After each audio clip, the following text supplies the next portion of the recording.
Namaste. I'm your host, Shikha Singh. And you know what, ladies and gentlemen, what is the greatest reward of this congregation that we see? I'm sure it is that we are able to shake hands for real, for really real. After 2 years, I think this is the first time that we all are convening and having an in-person event. But yes, here's the thing. It is not just an in-person event because we also have so many of our audience members who are watching us live, who are connected digitally with us. So very, very warm welcome to all those more than 150 plus security leaders, the IT leaders who are connected over the virtual platform. A warm, warm welcome to all of you. And I would want to applaud for everybody who has joined us. Thank you very, very much indeed. And the vibes look like exciting already. Well, ladies and gentlemen, you know that enterprise IT world is a leading CIO and CISO media house that focuses on technology and supporting technology leaders such as you, the ones who are indeed protecting their organizations. Now, today, as we know that security is a mammoth concern for every organization, and that is why we've come together and we curated this event for all of you. Well, awareness around technology, ladies and gentlemen, the holy grail, as they say, is constantly evolving. Futuristic technologies such as the AR, VR, metaverse, Web 3.0, they are the talk of the town, right? Well, nobody in the truest sense can really be described as a master, because that's the thing that technology always keeps making us push our boundaries. And here we are to learn more, to keep evolving by the day. And hence, comes the possibility of security breaches, right? When we talk about the fraudulent activities, the masquerading, the bank attacks, and of course, you, the experts, know it all, right? You are the guardians and you are the security persons of your organizational assets. And not just that, but even from the simplest protection of, say, the mobile phones to the email IDs, from the cyber attacks, you do it all. Well, our endeavor at Enterprise IT World is to connect thought leaders such as you, ladies and gentlemen, across the globe, say US, Canada, Middle East, Asia, Pacific, to learn in this facet and help each other. Ladies and gentlemen, would you like to believe that we are in this together? Yes? Can I get a loud yes? Yes. Good breakfast energies? All right, thank you. Well, today I would like to share that we would be kickstarting our day, of course, with some corporate presentations and followed by panel discussions. And we will also be winding up the beautiful afternoon with the grand Cyber Sentinel Awards 2022. We will celebrate that in your very esteemed and much valued presence. But before we kickstart, here's officially sharing some of the housekeeping rules. May I humbly request everyone to please make sure that their digital gadgets are on the silent mode and we have all our attentions and energies intact across the event. All the speakers and our moderators, it's a humble request that we do make sure that we stick to the timelines that are allotted to us for our respective session. And just in case if anyone is going overboard, I will make sure that I will notify about that. But on that note, I want all of you to once again come together. And like they say, ladies and gentlemen, clapping is always good for your blood circulation. So let the endorphins come in, let the oxytocins and happy hormones flow in as we thank our presenting partner, Morphisec, our gold partners, Aquila I and Protect Menais. Security partner, Sophos, thank you very, very much. Our branding partner, Rubric, our exhibitor partner, Graftronics. Well, we would also request you during the breaks, please make sure that you do hang around and visit the partner booths. And who knows, there might be some exciting contests and some very actionable insights that has been curated by our wonderful array of partners outside in the free function area. With that, ladies and gentlemen, I want all of you to welcome the editor, Enterprise IT World, Mr. Sanjay Mahapatra, to please come forward, officially welcome you all and set the tone of the event. Here you go. All right, thank you very much, for a lovely introduction of the event. And gentlemen and lady, good morning to all of you. And warm welcome to all of you to this August gathering. I think this is a completely new world after 2 years. We haven't met in person. First time after 2 years, we are meeting and meeting in a different way. This is physical plus virtual. So this is hybrid one. And there are many people who have joined this event virtually. They are watching over Zoom and other event platforms and LinkedIn, Facebook. Not only from India, from Middle East, from Egypt particularly, there are many CIOs from oil and gas industry, those who are watching from Egypt. It's very early for them. So absolute pleasure to welcome all of you who are sitting here and those people who are watching from outside. Uh, this is a technology, the evolution of technology has given this power to us. We can be in person, we can be virtual, and the outcome is same. But with the technological evolution, what's happening these days, the complexity is going. For those who are the guardians of the technology, guardians of the organization, and cybersecurity is absolutely paramount, from the importance point of view for all the CIOs or, CISOs for their organizations. We are in war. I can say we are in war against the cyber attacks. One side, the half of the world is there in physical war. And the other side, along with that, we are in cyber war. Nothing better than cyber war. If you look at the, in physical war, at least you can see something is coming on your way. In cyber war, you never know what is coming on your way. You need to guard everything, starting from the devices, hardware, to the applications, to the, solutions from the OEMs. And pattern is unknown for anybody, any CISO or CIO or any Pandit in this industry. So look at the complexity, look at the risk there that you will be facing every day. You need to update yourself. We need to update ourselves. I need to update myself also to organize this kind of thought leadership events. And create a kind of environment so that cross-learning happens. When she said that we are having presence in most of the countries, reason being we are connecting. Our objective is to connect thought leaders, starting from CIOs, CISOs to CFOs and CEOs, not only in India, in different cities, but also other countries, so that the information flow happens and the best practices get transformed from one country to another country. Something happening out of US, immediately that can come to India or Asia Pacific or Middle East, and we can learn from each other. There has been many attacks because of the human error, insider threat, as we say. So human is always very, very important. They are the vulnerable point.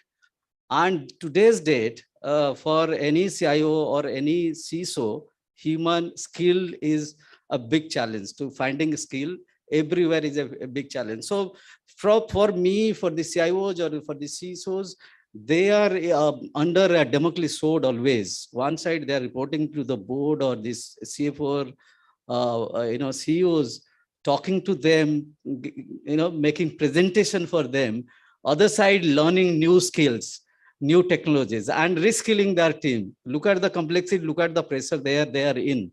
So these kinds of events, help you or put you in a place where you learn from the OEMs, from the thought leaders, so also your peer group. I think with this is wonderful day, and we are starting after so many years, 2.5 years. Thank you very much that you came in person, and those people who are watching over Zoom. I think many of I was seeing many of them have already already joined in. Of course, it's a learning for us. It's a new day for us too early also. So we would expect that people will be joining one after another. They might take time. Thank you very much. And I wish all the luck and a lot of learning from these sessions. We have got a lot many sessions starting from Morphisec to Akila I, Protect Manias, Sophos, and we have got use case from Mr. Devajit of Aditya Vella Fashion. CISO, he will express how zero trust and micro segmentation happens. Lot many things are there, and we'll end with much coveted awards, cyber security awards, which we call as Cyber Sentinel awards. And Sentinel means that guard. So I consider we consider that all of you are guards guarding the assets, software, hardware, application, everything. So wish you luck, and don't forget to go outside and check in with the OEMs. That's also something where you do not get time to see what new is coming from the OEMs or the our partners or sponsors. Thank you very much. Mr. Mohapatra, thank you very much. And I must thank you for acknowledging our very diligent ones who are really guarding the fort when it comes to information technology. Thank you very, very much. And with that, ladies and gentlemen, of course, we will have a good time at the event. But right now it's time that we invite a versatile IT business leader who has more than 20 years of experience, the one who has been very passionately driving the sales and marketing initiatives for the APAC region in the internet security domain, and also spearheading large complex projects. If I talk about his specialities, I would say CRM, branding, identity, revenue-driven objectives, and so much more. Can we all request you to join me in welcoming Ajit Pillai, Director, Morphisec APAC. Morphisec, to please join us with a good round of cheer. And Ajit, a very, very good morning to you. I hope the day is treating you well. They're all yours. Over to you.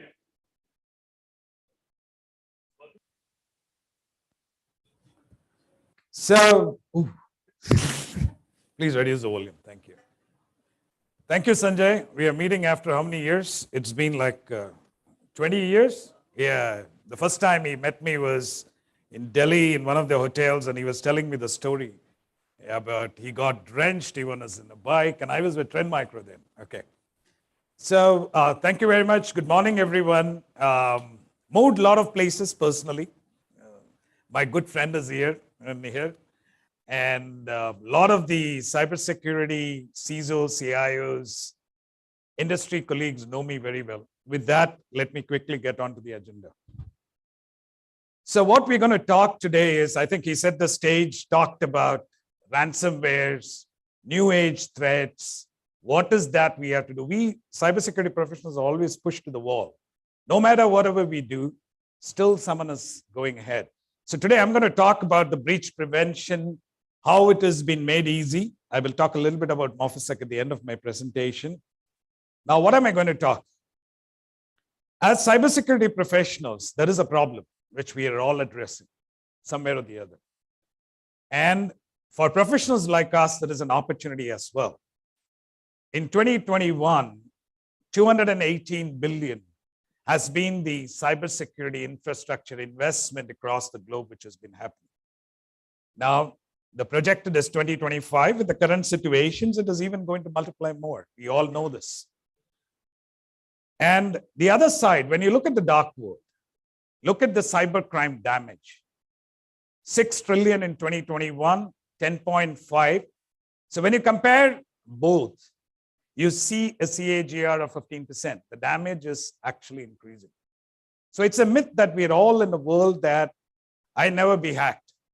It's that you are not known. That's when a lot of these newer technologies are coming in. So comparison between cybersecurity investment and damage, there's been a gap. But still, attacks dominate the news. Big guys who've got all the infrastructure, all the practices, all the skills. You talk about all big names, which Acer, 50 million damage. And in India, with all the help of the cybersecurity fraternity, people have started declaring the damages which has been there. Earlier, it used to be a little bit behind unless and until regulations pushes it, you don't actually keep telling this. So if all your existing solutions are working, why is this breach happening today and inflicting so much damage? And straight away for businesses, be it an enterprise business or SME business or any business for that matter, you have all the works, financial impact, you have brand erosion, you have opportunity costs, and then loss of business. Now, let's take a step and go deeper and understand. So I'm just looking at two areas. One, primarily your endpoints, your laptops, your devices.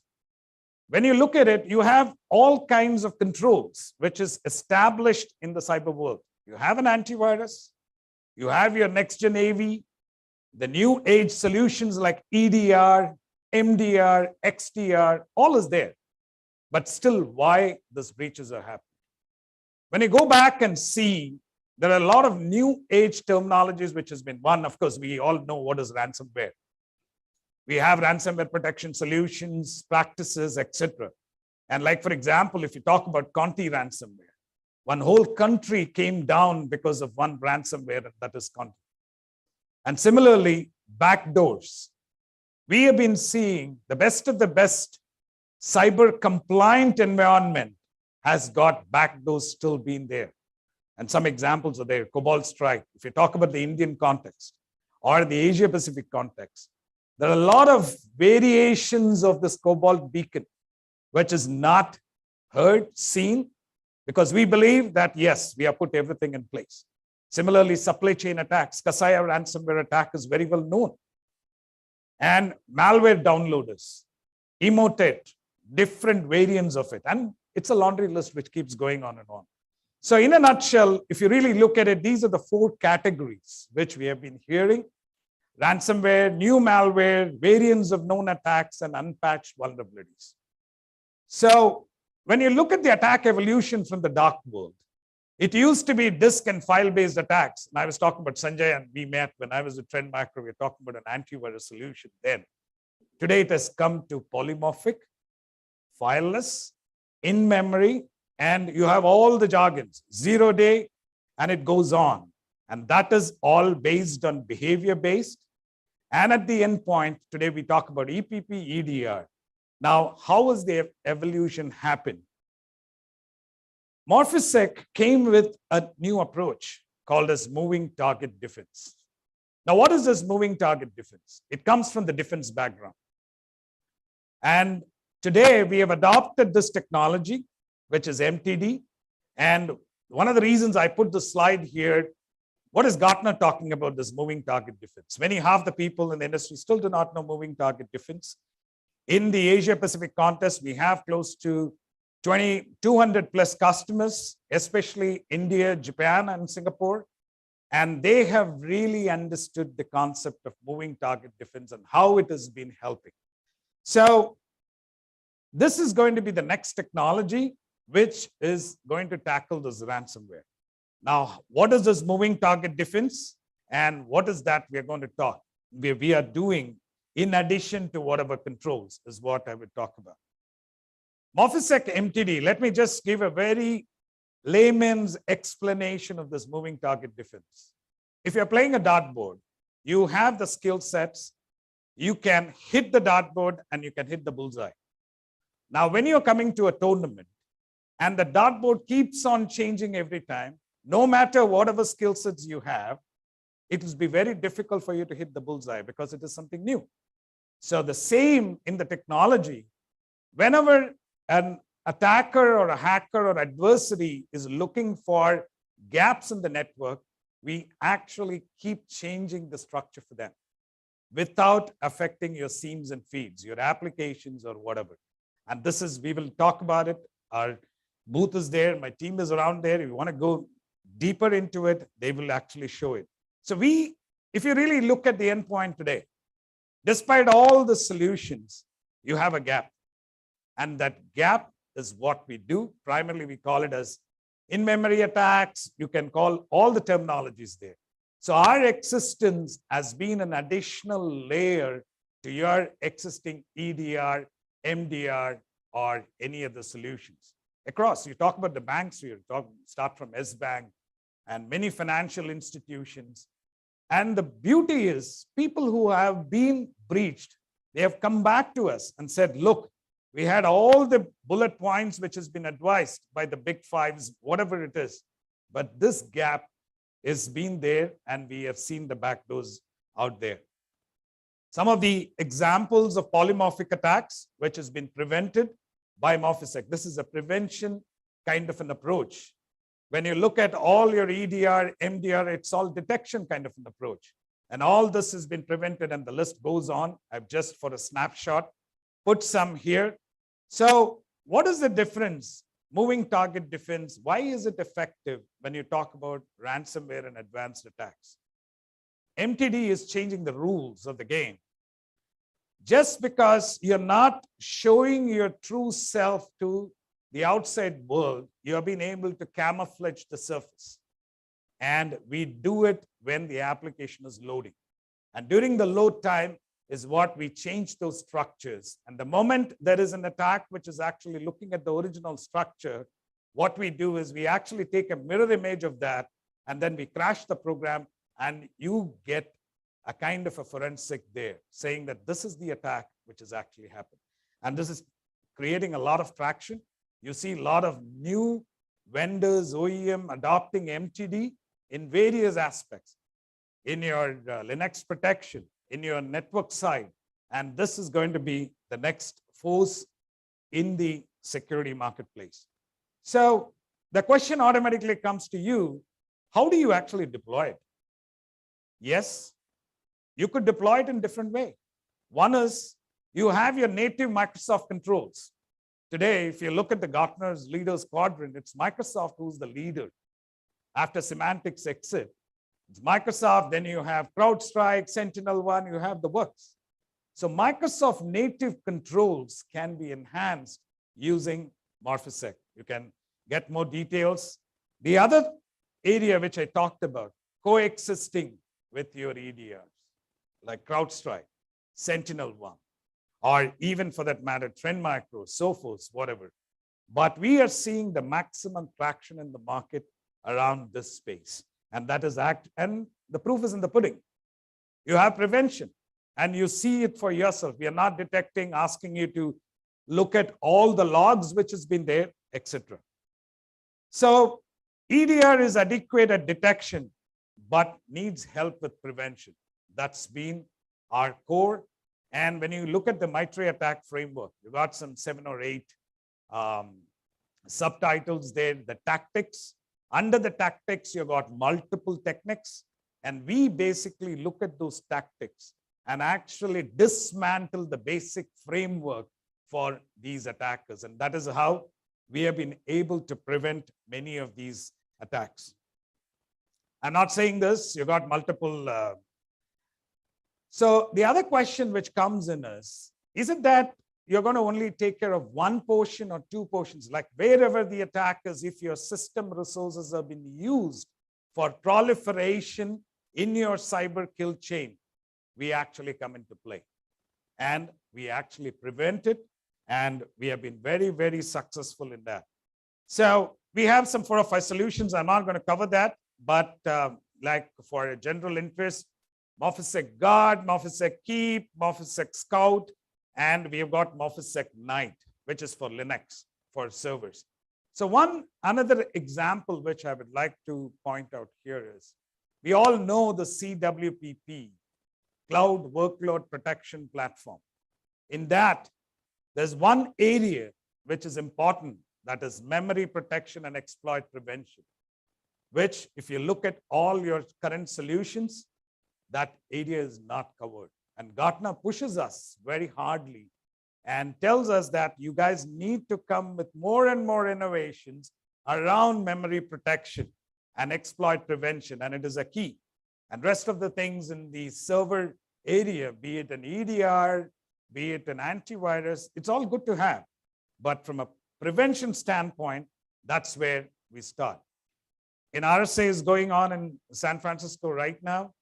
We have launched one of our very unique solution, and that's going to be a flagship solution for us, which is MorphiSec Night for Linux. Linux is another area, especially data centers, especially servers. The maximum is on Linux platform, and most of the versions of Linux has been protected by us, and it gives you that kind of a protection as well. From a layman's perspective, by looking at the prevention, what does it benefit for a CISO, CIO, or an infrastructure? You look at it, I'm just taking one example. We prevent close to 20,000 threats every day. Our malware team keeps adding up more and more, and out of which 20 to 30% is unknown attacks, which is not known to your existing solutions or even to the threat management platforms which you guys have been looking at. Now, I'll take one example, Apple 0-day from 2019, BitPaymer. Now, our CTO is one of the awarded as one of the topmost cyber researchers. And the simple reason is we have been contributing to the threat platform all these unknown threats. And that's the reason our solution is OEM by Cisco. As part of Cisco's security platform, MorphiSec engine works. It's just only a part, but extending it, same as the case. Microsoft has integrated our engine with their EDR. You have, the simple reason is that unknown component, which is very important, is being protected by us. So when you get back to this threat, there's an exploit was unknown. So all your 0-day vulnerabilities, signatures becomes null and void for a simple reason you don't know. If you don't know, what do you actually do there? There's no question of analyzing. So with our approach, we had actually prevented this the moment it was created. And look at the time frame, it's almost like 3 months. In this 3 months, we could actually prevent this, and that has actually reduced the kind of damages. So it goes on. So I did say Microsoft themselves recommends us. Go to Microsoft's website under the system security area. They have been talking about MorphiSec's protection. And if Microsoft acknowledges something, it should really work. Otherwise, they are not going to really talk about this. So multiple key benefits of the enterprise. We will talk all this in detail. If you could visit our booth, and our team would actually go ahead and explain this. We also work with the ecosystem. When we are offering new threat preventions, it is integrated with your SIMs. It is integrated with any SIM or SOAR platform for that matter. Same is the case with XDR. We are integrated, and we coexist with any of your leading EDRs which has been there. We coexist with all your existing solutions. So when I still remember when we started off in the network side, we all started with firewall. Then you had a second level of protection which was required. That is where your UTMs, everything came in. Today, it has come to a stage that your endpoints are extended perimeters. You need to have your second level of protection there. And that's one of the best practices. And of course, we are certified by virtual platforms, etc. And this is to show the integration. It is not just certification from Microsoft. It is integrated into their EDR platform, which on their security center, you could actually see this. And that's, so what is the value proposition? What we bring in is very simple. Risk reduction.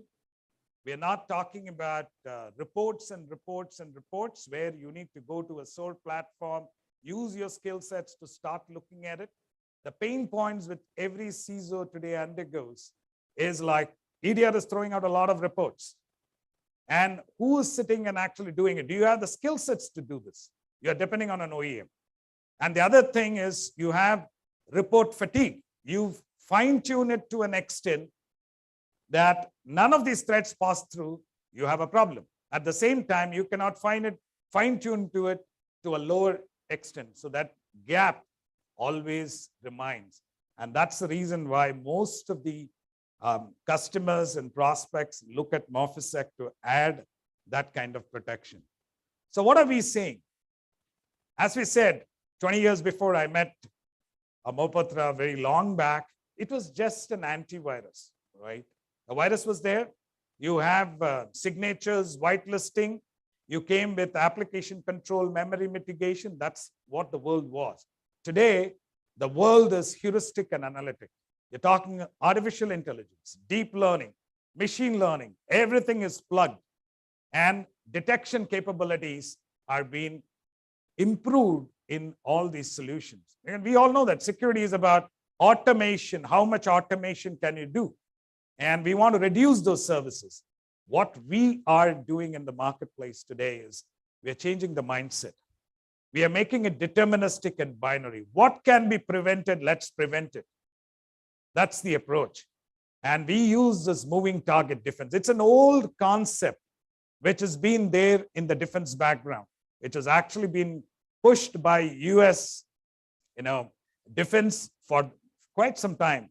And what do? We dynamically morph the runtime environment. And that's why we are getting a lot of traction, and customers are, and three verticals have been doing very well globally for us. One is banking and finance. Second is your manufacturing, because they have seen, and of course, third is healthcare. We work with government and defense separately. With this pandemic, today you will look at the Indian context. CIPLA has deployed it. OCAD has deployed it because there have been a lot of targeted attacks which has been focused on all this. So before I summarize, I know the time is here and she is smiling at me. I just wanted to give you what is that what we do. We are a platform, and what we do is we follow the NIST framework, which we all know: assess, protect, monitor, and respond. And today, global compliance doesn't stop with NIST. It has moved further to zero trust. And zero trust, you could hear every vendor, every technology provider talking about zero trust. And we are also bringing that zero trust right to your endpoints. And how we do with all these services, we have our incident response services.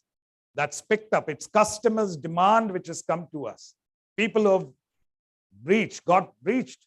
They came back and said, we want an RCA for this. We want to go to the board and say, despite putting all these technologies, why is that we have breached? You need some kind of 0-1 data. In God we believe, rest is all data. That's how it works. And IR services, we have a technical account manager who is managing many accounts in India and Asia Pacific, and we are doing it globally. Then, of course, the vulnerability management space, virtual patching, biggest pain point for many CISOs. And there are gaps which we address. We are not replacement for any of these solutions. The gaps are what we are looking at. Then, of course, our flagship is guard and keep, then which brings visibility. We see many of the customers moving to native Microsoft controls, because I still remember when we used to be in Trendmark around about 20 odd years before, we used to jokingly say, the moment Microsoft gets serious in security business, we will close shop. And you're seeing the signs now. Symantec has moved out, correct? And we are seeing rest of them, because all of them depend on the telemetry of what Microsoft is offering. And we all know because they have the maximum footprint. And IR services, we've got multiple portfolio in it, and you name it, it starts from your VAPT, red teaming, it goes on, including dark web monitoring. And all that has been offered by Morphosec. And with that, just to give you an idea of what we are across, then I'm just running through because she's just looking at me. So Morphosec, a company based out of Israel. We call it an Israel-American company. We're headquartered in Boston. And we are present in 3 theaters, in the Americas, in EMEA, and Asia Pacific. And the maximum customers, we are protecting close to 8.5 million plus endpoints today. And that's it from my side. Questions?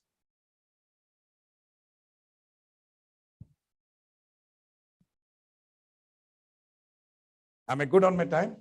Yes, we are good Okay. for now. Yes, we will be rushing because we started a bit late, but nevertheless, any quick questions from the audience members? Sure, please go for it. how do you prevent the privilege escalation kind of attacks with respect to horizontal and vertical scaling? Fantastic question. So we'll have to go deeper and technical to actually answer this. But let me tell you on a high level, and then we can take it in our book. First and foremost is there are multiple ways for privilege escalation is one step. Right? The first, and in a cyber kill chain, you've got all the stages, reconnaissance, you have infiltration, exfiltration, etc.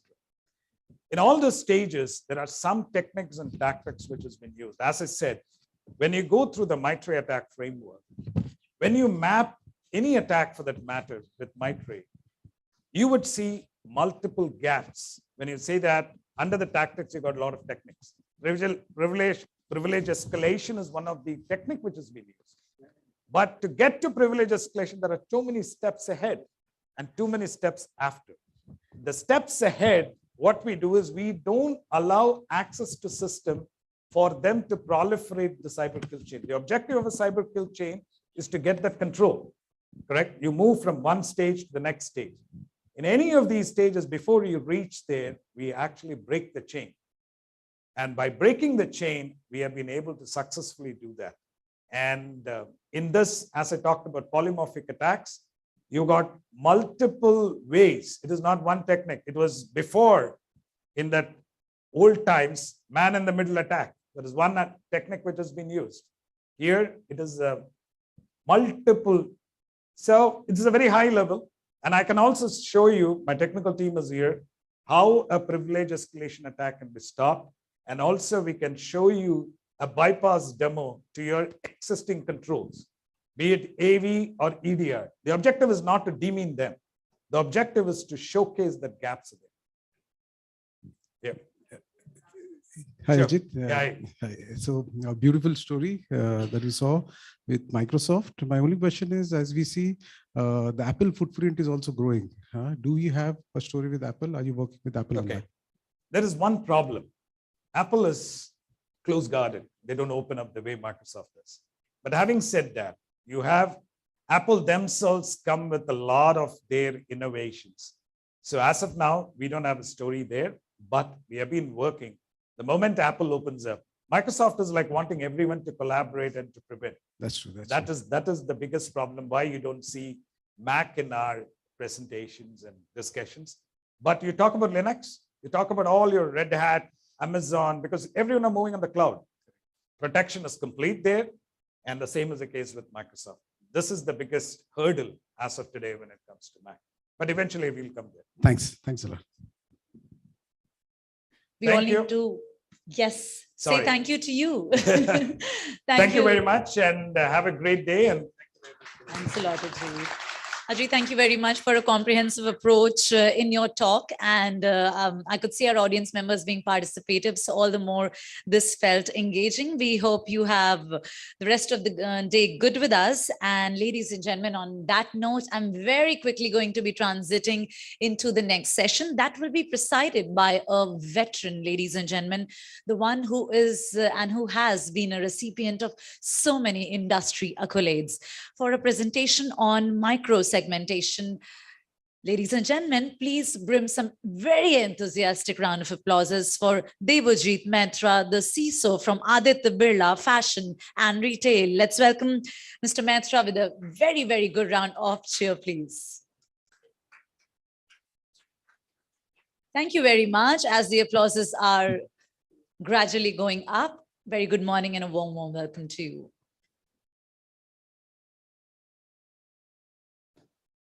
Where is the screen? Where is the presentation?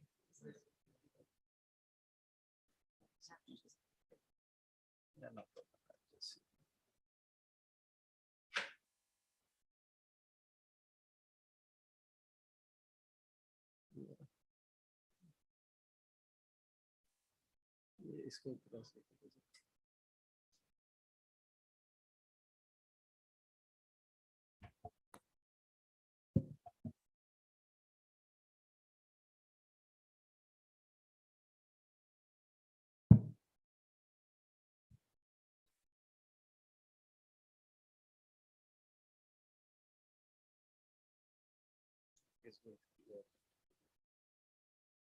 Thank you very much. I'm Debojit Moitro. I'm from Aditya Birla. I'm not a vendor, so I don't have that much of knowledge like specific domain. But and my actual background is electronics and telecommunication engineer. So and worked on 13 years of my career into telecom industry. So finally, I have reached to the security domain, the most dicey and clueless domain, according to me, because you don't know what will happen tomorrow and what is the background of the hackers doing. So it's very difficult task, definitely. So I like this session of this MDR. This is a very new kind of technology. Definitely, it has to be integrated with SIM and all these things, and definitely it will have a better prospect into the security domain. So before this micro segmentation, I like to tell you that what is basically, it is a part of the zero trust. So zero trust network is basically various segments are there. Like for example, remote browser isolation. This is a very new thing and it is coming in a very big way. Then software defined perimeter. Then micro segmentation. Like this, so many parameters are there which basically clubbing together to make a zero trust. Also this new one, this MDR, whatever is being taught just previous session. So this is the clubbing of all these things. So we should trust or we should not trust. That is the basic concept. So what is this? It has not gone.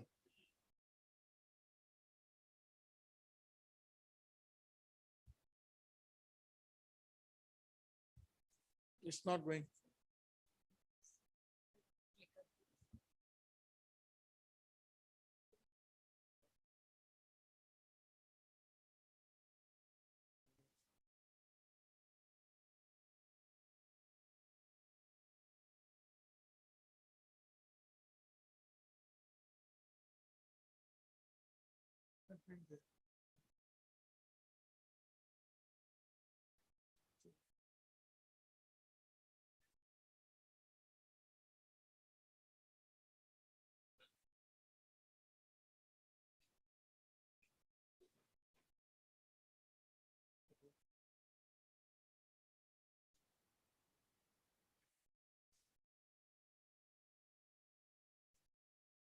Anyway, hello. Hello. Am I audible? Use my microphone. Anyway, the micro segmentation, there are two things. One is the physical, which is in the network side. Another is an application side. When we are talking about the micro segmentation in the network side, we can have the segmentation of the VLANs. And when you are talking about the application side, then you have the segmentation of the policy. How you make a policy. And these are governed by a controller and a gateway. What is gateway? Suppose I am a VPN user. I am a VPN user. Forget about that. I'm just telling my experience into this, because we have implemented in a big way. So what is my, I'm a VPN user. Okay, I connect to the network and I connect, suppose SAP, for example, or Oracle database, retake, whatever it may be. In our domain, it is basically retail industry. So when you connect, you are basically connecting to the VPN server and from there you go to the server directly. But there is a layer. That layer may be application, may be network. Both way you can make a segmentation. How can it be do it? When you are coming, then your authentication to be first authorized by a controller. And the controller will see that whether he's a genuine or not. If he's a genuine, then it will allow the traffic to the gateway. What is a gateway is another VM. So it will ask you that it will ask the respective server, are you ready? This particular traffic is coming, is an authentic or not? That will be governed by an agent. That agent to agent communication is microsegmentation. Whether it is a network or it is a application based. So agent will tell, yes, I am ready. You please transfer the file. So it will authenticate and authorize the user to pass on to the sub server. So this is the second layer of the application. So this is the pictorial thing, that if it is micro-segmented, then you can have this segmentation. And this is basically without that. So without the micro-segmentation, you cannot have this controller and gateway and the agent. Okay. So this is the difference between the two things. Network is, everybody knows what is this, and application, what I just talked about, this is basically authentication and authorization, and authorization is done by an agent. That agent, what will happen, it takes even the location, it takes the MAC address. So the authentication is done after proper investigation, and the UEBA, user entity identification. What is that? It takes the complete control of your endpoint, complete control of your endpoint, and it sees that what are the activities you are doing, and that is being given to the respective server, SIM, that this person is doing this activity. If any mischievous activities is done, mischievous person is hacking your system, it will automatically block the agent and it will not allow the traffic to go inside. So that is the basic one more layer of security in the microsegmentation. Why microsegmentation? I just told you why it is required. There are two types of microsegmentation. One is the host-based, another is the your application control-based, authentication-based. What is this? Basically, this microsegmentation. Suppose, for example, if anybody at any cost has come into the network, how you may have so many prevention, so many protections you have taken, but the biggest challenge is identity. If your identity is hacked, for how, suppose for example, my name is Devojit Mitro. I have left the organization, and before leaving the organization, I have tied up with somebody that I will give my ID. I'm giving a burning example. It has happened in my organization. So when you are having multiple vendors like us, we have 300 vendors. So it's very difficult to track all the vendors' ID. So, and to delete the ID in time. So if I leave, and if my ID I'm exposed to somebody else who is basically a compromiser or a hacker, then what will happen? He will easily come into my network without having any intelligent work.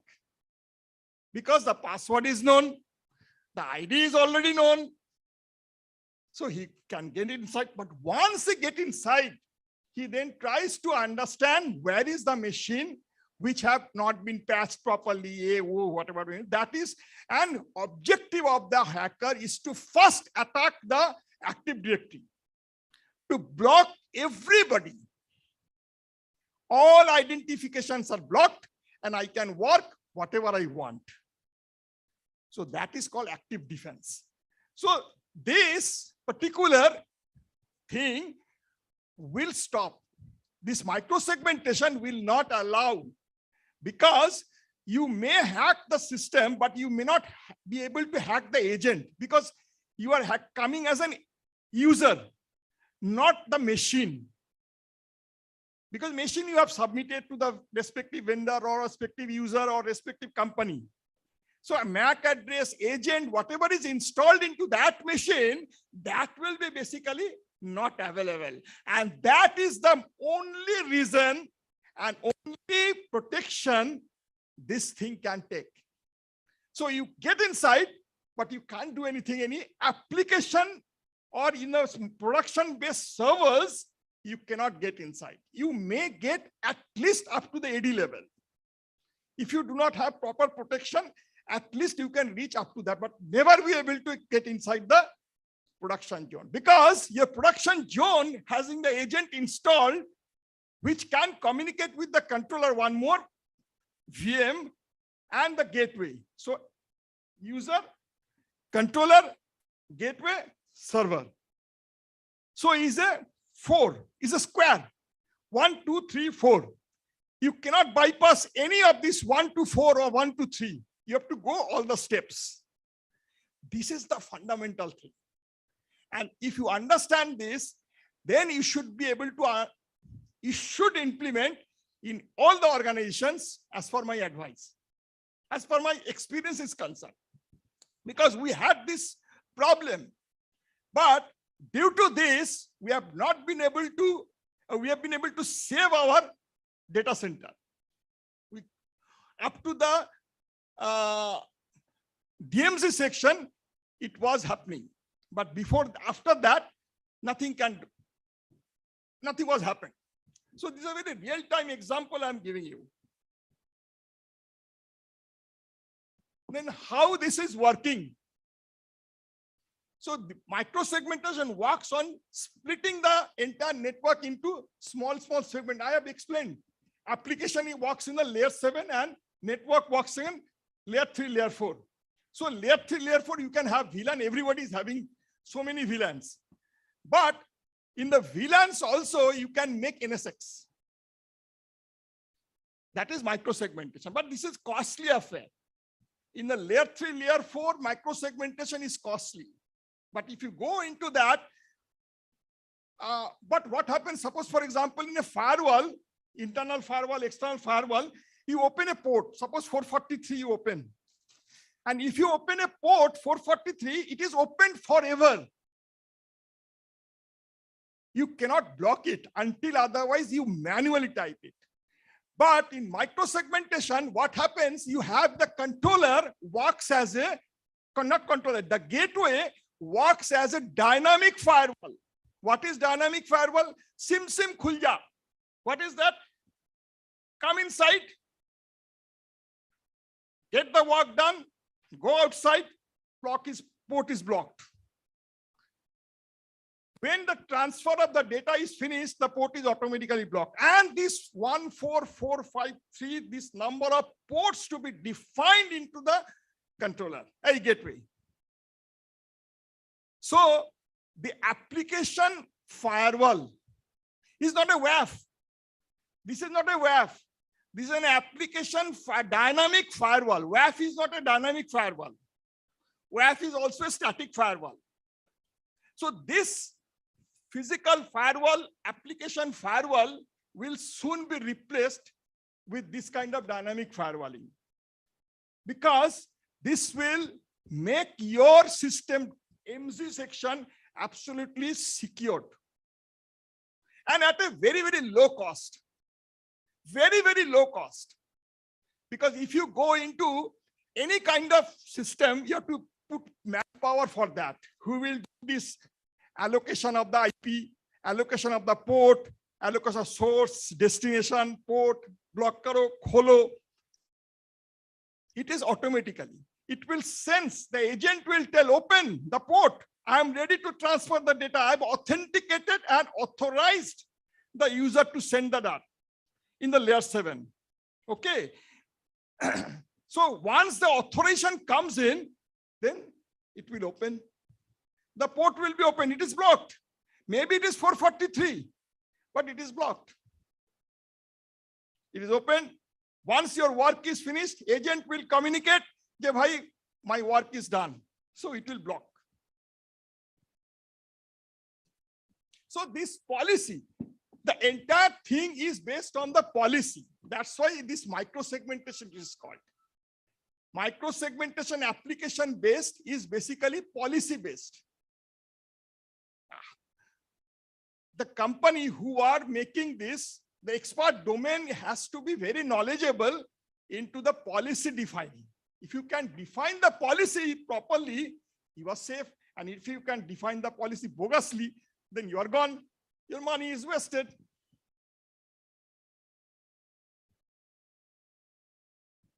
Now comes the host-based. Just summary I have already told all of you. Host-based and network-based. Host is the endpoint. Host file. Agent. Host is nothing but an agent. I am putting an agent into the host that will always communicate another host. Another host, what the agent is there. If there is no agent, it will not communicate because it will not authorize. It may authenticate. My AD can authenticate, but AD cannot authorize. Authorization will be done by the point where the agent is installed. Agent will say, yes, I'm ready. You can send the data. Then it will be.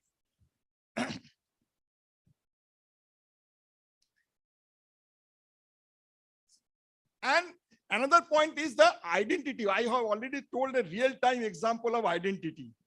So identity management is a very big part in the microsegmentation.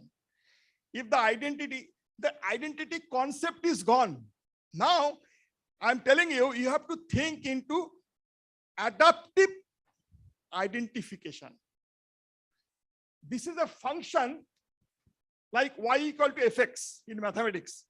So this is a function of user behavior analytics.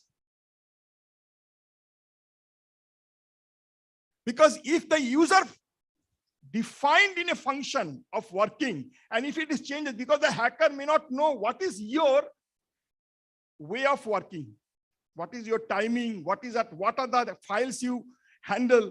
So that is basically machine learning based, this one, this workload. And what is machine learning? Machine learning is a simple mathematical calculus. What is that? Single output, multiple variable.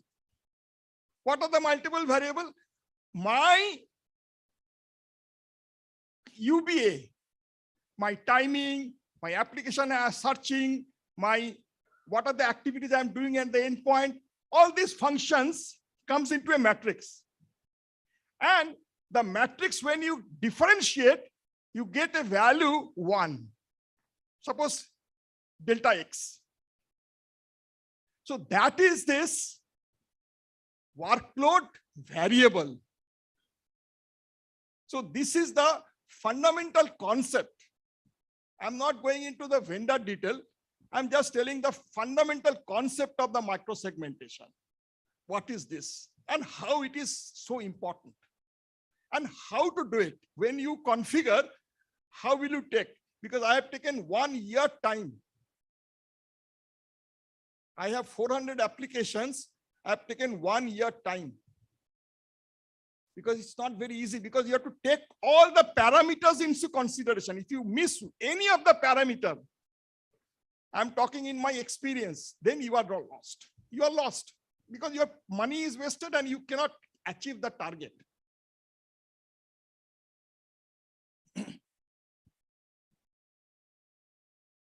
So this is already covered.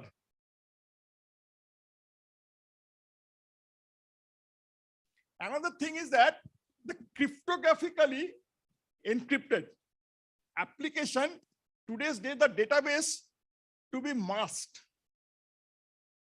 Any database to be masked. Encryption is a difficult task and very costly.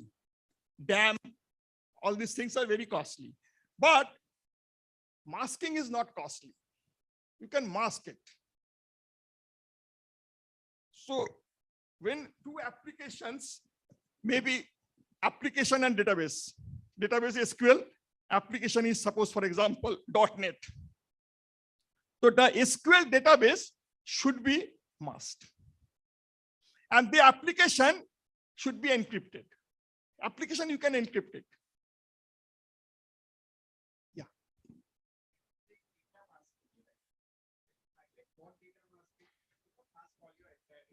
No, you cannot. Specific point, you have to identify the table first. SQL table you open, select star, your database table, and you see what are the particular fields you need are most critical. Yes. Otherwise, so it will be, because your performance will drastically reduce also. Maybe. Only that depends, 10 to 20%, that depends upon what are the critical fields you have. Like for example, in SAP, if it's SAP, then your most important part is the price. Your most important part is the SAP code of the particular SKU for us. So these are the things. Not all full table. This is a huge task. Your database will not open. Then CEO will remove you. Application optimization is required, definitely. That is the must. Tell me. It's not mandatory. If you do, that you can also do, but still, if your application is bypassed, your database is compromised, you can do it from other way, na? Yeah, so it is application and database should be integrated, but database can be hacked independently also with other channels.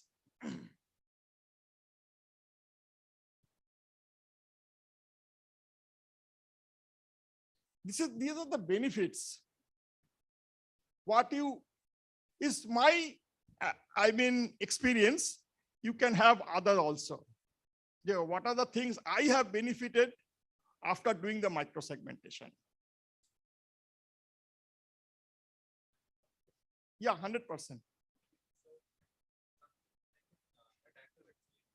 Sorry? I'm thinking like an attacker. Yeah. Like I'm just think that I am an attacker actually. So my target of intent is because you mentioned it is agent and agentless both actually. So my first target is to bypass the antivirus or whatever defense platform is there, targeting their agents, crashing them, and then doing the privilege escalation. So my question is, like, when a attacker think like that, they mostly use domain admin account or a service account. So will micro segmentation help actually Yes, in very that? good. This is the exact thing what has happened to our case. I'm telling you in real time what has happened and how we have overcome it. So basically, this is an internal attack. Okay, I have done internal attack and I know what are the service account. I know everything. I'm a admin officer in a, suppose for example, SAP admin user or my network administrator. I know which one is the service, what are the service accounts in the domain and what are the active directory IPs, domain ID. Okay, I know everything, but you cannot do anything into this. You can reach, I told in the beginning, you can reach up to AD level. And if you have an AD active defense, then you cannot reach to the AD level also. Your limitation is there because the agent will not allow, because your machine where from you are attacking does not have the agent. So when you are coming to the gateway, before going into the MZ, the gateway will ask, are you authorized? No, I am not getting you because I don't recognize you because I don't know you. Very strange to me. Both has to have a communication, TX and RX. What is transmission and receive? So until TX and RX are complete cycle is done, you can just need electricity, positive and negative, live and neutral. So if you do not have the neutral, you cannot have live. So this is the same. Yeah, finish. Yeah, this is the last slide. So challenge is that you should have production zone, multiple VLANs. If you have, then you have to have multiple gateway. If you have a one VLAN, then you can have one gateway. So that is the only problem. Otherwise, it is very, is one VM means one person. Gateway means one VM. Controller means one VM. No cost.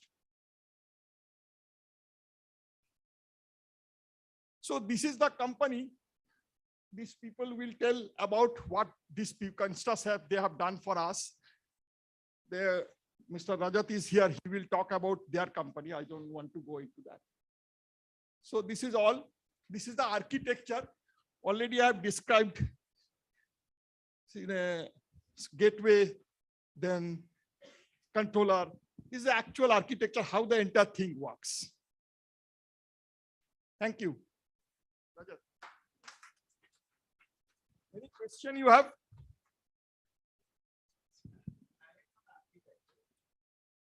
You want to see?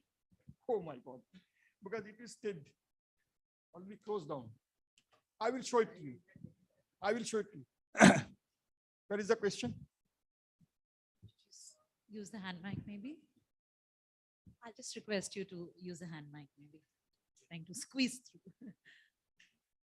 I am talking in the real-time basis, not technology basis. So, hi, sir. You have mentioned about the dynamic firewall, right? So how we can look at it in terms of cloud, right? When we are using, let's suppose, O365 account, right? Where Same. anyone can log Same. in. Same. In the cloud, we have done it. We have not done it. We are in the process. And when you're talking about that, it will allow the port and then it will automatically block the port, right? But there is a requirement that applications need to communicate on a particular port with the API integrations, right? In that case, how we can do the micro-segmentation? There are two things. One is the customer, another is a production server. Okay. So when suppose you are in the e-commerce platform, for us, AWS is our e-commerce platform. We had around $200 million at this present turnover.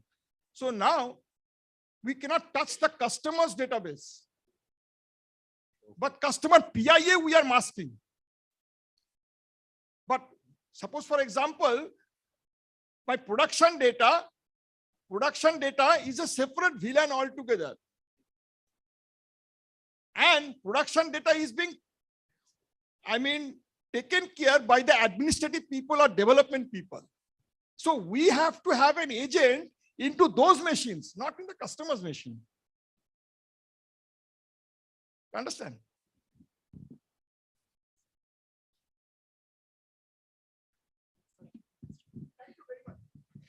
Ladies and gentlemen, can you have this mic on as well? All right. Ladies and gentlemen, let's all come together to thank a person whose stature is so well known in the industry. Mr. Mehta, thank you very much for sharing. As you said, you would talk from your experience. So that really added insights to our forum. And with that, ladies and gentlemen, next up, I would be inviting the one who is suited up to take the stage, an entrepreneur, a trainer, a speaker, an investor, and also a consultant. Well, yes, to all the audience who have digitally joined us, for you, it's a good idea if you can clap as well. And everybody, please put your hands together to welcome our next presenter. Give it up for Hakimuddin Wadlawala, the co-founder and CEO of ProTechmanize Solutions. A warm welcome to you, Mr. Wadlawala. I hope you're having a good morning already, and my audience is all yours. Thank you so much. Good morning, everyone. Let's try it again. Good morning, everyone. Hi, guys. I am Hakimuddin Wadlawala, well known as Hakim. I'm sure majority of you would have seen me somewhere or the other. I would have been stayed around wherever it is a security event or security leadership team has been around. I represent ProTechmanize as a founder and the CEO of the organization. Every time when I come on this stage, it is a sense of achievement that I see and a responsibility that comes across because I've also been a part of the other side of the table, and I'm very happy that I have represent that side also in my journey, right? And ProTechmanize has been in the industry for 5 years now. Of course, we have gone through phases where we started up and then we ended up in the COVID, and one of the toughest time that any startup would have come across is in 2020 and 2021, where the customer base is one, but other than that, the pandemic has hit us very hard. But with all the blessings and the support that you guys have given to us, we have sailed through. And today we stand around 200 people plus organization in not even completing the 5 years at this point of time. Today, we are associated with the enterprise IT world to bring across a holistic based system integrator to you. ProTechmanize has been out and working with leading BFSIs, manufacturing, pharma, and so on and so forth out there. So without taking much time, I would just take you to a quick glimpse of what we do. So we believe that the reason to come up with ProTechmanize was that every time when a system integrator or a partner or anybody who would have come to us proposes a service or a product, has been very consistent in follow up and having a good friendship or discussion till the time the PO is released. And then eventually you turn out that now you are running behind them and are asking them what is the update of a products, the implementation, managed services, and so on and so forth. And that has hit me very hard, is because when I was leading in IT security for the organization that I was before, this always used to be a pattern. First they run behind me. The moment the PO is released, I run behind them. So a very a practical scenario that I put it across, right? And hence what we did is we came up with an ProTechmanize, and the idea was that we will be less selling of a product and being more of a service partner. Of course, product selling and all this thing comes by product to it, right? And that's where what we did is in all these 5 years that we have come across, and we do now end-to-end services for our customer, which is right from doing a consulting arm for the customer, which could be readiness, documentation, implementation of ISO, SEBI regulatories, RBI, and so on and so forth. We are one of the very strong partners in the BFSI segment that far. And then we moved on to the implementation phase and the managed services. So I've put across a small presentation. I'm sure these are self-explanatory. You guys are the industry leaders and veterans out there.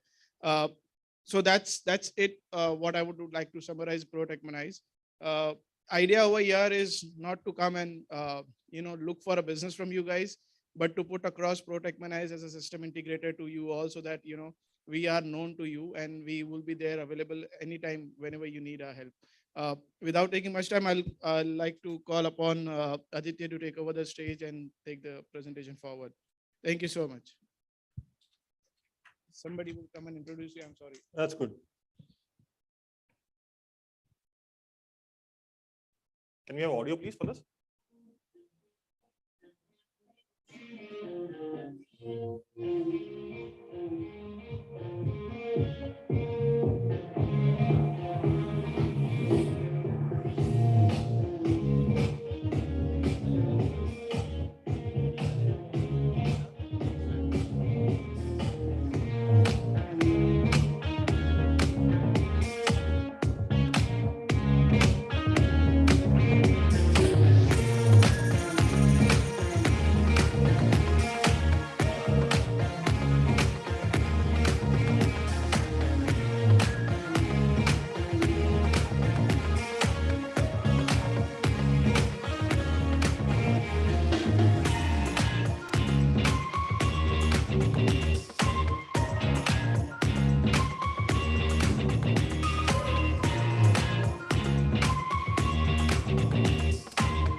Good morning, everyone. Am I loud or am I audible completely? I'm loud. Thank you so much. It's good to be back, seeing all of you again. Most of us meet on and off at forums across, but it's good to be back, talking to you, being on the stage, explaining about Aquila and what we have done across through the journey. It feels immensely proud of God, Aquila, to be showcased across to you. We've been a 1.5-year-old company. We started across with a journey and an intent saying that we want to resolve out CIOs and CISOs issues when it comes to security. What we have realized over the time is security cannot be one leg chair, right? It can't be on one single pillar, or it can't be one single activity which you could run in one bits and pieces. And that's where the intent was very clear, and we built Aquila from that intent onwards. I represent Aquila as in the capacity of a team member. We are a solid team across India, helping InfoSec leaders to build a complete comprehensive security posture cover. What we've done over the time is we have built happiness across, and that's where our story lies in, right? We've built happiness across for InfoSec leaders. The idea was very clear. There were challenges which were faced across by CIOs and CISOs, and we have been able to mitigate those challenges with Aquila platform. The idea was very simple. We covered them across on the security posture so that tomorrow when threats actually turn up in your organization, we are able to protect them better, and we are efficiently being able to manage and mitigate those threats across. Around the way, what we have done is we have classified our solution, a complete suite of solutions which we have into 4 pillars. One is people, one is infra, one is brand, and one is communication. The reason why we did that is because we wanted to categorize and module them out in such a way that it's a 360-degree coverage across for each of your pillars when it comes to security level. In the current times, and I'm pretty sure most of the CIOs and CISOs will echo the sentiments across, you will end up using multiple OEMs, multiple solution providers to lead any of these pillars, right? Or to have a complete security coverage. And that's where Aquila comes in, right? We primarily bridge that whole gap. We build Aquila in such a way that everything can now be across on one single platform without any delays, without any interventions, and we can seamlessly stitch them across without having a dependency on you or your team. Currently, what happens is when you have multiple solutions in play, you have a lot of teamwork which being deployed across. You have an extra legwork which has to be done across. You have time, efforts being given out. The cost factor increases extensively. And again, there's a frustration which leads up across because you don't have a complete end-to-end life cycle managed across when it comes to employee and security posture being managed. And that's where Aquila primarily does this complete management and completely gets you out of that whole issue.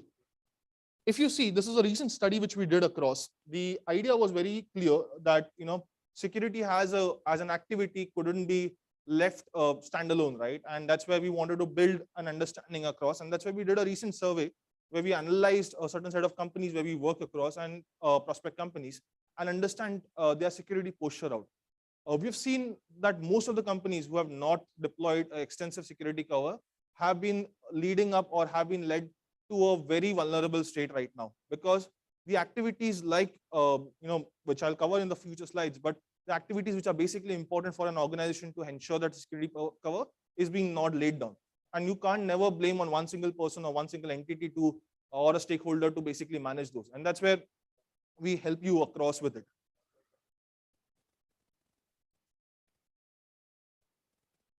Primarily, here is what we do. Okay, so when it comes to cost with people, right, we do these cyber attack simulations. That's where we understand and assess your user base, understand where your users are not able to identify the simulation attack or where your users are falling prey to it. We classify them across in multiple maturity stages, and then we basically take them to a next level of training these users across. The challenge out which in the industry is that when you do simulations across in the industry, you have been stuck with simple templates or industry templates, which basically breaks the monotonity of your users. So today, consider the scenario, right? If there's one single template which has been sent across in a group of people around over here, and probably someone ends up being vulnerable to it, he's going to notify the other person, right? There's no real-time threat analysis being mapped for each and every individual. And that's where we have been able to distinguish our product out, where we have been able to build a simulation model where we ensure that each and every individual kind of gets a complete different simulation attack, and we are able to actually map the real threat scenario from an employment perspective. We then classify this across with a lot of customizable templates, a lot of graphical representation and an understanding of where your employee lands on the maturity level across, and take that maturity level to a next stage. Along with that, we also have a complete in-house LMS platform which we have built, which ensures and deploys cyber awareness training across for users. The idea is very simple, right? We want to ensure that your users are completely nurtured and trained upon without any, without any dependency at your end. We take that ownership across and we ensure that the whole cycle is managed. It has a lot of exhaustive trainings which is there. You could configure it out as per your requirements. That's again one of the other challenge out there, right? Because organizations are stuck to standard templates or standard training material out there in the internet, and they have to deploy that out. So we basically bridge that gap, and we create customizable training modules across out over there. We have intelligent escalation metrics. We have, a lot of gamified contents, interactive contents, content which primarily ensures and enables the users to learn and understand more without getting, strained or drained out from the training material activities. Along with that, once you basically identify and once you train your employees and once you've made sure that your employees are aware about what a cyber attack or how they should prevent themselves from a cyber attack, we give them a weapon to basically help you in identifying these cyber attacks. So we basically build a tool called Fish Alert, primarily where they can go ahead and start reporting these phishing emails, and where you can start capturing those phishing emails on one single dashboard and monitor and start blocking it in case if there are actual threats across for your organization. Moving on, in the infrastructure arena, we have primarily built something which is wherein we help organizations to do run complete real-time threat intelligence out there. So primarily what we do is when organizations deploy a practice of deploying or doing a VA scan probably once in a year or twice in a year, we have built a crawling engine which will primarily do a real-time monitoring of your critical exposed infrastructure on the internet web. So you're in where we monitor your domains, your IPs, your assets, and we give you a complete threat analysis and visibility and bifurcating them across as per their severity and as per their importance across. Also, here is where we make the difference out over here, where we primarily not only just highlight the vulnerability for you, but we also help you with the remediation process and completely assist you with a complete in-house team to do this process out. Along with that, we also do something wherein we do uptime monitoring, primarily ensuring all your performance of your critical assets, your servers, by your domains, your IPs is up to the mark. And that's where we do a complete real-time monitoring of your critical assets, and we give you a complete analysis. So you have your in-house team, which can start now monitoring this across on the platform and get a complete closure across, or if there's any vulnerability, or if there's any downtime, we can start having that action out.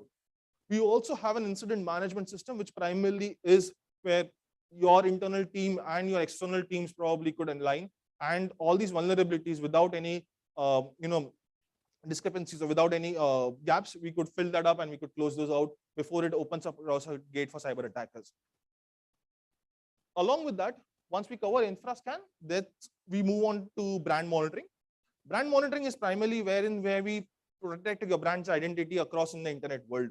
Brand, again, has been the most vulnerable stake in an organization from a security standpoint. And that's where we help you identify. So for example, if tomorrow, if you have a lookalike domain created for your organization and someone is hosting out a content, you need to have a real-time analysis which can basically do a crawling and get you completely an exposure across out over there. Along with that, we also monitor your domain reputation scores, we monitor your applications, we monitor your IPs and so on and so forth, and give you a complete threat analysis or a complete brand understanding where your brand has been lacking, where been vulnerable out over there. In the brand monitoring bucket, we also do something called defacement monitoring, where we monitor your website and understand if there is anything which is being been attacked out. So if there's any DDoS attack, if there's any cyber, if there's any misalignment on the content, if there's something which is going wrong across, we alert you, we monitor, and we completely get you that analysis.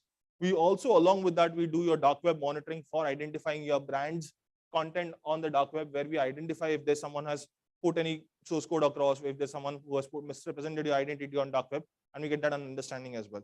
The whole cycle and the whole 360-degree exposure and understanding and monitoring is something which we take care on the brand monitoring portal out there.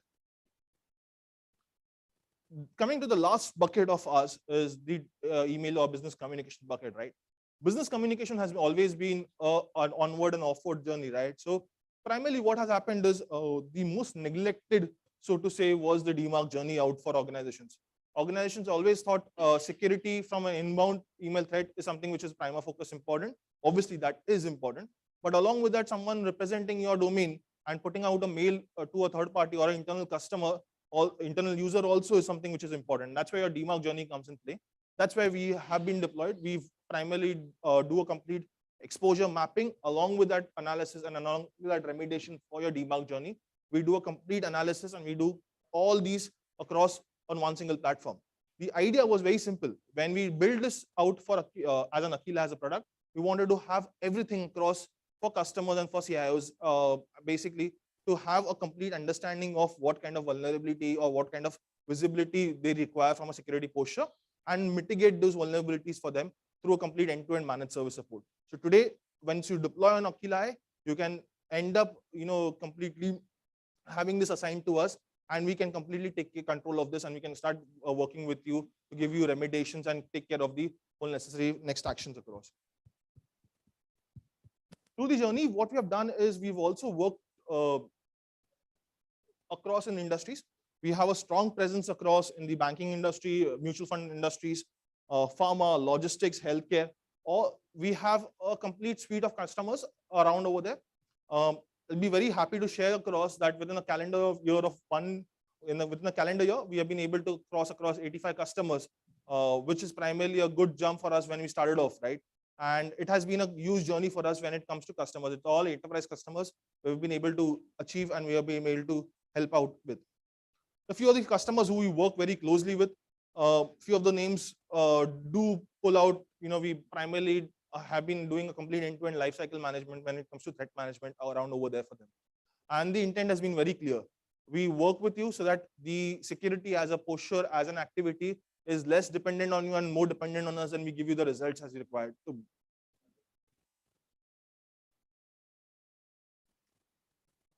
We've been recognized, and this is one thing which I wanted to talk to you about, right? It's not only that the customers and basically the product has backed us up in a better way, but we've been recognized across industries on multiple platforms as well. And trust me, it's been a great honor for us to receive this recognition. And most of it has been the customers like you guys who have been backing us across over here. That's more or less about Aquila. I'm more than happy to share across and showcase a demo across to you guys. We are there at outside. We will be able to help you understand your current security posture, work with you and your team to give you a complete analysis, understand if there are any supports required, and we are able to build that across for you and help you across in that journey out there. Thank you so much. Any questions?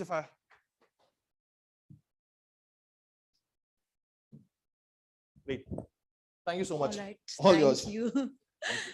Thank you very much, Aditya, and Hakim, thank you to you as well for taking us through all the strides that you both have been making in terms of the work that you do. I'm sure it's worthwhile for our audience to note, and I'm sure the conversations can carry off stage as well. But right now, ladies and gentlemen, it's time that we move ahead.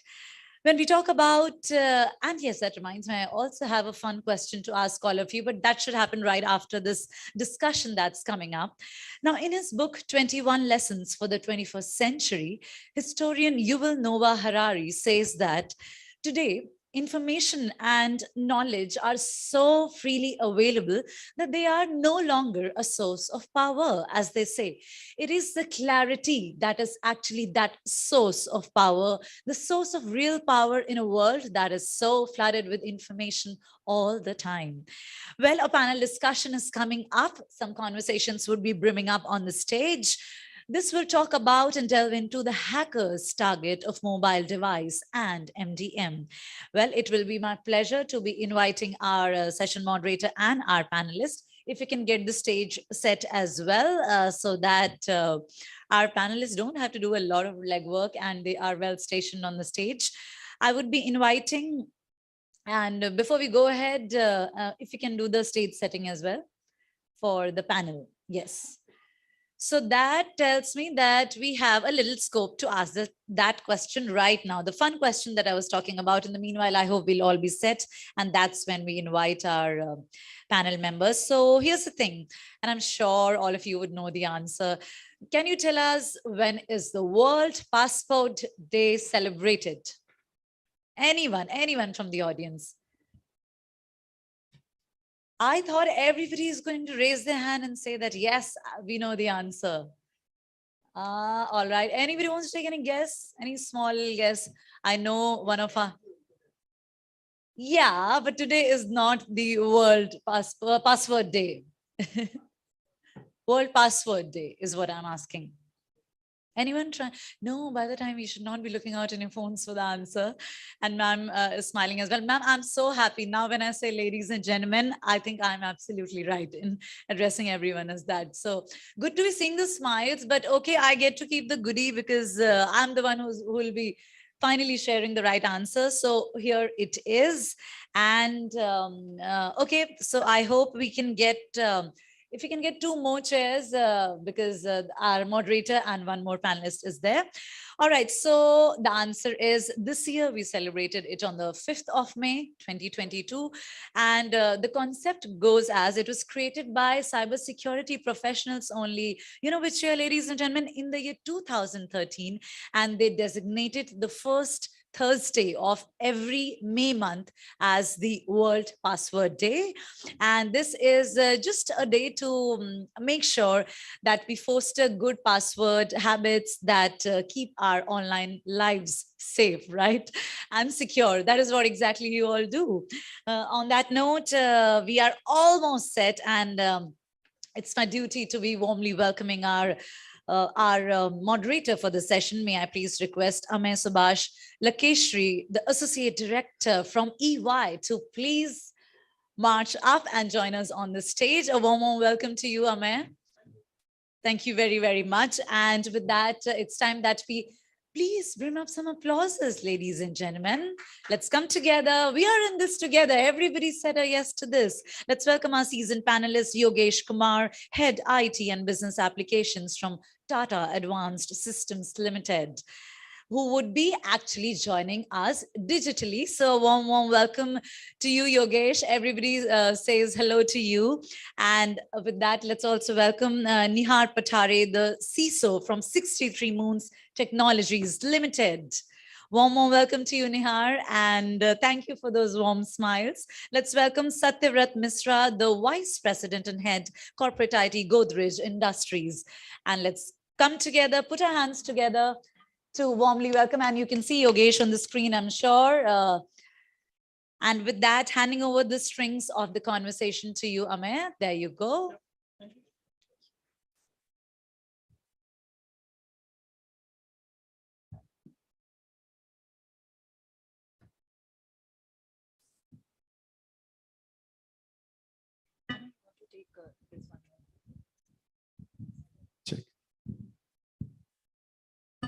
Hi, good morning. My name is Zamay. I'm from EY.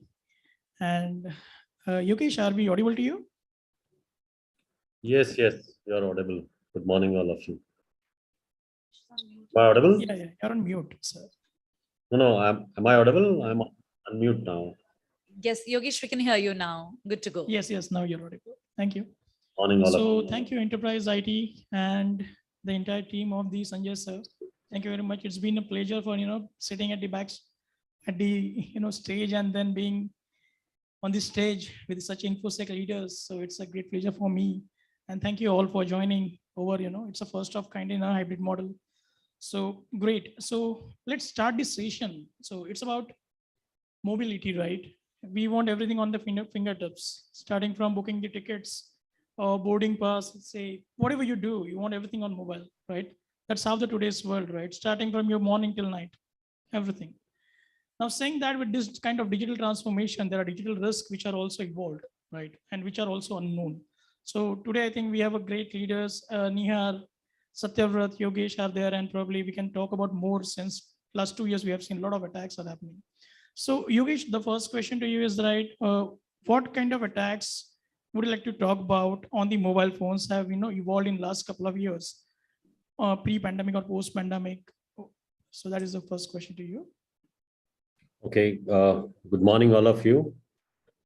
So as we see, there is an increase in use of mobile devices.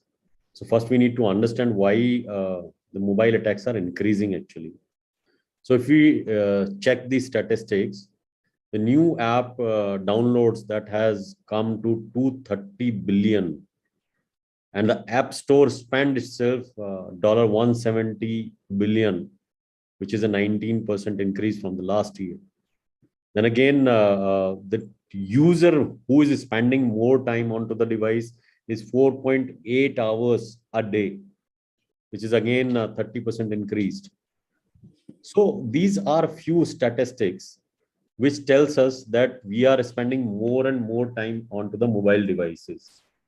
And during the pandemic, so we have seen the classes were attended through the mobile, or virtual classes were attended through the mobiles or through laptops or other devices. So mobile devices are most of the time used because affording laptop was a bit difficult task for the users who are into the families who are there into the lower middle or the middle class one.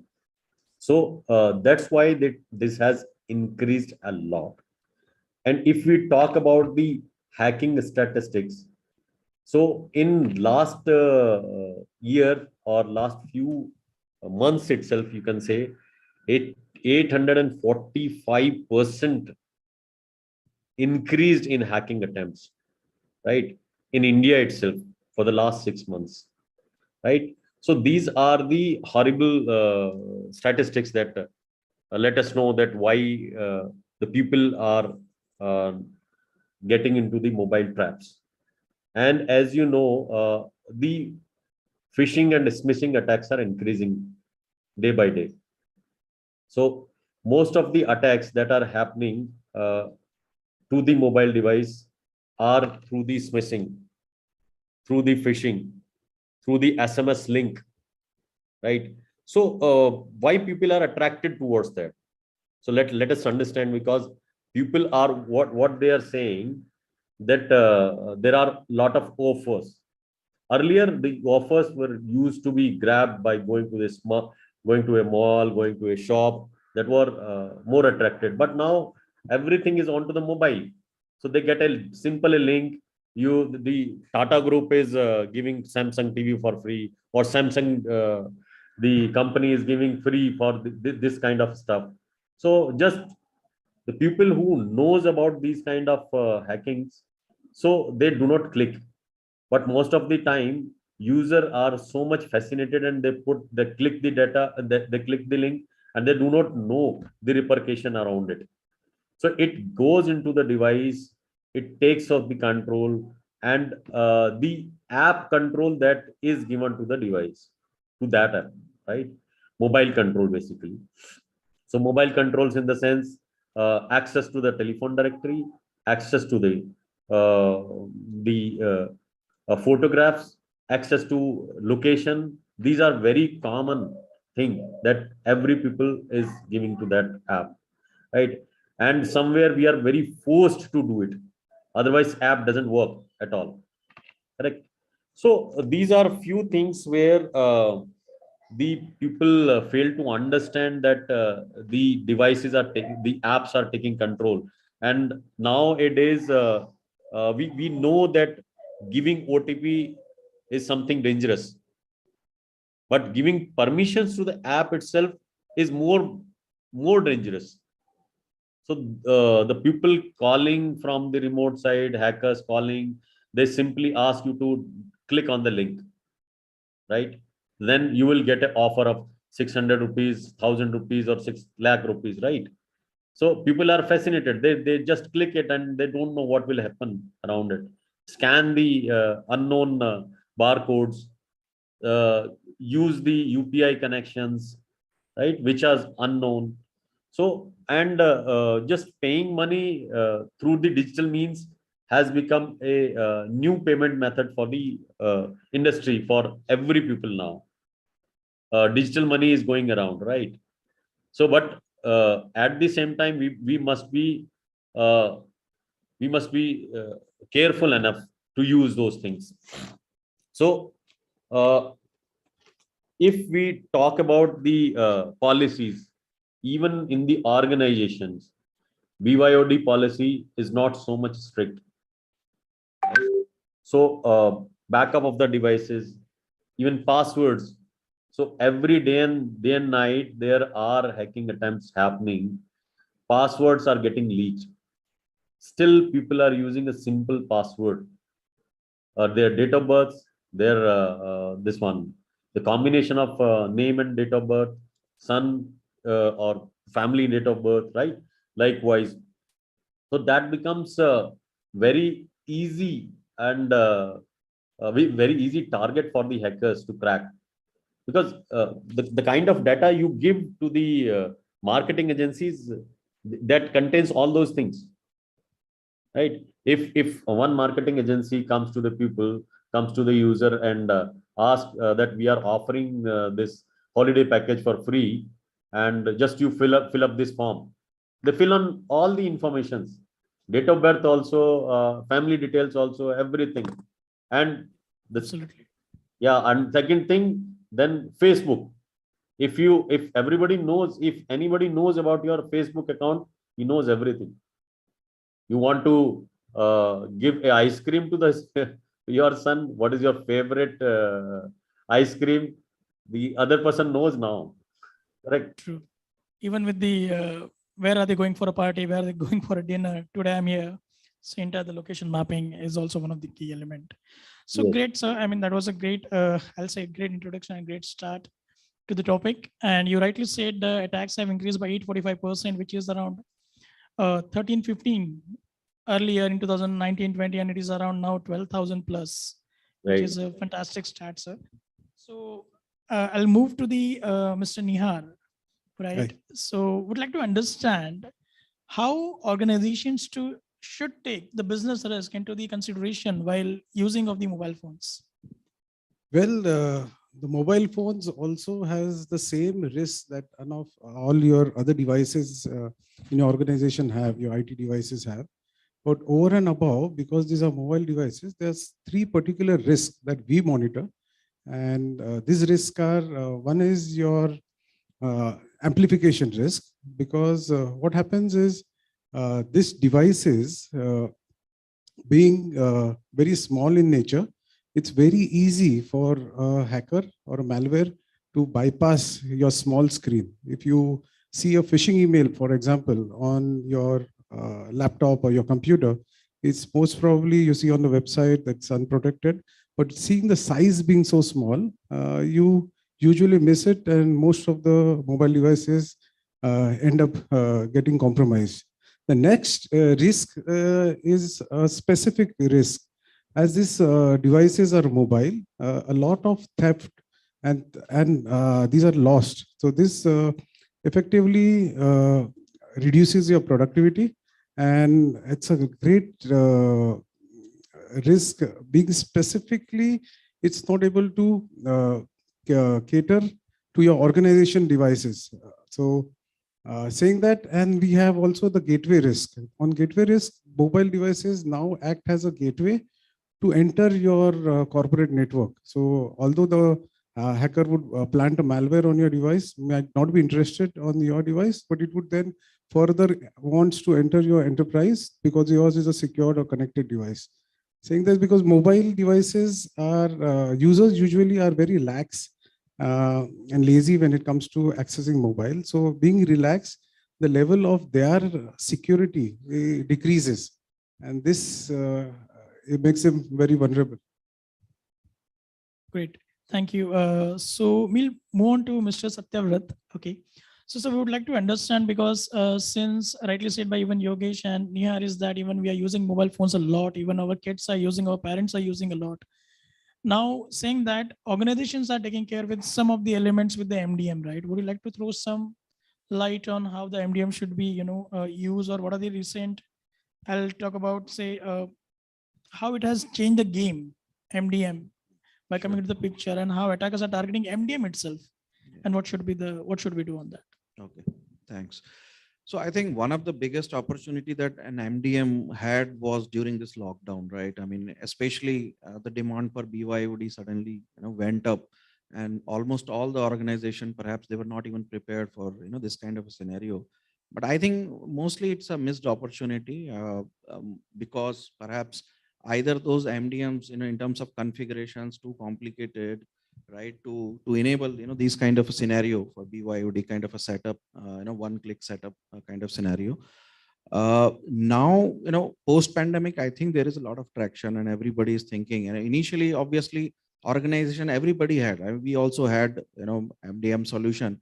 But unfortunately, it also depends on the culture of the organization, right? In some financial services, it is far easier to say that, if you have to have access to a company, environment or application or even email, then it is a mandatory for you to go for an MDM kind of a setup.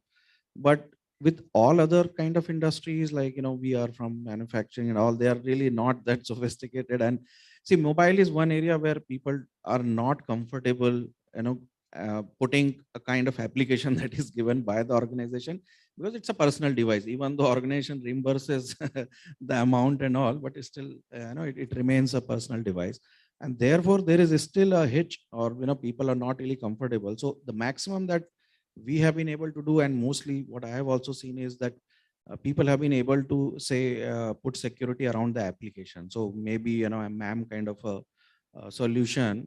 So we use Intune, and it has both the flavors, but only MAM has been put in place to secure maybe OneDrive, MS Teams, and Outlook.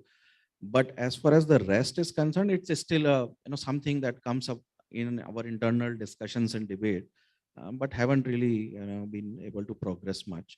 I think one area which MDM companies themselves can look at is maybe further simplify. I think one of the things that I have seen is that it's just too complicated, the way the policies have to be designed, and how it really restricts the mobile phones in terms of what you can do. I think if a further simplification can be done, then perhaps the adoption will really go up. Absolutely, absolutely. So that's what we have seen over the decades, right? In 2000, the first decade, we have seen that it was asset driven, where ISO 27000 2005 talks about asset process. Then it becomes process driven in next decade, which is 2013 of ISO. And now it is completely data driven. So that doesn't mean we should not follow asset and process also. But saying that, Mr. Yogesh, the question to you is, or what do you think, how much we are secure using this kind of mobile phones for official and personal purpose while having a risk of exposure of PII data or PHI data? So if we talk about the security perspective, so there the people are having their own personal data as well as official data onto the mobile. And the kind of increase in the last few years towards the mobile device uses, the data has increased on both sides, personal as well as official. So if we talk about the statistics itself, so 76% of the tested mobile apps itself store data insecurely. So when it comes to the insecure mode, people lose their confidence. Their confidence loses out. They come back to the organization, because nowadays you can't shut people mouth, right? Because of something, because of the organization policy. They always go into the web and take out something. So I talk about one incident where rollout of MDM becomes challenging for the organization. People says that this device is mine. Why people, while the organization should have a control over it. And I don't know what kind of control the organization will have. Will it have access to my WhatsApp, my SMS, or any other kind of app data, right? So rollout becomes that way difficult. But as far as security is concerned, the organization is forced to do that. So the better way is to put a containerization. So it should be totally containerized, that where is your personal data and where is your official data. MDM helps us in containerizing those applications which are belong to organization itself.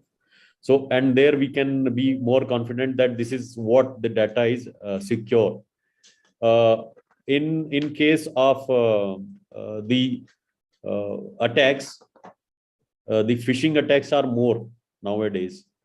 So mobile device should be equipped with the security aspects of it also. So We can talk about Symposium or any other mechanism that we can put onto the mobile device, where not only the containerization facility, because containerization only protects towards the data which is onto the device, onto the container, but it doesn't protect the person from other attacks, right?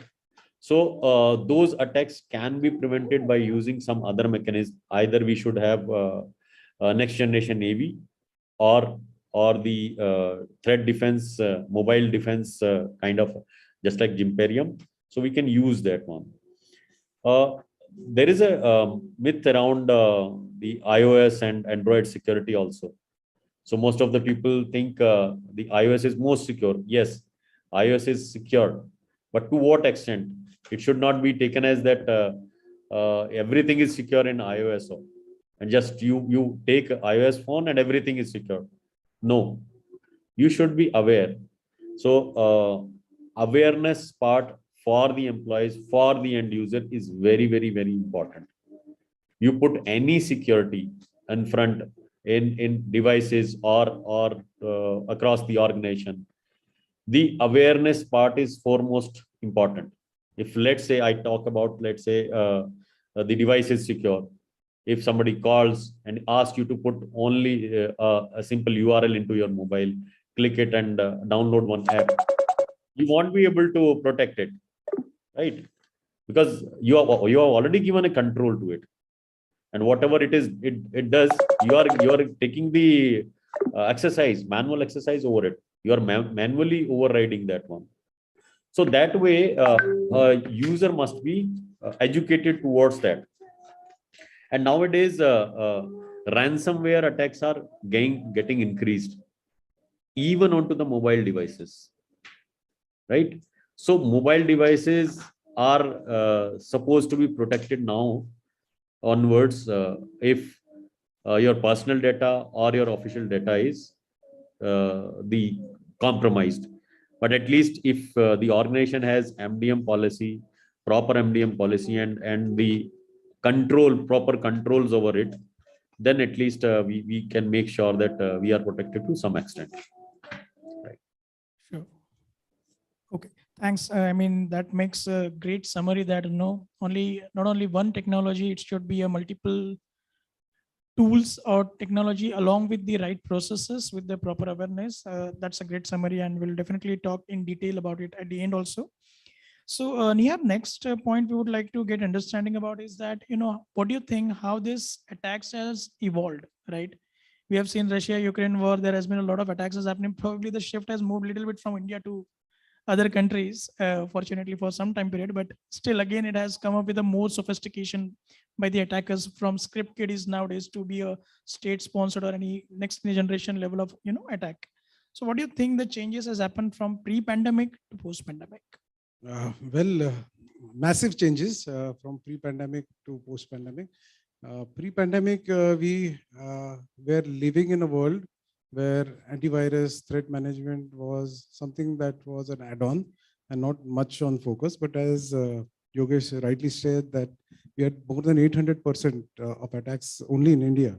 Yeah, and this, if you see the stats, last year 21 million apps were published on both the stores, out of which 77% were Android.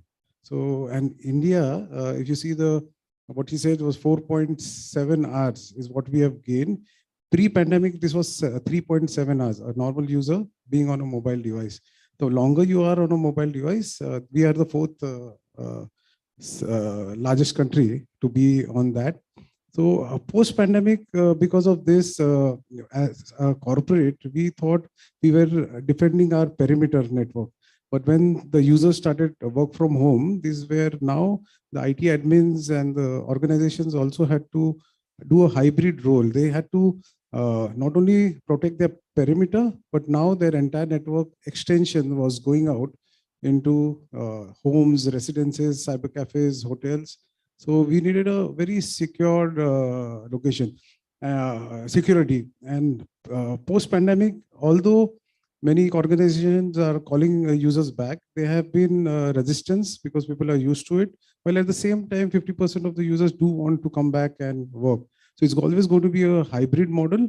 And the task for administrators or organizations, security teams is going to double, because now they will be not only focused 50% on the organization security, but also on the device security.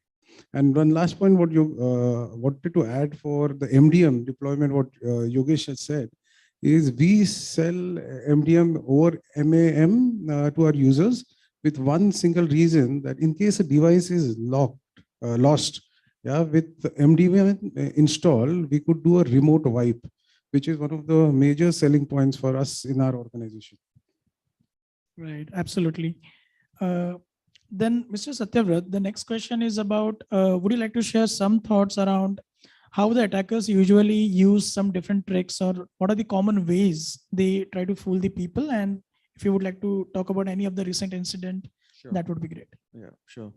So as both of them pointed out, I think phishing remains one of the the common areas, both for the mobile as well as the endpoint devices. But apart from that, specifically on mobile, I think one of the recent ones that I can think of is FluBot, right? So that impacted, I think, Europe and Australia and a couple of countries, where it was a smishing attack. Basically, as SMS is sent, along with a link, and people just click on that link, and then the entire mobile then app gets installed. And the objective was to obviously get the financial information and details from the mobile. So that is another way in which attacks are happening on the mobile. Another thing where which I can think of, man in the middle, free Wi-Fi. Everybody wants a free Wi-Fi and connects to it, and then what you realize is even cafes are now these days are giving free Wi-Fi, and there is a possibility that somebody may create an SSID with the same name, and then you connect to it, and then your data is going to somebody else. So that is another area. And a lot of free apps which are available even in the Google Play Store. There are a lot of apps, and then we come to know, obviously it is very difficult for an end user who's downloading at that point in time that it is malicious in nature. It happens that 6 months, 1 year down the line that people realize, and then finally it is taken down. So that is another thing which is happening. There are a lot of free apps also outside the Play Store, right, which people sometimes try to test, etc. And that also causes this kind of a thing. Here I would like to add one of the new ways people are trying to make you download malware or ransomware is the most famous QR code that we see and now we are using in everyday part of our life. Just like we have seen examples, not in India, but other places internationally, is such conferences. They place a QR code placeholder on the table or on a wall or on public places, and say declare free prizes, and a user looking at it simply goes and clicks and the download starts. So that is becoming a big way of getting into your cell phone. Absolutely, that's the most trickiest thing I have for today. You told me also, that's superb. So I'll restrict myself from scanning, and I'll try to pay in a Google Pay with number. I'm just kidding. Okay, so Satyav, you want to add?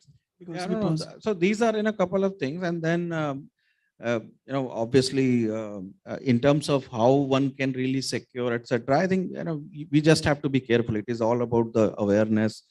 Don't try to fall victim to such kind of a free kind of thing, and I think that itself would really help people staying away from such kind of scams.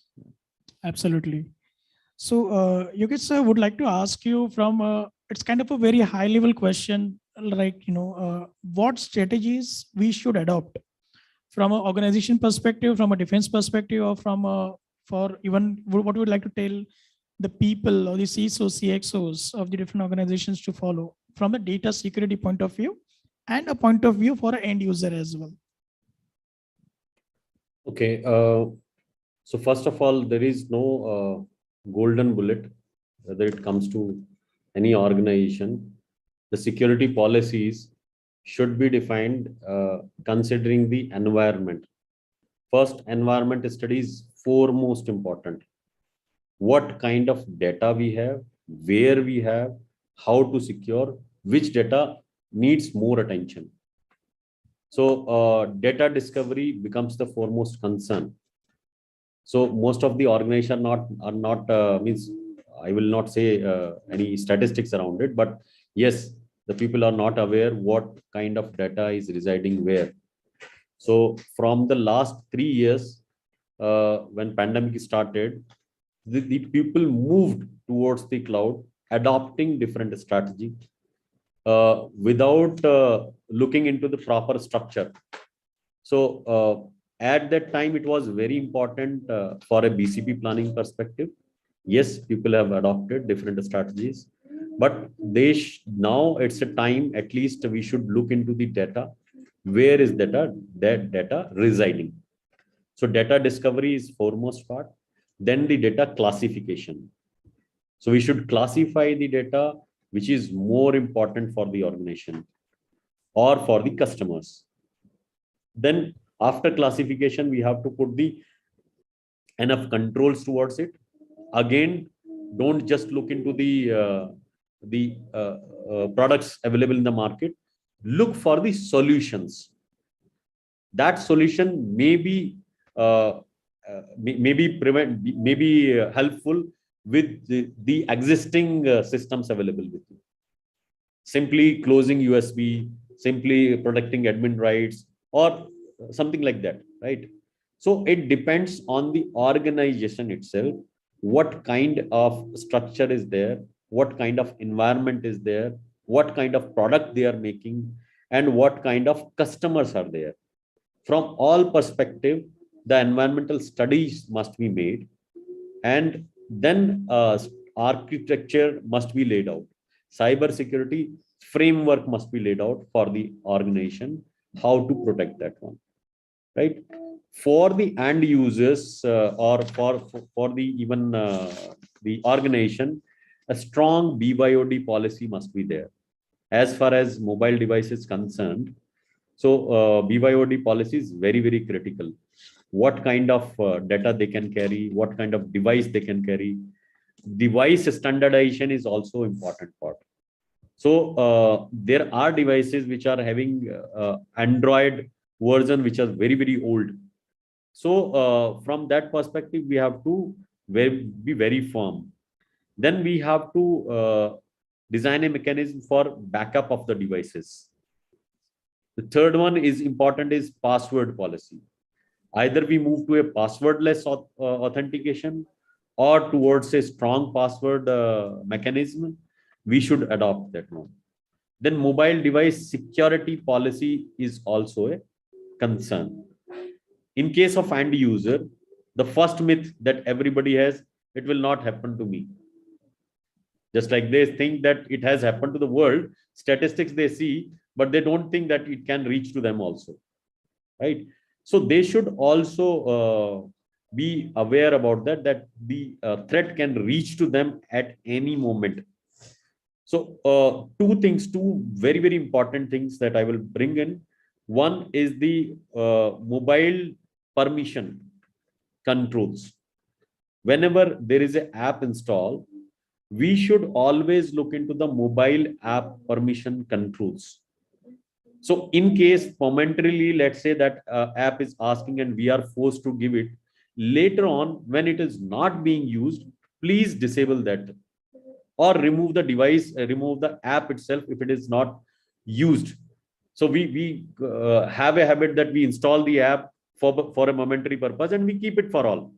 And that device, that app keeps on monitoring our required things. And the third, the second thing is unknown link. Please don't click the unknown links received through mail, phone, SMS, wherever, right? So these are few things that we can take control. Another one is the secure Wi-Fi. Use only secure Wi-Fi. Don't use unsecured, publicly available Wi-Fi. Try to use your own hotspot. Try to use your own Wi-Fi source. Actually, nowadays we have become very habituated towards the data uses. Abhi aaj khana nahi mile, to that becomes secondary. But data is important. So everybody looks towards that. right? Or Wi-Fi kahin pe bhi mil jata hai, so then we tend to use that one.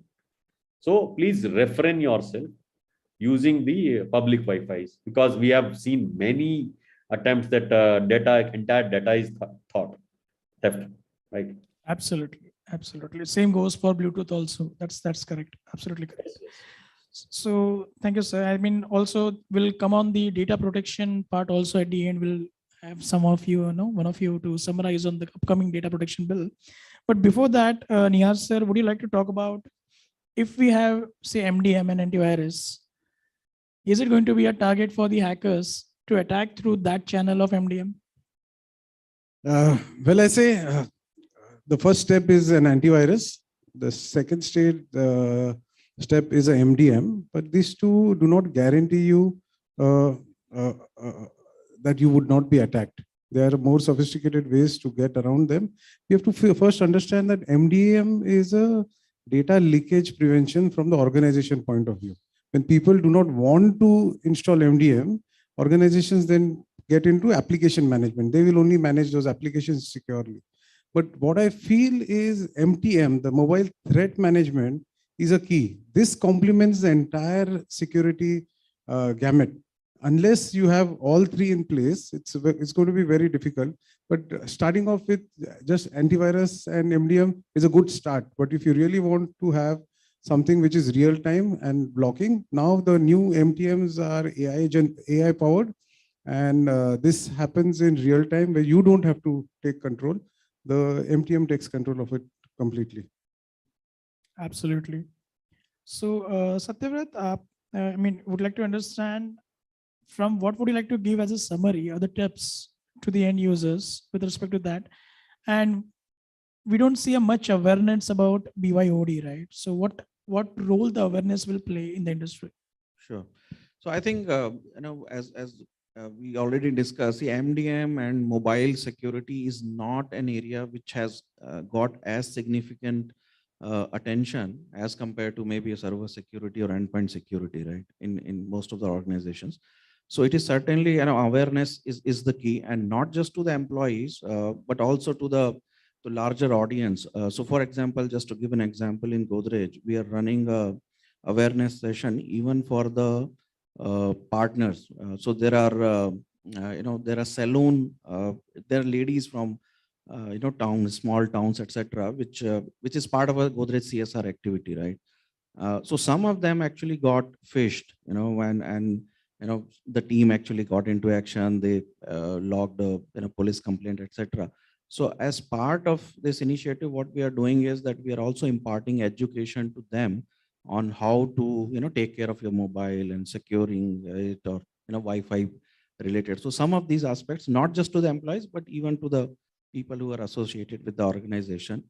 And I think the other thing which I can think of is that even the mobile manufacturers themselves have to come on more on the education side. I think Apple is already doing it in terms of giving a update on what is the data that is being shared. I think they are working a lot on the privacy side.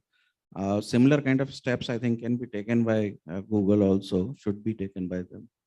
I would like to add here is all we are talking about is prevention and detection. But in case there is mitigation, right? You are attacked.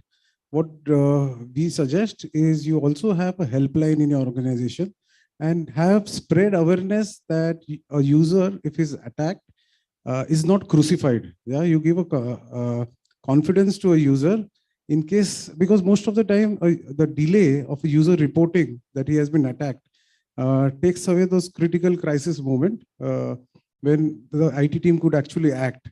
So give them a confidence. They say that you should be the first one to call in, put in a helpline number and ask them, give that comfort that anything like this happens, be the first to tell.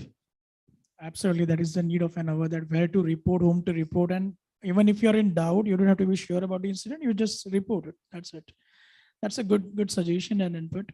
So I would like to have two more questions. One is about data protection bill, how it is going to talk about this mobility factor. Whoever wants to take up, you want to take near? Well, I have been studying that for a long time now, gone through the draft for the last couple of years, and we're still waiting for it. And of course, it's going to change a lot of things. If you see and study the draft, it is been studied. The largest data protection bills is US, Europe, and China.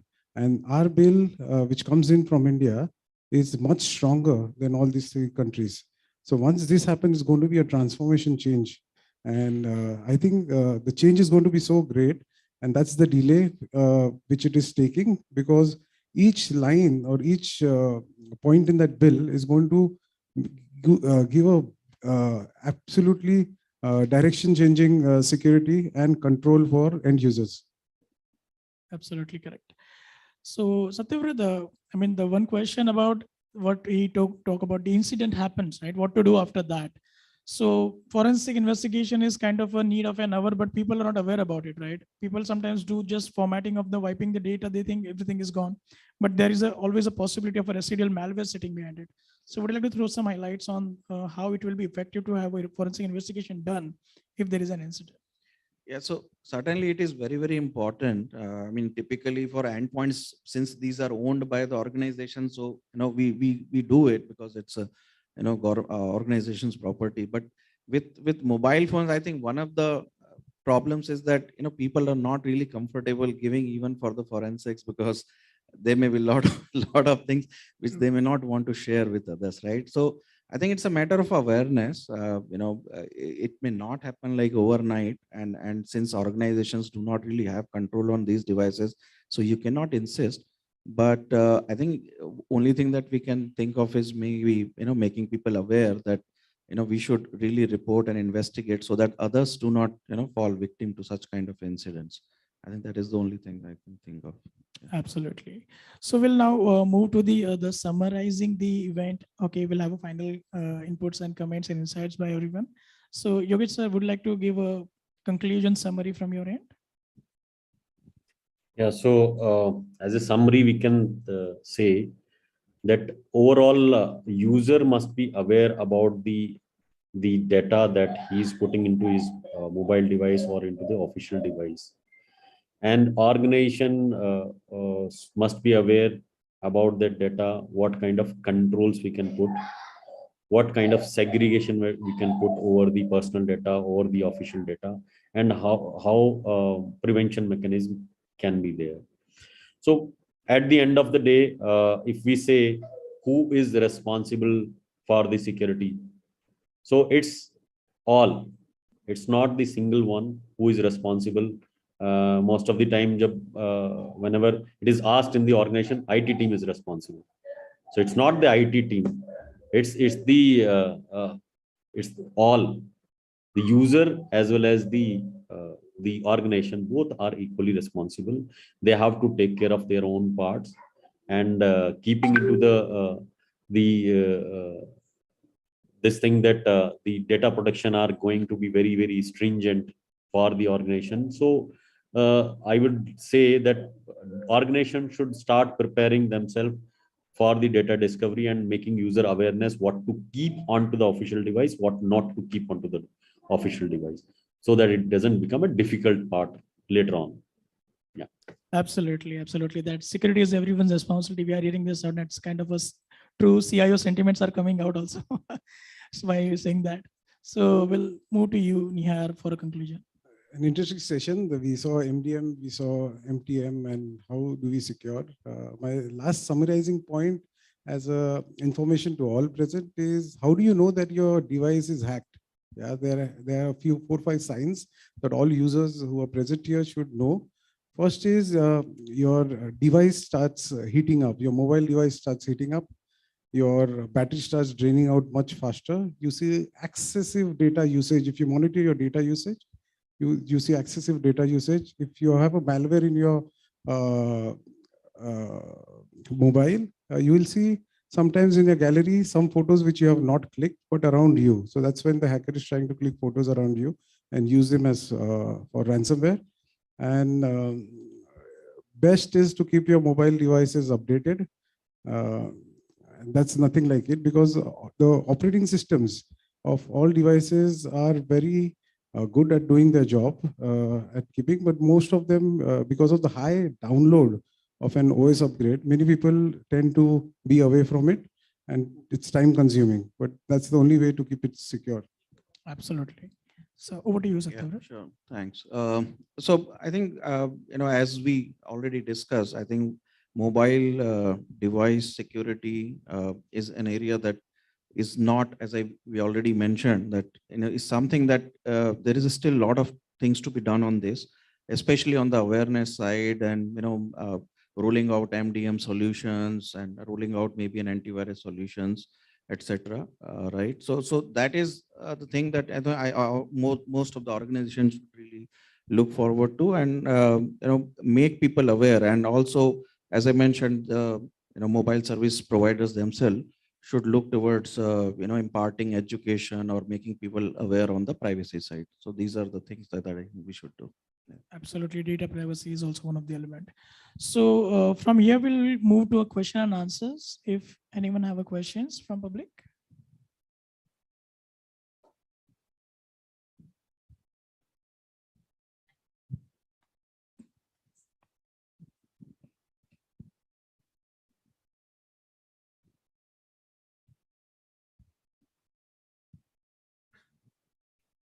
Anybody having questions? All right.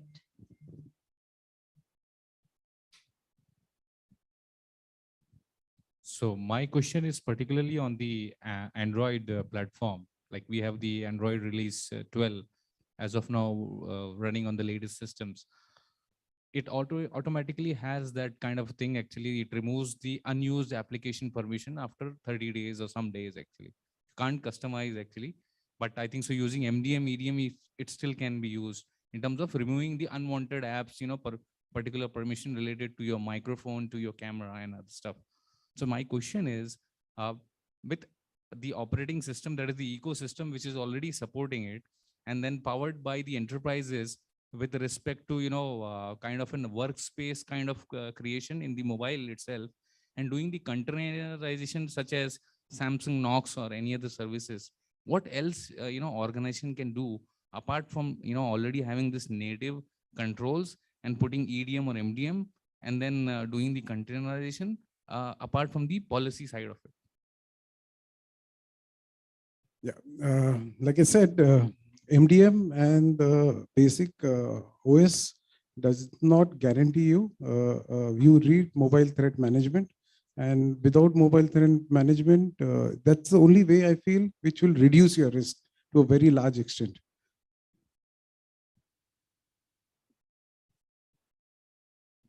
Great. Hope does that answer your question?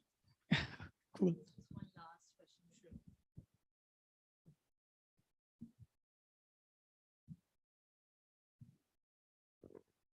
Hello and good afternoon. This is Ashton here. I've just got a quick question with regards to the BYOD concept, or bring your own device. With regards to mobile, in your opinion, and any of the panelists can answer this question, how do you balance data security requirements under BYODs if you have a policy on BYODs? And does putting in too much of data security intrude on the data privacy of the individual? So any thoughts? Again, I know there's no black and white in this, but if there can be any thoughts shared.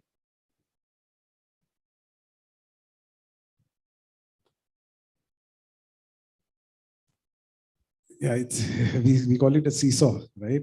Convenience and security do not go in tandem always. There is a job of a seesaw to see where you can balance, and it all depends on the culture of the organization. Yeah, if it is very IP centric, you have more power.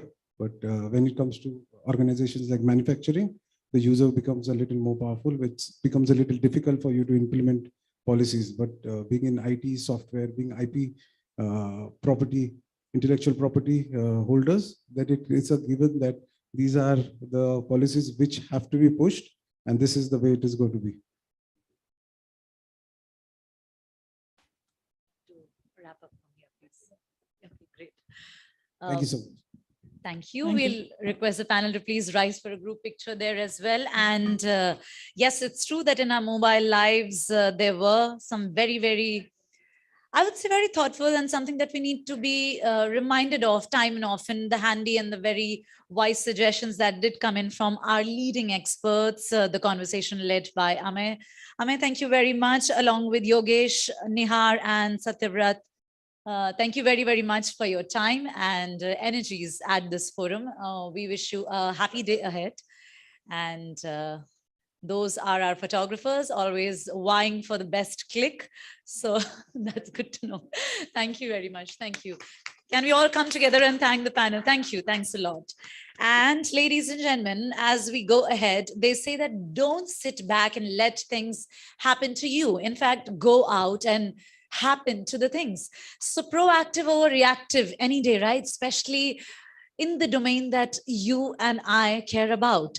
Well, our next panel discussion that's coming up, and we need to have one more chair on the stage. This will be all about inside threat and ransomware. So we need to continue the momentum, ladies and gentlemen, and invite our session moderator, Shubhajit Roy, the technology consultant and advisor and ex-SBI Mutual Fund SVP and CIO. Let's welcome Mr. Roy with a good round of cheer. Thank you very, very much for coming forward. And of course, looking forward to the conversations that you would be steering. I want all of you to put your hands together, like really put your hands together to welcome very much another inquisitive mind joining this time in the form of our panel member, Ashton De Cruz, Director, CISO and Head, CC and S Governance, NatWest Markets PLC, India. Hi, Ashton. Warm welcome to you. And we would also be connected digitally to Ravinder Arora, the Global CISO from Infogain. And joining us physically over here would be Debojit Mehta, of course, a CISO, Aditya Birla Fashion and Retail. Let's welcome Mr. Mehta also with a round of cheer. Of course, we had some very, very thoughtful insights right there in the morning from him. And this time he joins us as a panelist. Connecting with us live would also be Lalit Trivedi, the head IT and CISO from ITI Asset Management. Warm welcome to Lalit and Ravinder, whom would be very shortly, hopefully seeing on the screens. And may I request the Chief Executive Officer from Aquila I. Give it up for Aditya Sawant, please. And that looks like a powerhouse panel right there. Mr. Roy, we would request you to please take charge.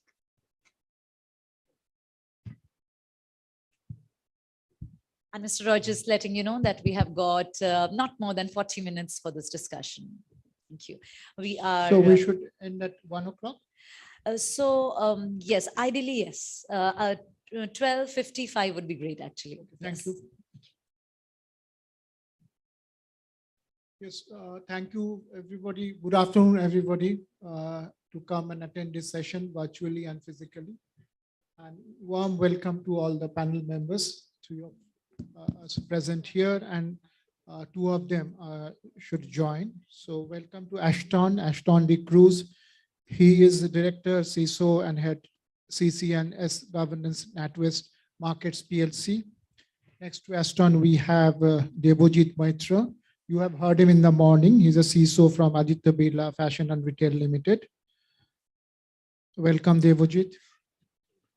And we have Aditya Sawant. He is a CEO of Aquila I, a niche technology infosec company working in the domain of threat management landscape. And we should be joined by Ravinder Arora. He is a global CISO Infogain, IT services global company. And also we should be joined by Lalit Trivedi, head of IT and CISO, IT Asset Management Limited.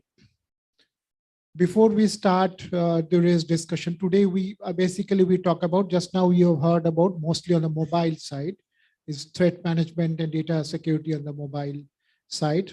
Today's our discussion is slightly more broad-ended. We are talking of inside a threat, which is a big threat for all kinds of enterprises today. And also at the same time, something related we are going to talk about, that is a ransomware. So all of you are quite familiar with these two kind of aspects of information security or cyber attack. So I need not overemphasize on these two aspects. But to start the context and give some seriousness of the topic, I just like to add a few statistics which will give you the idea of seriousness of the issues we are in. Especially if we talk about India, according to when I see CERTIN has reported last year. So in 2021, CERTIN itself has reported 11.5 lakh incidents, security incidents, which have been reported and tracked by CERTIN in India. So that's a quite astonishing number, which most of us may not be thinking too much. And there, since 2019, there may be threefold increase in the information security or cyber attack related incidents. So that is another, especially with the after pandemic lockdown and work from home scenario. And at the same time, there are almost 120% increase in ransomware attacks in India. So these statistics give us a quite clear picture of the seriousness of the issue at hand.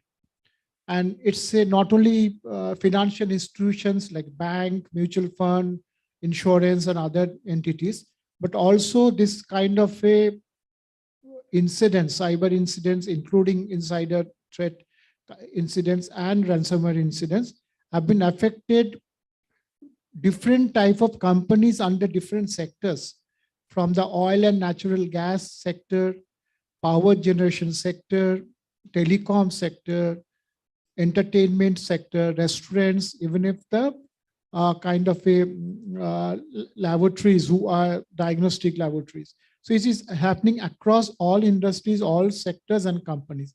And I am sure all of you must have experienced either ransomware attack or kind of insider threat in your organization in the last couple of years. So India statistics may not be too correct because most of the time we don't report the incidents. And in this case, we can talk about some of the recent developments which were CERTIN has given a new directive in the end of April of the reporting, incident reporting, and some of the related. If time permits, we can talk about that. So that's the overall scenario. So now we will divide our discussion into two parts. First, we'll start with insider threat landscape, and then we'll go to the more specific on the ransomware attacks landscape in recent times. So if I can permit, I can start with Ashton with you. So in your company is a big group headquartered in UK. NatWest is a big entity in the financial side. And can you give us some sense of insider threat in your company and your industry? What has been your experience so far, and how do you see it's going forward? Hello and good afternoon once again, everyone. So thanks for your question, Subhajit. I must first thank the Enterprise IT World, Sanjay, and the team for inviting me over to this panel. So thanks so much. I must also submit that views and opinions expressed here are in my personal capacity, may or may not be subscribed by my organization. Okay. So coming now to the question that you had in hand. So you've given us some statistics at the start of this panel. So let me submit to the same statistics that you put. 11.5 million or 11 lakhs is what the CERT in cybersecurity incidents for this particular year. 70% of that has been also justified as insiders. Okay, so not just the cybersecurity breaches, but a large percentage of that is actually insider threats that come true. So that's the quantum of the entire cybersecurity space, and where's the main source in terms of insider threats. Coming to the definition of insiders and what is the insider threat? Insider threat is actually something that could be intentional, deliberate, and with a malicious intent, or it's something that could be unintentional, accidental, or due to negligence. But both of them have the same impact. Another part of the insider threat is, and this is something that we tend to ignore, insider threat just doesn't mean staff and employees. It could also be ex-employees, it could be your contractors, your third-party vendors, and your business partners as well. So anyone in your hierarchy within the supply chain who has access to your data, sensitive and otherwise, who has access to your infrastructure and your systems, and who has access to your policies and procedures are all insiders to the organization. They don't necessarily need to be staff and employees of the organization. So that's the perspective on insider threat. Now, coming back to what you have again mentioned, how big is insider threat? What is the experience that I have in hand?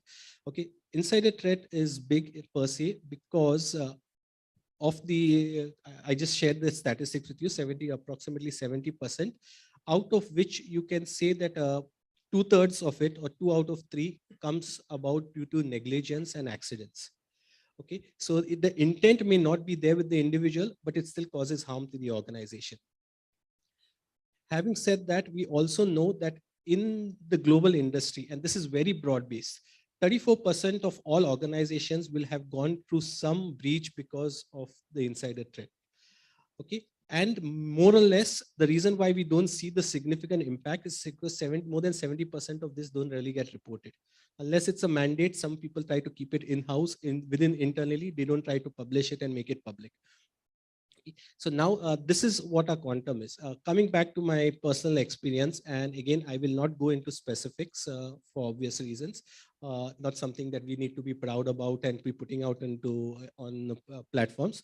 But I can give it broad base into maybe 5 or 6 categories. One, as I said, is the unintentional threat that comes about through negligence. And when we say negligence, it's because the lack of awareness of the policies of the bank, lack of interest, people who look for convenience and comfort rather than actually adhering to policies. And finally, it also comes down to incompetence. Okay, where someone may not be equipped, not be aware, not be trained to be able to adhere to policies. So that's the first type of insider threat that we could see.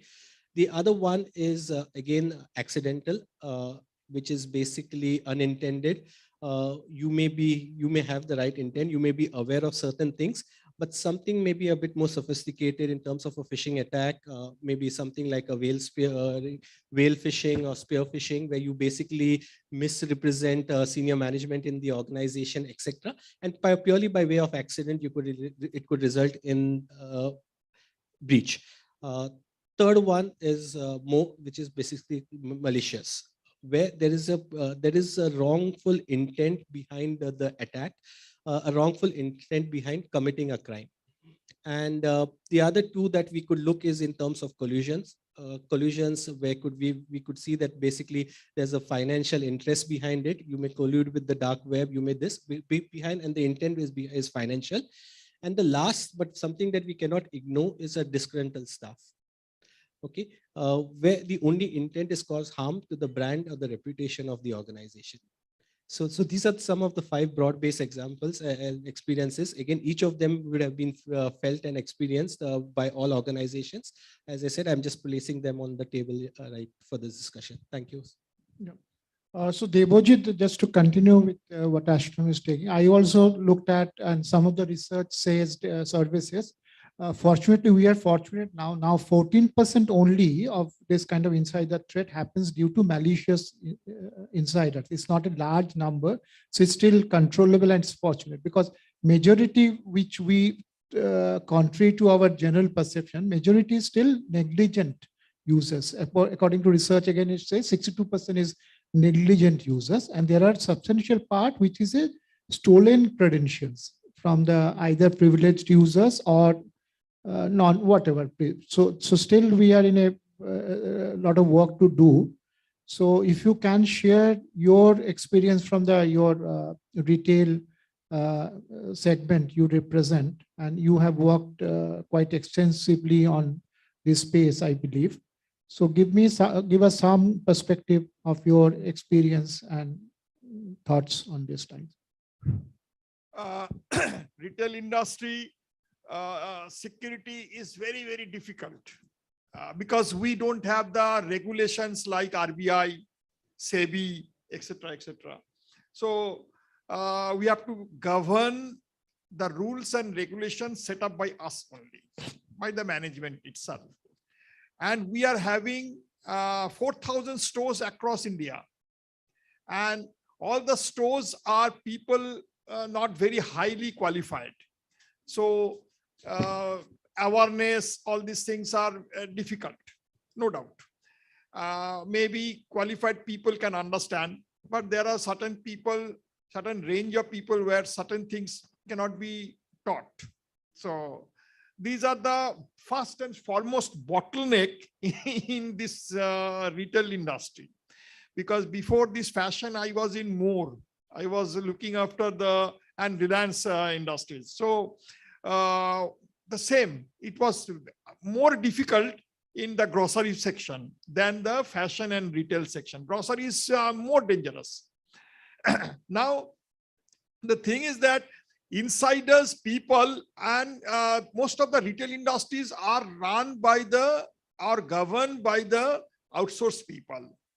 Most of the cases. When it is an outsource, it becomes another risk, because the people who are in the network and who are not in the network is not immediately known to the top management or to the middle management, whatever it may be. So that is a very big risk.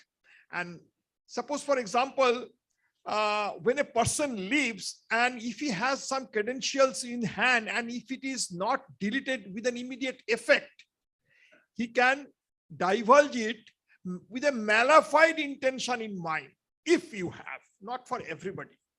Malified intention means what? I can earn money by giving my user ID and password to somebody else. And, or I can publish it into the respective domain. So what happened? This creates a very big, easy path to get inside the network. Very easy path, because you don't have to play any intelligent work into the penetration into the network. You may have to do certain lot of jargons, you have to make some mathematical calculation, these, that, nothing has to be done. It's a very easy. I know your user ID, I know your password, but it gets inside. Simple. After that, I told in my last session, the micro segmentation, what we have done. So that is a separate story. That is a prevention.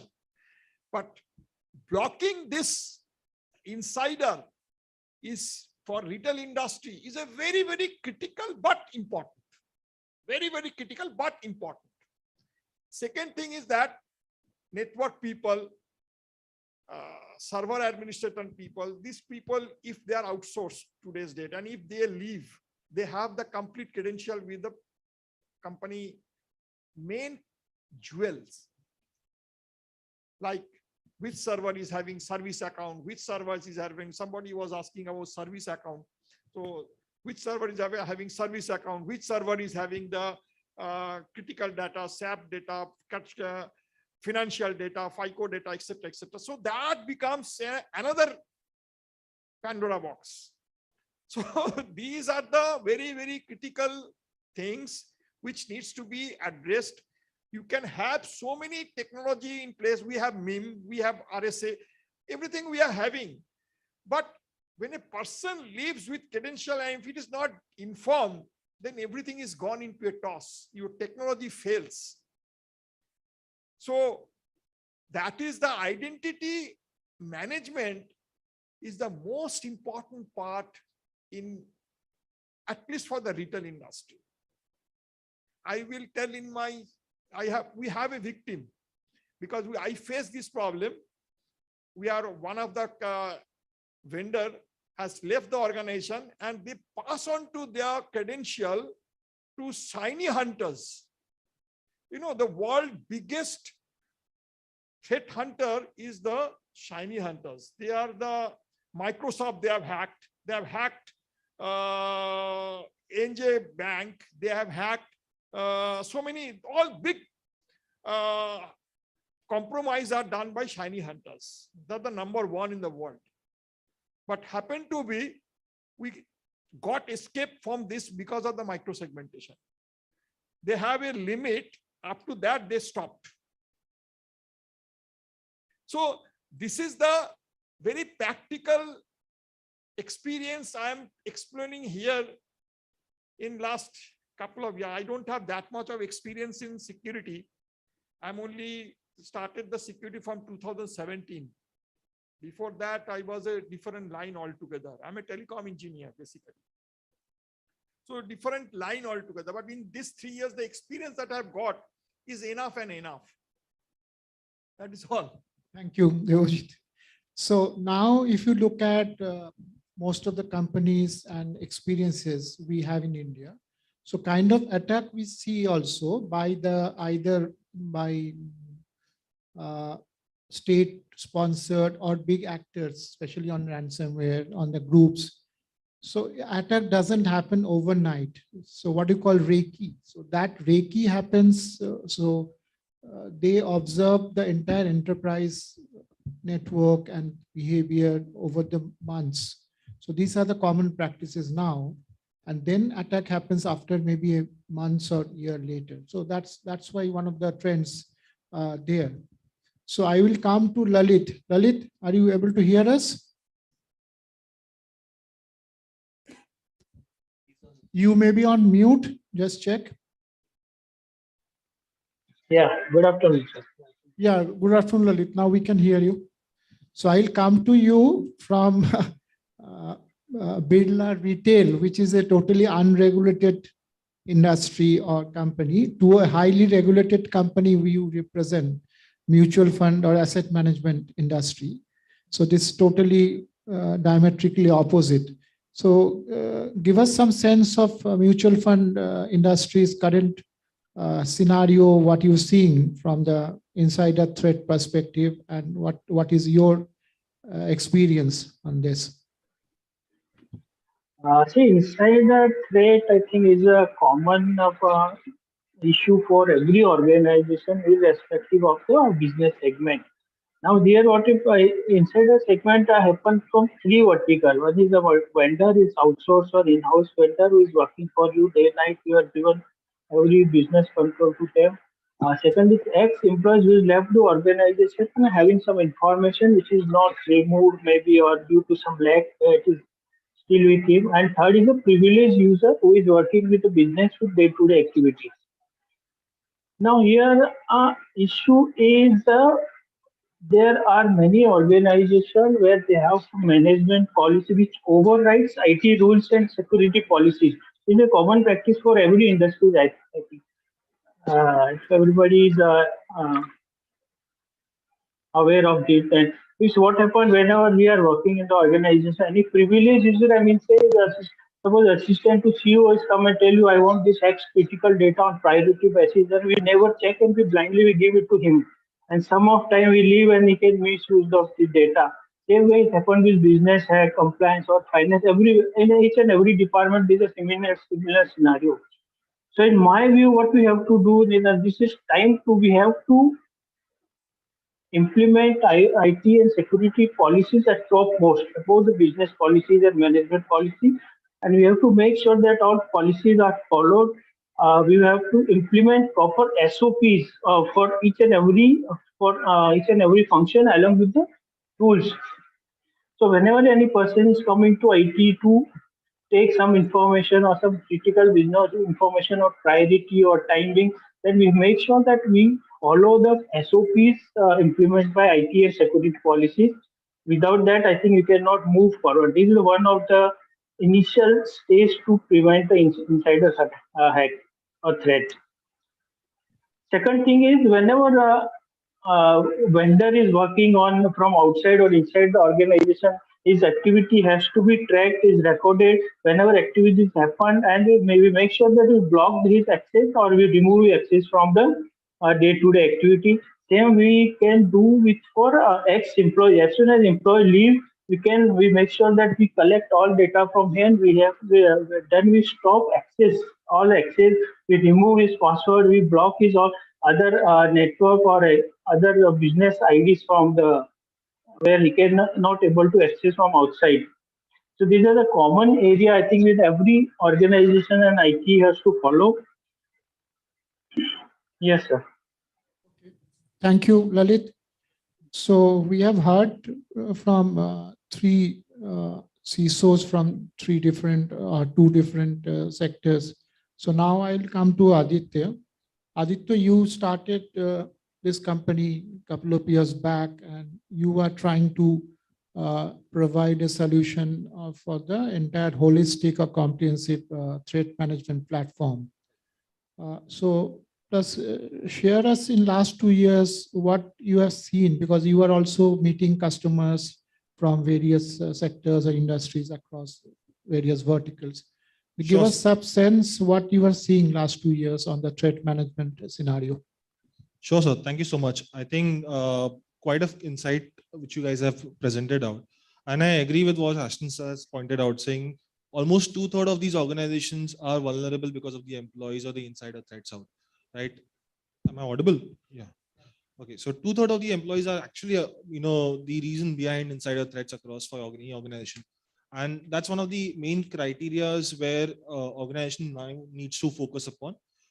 These 2/3 of the employees, first of all, need to be identified and then basically train them and mature them enough to ensure that they are not either, first of all, they are not willingly doing it. That's one of the things which we need to ensure by putting some compartmentalization, ensuring microsegmentations.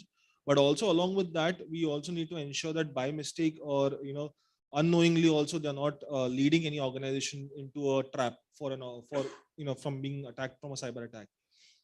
Coming to what the Bujit sir has pointed out, and in fact, it's a great insight where we have worked, and we have worked with almost every range of organizations across, where we have seen organizations which have employee base going up to thousands of their employees, to organizations having probably 20, 50 or 30 employees as well. Every organization has a maturity to a certain level, and not everyone could be trained across to identify threats in an easy manner. The most common ground which we've seen is that we need to start from a basic and go across to the higher ups. Number one. Number two is across whatever activities you do in your organization, ensuring that your users are knowing what they're supposed to do from from a cybersecurity threat is the utmost and the most priority which needs to be given and assigned to. We have seen a range of numbers, and I think during my presentation I put across some numbers out there which talked about the kind of vulnerability an organization lands in. This is actually a threat, and most of those numbers are being led by the insider threats across. So you see double-digit numbers, or most of them are because of the insider threats around over there. Something which every organization now needs to focus upon, and we need to start having a very proactive approach towards it. We need to start having stringent policies in place. We need to start having more and more checks mechanism which we need to deploy across, and ensure that a comprehensive layer of security is being laid down from a insider threat perspective, and ensure that no people are leading you towards it, because at the end of the day, most of them are the people out there within the system or external to the system, and if they are not leading you towards it, that's more and more of a precautionary safeguard, safe net you have at your organization. And I think that's one of the key observations which we have out there. Okay, thank you, Aditya. I think we can see Ravinder. Ravinder, can you hear us? Yeah, I can hear you. Yeah. Really apologize. I was on the way to no office. issue. So we are joined by Ravinder Arora. He is a global CISO of Infogain, is a global IT consultancy and services company. So Ravinder, you can give us some sense from your industry, your company, on the insider threat and what you have seen so far in this your space. Okay. So I think, I heard some of the conversation by other, panelists and their thoughts, and, I totally agree. In my view, I think it's a coincidence that yesterday I was reading some report from one of the leading, security company, where it was mentioned that, there are 66% of increase, in last 3 years in insider threat, attacks. And I think there are two parts of insider threat. Now we cannot say insider threat only means that, some employee or, some, part of the organization is trying to, hack into our system and trying to get sensitive data. I think there are users which are actually ignorant user for information security. For example, if one user who actually clicked on a phishing link, even I will treat that user, and I think now industry is treating that user as an insider threat only. Okay, we have to understand that, because they actually take us to the security risk. If there are good number of users, they are not aware about, information security, basic hygiene factor. They are also part of cyber, insider threat. Now managing cyber threat, I think other panelists talked about, some basic things like managing, so I will not repeat that, administrative privilege and all that. I think most important part on a strategy level, what we can do. I think the first thing that I will say, actually, we have to have a good detection methods in place, detection and monitoring. I will definitely not endorse any tool, but if we have a good detection method in place and, which can actually detect any abnormal activity, and, AI and ML, more like a jargon words, but if we are really using some AI capabilities, which kids, those can detect any abnormal activity in, regular trends in the systems, in the user activities, that can actually detect. Another important part, having a good, PAM solution in place, privilege access management. I think PAM, that can really help if we deploy on a strategy level. And, I think tools depend on, what is my environment, organization of my environment. Tools also depend what is my need and on which level my organization can accept the risk, because all risk we understand that cannot be 100% mitigated. So I think that is also very important. I think third point, now is really time, which actually feel and most of the organization and security teams are missing, is really time to have some inbuilt capabilities of forensic, cyber forensic in-house, because, most of the time there are things which are happening internally and maybe happen. Most of the time we go and take help to the cyber, external agencies. Till that time, the basic investigation has already lost the purpose. So time has really come that we have to work on detection, monitoring, and the most important, have some basic cyber, forensic, if we cannot have a full-fledged team on cyber forensic. So according to me and according to my experience, I think we have to manage. And another important point, I think already mentioned, we really, really have to work our insider users to make them aware on cyber security. I think every user, in other terms, what I do in my organization, we have identified, security champions from different teams. Now it's not my responsibility to make them aware. It is the security champions' responsibility that they should tell their user about the basic security hygiene, how they will differentiate between a phishing link, do, multiple phishing tests, and there are 100 ways to avoid this. So I think there are 4 or 5 factors that we can work, and, we can definitely get rid of this problem, at least to some extent. Oh, thank you, Rupender. So you have mentioned or highlighted 2 very important points according to me. One is that monitoring part. Again, if we look at the various statistics and the practical use cases, most of the companies I have seen, most of us only monitor maybe the privileged users or selective users. So according to now, what the situation is there, we need to monitor all users and also the user behavior and other patterns which are coming into place now with the SOC. So that is the need of the hour. And Debojit, now you have a huge challenge since industry is not regulated, and it is awareness also is not going to do much because of the kind of users you are dealing. So what are some of the, if you can tell us some of the implementation you have done, which you think have been successful into reducing or mitigating preventing the risk associated with that insider threat? First and foremost thing, it is to some extent I can tell, but not to a very big extent, because I'm telling giving the negative part first, then going into the positive part. If you have a camera, and if you can take the thing from the screen, there is no as such any artificial intelligence available today to detect what I'm bloody doing. So this is the first and foremost thing, negative part. Okay, price, for example, our promotion, everything I'm working, I'm suppose a user. I'm a user. Suppose I'm a price promoter. So I have the complete control of the price promotion activity, what are my top management is deciding to upload into the SAP or any database. And if I take every screen in a mobile phone, then where do I stand? I cannot protect anything. So that is the first negative point. Let's come to the positive side. This is not for everyone's intention, but positive side, that what we have done, that is a I was telling in my previous section about the adaptive identity access management. What is this? And what is this? Basically, this is a two-part. One vector is identity and password. Another vector is the user behavior analytics, what the user is doing. And if you add these two vectors, two metrics basically, then you will get one result, which will be common, that will be taken, and rest of the things will be anomaly. Rest of the thing will be anomaly. And that can be identified and highlighted because we have 14,000 employees and around 10,000 vendors, like stores and all these things outsourced, not vendors, I should say outsourced people. So it is very, very impractical to monitor 25,000 people.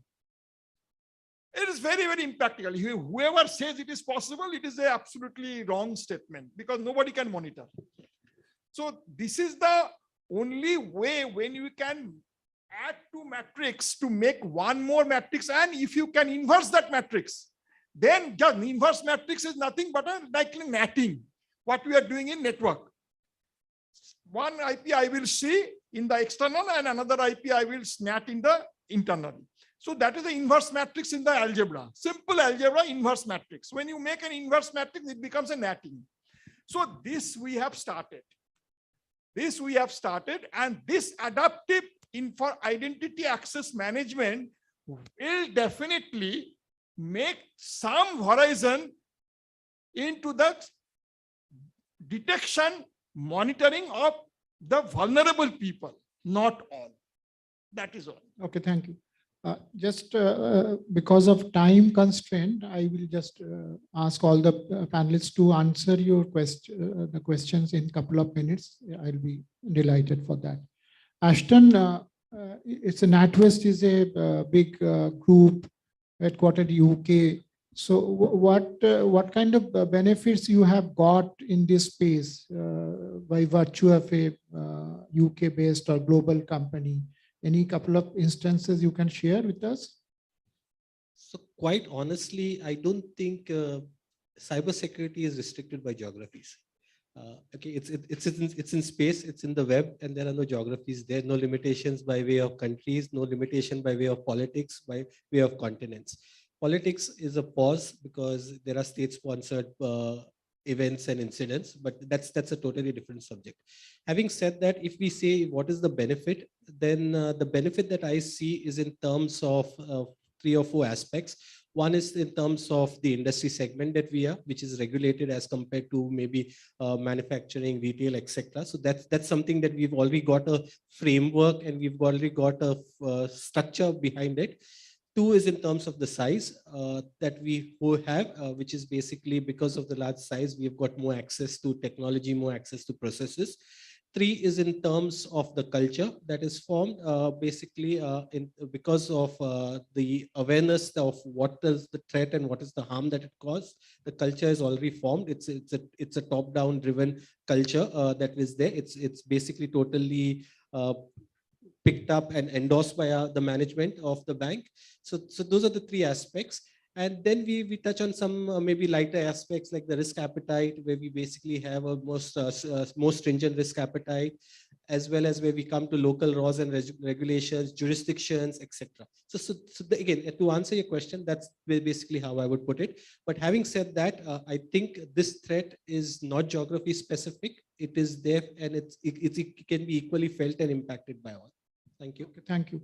Lalit, just a quick answer from you. There's a lot of change happened in the mutual fund or asset management space, if you can recollect, especially from 2019 onwards, with the SEBI coming into more stringent mandatory regulations and guidelines. So can you give us a couple of points which you have seen some changes happen in last 2 years in your company or in your industry? The mutual fund is a completely sales-driven organization, and where we can see that every control moves out and comes in along with the sales and other critical team. So, and we are just 3 years young organization, and our responsibility to implement all the basic and advanced technology from initial stage where we can minimize the risk on insider trade, ransomware, or any outside hack. So in this area, just we have started implementing complete data classification related technology. We are implementing such technology which can monitor and record each and activity of the employees, where we can see whenever inside threat or any issue happen in, related to threat or ransomware or inside threat, that we can monitor which employee is doing what, and where we can control and can implement the control and minimize the risk in this area. So I think and other outside hacking also we have implemented a latest technology in the area where we are monitoring our critical network and data 24/7, and we take required action in case any issues comes in the picture. I think. So now in mutual fund, every day the new technology, we can see the SEBI exposing new technology. Last month, if you see, the government has came with one circular that you have to report all any incident within the 6 hours to the government. Now is implemented by SEBI also recently in mutual fund industry. So we are working in that area also, and I think we make sure that we met all the compliance and minimized all threat and threat and so on. Okay, thank you. Rupinder, just quick answer from you. What any recent implementation in this space to mitigate or prevent insider threat and other ransomware attacks in your company?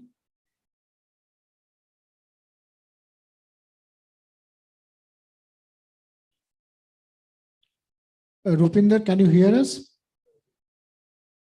Yeah, hi, I'm sorry. Yeah. So I got some, yeah, sorry, I think I missed your question. Tell me.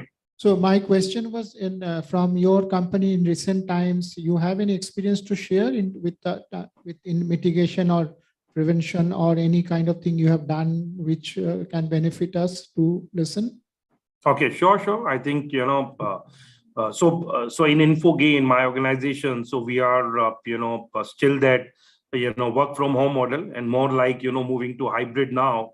But, most of the employees, we are still working from home till September this year. And from October onwards, we are going to change in hybrid model. And, and in this new normal, security has really become important. Last 3 years, our core focus being a CISO and organization to focus more on endpoint security controls, that every user are working from home, and now we have less control on their physical asset and environment that we are providing them in the office. So we have done multiple investment on some good tools on endpoint security. And another important thing that I mentioned earlier, I think more time for monitoring, more time for prevention, rather than disturbing the normal operations of the user. We know the industry retention and this great resignation period. Definitely we cannot do the micromanagement, but we really have to be, being a security head, we have to ensure that every user is working, but security should not take the back seat. So monitoring and prevention has really become very important, that we have done. As an organization, we have done multiple steps to move our infrastructure on cloud. And when we have done our integration of cloud, our SaaS, PaaS, then cloud security has really become important. So we have invested a lot on cloud security, which has really become a need of time. So cloud security is an important area. So I think 2 important factors in last 2 years, I can tell you, on investing and focusing more on endpoint security and definitely on cloud security. Okay, got it. Aditya, just quick response from you before we close the session. We're running out of time. So you to all the audience, you have anything to suggest? What are the should be approach? Sure. So primarily we would advise from a security consultant and a threat management platform side, right? We would advise you guys to basically open up the gates across when it comes to security assessment, because that's when you will be able to identify actually the vulnerable set of employees or users in your organization and the kind of the maturity your organization is at, because at the end of the day, if you identify or which kind of maturity your organization is at from a insider threat perspective, that's when you will be able to have more and more focused trainings and more and more focused alignments you could probably do across, and you could also strategize that much better and much efficiently out there. So I would say opening the gates across for a thorough assessment and understanding of your employee or your insider threat will be the only way forward for you guys. So that's one of the key factors or key takeaways I would suggest everyone in the audience or probably out there listening to us should approach to. I think we'll be also be able to help you in that process. So anytime, any shout out will be, we'll be able to address that as well for you guys. Thank you. I think with this, we'll conclude. Do you have any time for Q&A? Yeah, yeah.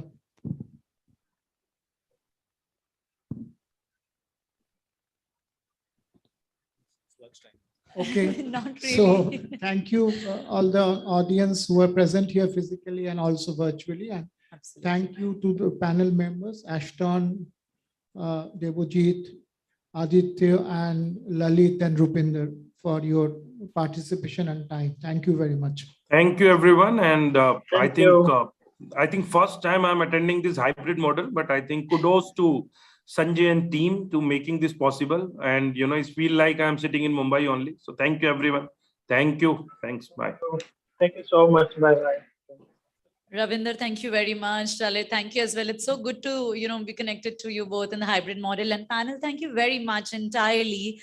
Thank you to you, Mr. Roy, for weaving in the conversations when security really can't be put on the back burner. Thank you for adding all the nuggets of insights at this repository of ladies and gentlemen. As we know, Morphisec presents the Enterprise IT World Security Symposium and Awards 2022. That's brought to you by Enterprise IT World. Panel, once again, thank you very much. And no, ladies and gentlemen, it's not time for lunch yet. So we will drive ahead. We will steer ahead. It's good to see the participatory vibes being exchanged as well, our audience asking questions. So very quickly, I have to be on a mission.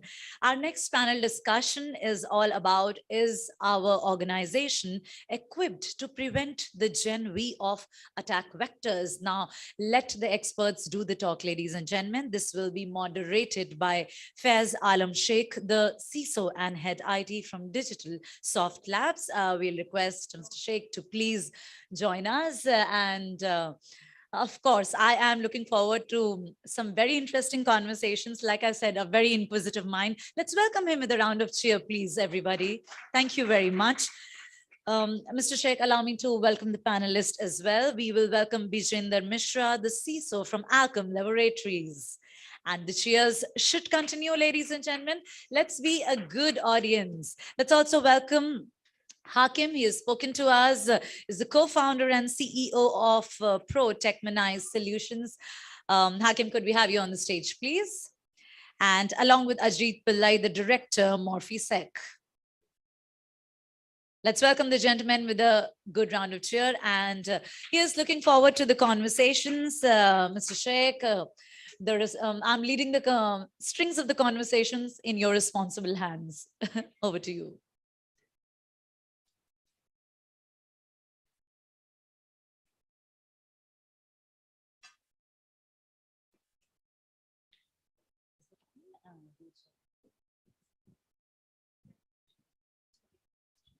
Hello. Yes. So good afternoon, ladies and gentlemen, those who are present physically as well as virtually on this hybrid event. And we are given the responsibility to talk about that, is our generation or is our organization ready for the kind of the latest sophisticated generation B kind of an attack, which is happening on a daily, regular basis. And I welcome all the panelists on this discussion. So we have Hakim, we have Ajit Pillai, and we have Bijinder Mishra. So very esteemed panelists, experience. We have seen that kind of an attack which was happening 4 years back, were just targeting the systems and including the organization assets. People were not targeted, and the data each people or the organization asset could generate, they were of at least prime target, but the shift has been a big thing. it's an exponential shift right now. Instead of just doing the denial of service kind of an attack, nowadays with the generation V, it is destruction as a services actually, which is going on. So with this, I pass and I welcome all the panelists to the discussion, and would like each panelist to introduce themselves and take it forward. Thank you. So I will start first. Good afternoon. My name is Vijender Mishra. I am the Chief Information Security Officer at Alchem Labs. I take care of cybersecurity landscape of Alchem Labs and subsidiaries. Thank you. Good afternoon. I think most of the people know me. You have seen me talking, but let me introduce myself. I'm Ajit Pillai. I drive the business for Moffice for Asia Pacific and Japan. And I've been a security veteran. Started off my career with Trend Micro, Checkpoint, McAfee, and that's why most of them know me. And that's it from my side. Thank you. Hi. So I introduced myself earlier as well. So I'm Hakeemuddin Vadlawala, founder of Protect Manais. You guys can call me Hakeem. I'm not that experienced like the fellow panelists here, but I'm one of the person who have been on the other side of the table as well. And then we are on this side of the table. So I think the discussion today is going to be interesting because I see all three flavors. We have got partner, we've got vendor, we've got customer, and all three flavors are on this table. Look forward for the discussion. Thank you. So audience will be wondering now, what is this kind of generations we are talking about, and was especially on the generation V kind of an attack. So I would request the panelists if they could brief us about in terms of the kind of generation V attack, what it is all about, what they actually do, and how does it affect a particular organization or an industry or a sector. Sure. So I will take this question. Thank you very much. So when we talk about generation, I mean, we have seen that during 80s, we talk about generation first, when this type of attack started, and we started with virus, So generation one was, where we talked about virus. We used to have, Windows 95 or DOS-based systems, and virus started, to create problems for individuals and also for businesses. Then if you see, I mean, during last 20, 25 years, I mean, the threat surface has been evolving like anything, So we started during 80s, we started with the generation 1. In 90s, we also witnessed generation 2. In 2000, we also witnessed generation 3. 2010, we witnessed generation 4. And the first, I mean, disaster we have seen in 2017 when generation 5 cyber attack happened, And now we are talking about generation 6 cyber attacks, So this journey, I mean, from, generation 1 to generation 5, I mean, it has been very painful journey for corporates. I mean, I know many companies due to these cyber attacks, they had to, close their operations, and they might have huge financial losses.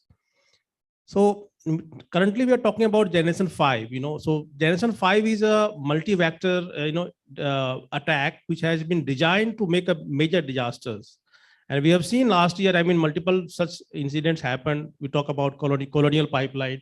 We talk about Transnet cyber attack, which happened in South Africa, for 15, 16 days, trucks were just, got stuck at different ports. So that was another big disaster we have seen last year.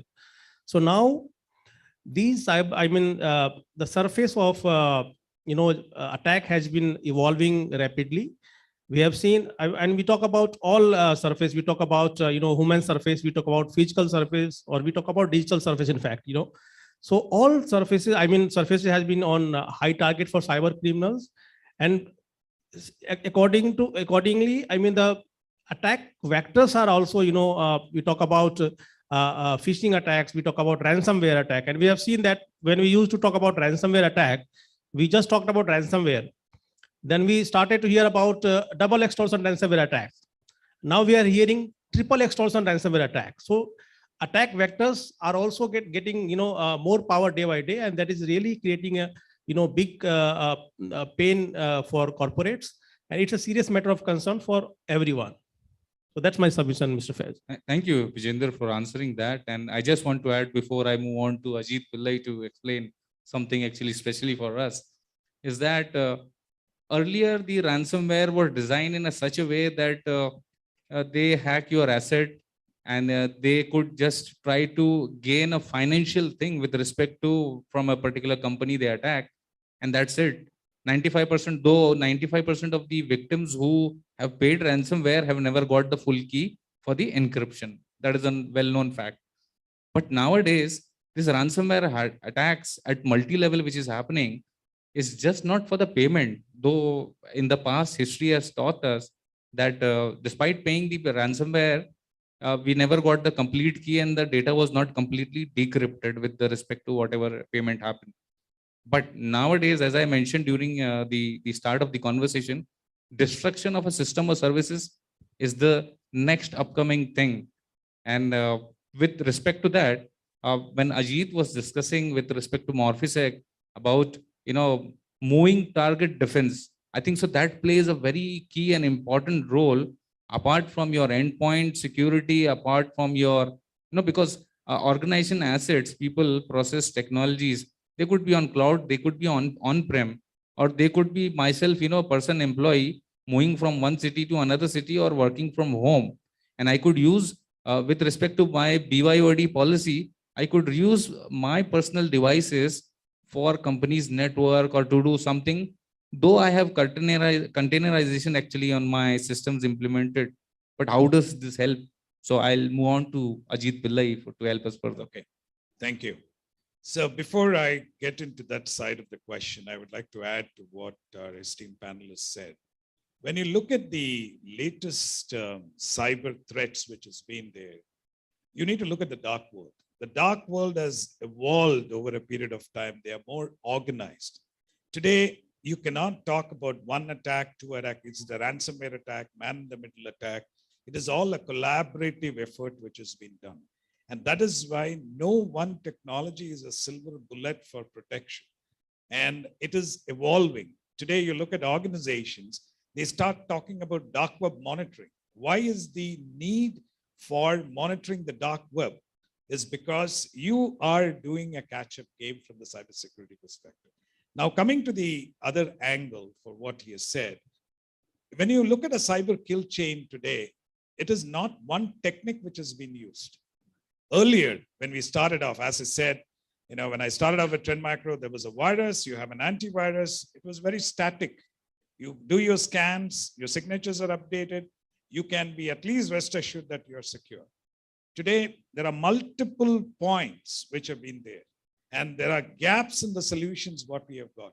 So what is the best way to move forward is the biggest challenge for a customer, for an OEM, for a system integrator, or anyone. So in this challenging world is where we introduced a technology. I don't want to talk about it, you have heard it. So generally, this is the pace which has been happening. Want me to add more? Yes, I would like you to add more, actually, definitely. Yeah, okay. So the other thing, we were talking about some attacks, right? When you really look at even the biggest of the biggest organizations like Samsung, they have been breached. It's a big question mark to all the CISOs because their jobs are at stake. They are looking at the infrastructure. They are looking at data privacy on one side. They are dealing with multiple issues. In India today, we don't have regulatory compliance, which has been pushed to all organizations, especially to manufacturing, etc. But at the same time, you look at a BFSI, a banking sector, they are in a highly regulated environment. They are answerable to RBI for every small transaction. And the biggest challenge for them is how to deal with all this external threats, internal threats, and what kind of policies which we need to do. And today, one of the main areas which is coming up is incident response services, because we have to be proactive. And when you talk about incident response, it's not about just VAPT or just your compliance activity. What is the incident response framework which has been done? When you get breached, who is the first person you reach out to? How do you actually contain it? What needs to be done? That paradigm needs to come into the security fraternity, and services plays a very, very key part. No matter how much automation you do, you will have to have that services preparedness. That's it. Thank you, Ajit. So would like to add something more actually on that. Like earlier generations or 4 or 5 years back, actually, I could say, security incident response team was a knee-jerk reaction. Organization only realized the need when they were into some trouble in terms of, something happening with respect to some ransomware incident or some financial losses or reputational damage. But nowadays, I think so with Generation V, it is the need of an hour.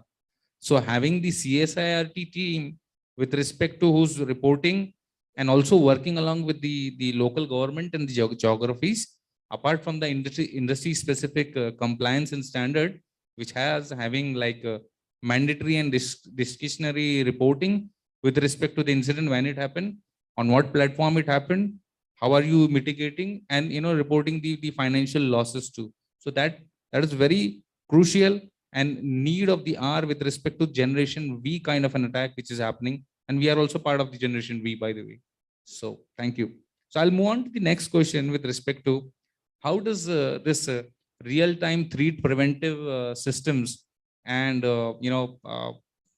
systems powered by artificial intelligence and machine learning, you talk about SOAR, EDR, XDR, which are behavioral based rather than the rules or role based actually. How does such systems help organization to mitigate and address the Generation V kind of an attack which we are seeing as of today?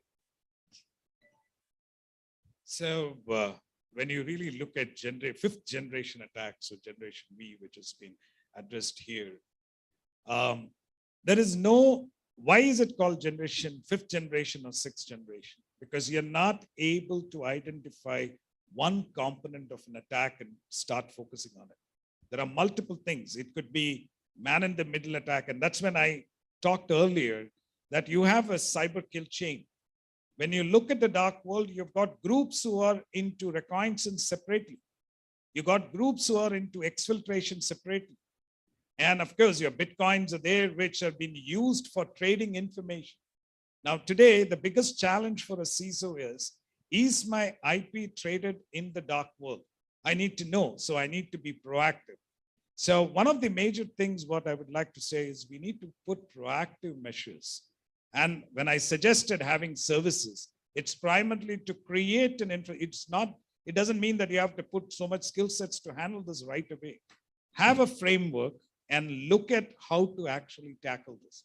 And on the other side, you also need to do a continuous evaluation of gap analysis, which needs to be done to tackle this generation. You look at all those big vendors like Checkpoint, Palo Alto, all of them are talking about Generation 6 attack today. And that is because they are not being able to pinpoint or one or two techniques. And in my presentation, I did talk about the Maitre attack framework. When you look at the Maitre attack framework, it has got tactics and techniques. The whole industry was looking at techniques all this while. How do you actually break these tactics which has been used by the dark world? We need to be 2 steps ahead than the dark world for us to actually start protecting. These are the basic elements for tackling this fifth generation attacks, or even sixth generation attacks. And all these attacks are all state sponsored and they have objectives. And that's when the panelists have been saying that it is no longer just taking money away, it is breaking down your system. It has got much more impact than what kind of damages it used to be happening earlier. You want to add something? So I wanted to add on the question that you asked at the initials is, we have seen the approach, from the Generation 1 and where we are today. But it's not that, and I look at it from a different side of the table. I see that rather than, the ransom guys asking a ransom from us, I see that the vendors are now becoming the ransomware and saying that you got into this, your product, this will solve your problem, right? So this is a different type of ransom out there. I believe that mentality or that approach has to change, right? Because you cannot just go to a person. So if I go to a doctor and I say I have a pain in my leg, the doctor will not just give me the painkiller for the leg. He will examine me to understand that why this leg is paining and then actually, stop the root cause. And that is what I believe that the industry has to be moved across. We are talking about the change, how the threat vector has been evolving to version 5 or version 6. The other thing that I see that the ICT vendors, they have to change the approach as well. They should not be an opportunistic. They should be the one who understand that, what is the root cause before they go and they sell the product. So we shouldn't be looking at the different type of, ransom guys, like we go, you have got this problem, put this product, you will be out of that. So the reason I say this is because I have seen it, right? I have seen it when I was on the other side of the table, that every time when I say, or when I discuss a problem with anybody, all that comes to me is a product, right? That's not how it works, right? Because as what Ajit rightly said, that there is not a single product that is a silver bullet for everything. So it matters like how you actually take an approach to understand the root cause, because a ransom has always been out there with us for a couple of years. What has evolved is that they now understand that how to penetrate, then move across and look for the weakest area and then go and so on and so forth. So that is the same approach that I believe that even the ICT partners or the vendors like us should also take to the customer, to not just go and put a product and say, ye product le lo, sab kuch ho jayega. That's not how it is going to be. It is going to be like, let's sit, understand that how did this happen? And that's where one of the points that Ajit mentioned is the forensic or the incident response plays a very critical role out there, is because you need to understand that where is the problem, not what is the outcome. Till the time you don't understand where's the problem, you will not be able to stop that outcome, is because what you did is you just stopped one outcome, but the approach that was taken to bring that outcome is still open for the ransom, right? Absolutely. So that is continue to happen because you're only focusing कि मैं ये door बंद कर दूं, ये door बंद कर दूं, but you're not looking at the entry point and looking at the approach. So that is what I would like. I would just add to whatever you said. So CISOs and IT leaders sitting in this room and watching us virtually also, or who have joined on multi-platform, we all know this vendor cat and mouse game actually, and we know how to deflect.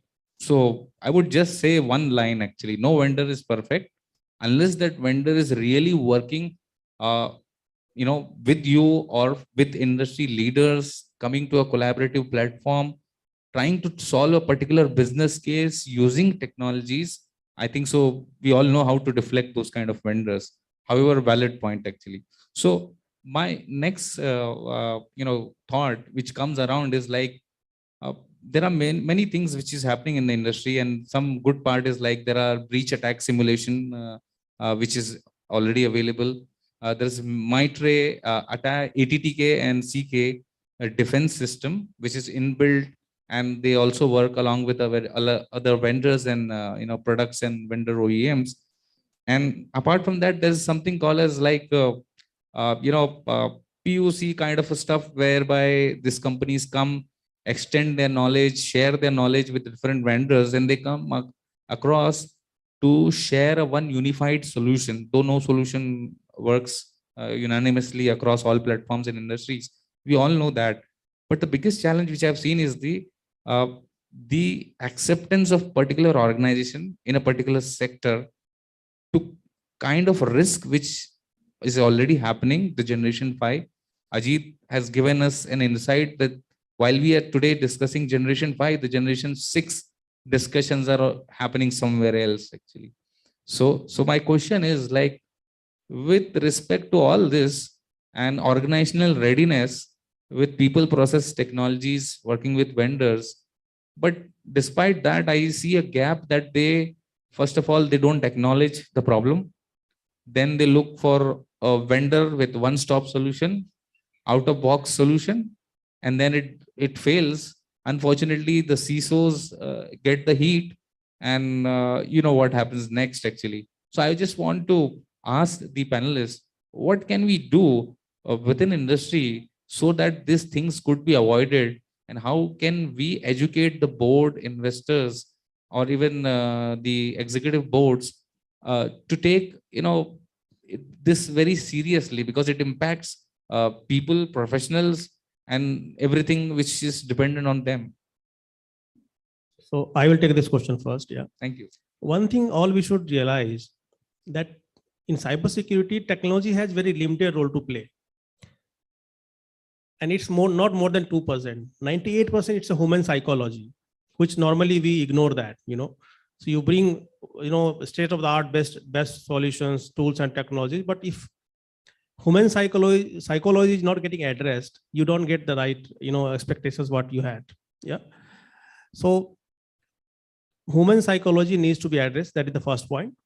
Second point, coming back to gentleman, in cybersecurity, there is no one size fits solution for every, corporate. So what we should do first, that we should evaluate our risk landscape, that what risk we are carrying, what type of data we are dealing with, what type of information we have, and what is our risk appetite. Because I represent pharma. So pharma, your research and development data is, soul of the business. So I will have different priority and, strategy to protect that R&D data. And if I compare with my corporate data, yeah, so different strategy you should have. Multi-layer strategy will work in that way. But first thing we need to understand that what is our risk appetite, and accordingly we need to strategize our policy and plans. That's my. Thank you. Ajit, you want to add something? So well said, one of the panelists. Thank you, sir, for your kind comment. See, the cybersecurity world, there is one curse which is there. Cybersecurity as such is a service.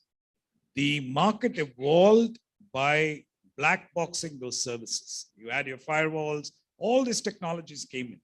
And today, the whole fraternity is looking at a feature-driven approach.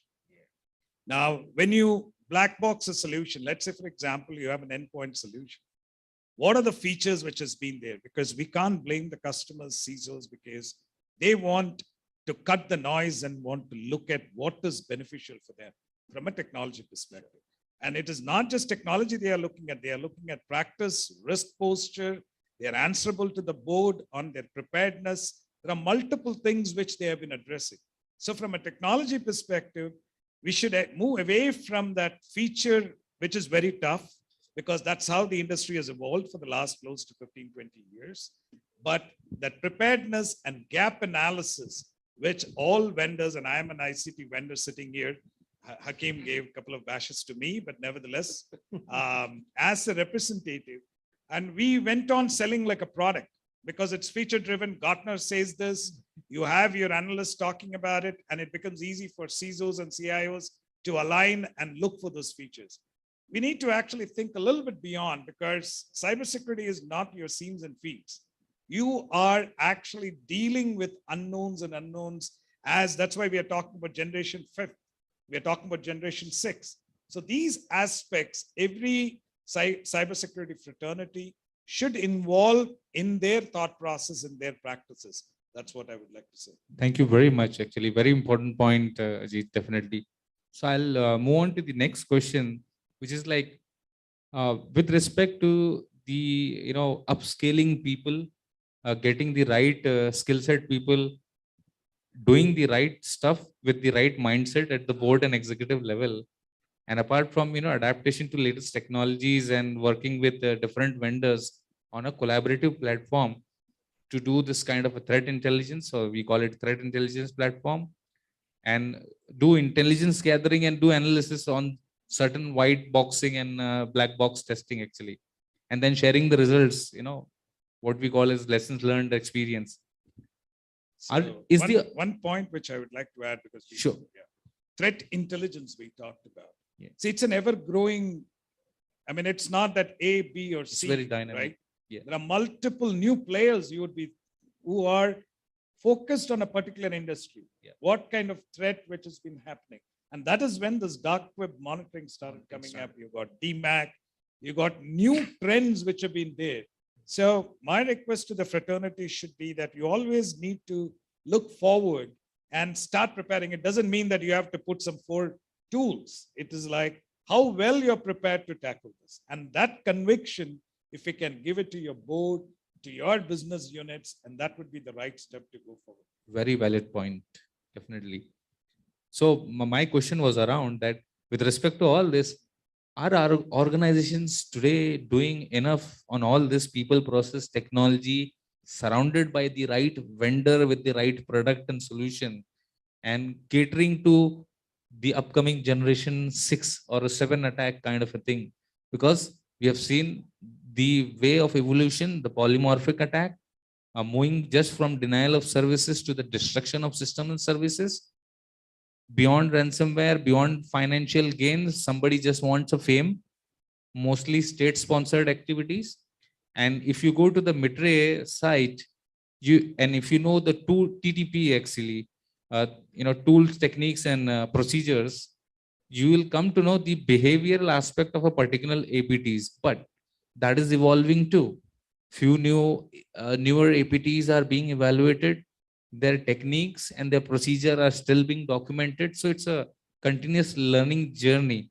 So my question is, are the organizations today doing enough by investing in this kind of technologies or partnering with particular vendor or looking for a particular solution, though they don't have the right skill set at present, because this is a highly multi-skilled talent, professionals required at that end. So are the organizations ready to face this actually? So very interesting question, and right on the dot. So the biggest challenge all organizations face, because they are into business, they are not into cybersecurity business.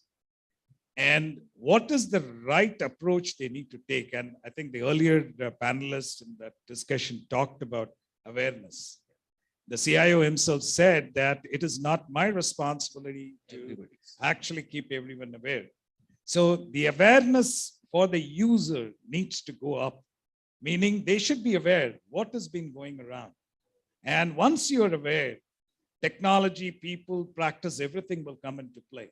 And yes, you rightly said, it's only 2 to 3% what a technology can do.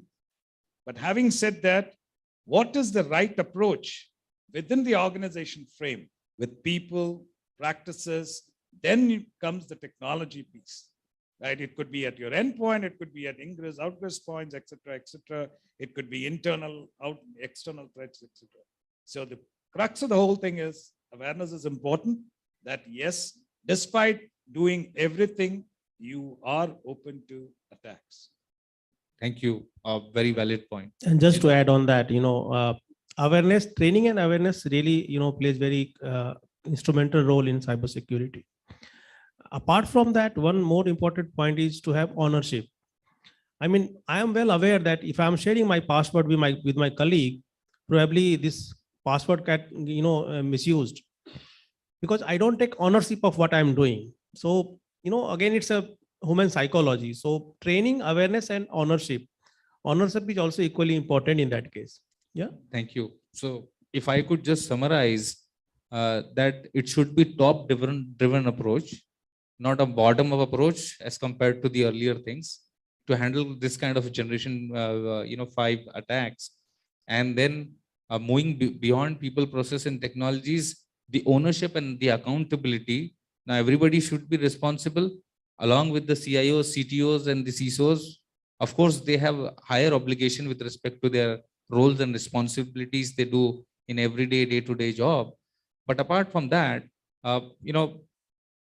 getting the right vendor, evaluating their platform, and looking for beyond more than one vendor to provide, the organization business needs a simple, unified system integration kind of a thing, whereby multi-tools, multi-vendor could play, because no vendor can do everything. They are niche in their own areas. They are specialized in their areas. Let them do their work, and you have to just need to have, kind of a higher visibility, give the higher visibility and the right business cases to your leadership, executive leadership, get their attention, highlight the risk, and apart from that, keep doing all the good work by knowledge sharing, industry sharing. That is very much important. If I've missed anything, you people can add. I think you covered nicely. Yeah. Thank you. Thank you, Bijinder. I think so. You summed it up well. But having said that, we need to think beyond. That is what is the bottom line. And in the security arena, you should not be looking at what has been working. You should be looking at how this risk can be reduced It could be people, practice, everything put together, and of course, technology as well. That's what I would like to say. Thank you. Hakeem? First of all, Ajit, I was not bashing you guys. I was taking it on the partner that, the partner usually have this tendency to go and put up a point specific solutions to the customer. That is something that I was highlighting up. But yes, when it comes to people, process and technology, what my take has always been is that it's always going to be an ever evolving, like how the fellow panelists have also mentioned across.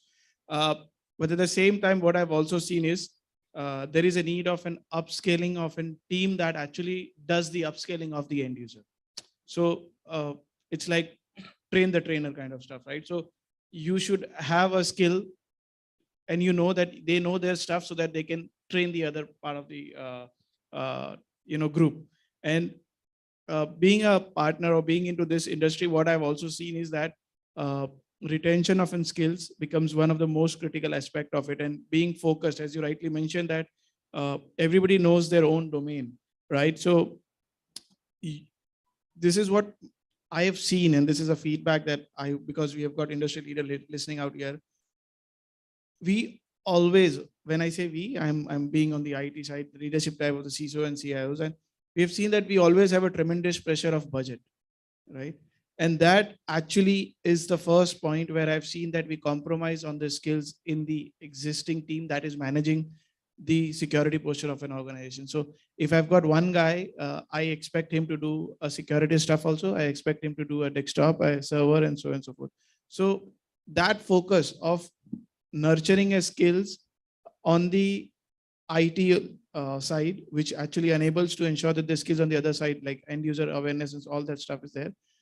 I think the house itself has to manage the skill well, so that we are able to push it back to the end user. Because the reason I'm saying this is a practical scenario. See, we can keep on talking a lot around this, but the actual fact is that we need to understand that what the root causes are, right?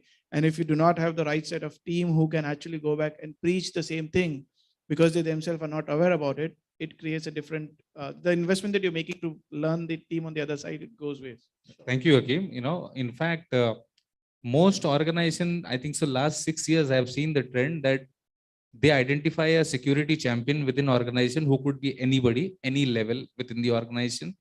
They use this kind of thing such as train the trainer. And they also use the peer method of training, which we are mentioning right now. And apart from that, what I've seen in the trend in the industry for last 6 years, especially on this side, is that apart from taking the ownership accountability, the mindsets towards a greater change, openness to acknowledge and implement it using security awareness campaigning, which is happening across the organizations industry wise, and then monitoring the employees. Important thing why I say is that I was just reading before coming to the event, I was reading the Verizon DBIR report for 2022, which is data breach incident response, and FBI crime report for 2021. You will be surprised that 71% of the insider attack are due to disgruntled employees. So that's an insider threat actually. Forget about the other stats. So that leads to meaningful conclusion. Yes, employees have to be motivated, guided, trained, monitored, definitely. And I think so that's it from my end. You want to add anything? Yeah, and just to add on that, we CISOs, we believe in creating cyber warriors, who can act as a human firewall. So that really helps. I mean, I have tried in my organization, at least I can say that we are having almost 65 locations across the country. And we, at every location, we picked few champions and we, made them as a cyber warrior. And really it helps a lot. So that really works. Glad to hear that, because that's a great step forward, because in the awareness, it doesn't, the responsibility is not with one person. It's actually a collective responsibility. Good. So one last thing which I would like to say is in insider threats.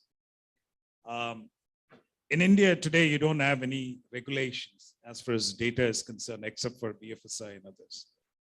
But when you really go out the Asia Pacific, you have PDPA regulation, GDPR, etc. Yeah, multiple regulations are there. when you're in a regulated environment, automatically the person who's using the data becomes conscious what he is doing. So we all believe that this regulation could fine tune and it would actually take us to the next level, especially in this continent. Thank you. And I believe on the same philosophy. With respect to that, we have a stronger, stringent and controlled Data Protection Act actually, or a law, whatever is applicable. And then with respect to particular industry wise or sector wise, it could be aligned with, specifically for the healthcare, pharma, retail, logistics, or auto manufacturing too. So with this, I conclude the session and I welcome Q&A from the audience. Thank you.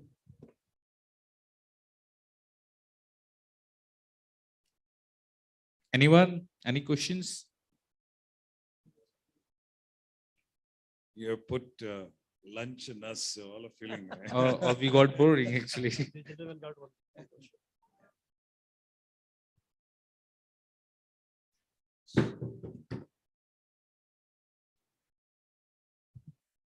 Hello, thanks everyone for your inputs and your thoughts.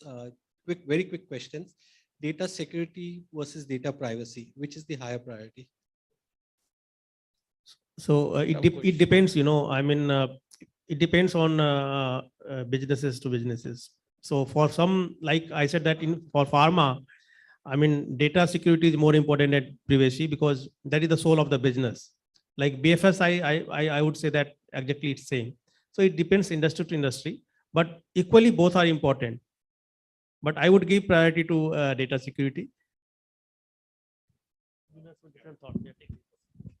Very interesting question. So it is like saying first one is important or second one. Both are important, we all know. So you come from a regulated industry. So your priority gets into data security, which leads to data privacy. But in India, if you really look at it, we are reaching data privacy through data security today. That is the state of affairs. Now, when you have a regulated environment, then that will drive your data security. So both are important. What comes first is based on the environment and the industry is what my thought would be. Well spoken. Thanks both. Thank you. Thank you. Anyone else with the questions? Audience members, you can ask questions. Otherwise, we all would be blamed for that we are waiting for lunch, right? So just in case if there's any question. All right, because I understand that was a comprehensive discussion, but it looks like no for now, and maybe the conversations can be carried offline as well. I hope we haven't bored them, but we have just Absolutely. briefed with the industry experience which we carry. Yes, Thank you. absolutely. Thank you very much for empowering us Thank with your you. thoughts. Thank you. We'll request the panel to please pose for a group picture because our photographer never lets our speaker leave without that. So that's a mandatory tradition we are following here. Thank you very, very much once again for taking the time out and very enthusiastically sharing your experiences on the said topic. Thank you very much. And yes, ladies and gentlemen, the good thing is that we will be breaking out for lunch right now. So may I request all of you to please rise. There's some hot piping lunch and some warm conversations waiting for you. But may I please request you to try and wind up and be back and say 40-45 minutes. It will be great to have you back because there's some celebration awaiting you and a session right before that. So let's try to steer away and be on time. Thank you very much. I'll see you all in the next 40-45 minutes. Thank you.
Check hello hello वो क्या थोड़ा time के लिए मेरा number ले लो ना, अगर कोई आ गया तो मुझे कॉल कर दो, मैं बाहर जा रहा हूँ।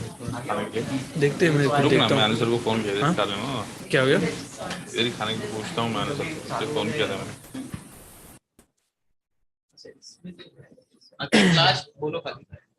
Check sound 2.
सबसे पहले अनाउंस कर दो ना एक्स्ट्रा वो है।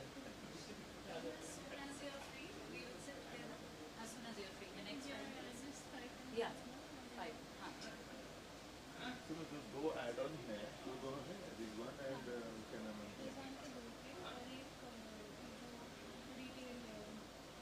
जो भी नाम था नरेश, हाँ डबल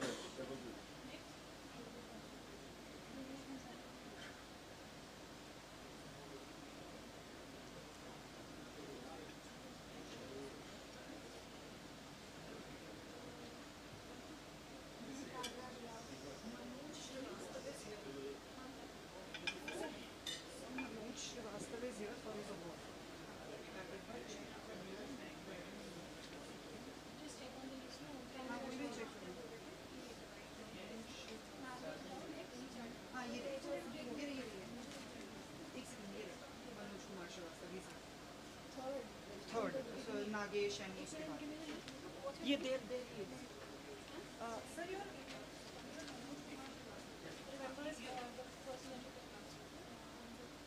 ठीक है करो.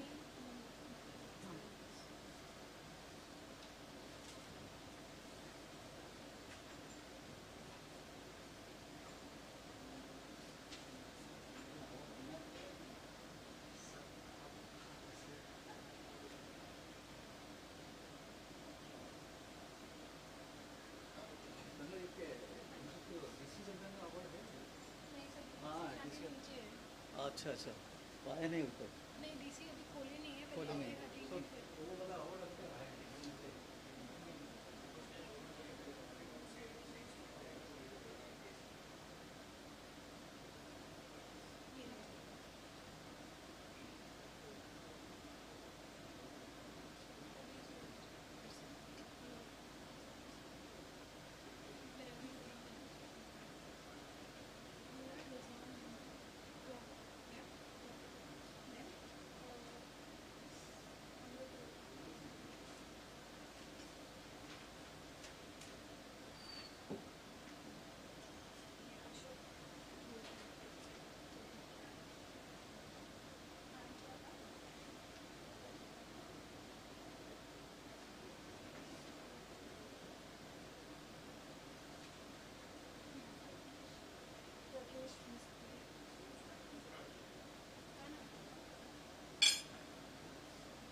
So come here, यहाँ बहुत ठंडा है because Yeah, okay, I'm- no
Sorry, who?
JPEG तो उसका पीपीटी बना रहा हूँ मैं उसका पीपीटी बना के दोनों एक एक स्लाइड आएगा ना। हाँ क्या करना है? हाँ तो मैं पीपीटी बनाता ना दोनों एक एक। हाँ अभी इसके बाद ब्रेक नहीं है। हाँ तो वही ना पीपीटी बना के एक के बाद बस एक बटन। स्लाइड हाँ करेगा नहीं, तेरा पीपीटी भी रन होएगा ना अभी सेशन में। तो फिर क्या एक्सटेंड पे डाल के कर दूँ? नहीं मत डाल, जो है वैसे खाली होल्डिंग स्लाइड। नहीं बट अरे खत्म हो गया तो वो इमेज ऐसा खोलूंगा, एक मिनट। हाँ तो इमेज ऐसा खोलूंगा तो ये आएगा ना फुल स्क्रीन हो जाएगा ना, डबल क्लिक कर। इस पे नहीं होता है। छोड़ दे, साइड में कर दे एरो। ठीक है। कौन सा स्लाइड है? ये है ना सिक्योरिटी। ये वाला हाँ। एक मिनट एक minute.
Should we wait for anyone?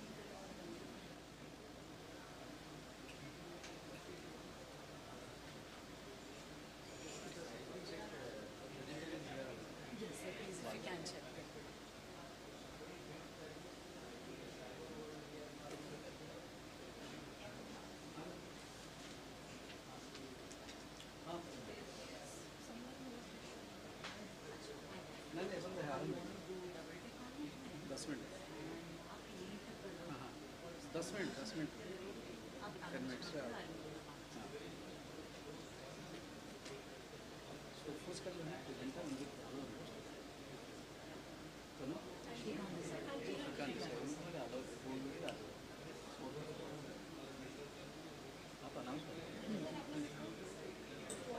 Sir कुछ आइस ब्रेकिंग करा सकते हैं तब तक? सर कुछ आइस ब्रेकिंग करा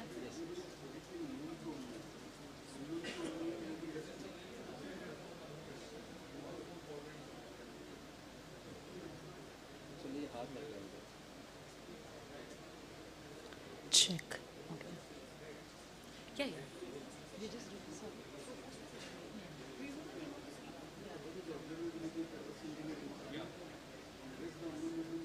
We were just searching for you. You're right here. Okay, great. I connected him from this one. Oh, man. Then we are inviting you to the stage, right? You're good to go. Your presentation is all thought and stuff. Are you presenting using a presentation? Slide deck is ready, right? Yes, we should we just start. Sanjay sir, so Shrikant's presentation is okay. Great, great. Yes, yes. Can I just request you to go and he will just mic check. I'm going to be micing the speaker. Lucky draw का क्या है अभी आपको नहीं पता ना lucky draw का कुछ? ठीक है मैं आपको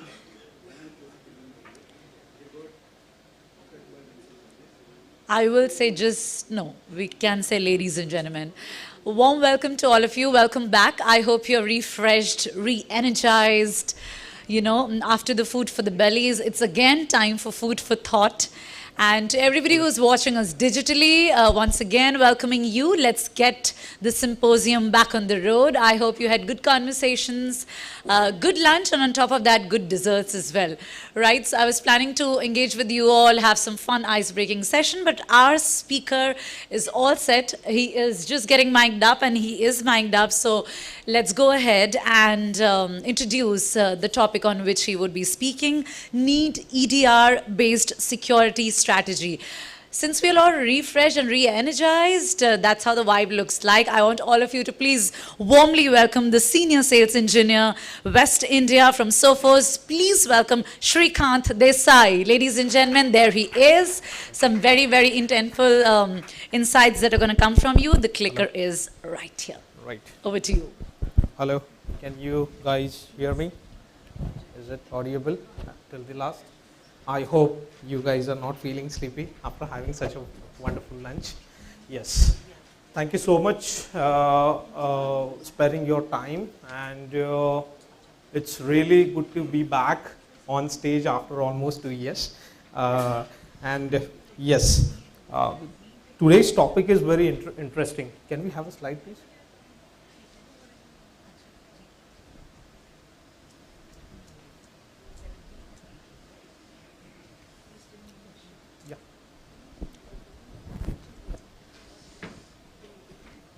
This is it, right? Second one.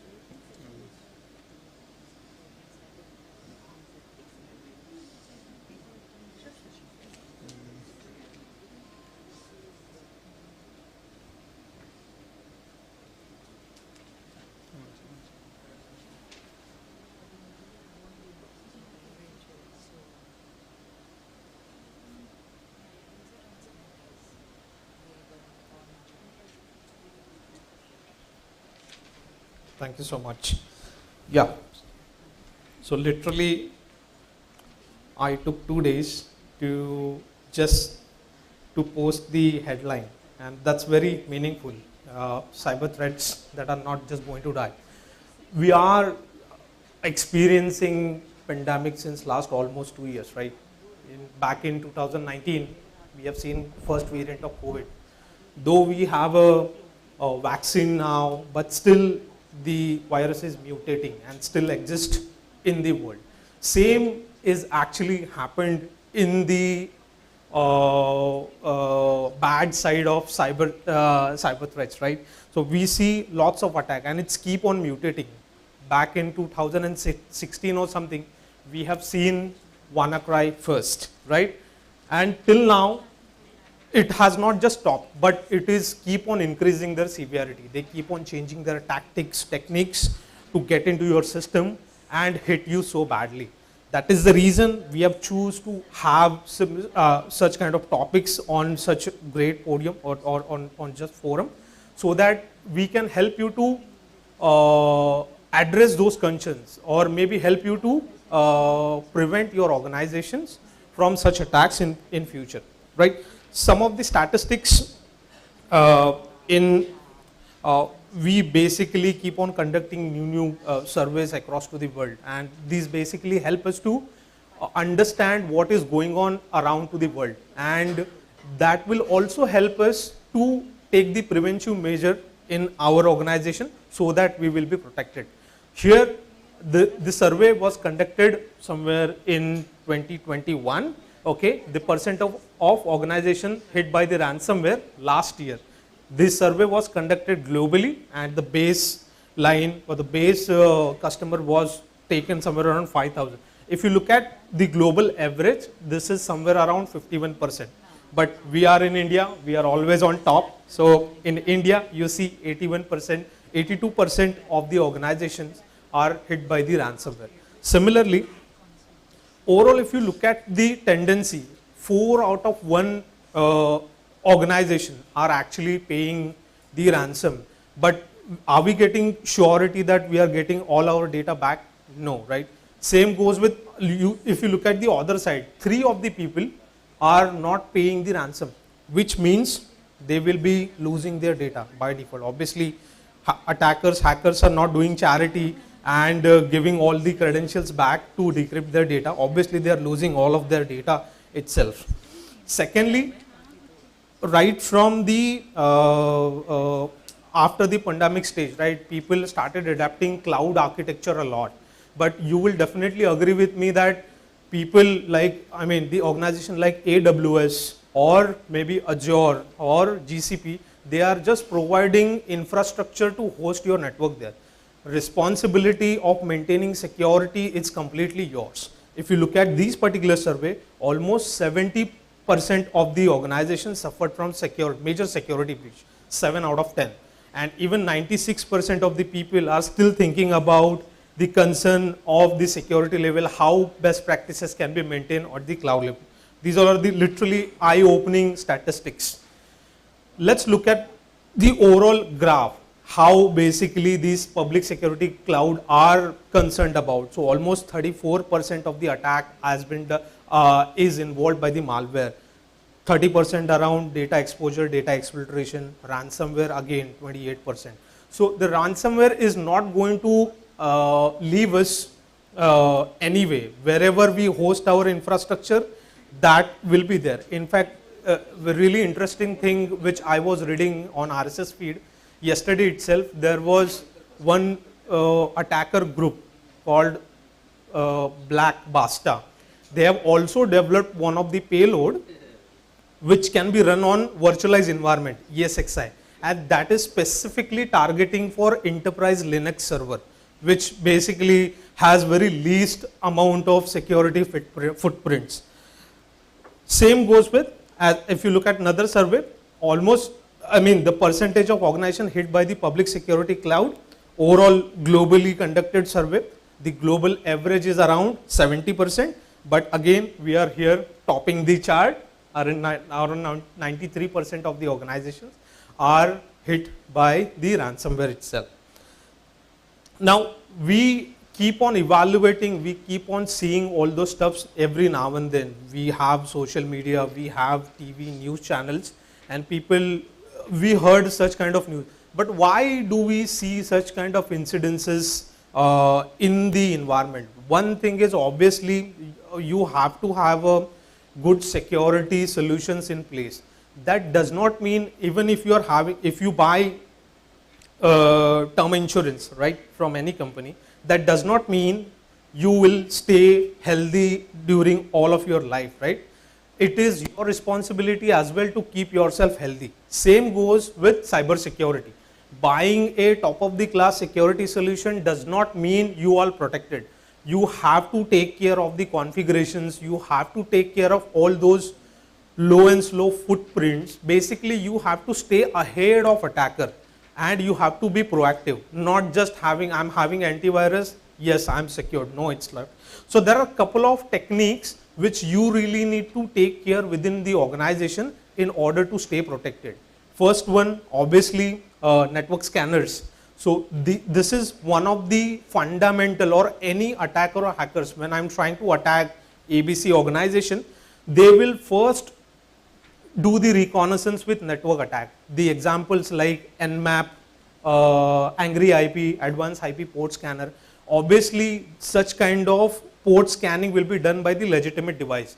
But I can also use those devices to understand, okay, these all are the ports open. Let's understand what applications running on that particular port. Maybe I can exploit some vulnerabilities on that particular application. So these most important tools which you need to vouch on. Second one, again, most important and famous tools of disabling anti-malware solution. That is the first and the most important line of defense any organization has in order to stay protected. The softwares like process hackers, IOBIT uninstallers, and there are many applications. Basically, if you find similar kind of applications, do start investigation how these particular softwares came into your organization. Third one is Mimicat. Again, we all are aware about what Mimicat is. I mean, I don't really have to explain, but this is basically the tools, Kali tools, which let attacker to steal the credentials from to the network. And you all are aware, right? Once I have the key of your house, I can do anything, everything. So they basically grab the administrative credentials. Once they have it, they keep it dormantly and attack. The massive disruption attack happened on holidays or maybe on the festival, where the security team is far away from their security tools, so that they can do maximum disruption within the organization. So Mimikatz is one of the important tools that you really need to take care. Second last would be suspicious behaviors. So whenever you being security analyst, you always have to keep on asking questions to your security devices. Why these things happen? Why this is coming again and again? This will help you to find the source of infection. Let's say it is coming from one of the port or maybe website. Do take that proactively, block those by default, so that the doors which attacker trying to exploit will be closed at the initial level itself. Second, test of attack. So most of we all are aware about MITRE ATT&CK framework, right? Right from reconnaissance till data exfiltration, there are 7 to 8 stages involved. When attackers penetrate your network, right? So it does not attack within a day or two. They peacefully analyze all of your network, understand the loopholes, and accordingly, once they grab the credentials, grab the vulnerabilities, they try to launch very small attacks just to understand how well your security structure is. And basis on that, if you're not responding it, most of the time people don't have people to vouch for those events, or people don't have time to look at all those, analyze those events. So this is where attacker try to exploit and understand the security level, and they do mass disruption. So this is 5 most important thing that you need to take care, no matter what security solutions that you are using within the organization. How Sophos is going to help you in all of these journey, basically, we have having one security tool within the organization is not the best way to protect, because we have multiple gateways in the organization, like endpoint, we all are working remotely. We have email, we have firewall, we have cloud infrastructure. So having just endpoint does not give you 100% surety that you are protected.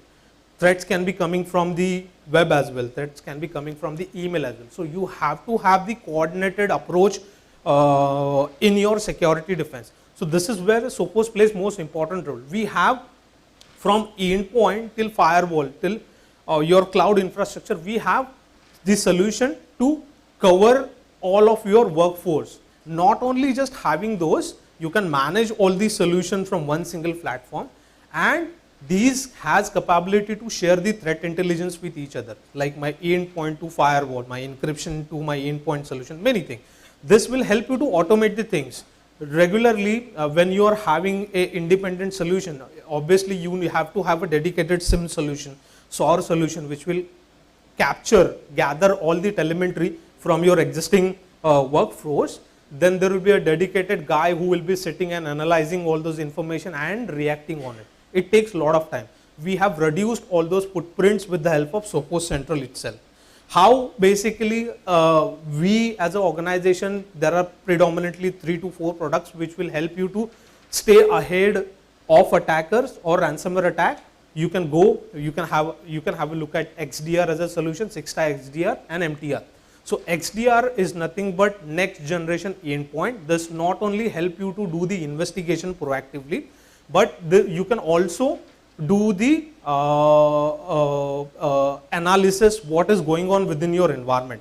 Let's say endpoint solution is very good at to detect this is good, this is bad, okay. But why this is detecting when that payload is actually coming on your machine, right? There are 6 to 7 amount of stages which have already crossed by that payload. How do you tackle that? So with the help of EDR, this will help you to give visibility what's going on. To understand or to search or to investigate those low and slow footprints, EDR will help. Now EDR has extended the capabilities. You can also integrate your firewall, your email, your mobile device management, multiple solutions, so that so that your area of investigation will be expanded and you can integrate multiple devices. Now you might be thinking what MTR is, MDR is. I'll give you simple analogy of car, right? We buy car.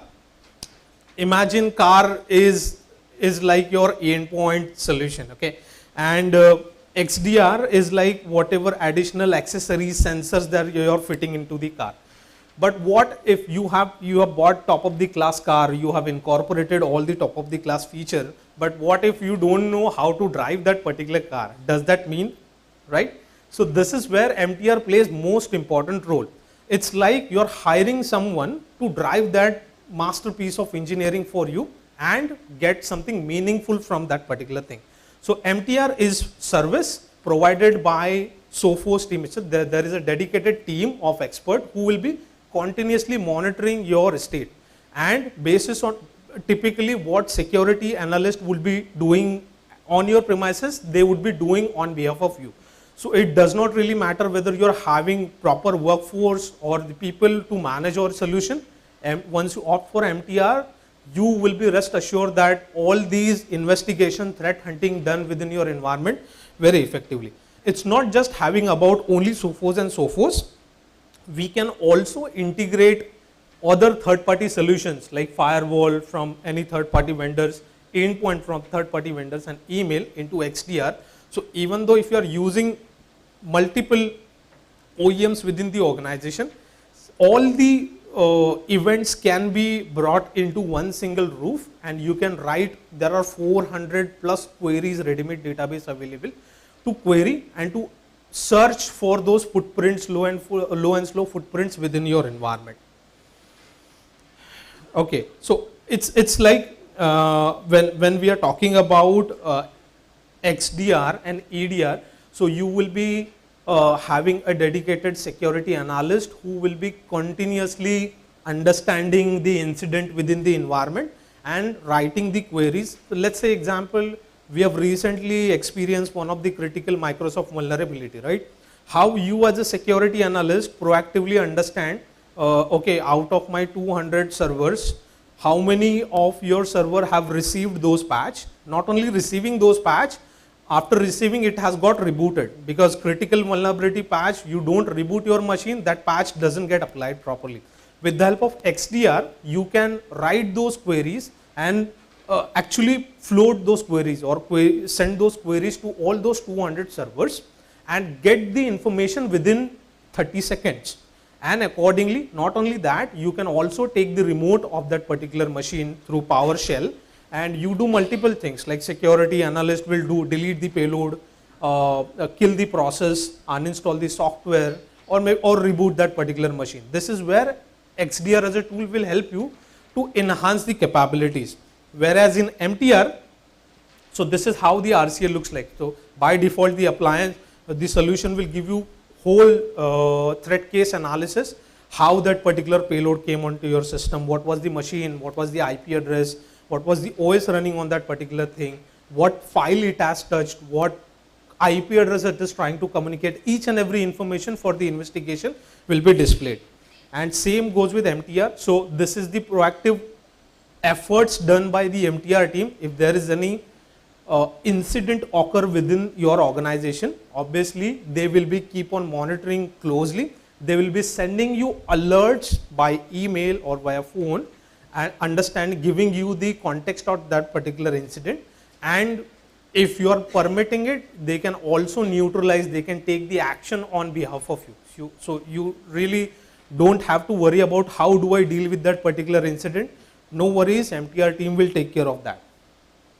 And not only that, in the endpoint, basically, we also incorporated isolation as an option. So most of the time we see that people are having huge amount of endpoints, 10,000, 11,000. But in your existing anti-malware solution, how proactively you get to know that out of 10,000, my 100 machines are getting seriously infected, right? With the help of isolation, endpoint can automatically isolate that particular machine. And if you are as a security analyst investigating all those incidences, you can isolate that particular machine from the network itself, so that further collision or further disaster would be avoided and investigation can be continued. So this is what the Sophos ecosystem is. As you can see, all of the Sophos solutions can be managed from single dashboard or single URL called central.sophos.com. Not only managing that, but we will be sharing threat intelligence with each other to stay ahead of the threats. Let's now we were talking about EDR, XDR. Why do we need that? Let's understand those analogy. Why do we need next generation endpoint functions like EDR, XDR, or MTR?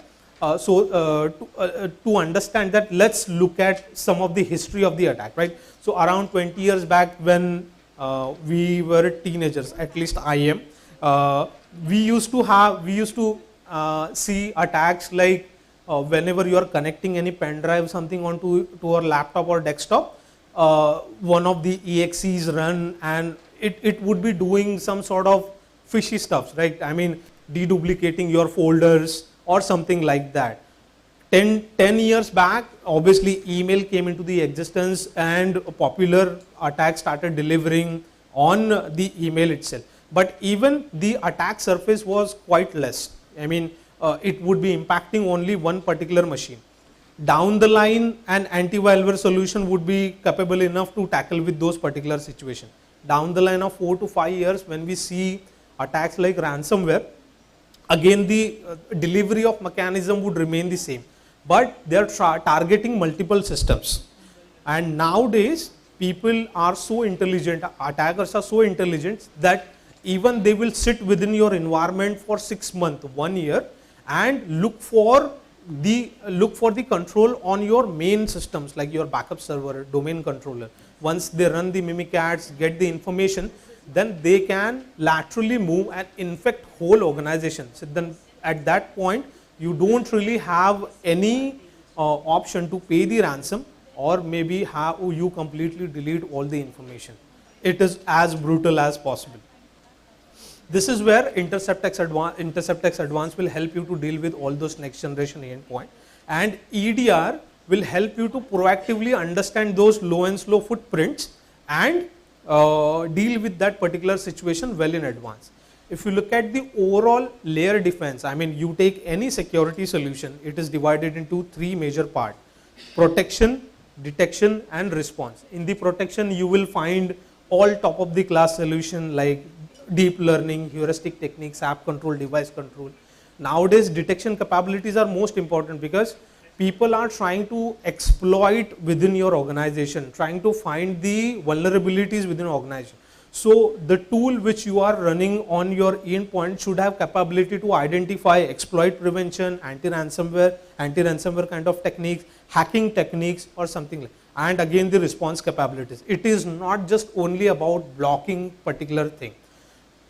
In the traditional endpoint, you will only get some of the functionalities like web control, signature based identification, and in the response you see there are only few of the response capabilities. In InterceptX, you will be getting all top of the class functionalities to protect from such novel attacks. And in XDR, you will also be able to do threat hunting, investigation on top of what best technology you are getting in the InterceptX.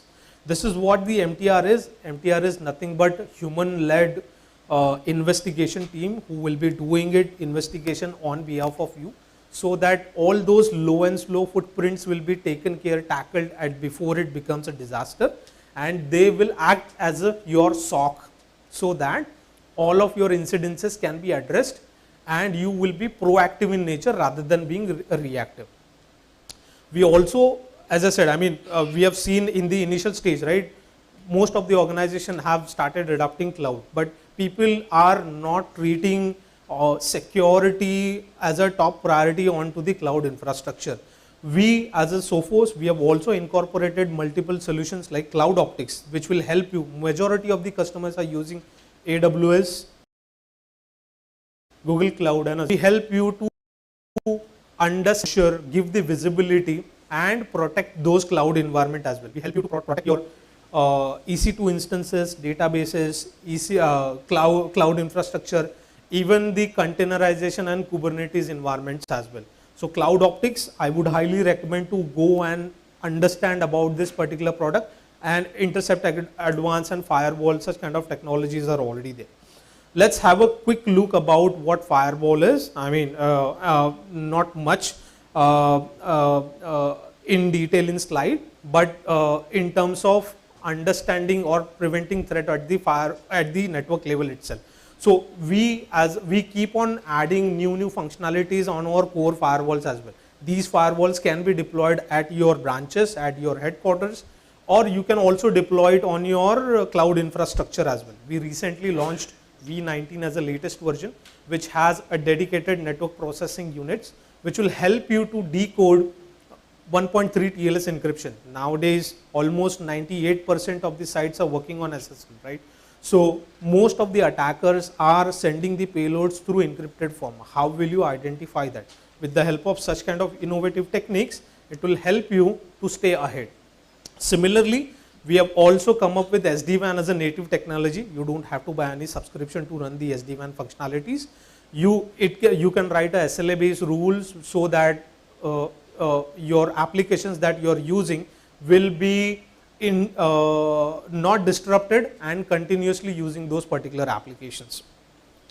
We have also incorporated sandboxing as a technology. So whatever threat payload which is coming from web can be evaluated at the network level itself, and this does automatically. You don't have to do it anything. When the firewall sees there is no footprint onto the cloud as well as on, by all anti-malware solution, it will automatically detonate that particular payload onto the cloud, and it gives you detailed report along with the screenshot. So whenever you will be questioned, okay, why this particular file has been blocked, you will have a detailed report along with screenshot saying that this is the malicious thing was there in that particular file.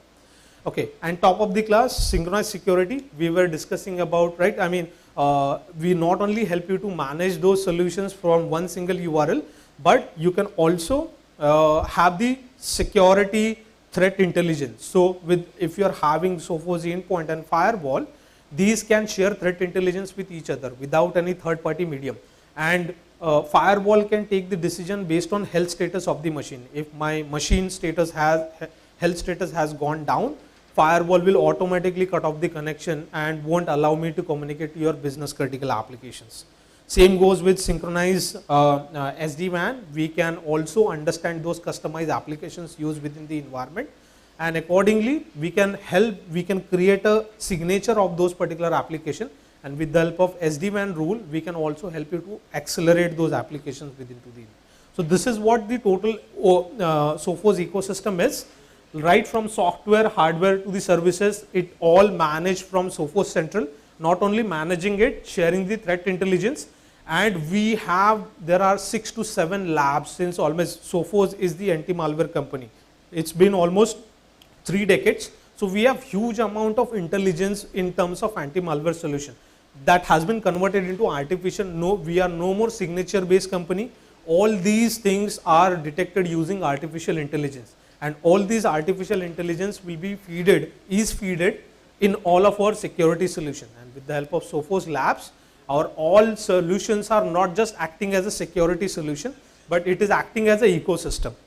With that note, I guess I am done with my presentation. If you are having any questions, queries, myself Shrikant Desai, you can meet me directly on my booth to understand more about our product portfolio. Thank you so much. Shrikant, can we have the mic sound, please? Yeah, check. All right. Shrikant, thank you very, very much for feeding us right after our lunch with, making us feel armed and proactively making us understand and unraveling how Sophos really helps you when it comes to need EDR-based security strategy. Ladies and gentlemen, let's bring in the round of cheer for our presenter as we get into the celebratory mode. Ladies and gentlemen, well, I must ask, is everybody happy to be here? Is it good shaking hands for real? So just show me how do you express your enthusiasm, everybody. By claps? Putting your hands really up in the air and clapping? That's more like it. Thank you. I know the work that we do is serious business, but let's make sure today that the stalwarts who would be awarded today at this forum, they truly feel valued for all the efforts and all the endeavors. You know what, ladies and gentlemen, they say that the best gift you could give to anybody is nothing but appreciation. So let's make sure that they are appreciated. Well, in the words of Michael Jordan, who was lovingly known as MJ, the greatest basketball player of all time, he said once, there are some people who want to make it happen. There are some people who wish to make it happen. But there are some people who actually make it happen. So this day, this time is reserved for all those make it happeners. It is such an honor, ladies and gentlemen. I'm your master of ceremonies. My name is Shikha Singh, and it is an honor for me to be taking you all through your own success stories and this beautiful awards presentation ceremony that will unfold into even more beautiful happenings and celebrations. Well, security, yes, has emerged as the lifeblood of a modern enterprise, as we all know, and you are the true stakeholders. Security, yes, is a source of, I would like to believe, value creation. We at Enterprise IT World are so proud to bring to you the Cyber Sentinel Awards 2022. Let's put our hands together one more time, everybody.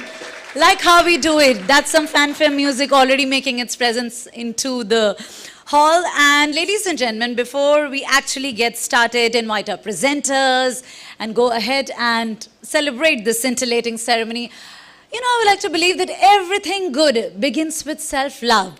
So we will do a little exercise and we'll do a little bit of stretching, in the sense that I want all of you, it's very difficult to contain the names of all the award winners that are right here with me. But what I want everyone to do is just nicely spread both your hands on the sides. Everybody, please stretch your hands like this. Everybody together, nice and easy. All right, Sanjeev is smiling and Sanjeev is like, what is Shikha really trying to do? Keep your hands right there, everybody. And just give a nice, warm, solid hug to your own selves. Very nice one. I call this self-love ki jhappi. Keep it there. Keep giving yourself a hug. And on my countdown, you have to say, I love myself, because the work that you do also begins with first loving your own self, right? So we will proudly say that, because, you know, we all the time, I would like to believe, we shy the most when it comes to showing and expressing love to our own selves. So on my countdown, to all the security professionals, the serious ones in the house, we will have a smile on our face, and with all the heart, we will do this. Yes? Everybody is like, Shikha is not giving us another option anyway. So, okay, on my countdown, stretch your hands and bring it nicely close together and say, okay, 3, 2, 1. Like, really? Everybody has plotted against me.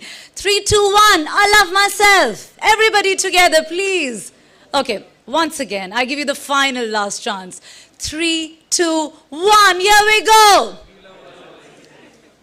Again, we love ourselves. We'll say, I love myself, okay?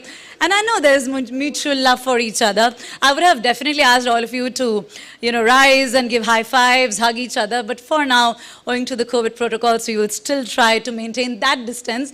Okay, once again, let's have good vibes, excitement, frenzy of happiness. 3, 2, 1. I love myself. 3, 2, 1. That's more like it. That feels better. And please make sure that you applaud all the award winners who would be walking up the stage in some time from now. And what's the wait for, ladies and gentlemen? When we talk about the Security Symposium and Cyber Sentinel Awards 2022, allow me to warmly welcome our first presenter on the stage. Could we please have Mr. Ajit Pillai, the director from MorphySec, joining us on the stage with a good round of cheer. He is the one who would be beginning to crown the glory of excellence for our dear, dear award winners, the one who have made us feel proud. Ajit, a warm welcome to you, and thank you for all the insights that you've been sharing and fortifying this very symposium. Thank you, really appreciate. All right, so everybody, we need to put our hands together to celebrate the Enterprise IT World Cyber Sentinel Awardee. Well, can I please request, put your hands together for Mr. Ame Lakeshri, the Associate Director from Cyber Forensics EY. Congratulations.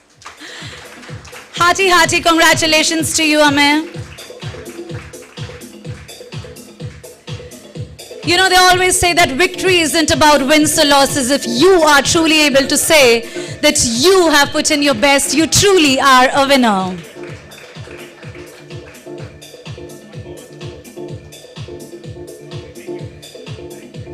Hearty congratulations once again, Ame. Keep it in the first lane always. And with that, ladies and gentlemen, no prize for guessing our next awardee. Please welcome on stage Mr. Manoj Kumar Srivastav, the CISO from Future Generali India Insurance Company. Manoj, many congratulations to you. I can see a sense of pride lingering on your face. Very happy for you indeed. It's all about taking the center stage and the limelight today. Congratulations.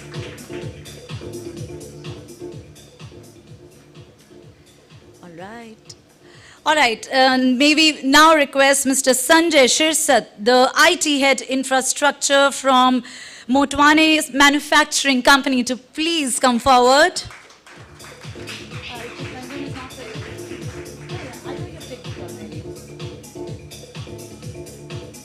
Hearty congratulations. Well, it's not about perfection, but if you're able to say that, you're chasing excellence, that is what means that you're a winner. And this moment is reserved for celebrating that excellence, ladies and gentlemen. And with that, we would like to say thank you to you, Ajit, for doing the honors. Please enjoy the rest of the show. And we would now like to request Mr. Sanjeev Mahapatra, the Director, Accent Info Media, to please grace the stage with his very warm and a super enthusiastic presence. And I could see the mutual admiration that you all share with him. Let's welcome the man himself, please. Thank you for joining. I didn't hear the round of applauses, ladies and gentlemen. Thank you. All right, Sanjeev, a warm welcome to you as well. And we would go ahead with our momentum of celebrating the Enterprise IT World Cyber Sentinel Award 2022. Let's give it up this time, ladies and gentlemen, to welcome on stage Mr. Ashton De Cruz. Wow. He's the Chief Administrative Officer, CGO, CISO, CAO from NatWest Markets. Ladies and gentlemen, please give it up for him. Loud round of cheer. Let's keep clapping, ladies and gentlemen. Okay. We will do another drill right now. Hearty congratulations again, Ashton. Thank you. So proud of you. Okay, so how do you clap when I say one? Just once. Okay, you know the drill, right? Some of you know the drill. How do you clap when I say 1, 1, 1? Okay, 1, 1. 1, 1, 1, 1. 1, 1, 1, 1. And how do you clap when I say 1, 1, 1, 1, 1? Louder like outrightly, the front benchers cannot do this. How do you clap when I say 1, 1, 1, 1, 1? Now that's the energy that I would want to see in the house, everybody. Please give it up for our next awardee, Mr. Amit Jaukar, the CDO and CISO from NKGSB Bank. Everybody, please put your hands together. We'll request the gentleman to please take the center stage. Hearty congratulations.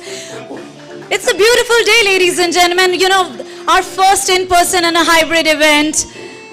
And so many of our awardees will be joining us digitally as well. Let's celebrate this moment. They say the joy of being a human lies in the social connect. So let us celebrate that bond together, right? And next, we are very happy to be presenting our award to Mr. Raswinder Singh Nagpal, the lead IT infrastructure and networks, Sumitomo Chemical India. Congratulations.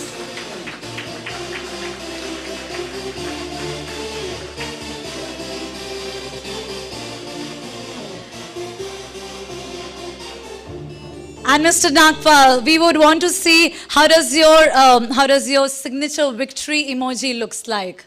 How would you? Wow! So that's a victory sign. Please give it up for the Amazing awardee once again, please. Congratulations. And with that, let's also welcome, please welcome, let's say kudos to Mr. Bijender Mishra. Hearty congratulations. You are the CISO and Global GM, Alchem Laboratories. Well, these are our fantastic, these are our formidable and our first class super winners at the Enterprise IT World Cyber Sentinel Awards, the true guardians. As Sanjay said right there in the morning, they're the true guardians of everything when we talk about security and keeping us secured. Thank you and congratulations. And Sanjeev, thank you very much for doing the honors. Thank you for being gracious, like always. And with that, may I request our another favorite. Could we please request Mr. Sanjay Mohapatra, the editor, Enterprise IT World, to please make a march on the stage and be the cheerleader for our next set of award winners. Thank you for joining us, Sanjay. And finally, here we are highlighting our sentinels, as you said. So let's welcome on stage now up. Our award goes to Dr. Chitranjan Kestri, the CIO and IT head, Hive Carbon Zero developers. Mr. Chitranjan, it's very good to I hope you're here, and it's so good to see you in person. We've been, hosting you digitally, so very, very happy to see you. You have to go with your 1 energies, everybody. Thank you.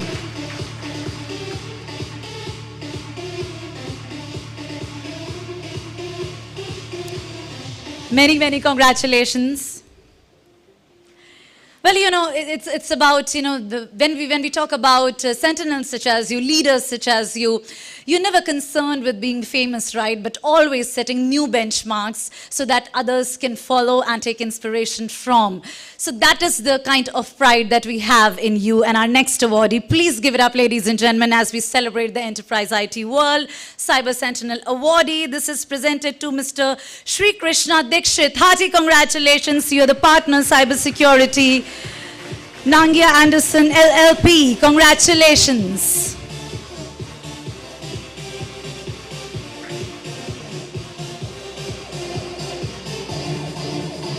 Let the applauses continue, ladies and gentlemen.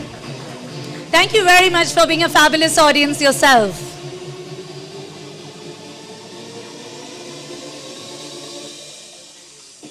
Congratulations, and with that, let's welcome on stage. It is time to take the limelight and bag the honors. This goes to Mr. Gaurav Midha. Congratulations, the CISO GIC of India. Gaurav, very, very proud to be presenting this to you. Congratulations.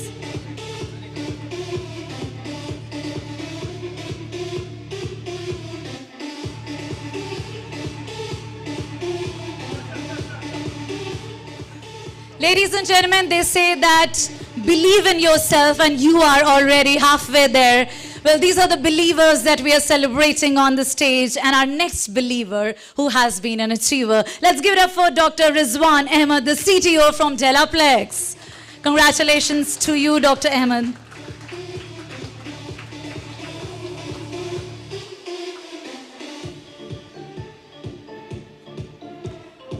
So the confetti being blown, the fanfare music announcing the pride that we have, and let's give it up this time to welcome on stage our next award winner, Mr. Yogesh Bansali, the CEO IT Finance, UCO Bank. Congratulations. I do hope we have you in the house. Right there. Congratulations. Okay, accepting the honors on behalf of him, please. Thank you very much.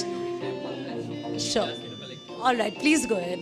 Thank you very much, and please do convey our congratulations to Yogesh. And tell him that we missed him at the in-person awards presentation ceremony. And Sanjay, on that note, we'll say thank you to you for being a diligent presenter. And on that note, I'm going to be inviting up next to do these wonderful set of honors. May I please request Shubhajit Roy, the technology consultant and advisor, ex-SBI Mutual Fund SVP and CTO, to please grace the stage with his presence and, of course, some good music. Dr. Roy, a warm welcome to you. Thank you for chairing our session today, and now applauding our next winner who's going to make his entry onto the stage. May I please request Mr. Nagraj Rao, Director IT from Hathwari Automation, to please come forward and bag the honors.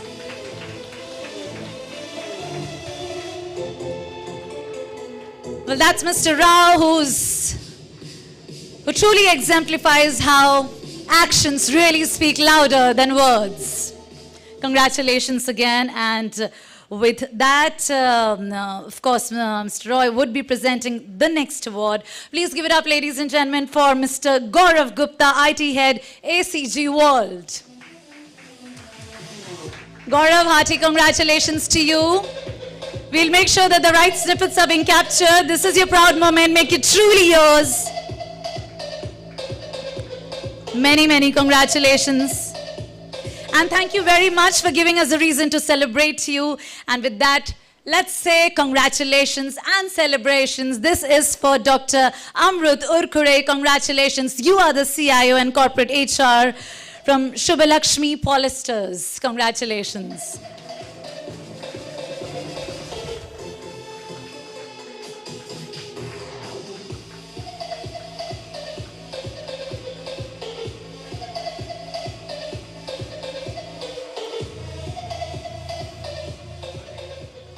Many, many congratulations. And with that, we would say thank you to you, Mr. Roy, for doing the honors. I hope you have a very good time with us for the rest of the awards presentation ceremony as well. And with that, I would want to invite our next presenter onto the stage, please. I am happy to be inviting on stage. Could you please have Hakim Wadlawala, like how Hakim says it, this is how everybody dearly calls him. Request you to please be on the stage. You're the co-founder and CEO of Pro Techmenize Solutions. Along with you, I would also request Rajashri Desai, the Director Sales Pro Techmenize, to please also come onto the stage. Warm welcome to you, Rajashri and Hakim there. Let's hear it for our presenters as well, please.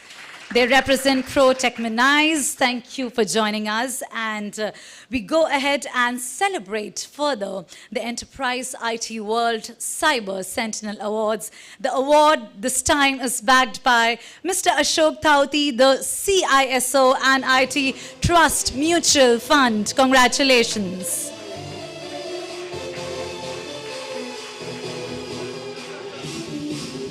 Can we request you to please take the center stage, because like by now everybody knows that our photographer is very, very particular, very particular. Exactly like how very meticulous you are in your work. So exchanging the same kind of energies that side, that way. Congratulations again. And with that, ladies and gentlemen, please welcome on stage Mr. Pragnesh Mistry up next, please. Head of IT and Manager Group IT RPG Enterprises.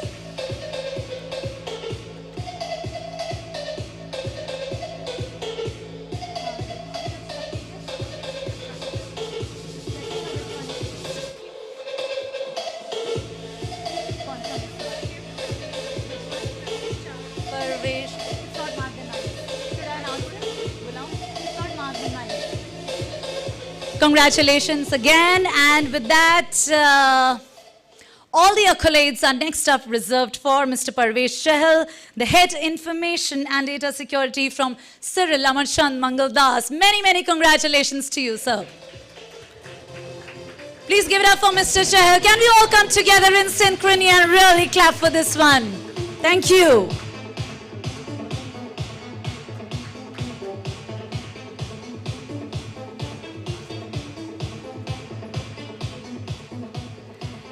And with that, all the accolades this time are backed by Mr. Satyavrat Misra. Congratulations. You, the Vice President and Head Corporate IT, Godrej Industries.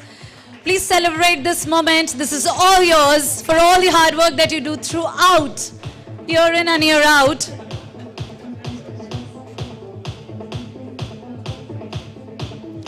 Hearty, hearty congratulations.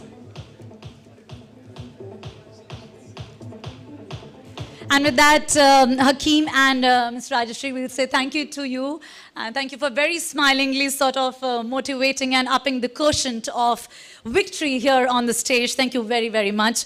And on that note, may I invite our final presenter for this day as well, after which, of course, we will be connecting digitally with our awardees and eulogizing in their success. Ladies and gentlemen, could we please request Mr. Aditya Sawant, the Chief Executive Officer from Aquila I, right there, Aditya, suited up, appearing on the stage. Let's hear it for Aditya again. He has been very graciously sharing also all the experience and the insights since morning. Thank you to be having you as a presenter. And with that, let's announce the name of our next awardee, Debojit Maitra. Hearty congratulations to you. You are the CISO from Aditya Birla Fashion and Retail. And indeed, it was a pride listening to you. If you are, I know you were here with us for 2 of the sessions. Oh, he's left already. Okay. Nevertheless, we will convey our congratulations just in case he's really not exited the hotel. We would be very happy to have him back on the stage. But for now, just marching ahead and celebrating the victory of our next awardee, Mr. Yogesh Kumar. Congratulations. This is for you. I hope you're here. Your head IT and business applications at Tata Advanced Systems Limited, E-City. All right, looks like not here. But nevertheless, we will be unstoppable exactly like how you are. Let's go ahead and celebrate. I'm keeping my fingers crossed for this one. Nihar Pathare, are you here? Congratulations, Nihar, and thank you for being here in the house. You are CISO 633 Moons Technologies. Rev it up for Nihar, please, everybody. Let's clap for him, everybody. Put your hands together. Clap, clap, clap, clap, clap, and thank you. These are your peers and your colleagues that are really redefining the industry. Congratulations, Nihar. Thank you very, very much. And next up, we will say thank you to you, Aditya, for now. Thank you very much. I would just like to also announce our next set of awardees. And if they are here with us, please do join us in this moment of the glory and the glorified, I must say. So allow me to welcome on stage, if you have Mr. Nagesh Tripathi, IT Infrastructure Manager. This is Spurt Telecom Solutions. Hearty congratulations to you. Let's keep clapping as I announce the name of our award winners, ladies and gentlemen. Many, many congratulations to you. With that, let's also say congratulations to Mr. Sachin Kavalkar, the Global CISO from Niyamo. Let's keep clapping, everybody. Today, let's be really tireless, because if we have countless reasons to celebrate you, we must not really hesitate from clapping, right? And like I said in the morning, clapping is good for... Let's just check how many of us were really listening intently. Clapping is good for... Sanjay, you can't cue the right answer. Clapping is good for, ladies and gentlemen. Absolutely. Who said that? Ah, right there. Let's have a clap for him as well. So for all the adrenaline, for all the oxytocins and happy hormones, we got to clap, right? So congratulations to you, Sachin, on that note. And with that, let's announce the name of our next awardee, Mr. Kushal Jadhav, AVP and CISO from Aditya Birla Sun Life Insurance. Many congratulations to you as well. Let's also say congratulations to Mr. Lalit Trivedi, Head IT and CISO from ITI Asset Management. Let's keep clapping. As we say congratulations, let's keep clapping and blow the trumpet as we say congratulations to Mr. Rahul Singh, CISO, Avance Financial Services. Big, big, big congratulations. Up next to Mr. Dipesh Thakkar, the Group CIO from Merrill Life Sciences Group. Let's go ahead, and also if you're there in the house, please do make an appearance onto the stage. We will, my team is very, very happy, and they have been curating this entire show for all of you, and your presence matters to us. Everybody watching us digitally, I hope you're enjoying as well and clapping from wherever you are. Let's say congratulations up next to Mr. Parag Patil, the Security Head, Tata Tele Business Services. I didn't hear the applauses. Keep the enthusiasm going, everybody, as we also congratulate Mr. Rajesh Garg, the EVP, the Chief Digital Officer and Head of Cybersecurity, YOTA Infrastructure Solutions LLP. Many, many congratulations to you. Next up, Mr. Sanjay Jain, the Senior Vice President and CISO from the National Commodity and Derivatives Exchange. Congratulations. And I'm sure you catch up with the live presentation ceremony maybe later, but here's extending all our energies in saying that we are proud of you and celebrating you at the Enterprise IT World Cyber Sentinel Awards 2022. Hearty congratulations, definitely after Mr. Sanjay Jain, to Mr. K.M. Reddy, the CISO from Union Bank of India. There you go. Further up, all right. If there's anybody to accept the honors on their behalf, most welcome to do so. But we will be further unstoppable and announce the name of our next award winner, Mr. Tejas B, CIO from Mother Group of Industries. Many congratulations, Tejas. And with that, and if you are watching us digitally, here's saying congratulations to you. Up next, Mr. Sanjay M, CIO, Prakash Industries and Investments. Many, many congratulations to you as well. Well, ladies and gentlemen, we are marching ahead and saying and applauding for Mr. Bharat Mehta, CIO, Top Corporations. Our next awardee, Mr. Rohit Dige, the CISO from Adani Electricity, Mumbai. Well, up next, Mr. R.P. Sharma, Head IT, NC, GTC. Many congratulations to you. And, well, yes, up next, Mr. Manoj Sharma, CIO and CTO, Mudra Limited. Many congratulations. Mr. Suresh Shankaran, VP Information Security, HDFC Bank. Many congratulations to you. I'm sure you would be celebrating this moment of glory. Hearty congratulations to Mr. Shrikant Iyer, the Chief Information Security Officer, Aditya Birla Health Insurance. Mr. Shrikant Iyer, looks like you're not in the house, but if you've joined us digitally, please accept our best wishes. Congratulations. And with that, we will also say congratulations to our other award winners. Let's give it up, ladies and gentlemen, at least in your minds, if not through your hands. Mr. Ashok Kadam, the Senior Manager, IT Infrastructure, that's Chroma Infinity Retail Limited. Illustrious set of honors and the award winners, ladies and gentlemen. The next award is presented to Mr. Amit Nikharge. He is Head Infrastructure Security, Compliance and Networks, IDFC First Bank. Congratulations. Let's also say congratulations to two of our other awardees, after which we would be connecting live digitally with our awardees, I must say, our spectators who have truly won at this award. Let's also say congratulations to Mr. Vinod Dhure, the Head Network Security Indus in Bang, along with Mr. Ashish Mehta, President, AGS Transact Technologies. Can we all come together one more time, everybody? And clap for all the winners who have been announced as well. Many, many congratulations. We'll also check if we can have a group picture later of the awardees who are present in the house. And could we please have Sanjeev back on the stage just for a couple of moments, Sanjeev? We would want to give an award. And this will be a happy moment. Could we please have Faiz Sheikh on the stage, please? We would like to present this award to him, the one I know who's having the finest minds with all the brilliant questions he's been asking and definitely wowing our panelists and our speakers right there. Faiz, thank you for your I must say, very, very keen participation at the symposium and also winning the laurels there. Congratulations.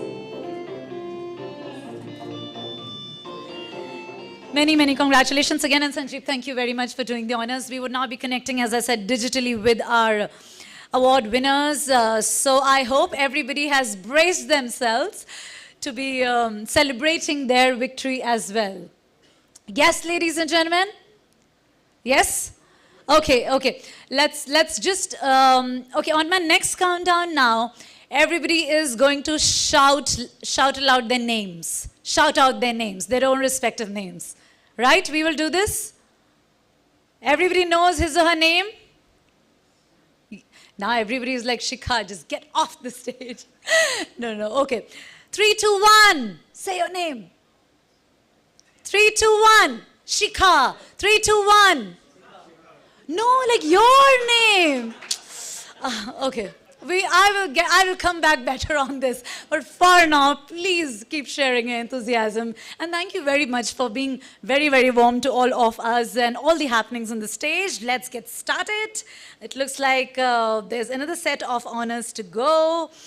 All right. Let me just flip and okay, there we go. Let's say congratulations to Vikram Kumar Singh, the IT manager from iCube's Wire. Congratulations.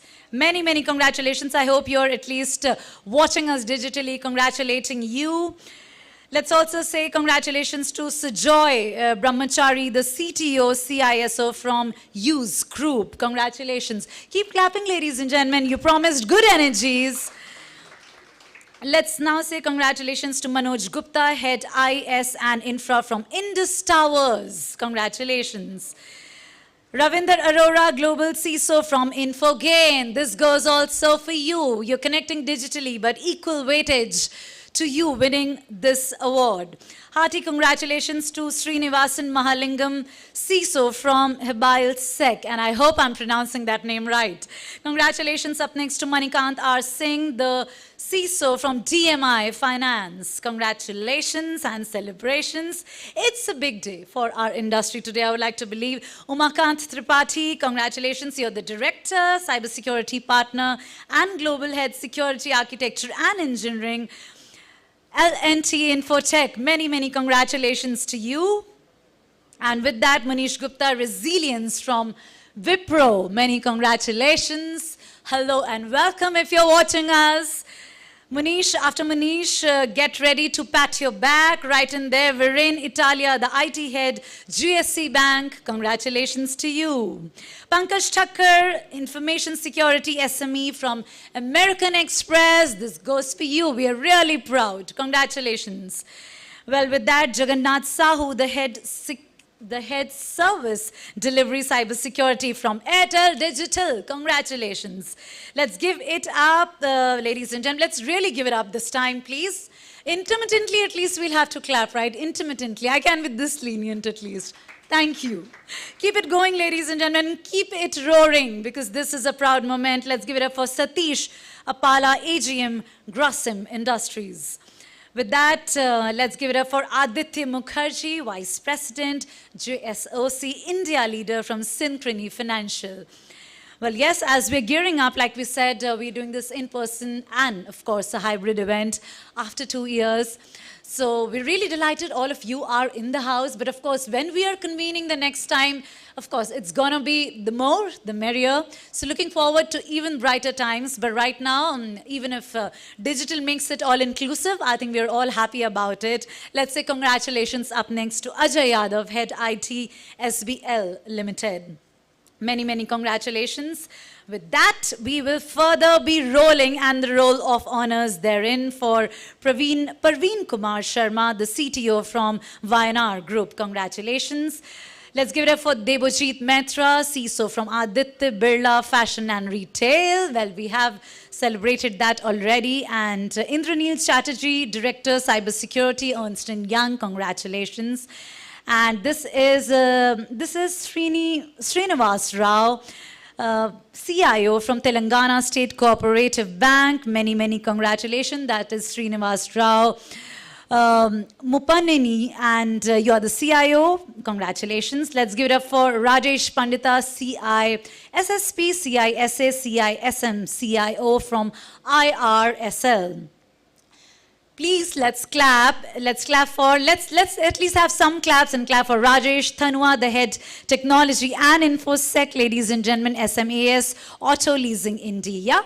Well, just imagine yourselves coming forward on the stage. You would want the audience to be your cheerleaders. Let's give it up. I'm sure, Amzad, you're watching us because you are next in my role of honor. Congratulations to Amzad Sheikh, Senior Manager IT from Vandana Global. And we want to clap for Amzad, right? Thank you. With that, Anand Agarwal, Head IT and Security. This is ACRE India. Congratulations. That's Acre India. I hope we pronounce like that. And with that, Shankar Venkatesan, Head IT, Avalon Technologies. This goes for you. Congratulations to you. And let's now give it up for Sheikh J. Ahmed Jairama, the Head Information Security, Governance and Risk from Mashreq Bank. This is for you. Many, many congratulations. Keep the flag being raised and risen high always. With that, this is for Gokula One N Information Security Head, Lumina Datamatics Limited. Next up, we have Parth Sharma here saying congratulations to you, Parth. You are the CISO from Tomia Inc. Congratulations. Give it up, ladies and gentlemen. All the kudos, this time reserved for Gautam. This is Gautam Jyotilingam. Congratulations. You're the Senior Manager IT from Latent View Analytics. Very, very proud indeed. And indeed, many, many reasons to celebrate. Up next, Gaurav Vyas Muhammad Ali. Very many congratulations. You are the head IT of Jetson Vision. And make sure if you're watching us live, Gaurav, you're taking nice screen grabs and of course, put it across social media. Do tag us and we will celebrate your win together. Congratulations. Up next to Hisham Ibrahim, the CISO Egypt Emirates, EBD. NBD, my apologies, Egypt Emirates NBD. Congratulations to you, Hisham. With that, let's give it up for Arvind Kumar, GM Head IT from Genesis Group. And keep on celebrating Sandeep Nagar up next, Global Lead Cybersecurity, Royal Enfield. Wow. All right, how does the vibe look like up next? This is for you, Ankit Goswami. Congratulations to you, the AVP Information Technology, PBIB Private Limited. I wish I could see you live, but thank you for joining us digitally. Manish Thakkar, congratulations. You are the Chief Technology Officer, Badal Info Services, and with all the gravitas that all of you, including our digital spectators and awardees, the kind of gravitas that you bring with your work is something that is truly, truly appreciated. And this is what we aim to, that we stay connected across the knowledge sharing sessions and also celebrating all the little and the mighty work that you do. The most important aspect of security. Let's give it up next for Anand Rohela, Head IT, Sikkim Manipal University. Anand Sinha, you're the Global Head IT, Birla Soft. Many congratulations. Piyush Gupta, Head of Technology, WebHelp India Private Limited. Ladies and gentlemen, now is the time to intermittently applaud. Tuck, tuck, tuck, tuck, tuck. 1, 1, 1, 1, 1. All right.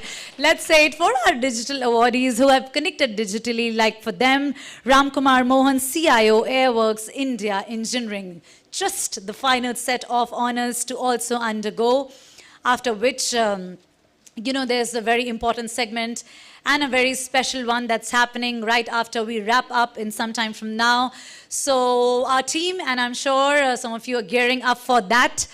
Next up, let's also clap for and say mighty congratulations to Mitali Sharma Mukherjee, the Head Risk Compliance and Information Security, SDG Corporation, SDG Software.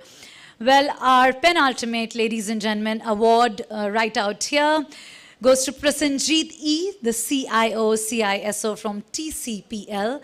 And for the final time, I'm sure we all can join in clapping for Dr. Lopa Mudra Basu, the VP Cybersecurity and Technology Controls, APAC and EMEA, JP Morgan Chase and Co. And with that, Sanjeev, may we please request you to do a bit of more legwork and appear on the stage for some final honors that we need to undertake in your presence. And please be our presenters. Thank you. Please give it up for Sanjeev walking up the stage. Please. Thank you. And here's my team filling in with all the more reasons to cheer, ladies and gentlemen. Well, as we are celebrating the awards, ladies and gentlemen, I would want to invite Biswajit Mahapatra on the stage. Could you please come forward? Biswajit has a very nice smile, and rightfully so, flashing on his face. Let's please give it up for Biswajit, ladies and gentlemen. As we are celebrating in your presence the Cyber Sentinel Awards 2022 that's brought to you by the Enterprise IT World. Here's to the spirit of being a sentinel and guiding through the light, really, of protecting what needs the most protection. Sorry. No, not at all. We were trying to sustain the surprise element. So we are really happy you're present in person, Viswajit, and it's always nicer, as I said, to shake hands for real. Now, ladies and gentlemen, I want all of you to once again come at your synergetic best, and please welcome Deepak on the stage, please. This is Deepak, what's his name? Kalamkar. Mr. Deepak Kalamkar, please. That's the full name, and that deserves all the recognition. Please give it up for him. Deepak, many congratulations. And Deepak, before you leave the stage, I must ask you, how is it feeling like to be winning today? Yeah, it's feeling good.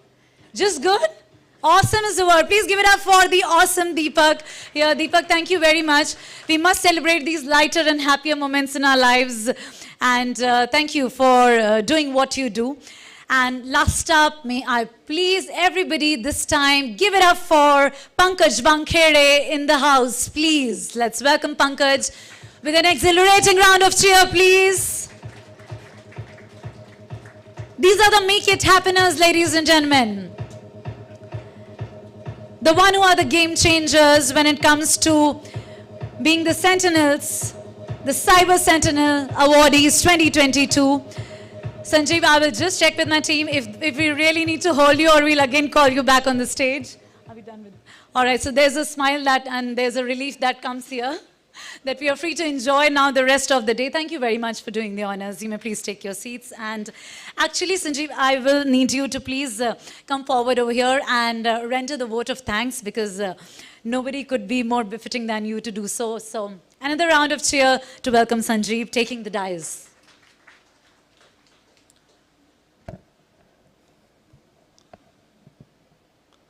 Good afternoon, all. It gives me immense pleasure to thank each and everyone here for being part of this event. We were there for 2.5 years. We struggled at our home and doing the event virtually. But now we realize that at least it's a long time. We must see each other physically. So we thought of doing this event. But simultaneously, we also saw that, that a lot of people are keen to attend the event, but not physically, but from their home or virtually. So we took this step and decided to do it from Mumbai. And then people also getting connected from all over India, and few of them are also from out of India as well. So currently we are connected through the LinkedIn network, through YouTube, Facebook, all the social medias are connected for this event. I think a lot of people are watching and sending us a lot of SMSs and congratulations. So I'm sure these insightful sessions would be very, very helpful, people whoever are watching this.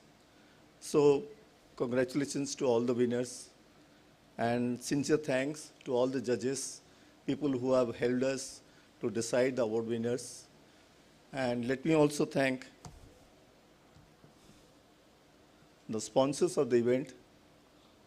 So the presenting partner, Morphisec, gold partner, Aquila and Protect Manias, security partner, Sophos, branding partner, Rubric, and exhibit partner, Graptronics.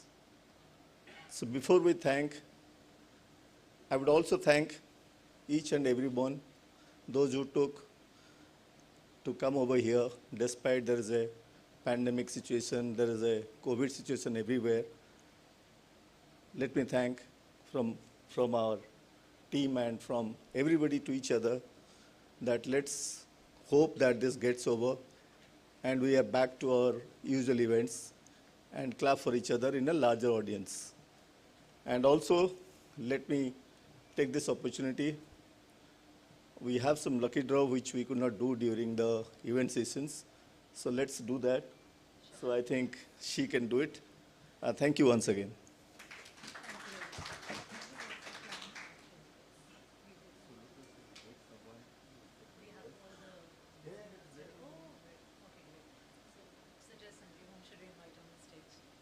I think. We will put the spot back on Sanjeev. Yeah, so there is a bowl here, like people who are present, they have dropped their business cards or visiting cards. So anybody has missed it can drop the card. So we have many more surprise lucky draws. In case somebody has missed the card, can write it on a paper and put it in the bowl. So we'll give.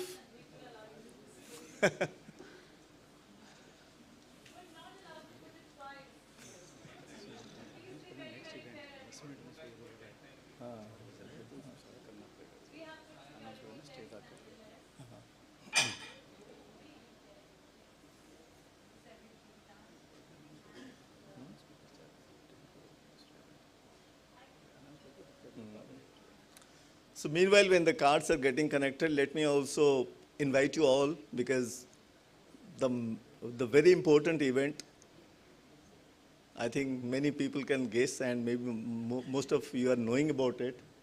The data center event is coming up next in 10-15 minutes. We'll have a short break of 10-15 minutes. Then we'll start that event. And I wish that, if all of you are present here, can really be cheerful, because that is again a very informative event. There are a lot of insightful in that event as well. A lot of people are getting connected virtually, and many of us are here present.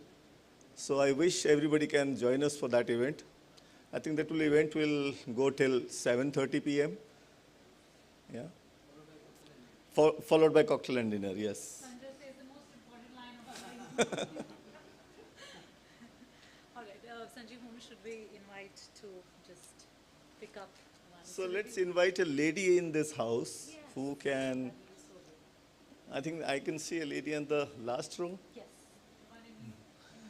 Can we request her? She can come and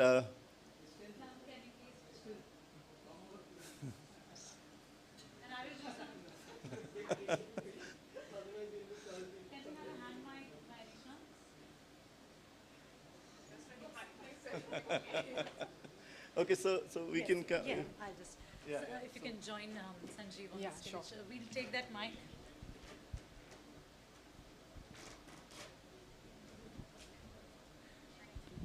Right, so that's working, and we'll go ahead. So you could not escape Sanjeev's eyes, right? I'm just trying to dodge this. I'm like, okay. Can you please just greet everybody and introduce yourself? Sure. So hi everyone. I think it's good evening now, right? So good evening, and it's a pleasure to have all of you over here. And I'm being a part of this, representing Rubric, with a branding partner for this particular event. Thank you so much, Sanjay, for giving me this opportunity. Thank you, sir.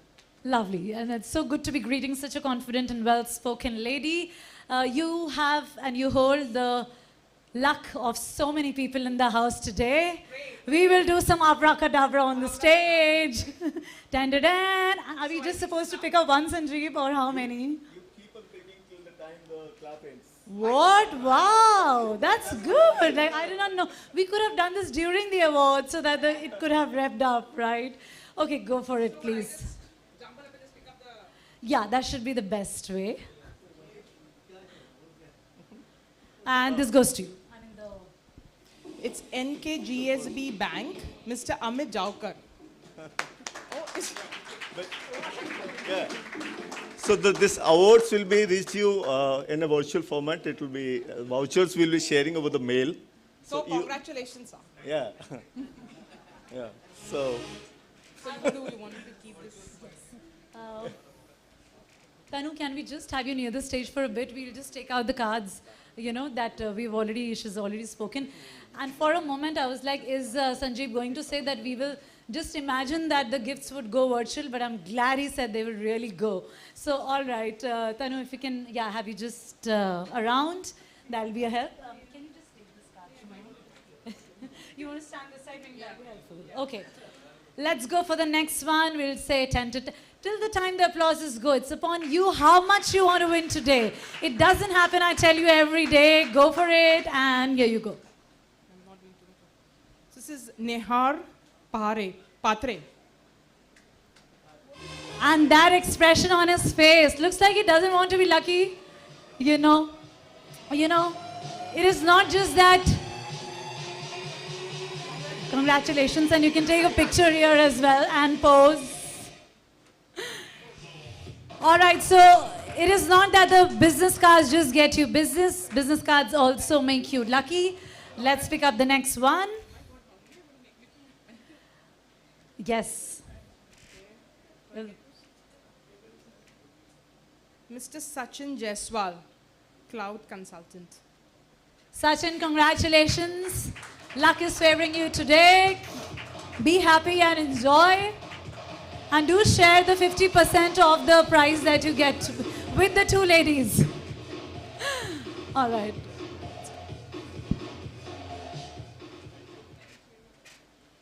So we've announced 3 till now. The applauses are still on. That means she has a nice compliment. You guys are really rich, huh? So there's someone's, it's scratched on this. So you should be going on. So this is for Mr. Biswajit M. Is Mr. Biswajit here? Yes. I collected this card. I'm entitled for 50% of sharing or whatever gift you receive. Congratulations to you.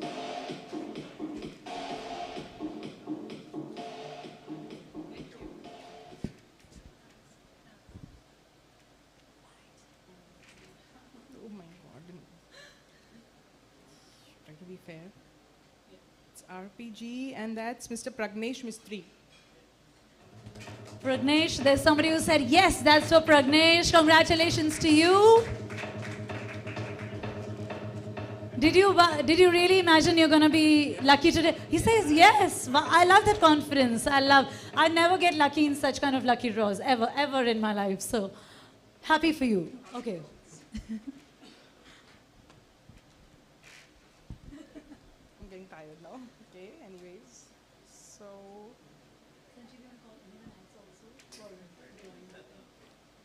Dr. Amrut Urkade. And he's CIO and corporate HR. CIO and corporate HR.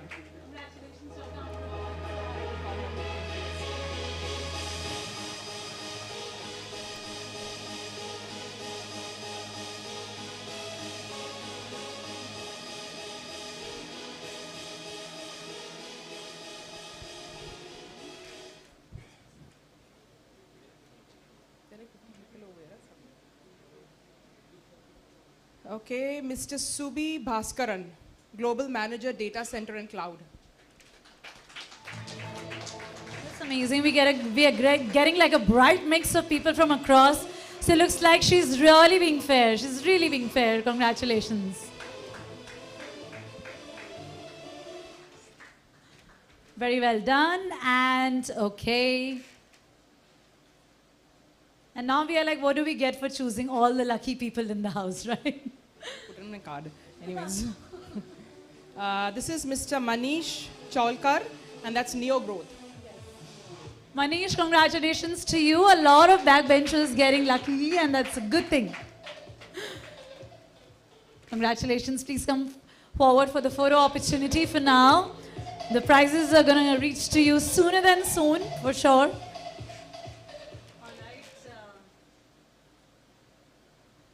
Mr. Gaurav Medha, CISO for GIC.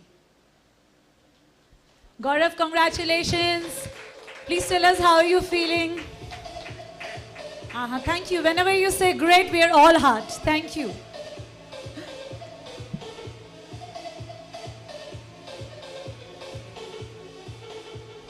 If you're happy and you know it, clap your hands, everybody. Okay, fine. Okay, this is Mr. Dharmesh Shah. He's Associate Director, Data Engineering, and that's LTI. Dharmesh. Wow, this one would be a regret for him if he's not in the house for sure. You don't get lucky twice today at least. Okay, let's go for the next one.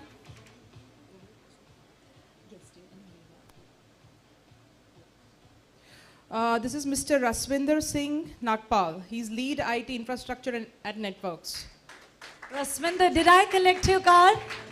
I didn't? I did right. Okay, another 50% in my kitty. It's a lucky day for him. See, you know, it's very important to also acknowledge the good moments in your life, and he does that. So, congrats to you. All right, if you are happy and you know it, stomp your feet. That's some little exercise. If I can do it in my 5 inches, I'm sure everybody can do it. If you're happy and you know it, stomp your feet. Okay, we will do this again. This is Mr. Dominic Yasudas, and he's with Synergy. Sorry. Dominic, you will stomp your feet, definitely, because you're happy and you know it. Congratulations to you. And do you want to show everybody how you stomp your feet? Really? He's like, really, Shika? After getting the prize? No way. Okay, let's go for the next one. That's what I was just wondering. Just say.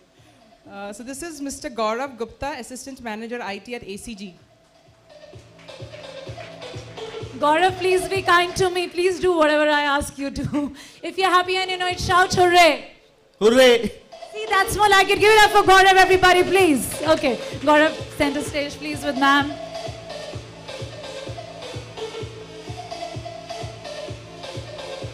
Righty, thank you. Is that all? That's all? Okay. Nobody is clapping anymore, so we decided to wrap it right out here. Thank you very much, ma'am, for doing the honors. Thank you. Thank you for being a sport. And ladies and gentlemen, on that note, they say that the more you celebrate in life, the more you have in your life to celebrate. So on that note, we all rise. Thank you very much for your keen participation. And for our next segment, of course, Sanjeev has already announced the details, so please be in attendance if you're supposed to be. But for now, saying, I want all of you to come together and clap for yourself for one final time as an awardee, as a participant, as a delegate. Thank you very much for making our Security Symposium and Cyber Sentinel Awards 2022 like really real. Thank you very much, and keep doing the amazing work that you all do. It was a pleasure hosting all of you. Thank you. Please enjoy the rest of the day.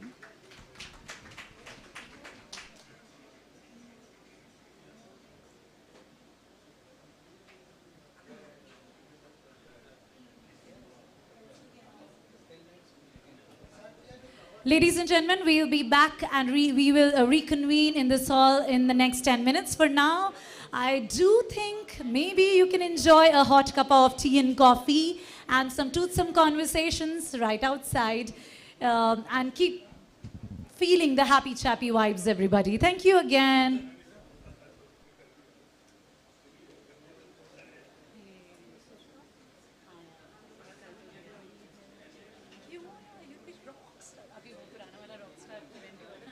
So there were one or two people who used to say when I started, I know you'll go a long way from the Dr. S.K. So I have this strong gut feeling and I'm 100% sure that you will go a super long. उसकी ज़रूरत नहीं है, उसकी कोई ज़रूरत ही नहीं है, इससे कोई ज़रूरत नहीं पड़ेगी. You will do it. You're meant to become a very, very actor. No, you're meant to be very, very, very, very big actor. Thank you, Tanu, firstly. And the bowl. The bowl was... The bowl was like what, some pathar ka bowl or something. I was like, I think we resonate the same sentiments. Lucky was only 1, 2 or 3, right? Really? We will blame Tanu and Sanjeev for that. And I was, during the awards, I was dreading her. What if I miss an award? Tanu is going to kill me. So it's like all to say. But Tanu, thank you so much. Yeah, I think you've been doing a maximum level. I know. She is. And unspoken, chupchap se she's yeah. Okay, I'll see you. Babu, I will leave. I have some in the sorry. Hanji. And then maybe yeah, definitely. इधर का काम नहीं है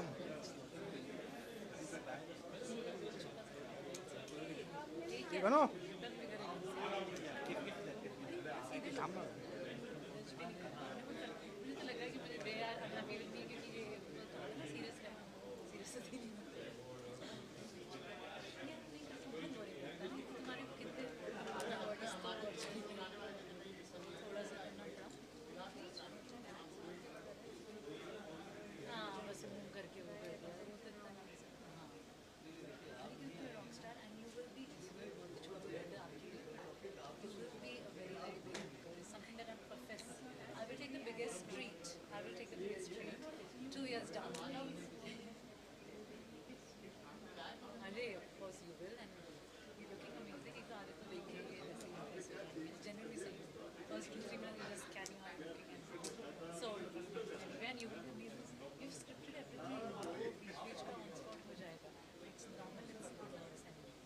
पता नहीं वो किधर गए वो सर नहीं हाँ सर इधर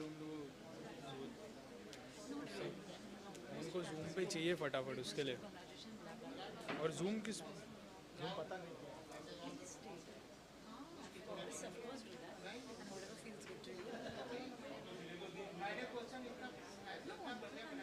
Main job as well. I would not name them, but they'll just say congratulations. Hey, congratulations. Especially the celebrity uncles will just do that. So it's just a personal choice. I mean, if you like it or if the audience likes it, organize it, that's fine. But as a कुछ mandatory नहीं है. If you have to be fast, then you won't have time. Just like अच्छा जरूरी बहुत अच्छा होगा. Just don't even think that you are amazing. I tell you, वो बंदे की intention में आता है and you're very well researched. I will never say these things. I'm not getting anything for saying that. So the thing is, believe and you'll be a rockstar. You did that. बहुत अच्छा था. But I have no doubt it's very chindi for you. Yeah, कुछ भी नहीं है इसमें. बहुत ही अच्छा होगा. Let me say that. बहुत अच्छा. You will call me and tell me. By night. By the time we both wrap up our research. वो मात्र I think in 10 हो जाएगा. 10. Was it kind of this one, but for sure they don't want me to be a reels and this and that. Yeah, fine. So yeah, I will send it up and I'll rush because I've been on fire. Don't require it. Just hair first they can make it they say they want to freshen up. It's not like a minutes rehearsal and stuff or whatever. ठीक है रात में भी उसको वो इतनी बची I take you leave out because I'm getting stay happy and keep teaching you then you know people more. Yeah, I genuinely, I mean we both genuinely like it. Coming in 5 minutes. We're starting in how much time? We have time to 20 minutes. Yeah, okay. Bye Dhruvi, all the best. Rocket. Arey, come on, of course I do.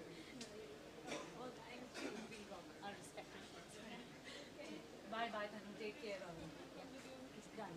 Come, Tanu, 1 second over. I have my big bag behind, so I'll just pick that up. There's no vibe.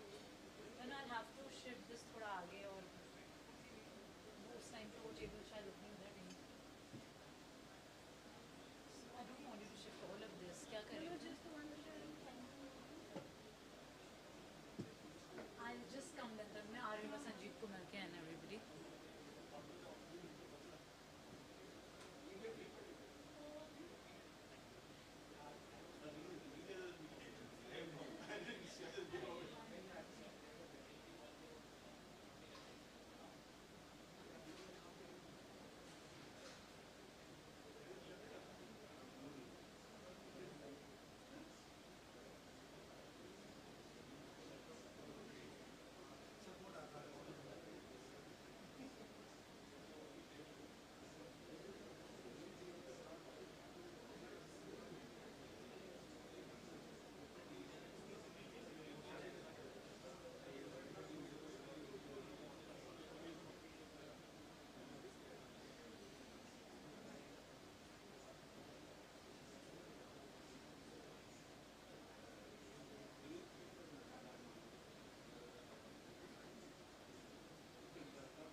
बोला नहीं ना अपने को, कुछ बोला नहीं। नहीं काय के लिए बोलेंगे भाई? और प्लस उन लोग वो जूम पे उनको चाहिए ना। वो छोड़ दे, वो जिसका जो मुंह देख लेगा वो। अभी आपने कोई तो कुछ बोला नहीं तो करेगा क्या?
yes. And of course, you used to write questions in the YOTA sessions. That's why. Whatever the sessions you are doing, I am writing you about on your LinkedIn. Yes, I know you always never fail to compliment. So yes, I was very happy to see your name on the awardee list as well. When I have seen you in the morning research Yes. now online from my office. Yeah, this is the first time we are meeting, Mr. Kestri, right? Yeah, yeah. I'll just come to you. Yes, yes, coming. Yes, yes, Mr. Kestri, please enjoy. Sanjeev ना मैं taller गाय जो थोड़े से वैसे लगते हैं bit Nepali हाँ जो बेसिकली यहाँ पे सामने बैठे थे हाँ अभी बैठे थे वोट ऑफ थैंक्स हाँ हाँ टूटी ज़रूर कैश लेते हैं हाँ अभी भी दे रहे थे या मैं ध्रुवी को तो मैं हाँ ओके ठीक है Yeah, thanks, bye. Thank you. Take care. They're not using this mic, is it? ठीक है.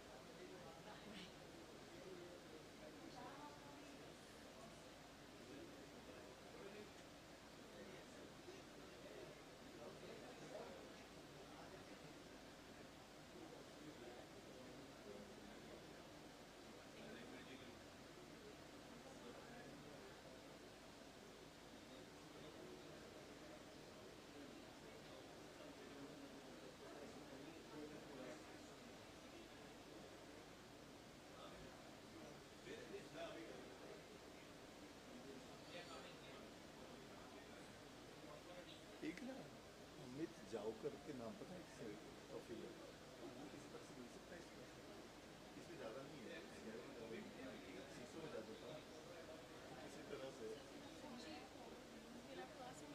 The lady is not taking the call and उसको messages नहीं पहुंच रहा. I'll call him now. Yeah, please call me. I'll send her a WhatsApp and then you need a print.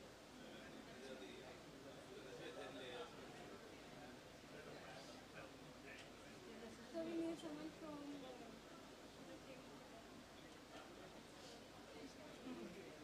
Amit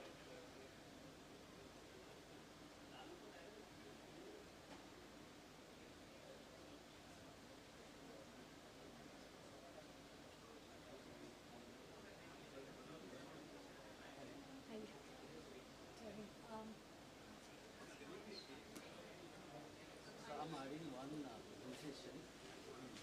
Okay.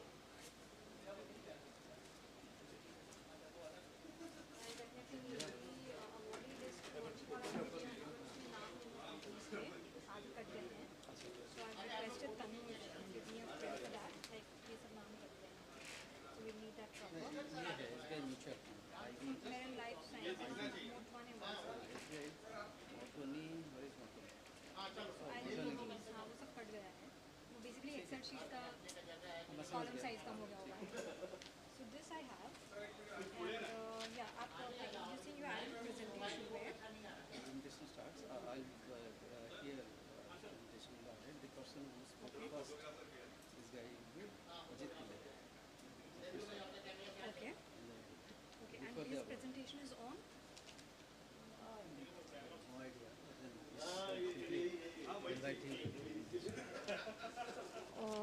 okay so we don't want to mention anything about this is on it we don't want to mention anything about what we're going to talk about and how much time are we assigning for that presentation Time is 15 minutes. Ajit Pillai and he is director Morphisec APAC And do you have boxes? we say Morphisec right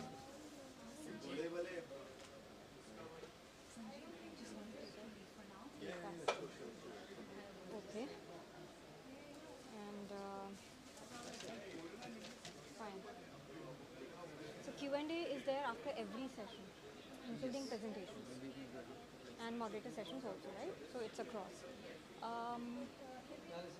अरे देखो आप कैसे बदला ले रहे हो आपको रात को आना है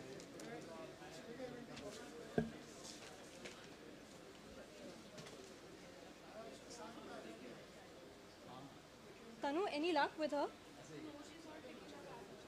Can we have somebody else do that because that's my Sure.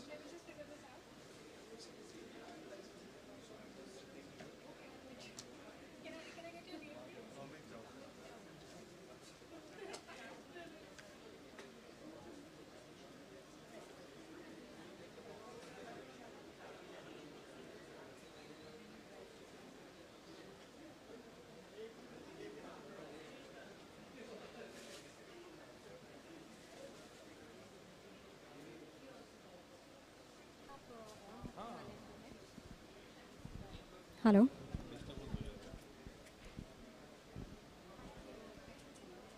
Hello.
Ladies and gentlemen, we'll be starting the Data Center Summit and Awards in the next 10 minutes.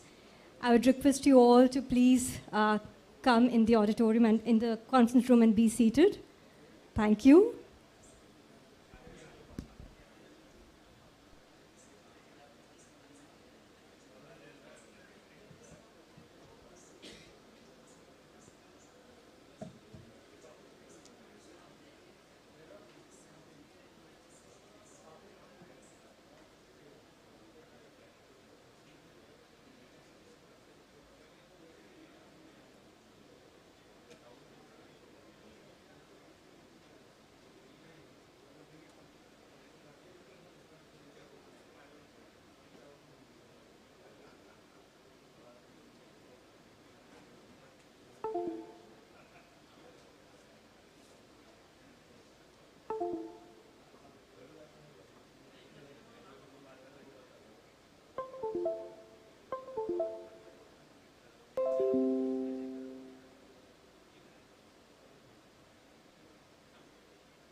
अभी तक नहीं आया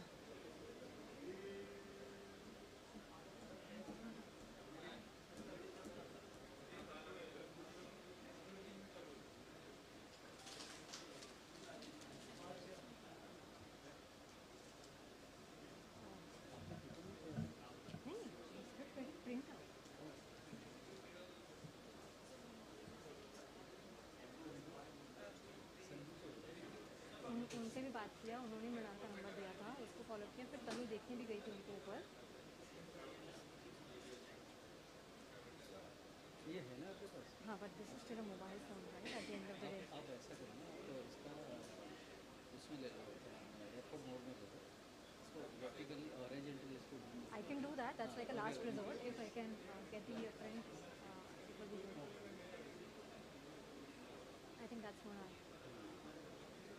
we'll have to start. We've already announced the 10 minutes. We're starting and request people to come in.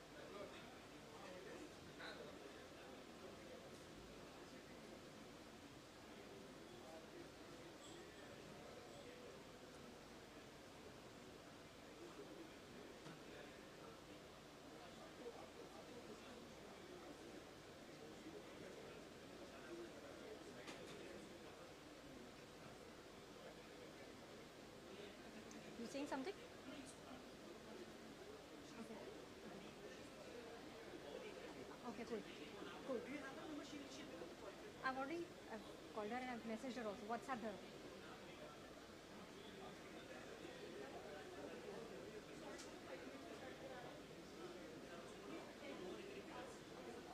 We've announced. I've already announced 2 minutes back. 10 minutes we're starting. Yeah.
आपका नाम क्या है?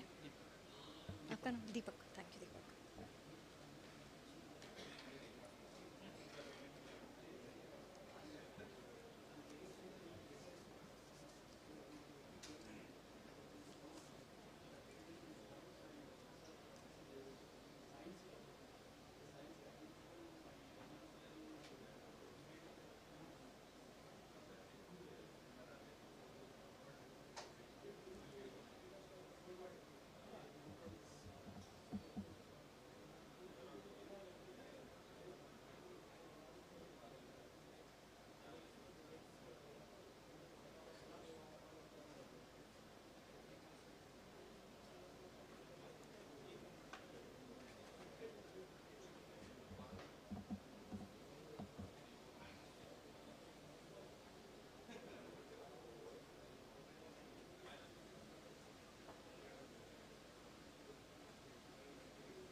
Start.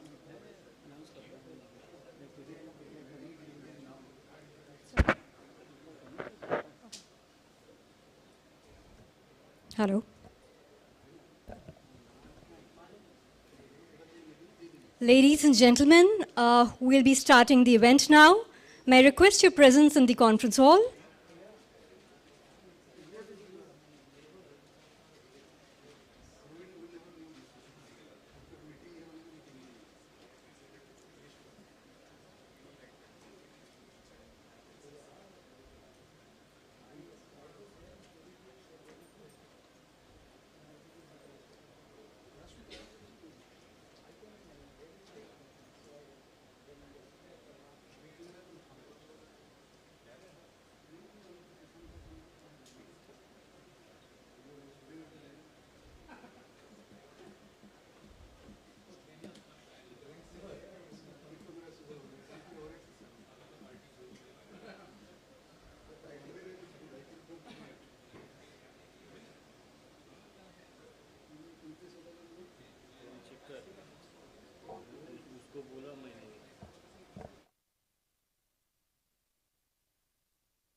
Hello.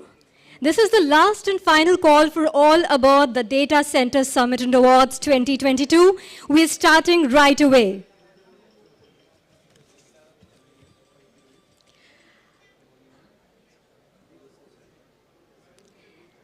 So, as per a recent report, rising data uptake, digitalization, and localization, coupled with the launch of 5G services by the end of this fiscal, will drive the doubling of investment in data centers capacity by 2025. The demand for data centers, data, and cloud storage has been growing at an exponential level on the back of corporates embracing advanced technologies and digital infrastructure on one hand, and increasing use of smart devices by individuals on the other. Well, no doubt we're standing at the epicenter of the most exciting time in the digital world, especially data centers. And it's not just the time epicenter that we're talking about, but also a geographical one. Here in Mumbai, as Mumbai is expected to be the leader to drive us into this era of unmatched growth. And this platform of Data Center Summit and Awards today is a major catalyst and melting pot. Well, with the new ideas and developments and the opportunities in sharing by the best brains in the industry. Good evening, ladies and gentlemen. I'm Dhruvi, your host for the evening, and I'm extremely elated to welcome all of you to today's Data Center Summit and Awards by Enterprise IT. And these awards are presented by Control S Data Centers. With this, I would like all of you to please show an appreciation to you and your colleagues who are all playing a critical role in furthering the economic development of the country. Well, the August gathering that we here have, I would request you to just share an applause for yourself and your colleagues. Wonderful. Now, isn't it wonderful for all of you to be here in person? It is for us, for sure. After a hiatus of seemingly very long 2 years, we are here in person and in the virtual mode as well. Yes, we have people joining us from across the globe on a virtual mode, accompanying us to this particular event today. And in this particular event, we would like to share, as you're aware, Enterprise IT World, which is the one leading this particular event and the summit today. This particular event is the brainchild of Enterprise IT World, a leading tech media house which is catering to audiences across South Asia, Middle East, US, Europe, and APAC. It's focused on providing updated and correct industry information to all the stakeholders and a platform to augment the development and success of the tech industry. And this event today is just one of the varied efforts in this direction. Well, the intent of this event is to discuss the nuances of the data centers industry and unfold opportunities of engagement for the market. Broadly, the agenda includes corporate presentations, followed by panel discussions, and the much-awaited DC Champion Awards 2022. To be concluded, of course, with cocktails and dinner, which will be a wonderful opportunity for all of you to network and interact with your counterparts in the industry. Before we formally begin today's event, I have a couple of requests to make. First, may I please request you to put your switch your cell phones onto silent mode. And secondly, to ensure that the event can add maximum value to every one of you, we are a little constrained on time. And hence, a humble request to all participants, moderators, and speakers to do their bit in adhering to the timeline to ensure we all stay on course and make this a valuable event for everybody. And now, to formally announce the event open, may I invite none other than Mr. Sanjay Mahapatra, Editor, Enterprise IT World, here on stage to share his welcome note and set the tone of the event. Ladies and gentlemen, another big round of applause for Mr. Sanjay Mahapatra. Thank you. Over to you, Mr. Sanjay.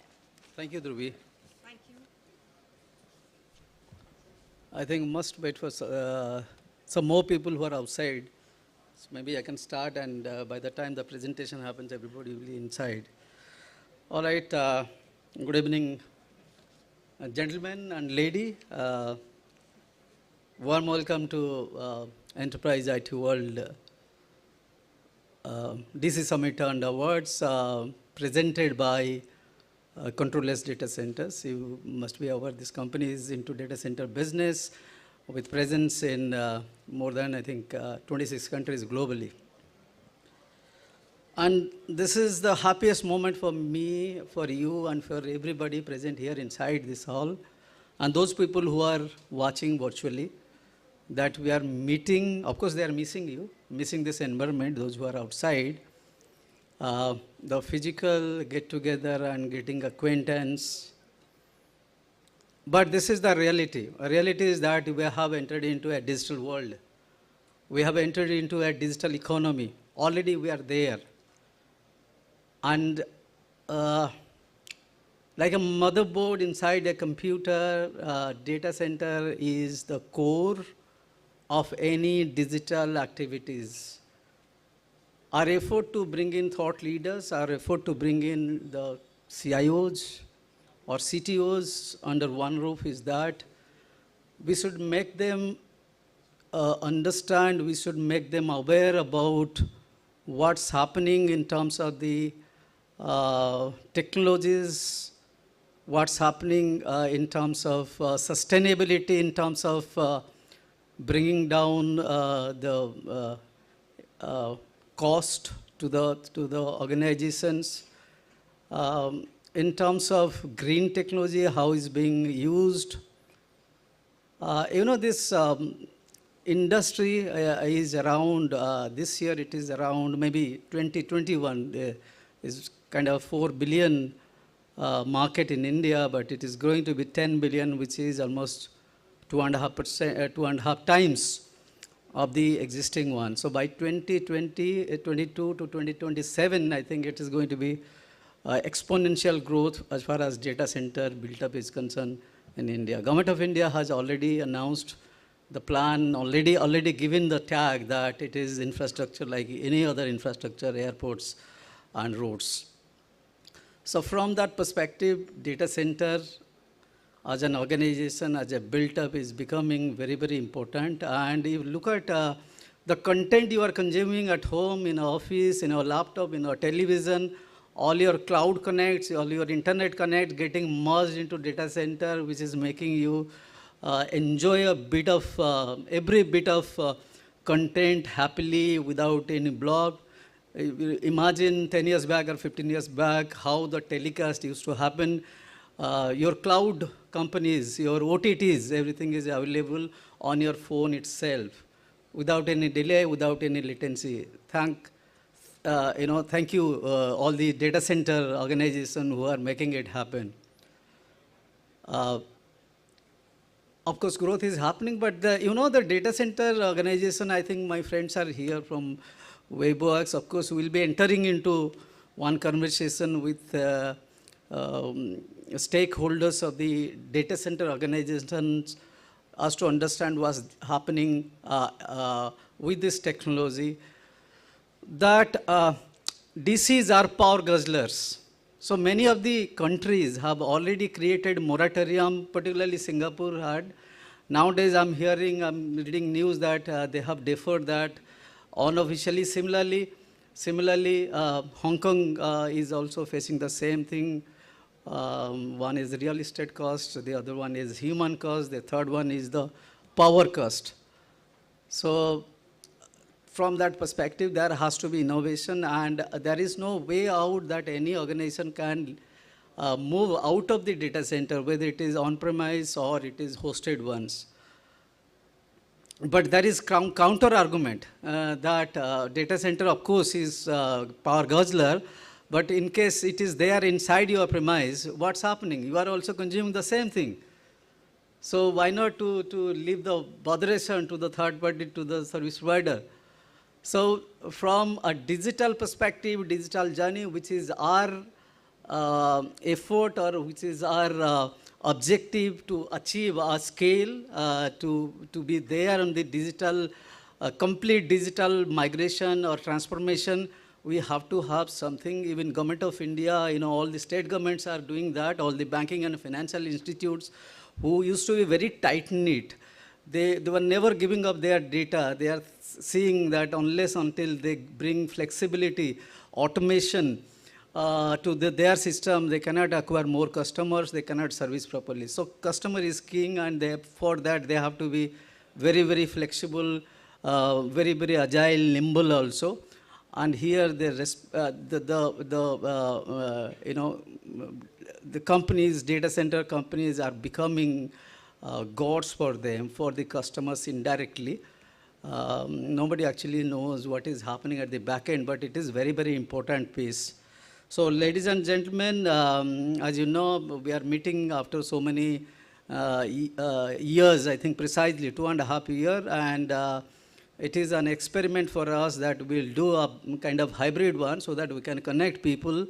If you are going digital, why not connect people from outside, those who are sitting in different cities or different states, different countries. We have got friends from Egypt, they are pinging, they are asking questions in social media platform.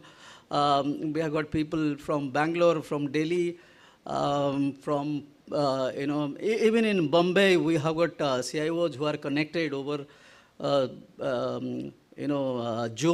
Zoom platform, those who are speakers here.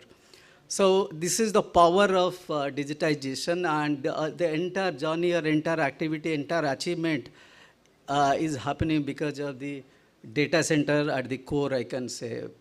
So with this, I once again welcome all of you and wish that you enjoy, you learn. We have got lot many exciting presentations here, a learning curve here. We have got a panel discussion which will of course be moderated by me on future of data center. You must be wondering how long, where it is heading, whether if you are keeping the data, the infrastructure within our premise, what is going to happen. If we are outsourcing is, then there is a piece of cloud computing, where the cloud computing is, whether it is different from cloud, data centers.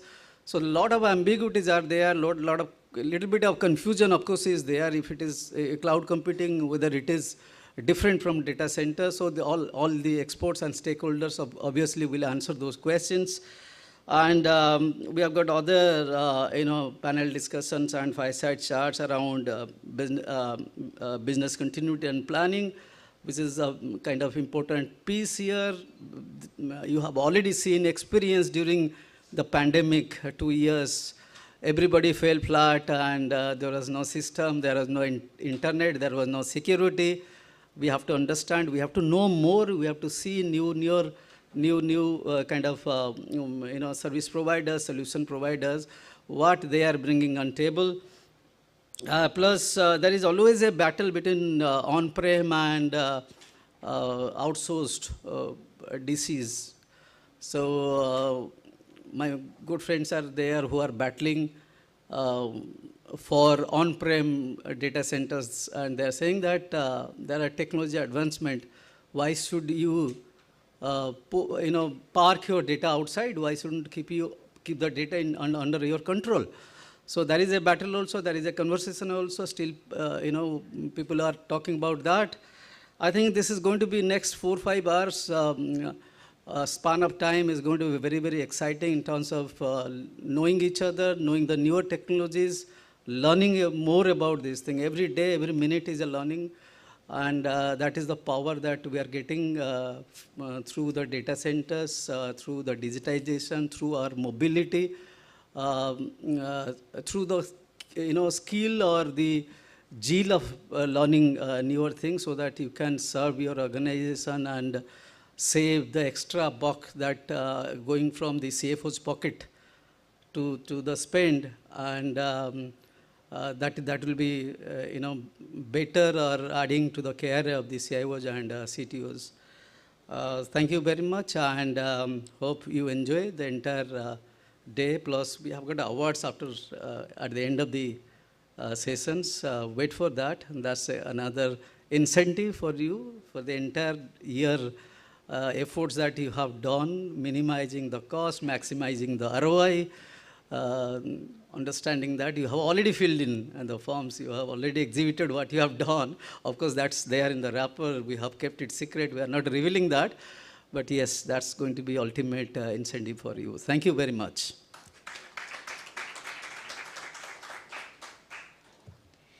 Thank you for such a crisp and splendid agenda that's been created. I believe everybody is really looking forward to a lot of learning and more opportunities through whatever we get to know in this particular event today. May I just ask how many have graced us with your presence in the morning session today? the Security Awards. Wow, that's an amazing number. And we have an equally great number of people who have joined us for the Data Center Summit and Awards. So can we start this event with a small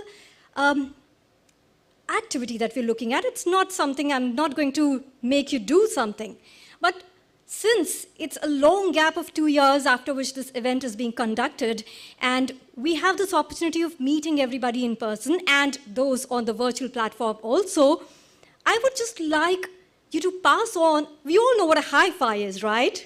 I would just want, Sanjay, why don't you do the honors? Why don't you start off with a hi-fi, passing it on to every other person? You can just do a hi-fi, give your name, introduce yourself quickly, and we just cover the room in 3 minutes flat, and we set off the event rolling.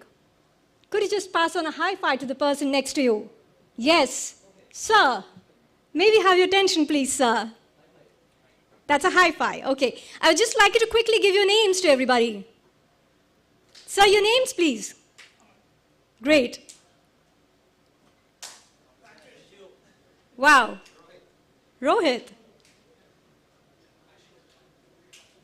Can't hear, but I'm sure everybody's introducing themselves. Yeah, and the digital hi-fi, the digital world, those on the virtual platform with us. Here's a hi-fi from me to all of you, and I hope you're passing it on by just showing a hands up icon on your portals. Oh, that's a touch me not. Yes, I agree, I understand. Great. Wow, that's a good handshake. Sir, may I request you to please pass on the hi-fi? The backbenchers are actually being the true backbenchers. Wow, wow, yeah, that's the spirit. Great. Are we done with the high fives? Sir, that corner.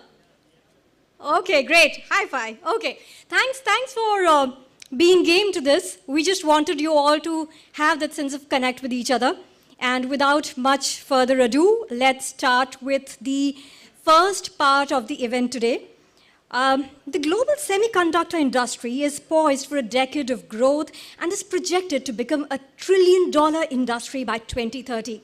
And to give us a deeper insight on the subject, I would now like to invite Mr. Rohit Sharma, Solutions Architecture Pre-Sales Function, Micron Technology, to deliver his presentation on semiconductor industry, trends, and Micron's value add in data center transformation. Rohit, may I please request you to be coming on stage? Thank you. A big round of applause, please. Thank you.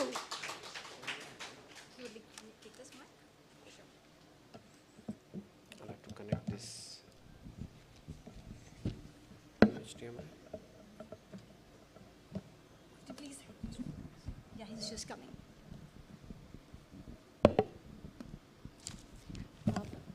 This is probably.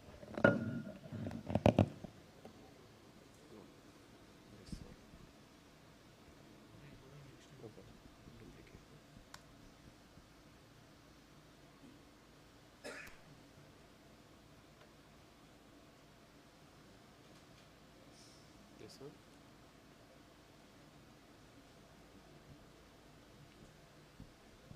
Would you like to use this mic? Yeah. This one.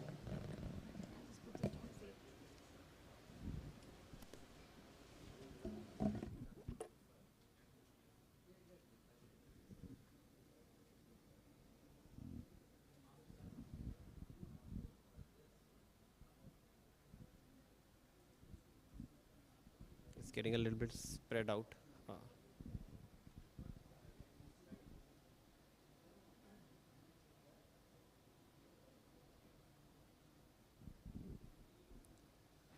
So till the time it is being figured out, I'm Rohit Sharma. I take care of the pre-sales for SAARC region for Micron. I'm joined by my colleague Sanjay. He takes care of the enterprise as well as the commercial business.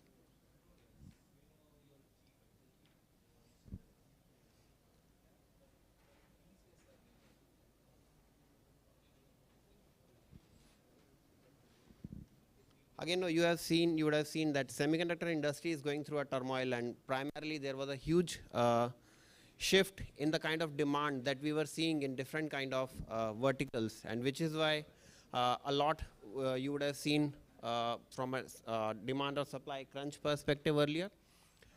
All that we'll be covering in this particular session.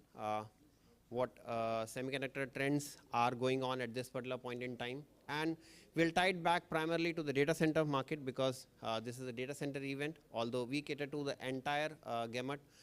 Be it any device, primarily it will require just 3 components. It should be a processor, it should be memory, and storage. Just 3 things would become the main or the core components out of any device. All that we'll be covering in this particular session, and then we'll tie it back to the data center market.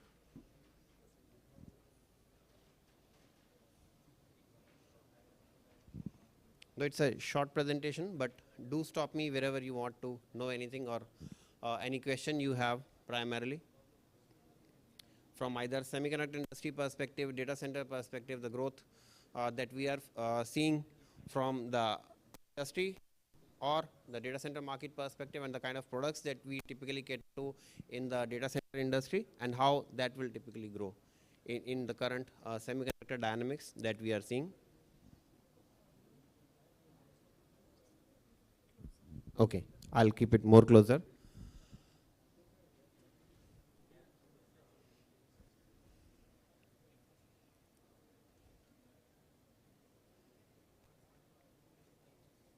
The technology is being tested today to the limits. Okay, this seems perfect. I think now the resolution is matching.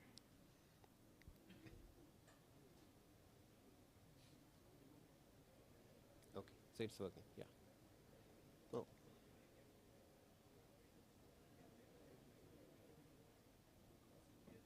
Okay.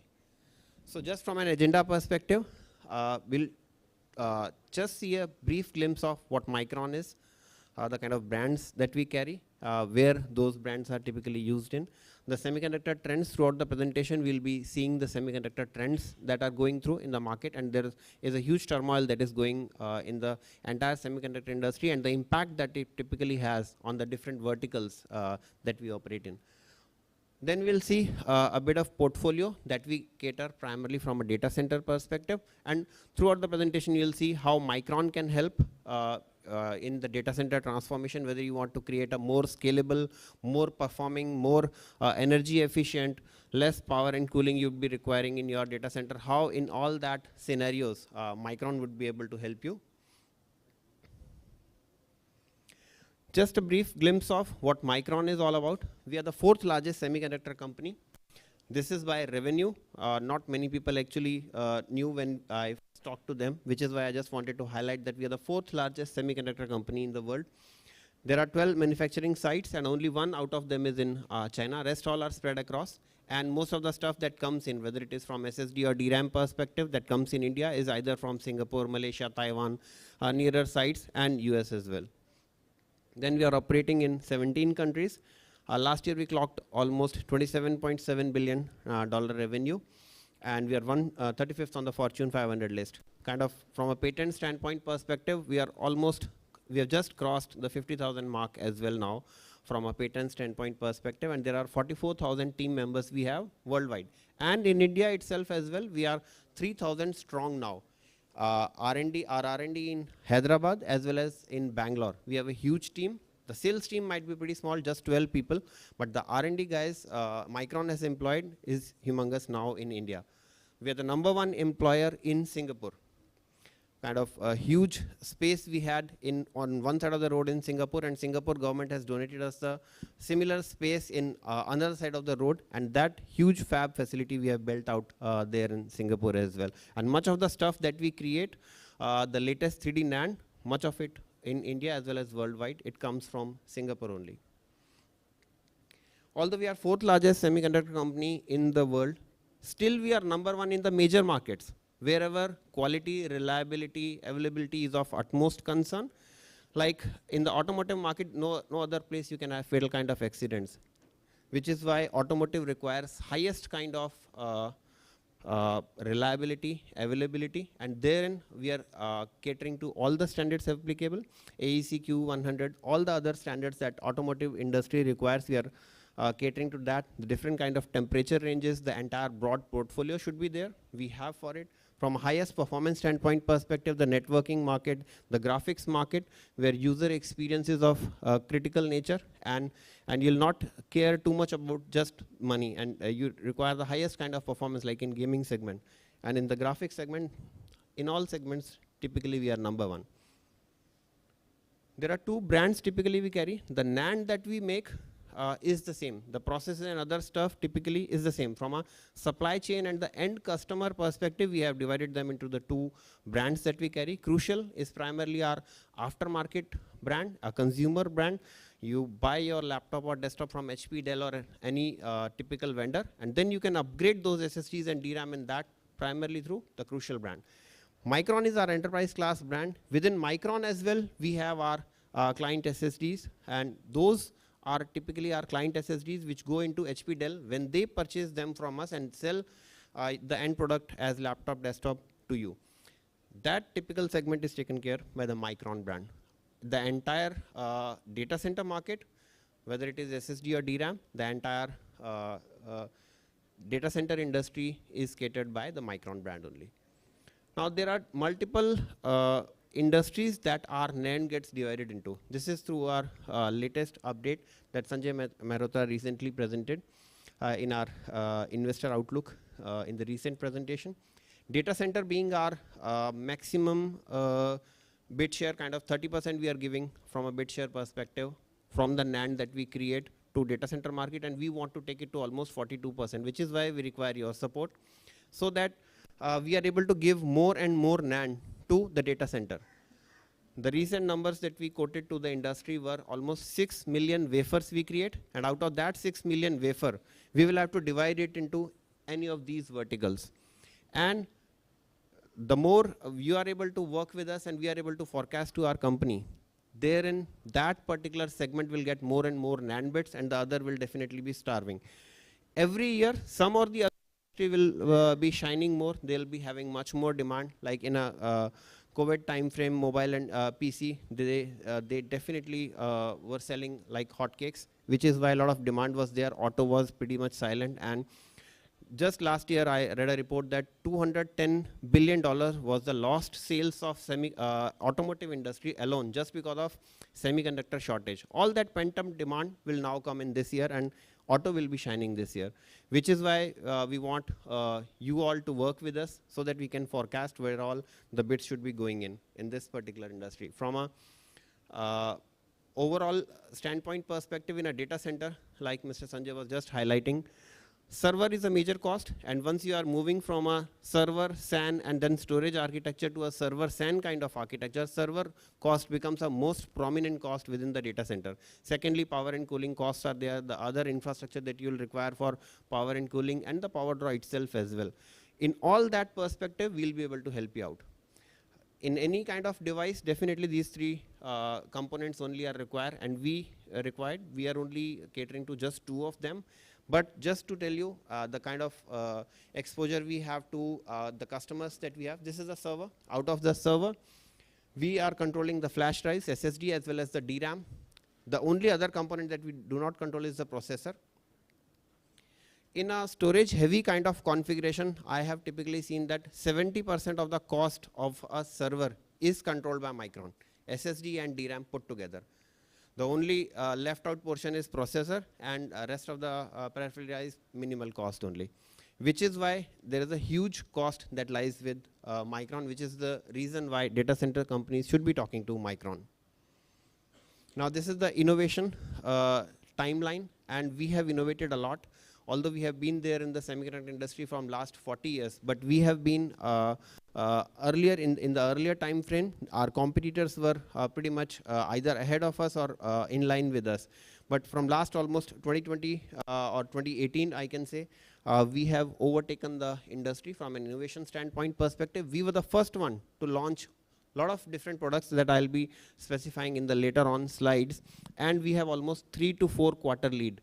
Not all NAND is created equally, which is why there is a cost differentiation. And just to highlight that, I'll move on to the next slide. And this is just one factor wherein I'm highlighting that 176 layer 3D NAND, what change it can bring to you as an end customer. Although you might buy an SSD, it could be built on any technology, whether it could be using a 64 layer NAND, 96 layer NAND. At times we may not care, but the advantage that we are bringing to you after we moved from, typically when we launched this product, most of the industry was either at 64 layer 3D NAND or 96 layer 3D NAND.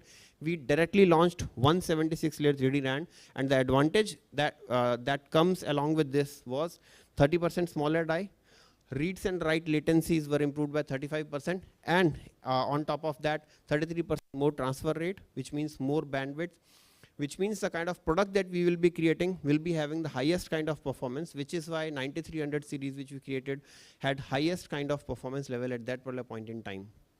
Later on, we launched so many other products that I'll be highlighting in the later on slides, and then you will see that how this innovation is translating on a lower TCO as well as higher performance or more consolidation you will be able to do in your data center through Micron products. Now these are the semiconductor trends. There are a lot of customers ask us why the price is high. Although the data center demand is going down, you are talking to all the other data center guys. You know about data center demand is going down, but why the prices are going high in a semiconductor industry from an SSD and DRAM perspective? Because of all these primary reasons, because we cater to multiple segments. It could be that some other segment is driving NAND demand much higher than the data center industry, possibly because of that the prices are going high. The prices could be going high because of the geopolitical dynamics. There is a shortage. Ukraine was giving us the entire semiconductor industry, not just us, noble gases. That is in a crunch right now. There is a lot of industry consolidation going on. One of the major SSD makers worldwide, they sold off their SSD business to another competitor of theirs, our competitor as well. That guy also spun it out and created another company and did not merge it in their own SSD business as well. That kind of thing is going on in the semiconductor industry. There were COVID concerns as well. There is a Gen 3 to Gen 4 to Gen 5 transition also happening. I'll be highlighting more in the later on slides, how you can actually benefit. And while working with us, you can exactly know whether a Gen 3 drive would be best for you, Gen 4 drive would be best for you, and when Gen 5 would come. Kind of 2 years at least, Gen 5 SSDs will take. Whatever Gen 5 ports are coming at this particular point in time, they'll have non-storage kind of use cases, GPU kind of use cases. At least 2 years it will take for the Gen 5 to become mainstream. And then another trend that is happening is small form factor is growing big time, and there is much more higher capacity required in a smaller footprint, more from a PC standpoint perspective. And then value NVMe from a data center perspective will be growing way higher than the performance NVMe segment. At least in India, till last year we were selling performance NVMe much more than the value NVMe. At least from this year onwards, we will see that value NVMe will outgrow performance NVMe by a big margin. And then again in the low cost PC segment, UFS as well as eMMC is coming in. There are multiple players who cater to one or the other segment of the entire semiconductor industry, but we are the player who is catering to the entire kind of use cases, whether it is there in PC, desktop, or any other kind of segment as well. Now, this is just from a data center standpoint perspective. There are multiple products that we cater to. CXL will become mainstream only in 2025 timeframe, although we are working with all the major vendors regarding that. We are a leader in GDDR5, GDDR6, GDDR6X. NVIDIA's and other customers, typically whatever you are buying from them, the underlying technology comes from Micron only. This year and for few years to come, DDR4 tail will be pretty long. DDR4 will continue to persist, but from next year onwards, DDR5 will become mainstream. More than half of the market will transition from a data center perspective to DDR5, and we want to be partnering with you in your journey. We are the #1 player in DDR5. We launched it in the first place. We are already there in the desktop segment. We are #1 out there as well. Once Intel launches Sapphire Rapids, we are already testing with all the particular major players out there. And in case you want to test, definitely you can get in touch and we'll facilitate that particular testing with Sapphire Rapids as well. From an SSD standpoint perspective, I'll be discussing in later on slides. But just to highlight the fact that there were multiple kind of hard disk drives that I learned. I come from EMC, Hitachi, 3PAR, HP kind of background. And in all those organizations a decade ago, whenever I was working, I had to create a tiering kind of solution, 2% only SSDs, rest were 15K RPM drive, 10K RPM drive, then 7.2K RPM kind of drives, a tiering solution with 4 kind of tiers being created. And there is a caching tier up as well, 5th tier being created. We launched this 5210 drive primarily to counter the dollar per GB of a 10K RPM drive. We launched it 3 years back. 15K RPM drive, any which ways is not selling. Dollar per GB, 3 years ago also, we were able to match almost similar level with Micron 5210 drive. And the kind of capacities we will be launching soon will be way humongous than the entire hard disk drive can think of. They typically, our hard disk drive is moving 18 TB, 20 TB, 22 TB. 15 terabyte is mainstream for us right now. Within this year, we will be launching kind of 30 terabyte capacity, and by next year, you'll see almost double of that, 60 terabyte kind of capacity. So you can think how much consolidation you will be able to do in a particular server, way high. Even today, if you want to create a server, very dense configuration, then a 2U server can have 24 number of 7450 disk drive. So that will be almost 360 terabyte. And if you take the highest kind of capacity available in hard disk drive, 22 terabyte kind of drive, only 12 you can put in a 2U server because it is a 3.5 inch drive, hard disk drive, and our drive is 2.5 inch. Entire semiconductor industry makes 2.5 inch drives only, which is why we can put in double the number of drives in a 2U server, 24 against 12 drives that hard disk drive can put. Which is why we can put in 360 terabyte, they can only put 260 terabyte. So kind of dense solution if you want to create, we already have the edge. Sooner or later, you'll see that we will be having an edge from the capacity standpoint perspective on a dollar per GB level. Right now, we are not there. Only from a performance standpoint perspective, an SSD makes sense from an ROI TCO perspective. Soon, that also will get changed. And a lot of capacity will be able to take from hard disk drive. Then one drive only, this is why I have made it green. Throughout the presentation, I'm not focusing on products too much, but if one drive you can remember, that drive should be 7450 that you should remember out in my presentation. This is the latest Gen 4 NVMe SSD that we launched on 176-layer 3D NAND. Now, this is just a report that I recently read, Gartner as well as Wells Fargo. What they are saying is kind of at a 2022 level, kind of 20% market is only there with us right now. Although from a overall standpoint perspective, we are losing out on 80% market that is still with hard disk drive, and we will soon catch it up. Which is why a huge market share we have, and later on we'll be covering this up. This entire market, so a huge market share, which is why you should definitely be talking to us. Secondly, 79% of the drives sold today are nearline or very high capacity. Although within 2 years, you can see that almost the entire market will move to, from hard disk drive perspective, to a very high capacity nearline kind of drive, 18, 20, 22 TB kind of drives. Which only means that the smaller capacity hard disk drives will be extinct from the market. Any which ways you will have to move to an SSD drive. There is no other way out. There are only 3 major players out here in hard disk drive, and it will be very difficult for them to create those kind of smaller capacity hard disk drive because their margins any which ways will be shrinking. There will be a lot of competition, and the market only will remain almost 7%, or I mean in 2024 itself just 10% of the market. Which is why you will any which ways have to move to an SSD drive unless you are utilizing 18, 20 kind of terabyte drives, for which also we have a plan, and sooner or later we'll be coming up with a next year only with a 60 terabyte kind of drive, wherein we will allow you to consolidate much more data than you will be able to do on a hard disk drive. Now on that note only, again, I initially highlighted that just one drive you should remember from my presentation, 7450, the latest Gen 4 NVMe SSD that we had launched. This is compatible with a Gen 3 slot as well. So in case you have a server which is having a Gen 3 slot only, same drive will work. And again, the advantage that you will get by putting a 7450 in a Gen 3 slot also is very good. That let me highlight that. Initially, we had our value NVMe, or what we call as our mainstream drive 7300. Later on, we upgraded to 7400, and then we moved on to fourth generation 7450 with 176 layer 3D NAND. This had lesser layer of 3D NAND, not that cost competitive, which is why we moved to the latest drive. 9300, which was launched at the same time at 7300, both were Gen 3 drives.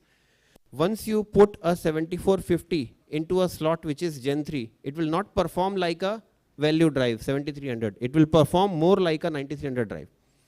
And that is the advantage which we will be able to bring out to you, and all other permutation combination which drive will make much more sense for you in which kind of environment when Gen 5 will be coming, what kind of endurance level will make more sense to you. That all we will be able to help you, and we want to be your partner in your data center transformation journey. And from a mode of engagement perspective, even in case you are buying it from a tier 1 server like vendor HP or Dell or Lenovo as well, we would like to be your trusted partner, and you can engage with us the same way you are engaging with a processor vendor. In case you are able to go ahead than that, then there are multiple modes any which ways we can engage with you. But we are happy to engage with you as a trusted partner as well. If there are any questions, I can take, or that is the end of my presentation. Thank you.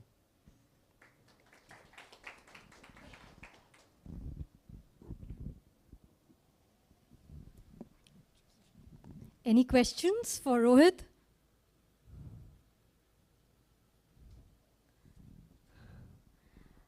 Rohit, I believe you're definitely going to get more questions, because it was quite, I think it was a revelation for a lot of people that the kind of revenue that this company makes, and I'm quite sure you're very proud of being a part of this great organization with such a huge lineage and history of over 40 years, more than 4 decades in this industry.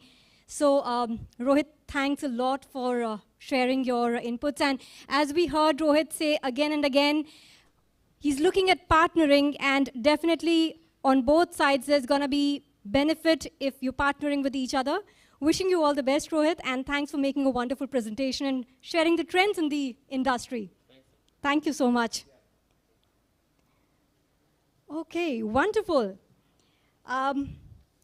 Moving on to the, may I have one request again? I would really request everybody to please switch their cell phones on to the silent mode.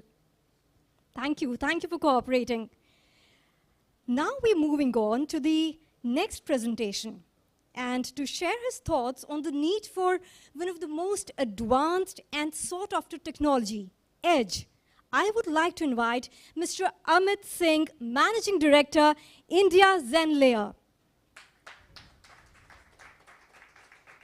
And may I also share, Amit has over 20 years of experience across the telecom sector. Amit previously served as AVP Data Business with Reliance Jio and was responsible for global sales and content alliances for one of the biggest 4G networks in the world. He strongly believes that focusing on customer needs and changing times helps both individuals and organizations grow, and definitely the data center industry grow. On to you. Thank you so much. Thanks for the introduction. Hi all, my name is Amit Singh. I head Zenlayer India. Zenlayer is a cloud compute and edge acceleration company. We are a very young company. We started sometime in 2014, and India is the youngest one among all the kids. So edge is a buzzword, you know. People keep talking about edge. I keep talking about edge. So before I explain what edge is all about, let me just go back, take a step back and explain how and what are the problems that we face right now in building a digital ecosystem across. So can you just run my slide, please?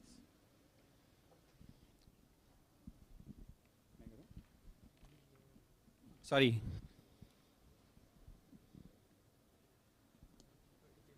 Okay, no problem. So let's keep talking. So I'm sure we all use OTT apps. We use Hotstar, we use Sony, we use so many other things to watch content all the time. So there's a technology behind it, which helps you accelerate things, which helps you have a better streaming experience. If you recall the olden days, whenever we try to download a video or we try to run an app, we always had this clock which was just moving. So yes, a lot has changed. India has changed. We are a growing digital economy, young country, average age 27, 28, English-speaking population, and huge population. So we've been growing, and that's the reason why Zenlayer, which is a US headquartered company, decided to venture into this market. And we established ourselves in 2020, and it's been good 2 years for us. We've established our nodes everywhere, across. Are we ready? Okay. Again, teething problems.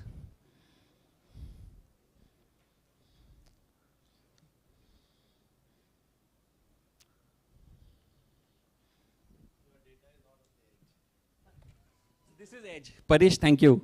So that's edge, the last part of the network which helps you serve is the edge. And that's what we do. That's what Paresh also does.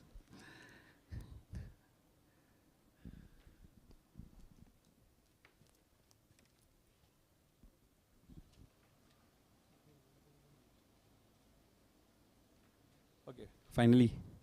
Thanks. How do I move this?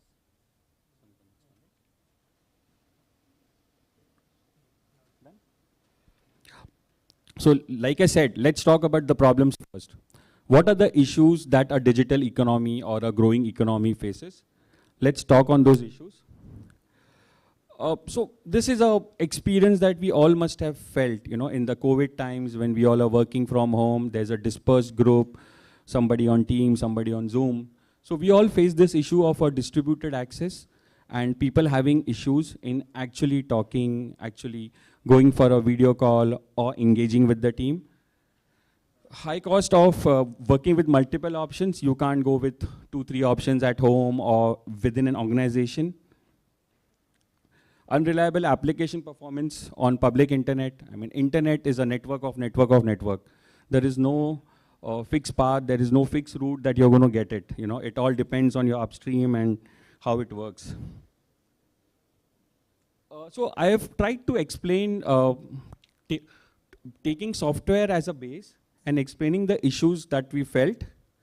So if you see here, these are the source regions. Microsoft Teams source is US, and the acceleration region where we want it, it could be China, it could be India, it could be Southeast Asia. So we had a lot of issues in getting these softwares felt good, and used well. So that is where someone like us comes into play, and we help to ensure that the experience of these applications, whether it's software, whether it's on the infrastructure side, we do it well. So we talk about emerging markets here. What is an emerging market? If I have to ask, any market which is going from developed to a developing stage can be classified as an emerging market. India is an emerging market. If you see out here, in the previous slide also, the source region is always US. So when internet started, it was always based in US. The content was all there. Slowly it started shifting towards Europe. Now it has gone to Asia. So the acceleration regions are always the emerging markets where people want to go, It could be Latin America, it could be Southeast Asia, it could be China, it could be India. So just some perspective on the market. These are the markets that we operate. Zenlayer is very strong in the emerging markets. We are very strong in US, Europe, Middle East as well. Some tidbits on the Southeast Asian market. It's one of the biggest growing market, and it's a young market and very active social media and social gaming users. The market is expected to reach 300 billion by 2025. India? Well, our population is 1.3. We are the biggest internet market, second largest after China. Adoption rate is very high. I mean, thanks to the 4G boom and the smartphone, We still have a lot of scope from going from the feature phone to smartphone market. Year on year increase is 23%. The government has been taking a lot of initiatives on the Digital India drive, and that's also helping us. Young country, English speaking, WhatsApp, we are on 400 million users. Facebook is around something like 250. Some interesting fact about Facebook is if India Facebook users were to be converted into a country, that would be the third largest population in the world. So that's what India is to Meta, to Google, and to Amazon. Opportunities in tier 3, tier 4. So this is interesting. If you see now, and stats show it, the internet growth is not happening in Mumbai, Delhi, Bangalore, Chennai. The internet growth is actually going into the tier 3, tier 4 cities. I mean, if someone had that short video app, maybe a TikTok or Chingari or anything, and if you see the people who are making videos, you'll actually see a hut behind, which has no plaster, which is nothing. It's a village. It's a small village somewhere in Odisha, somewhere in Jharkhand, somewhere in Raipur. So internet boom right now, what we are facing, is actually in these cities. And that is where edge actually comes into play. And that is how you ensure that the experience is nice and improved. Again, 1 billion smartphone, easy, we are a young country, the kids are on the phone, the old people are on the phone, everyone is on the phone. So people are moving from the big screen to the small screen now. Digital catch-up, I mean 53% of our population of 1.32 billion still have a scope to get digital and join the bandwagon. So why is it difficult in a country like India? Underdeveloped network infrastructure. I mean, that's a typical problem that we all faced. You know, let's say I'm going from here to a place in Bihar somewhere. The network is not consistent. The network is not fiberized. They have towers which are microwave, then fiber, then tower. And it's not easy to dig up a city or a country and lay a fiber across. Deployment cost, again, is very high. Not just the time, but the cost as well. Last mile issue, if you see northeastern part of India, the 7 sister states, their infrastructure is still a problem. It's not easy for you to lay a tower or lay a fiber.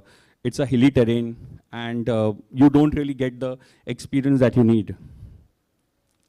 The local laws, it's a little complicated with us. So if you compare this with US or Europe, it's either white or it's black. So it's either yes or it's no.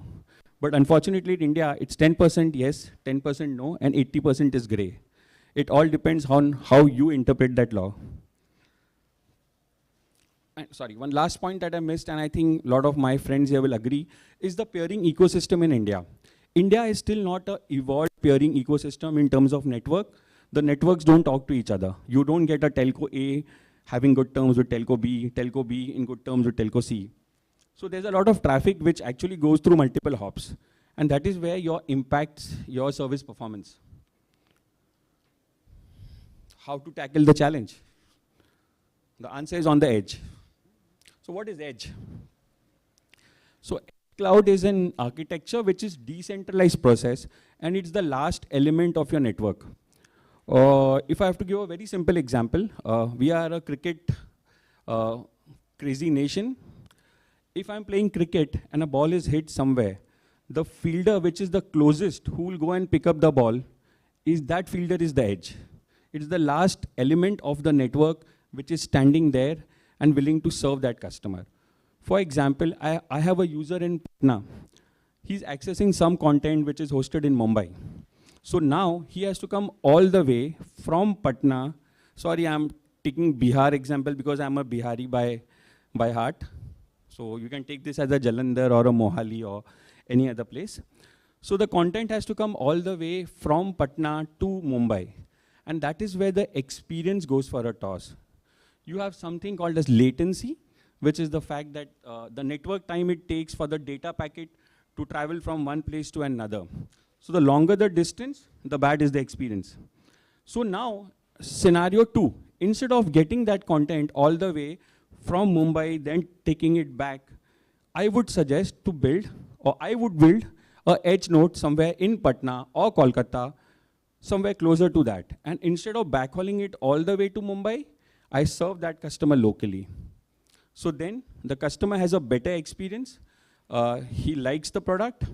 The network, which is whichever telco you take, whether it's Jio, Airtel, Voda, BSNL, the network is not loaded because he doesn't have to take the traffic all the way back from Patna to Mumbai, Mumbai to Patna.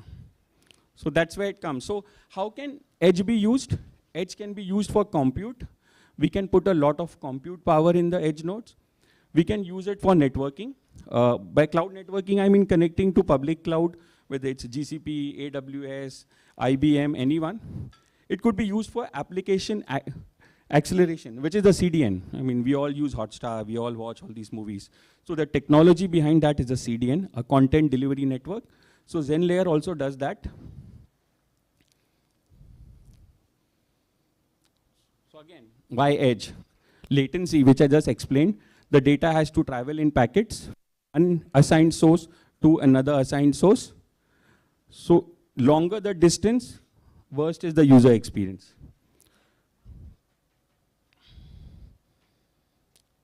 This is what we do. We are a leading edge cloud service provider.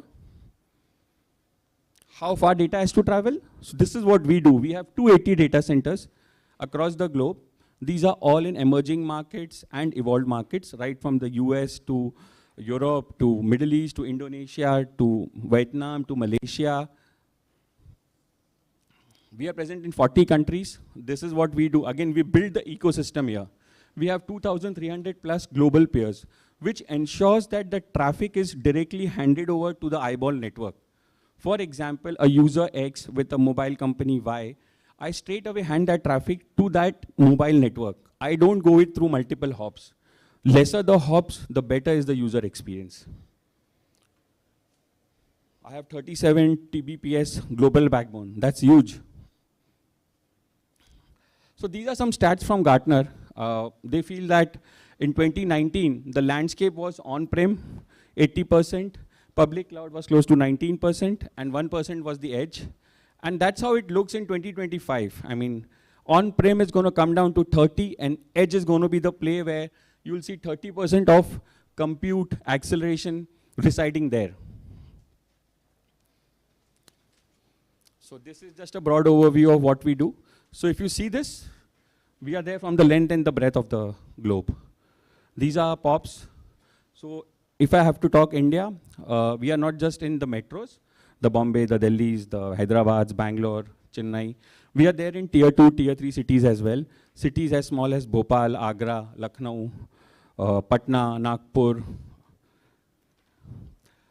So we are building a lot of edge nodes in tier 2 and tier 3 cities because that's where the growth resides.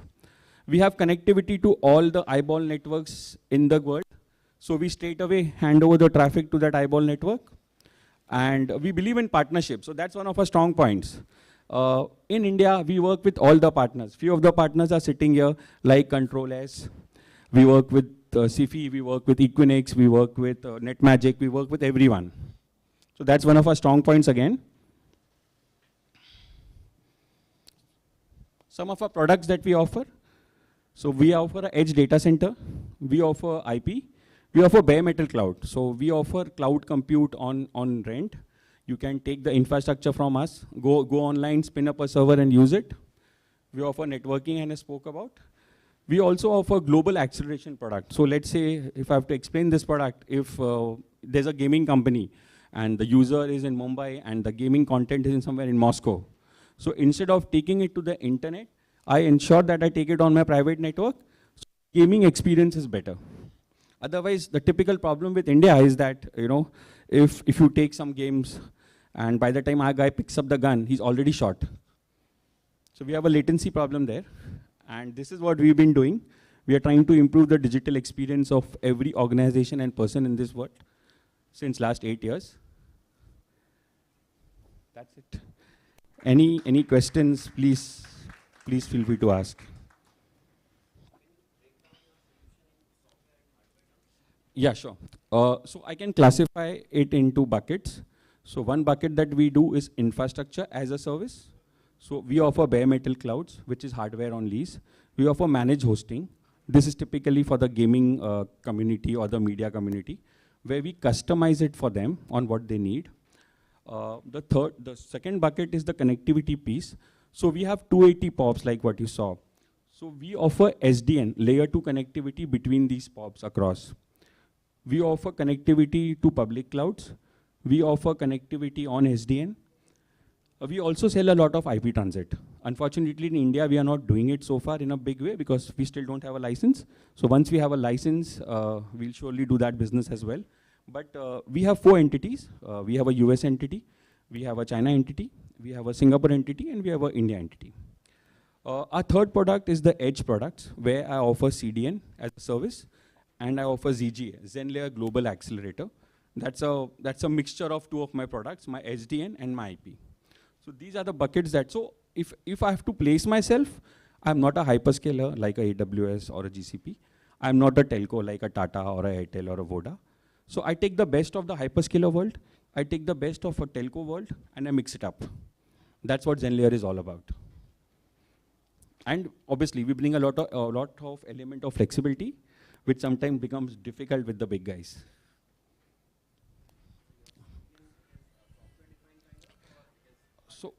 So we have a hardware installed, and we run our own algorithms onto it. Yeah. So we have a lab in Singapore and Indonesia, and we run our own algorithms, own scripts onto it. So these are hardware deployments across the world that we've done. We typically use Dell, HP, and all these guys. Okay. Yeah. It's a mixed bag, to be honest. I mean, in China, you have to go with the Chinese vendor only. So in China, it's a different thing. Outside China, is a different thing. Makes sense. Thanks for the question. Anything else? Anyone? Any more questions for Amit?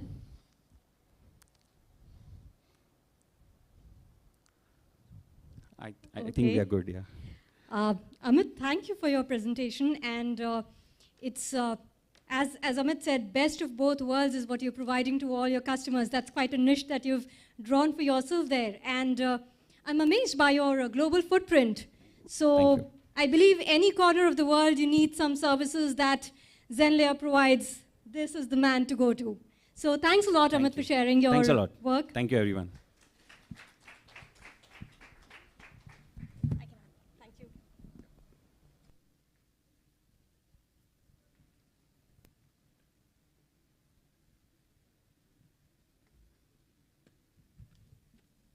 Okay.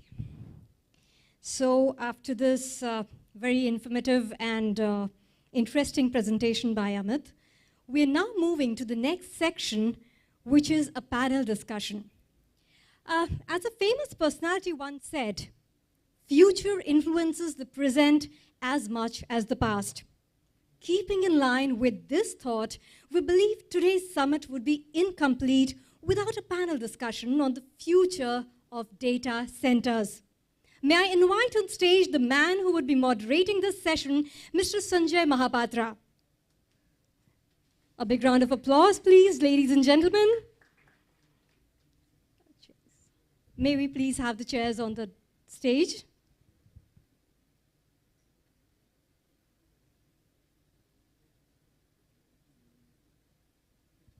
Three chairs, please.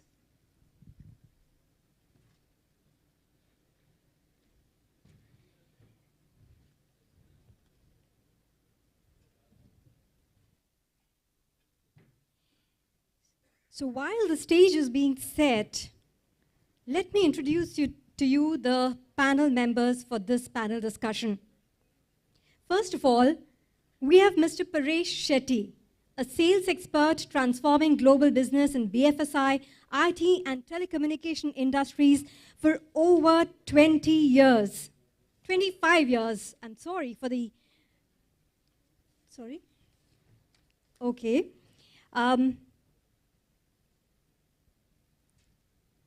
Right. May I please invite Mr. Paresh Shetty to be present on the stage, please? Mr. Paresh Shetty is currently the President Sales Controllers Data Centers Limited. A big round of applause, ladies and gentlemen. Next on board, we have Dr. Rizwan Ahmed, CTO Delaplex. May I please request you to come on stage? Thank you. Sorry. My apologies, my apologies. My apologies, ladies and gentlemen. May we have Mr. Piyush Somani, Managing Director and Chairman, ESDS. I believe he is virtually connected with us. Hi, good Mr. evening. Good Piyush- evening, everyone. Right. So Mr. Hi, Piyush hi. Somani will be virtually connected with us. And ladies and gentlemen, a bit about Mr. Piyush Somani. He's a first generation entrepreneur. He started ESDS software at the age of 23 with a single computer, which he used to start outsourced hosting support business and served customers. Well, the next member that we have on the panel discussion is Mr. Prasenjit Roy, Senior Executive Vice President and CMO, NTT Global Data Centers and Cloud Infrastructure, India. May I please? Good evening. Okay. He's also joining us virtually here. And a quick introduction about Mr. Prasenjit. He is the Business and Digital Transformation Leader at NTT, a Regional Council member and past Chair of Sales and Marketing Council at NASCOM, Government Board member, visiting faculty, a certified leadership coach, and evangelist of servant leadership. We welcome you, Mr. Prasenjit, and the last person that we have on the panel today, last but not the least, Mr. Anand Singh, who is the India head co-location and cloud business, WebWorks Data Center, Iron Mountain Data Center JV. A big round of applause, ladies and gentlemen.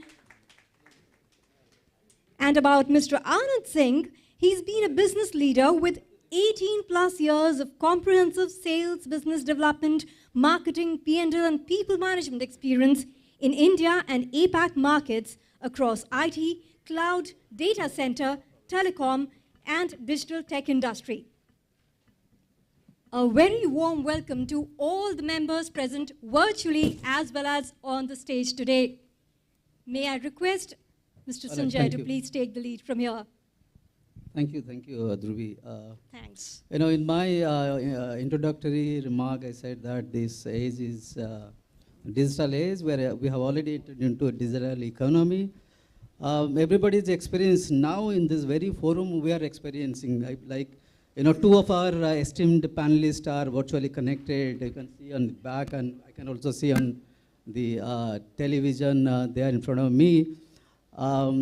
This is possible because of the digital excellence that we have achieved. This is one thing. The other thing is that the way the consumption of IT happening, consumption of the products happening, the buying pattern happening, everybody. Today, if you are asking for any food, food is being delivered through Zomato and Swiggy and other apps. So that's another excellence, another I can say the gift of the IT industry or digitization. That is probably the reason that we are seeing that there is exponential growth in data, and data, the place where we are seeing the data being hosted, or the place where data being orchestrated is nothing but data center.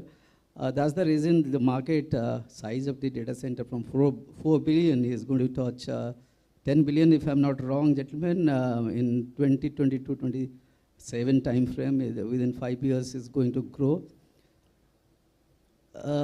We have got 200, I think we have got 600 villages connected over broadband, and the buying pattern is also going to be replicated as the city people be in Bombay, Delhi, or Bangalore people are doing, and the villages are going to buy. It has already picked up buying pattern, and who is going to provide that? It's the catalyst are the data center companies in a safe, secure manner. And the compliances, which is enabling the data center mushroom in India. Government of India has already taken cognizance, and data center parks are being created, and it has already been said that DC infrastructure is actually an infrastructure equivalent to your airports and other infra. So look at the importance of this industry, how it is going to grow. But obviously there are challenges in between. Challenges, there are hue and cry. People are complaining that it's a, power guzzler. It is consuming entire city's power. Plus, we have got cloud computing, which is, I do not know whether it is competing or complementing. I think gentlemen around me, 4 gentlemen, one of them will definitely going to answer this. We'll obviously get the answer first, and we'll proceed to other things. And technologies like IoT, edge computing, 5G, artificial intelligence also have play in data center. These are the technology piece. The other one, you can see the sustainability and using the alternative energy, how to minimize the cost of the energy. That's also concerned, so that we can shut others' mouths saying that what we are doing, we are giving back to you also. I mean, that the efforts are there, that the DC companies are have been self-reliant on as far as power generation is concerned, and this trend is going to grow. So with this, we have already the introduction of gentlemen. We have got to my left, Mr. Paresh Setty, President, Cell Controllers Data Center. Piyush Somani, Managing Director, Chairman, ESDS, who is virtually connected. Prasanjit Roy, Senior Executive Vice President and CMO, NTT Global Data Center and Cloud Infrastructure India. So also to my right is Anand Singh, India Head, Co-Location and Cloud Business, Waybox Data Center, Iron Mount Data Center Joint Venture. So this was in news, I think, couple of months, year back, I think, right? Almost like a year back. All right, so when I said cloud and data center, let us make it clear whether cloud computing, will it be a cloud computing data center, or will it be a data center versus cloud? Of course, we have a panel discussion after this, but we have got gentlemen, Piyush, I'll come to you first. What is your take on this? What is the play of cloud and versus data center? Yeah, hi Sanjay, good evening everyone. So nice to connect with all of you. And that's a very important question. I would really like to give a background to that. So what is happening at the moment with cloud? So Sanjay, am I audible? Yes, absolutely. Yes. Okay, perfect. So what is happening at the moment is that startups are born in cloud. We all know that there is either AWS or Azure or Google, or there are a couple of other cloud players also in the market. And startups prefer to be there on this hyperscaler cloud platforms.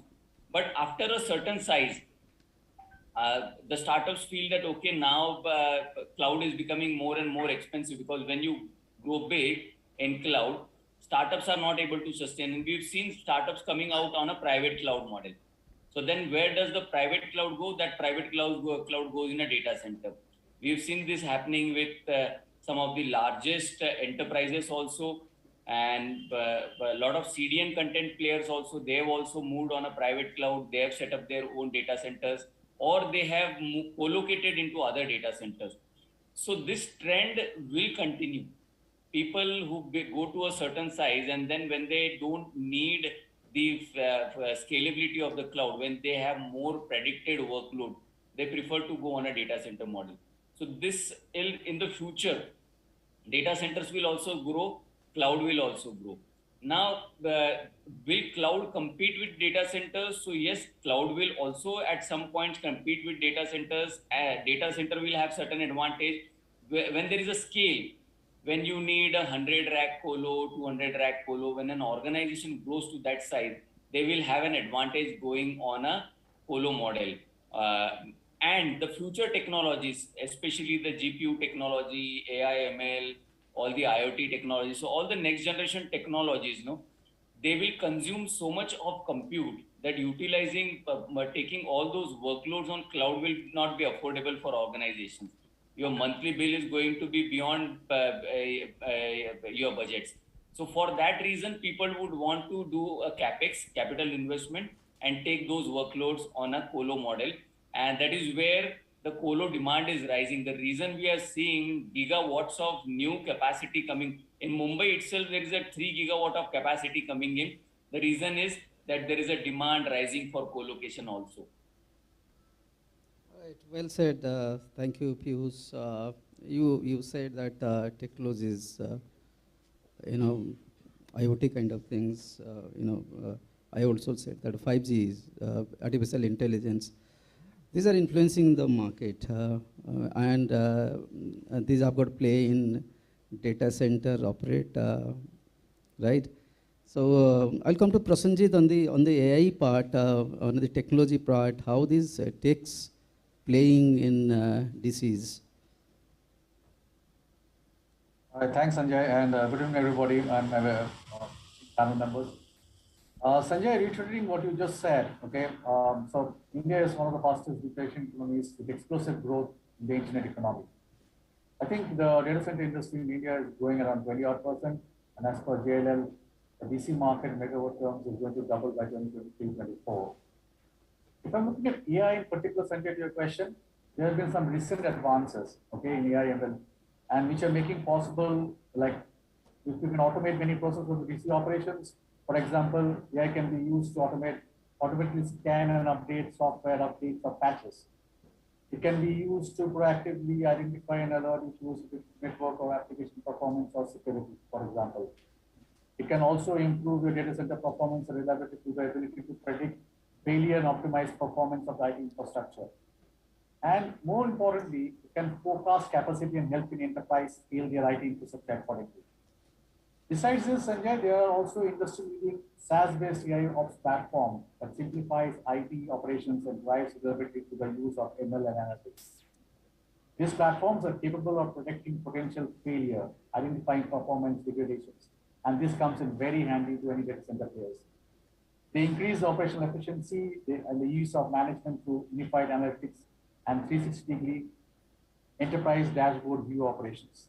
If I look at IMS, which is Infrastructure Managed Services, this has enhanced with the help of AI-based technology operations and zero incident framework platform. What does all this do, Sanjay? This helps in delighting the customers, introducing very high levels of service assurance, service reliability, and observability to the IT infrastructure with the adoption of AI ops. This is one part of it, Sanjay. If I look at the other dimensions that AI helps in a big way, one is handling the workload efficiency. Okay, with the usage of AI and machine learning, patterns can be detected to learn from past data and distribute workloads across the peak periods. Second part, Sanjay, is the energy efficiency. We are constantly focusing on consolidating servers and upgrading old and energy inefficient IT infrastructure with new AI-driven smart systems. This helps in superior airflow management in DCs, and there is a great impact as 25% of all power consumed by DC is used only for cooling purpose. The third part is proactive management of hardware. AI systems can help organizations in proactively managing the health of their IT infrastructure for the storage, servers, or network equipment. It can also help in security, okay, with great impact in security operations centered in a data center. And lastly, could be helping in staffing also. It can have a big role in automating many of the tasks that human agents do to this and that. So, no, there are multitude of ways AI is helping the data center operators from there. All right, Prasanjit, I think valid point. I'll bring in Anand Singh here also from the points that Prasanjit said about these newest technologies which are bringing in efficiency, enhancing the efficiency of the data center, and I think it's also creating a cost benefit for the customers, which ultimately will be passed to the customer. So your take on this? So good evening, everyone. Good evening to panelists. So if you talk about data center, so data center is at the core of any digital ecosystem. If you talk about any advancements or innovation or adoption that happens in new technologies, where you talk about cloud, IoT, AI, robotics, or 5G, which is around the corner now, is basically helping create a lot of data, and that is driving digital ecosystem. So this data which is getting generated, exabytes of data which is getting generated on day-to-day basis, it needs to be stored somewhere. The best place to store is basically a data center, right? That's where we come in as a data center player.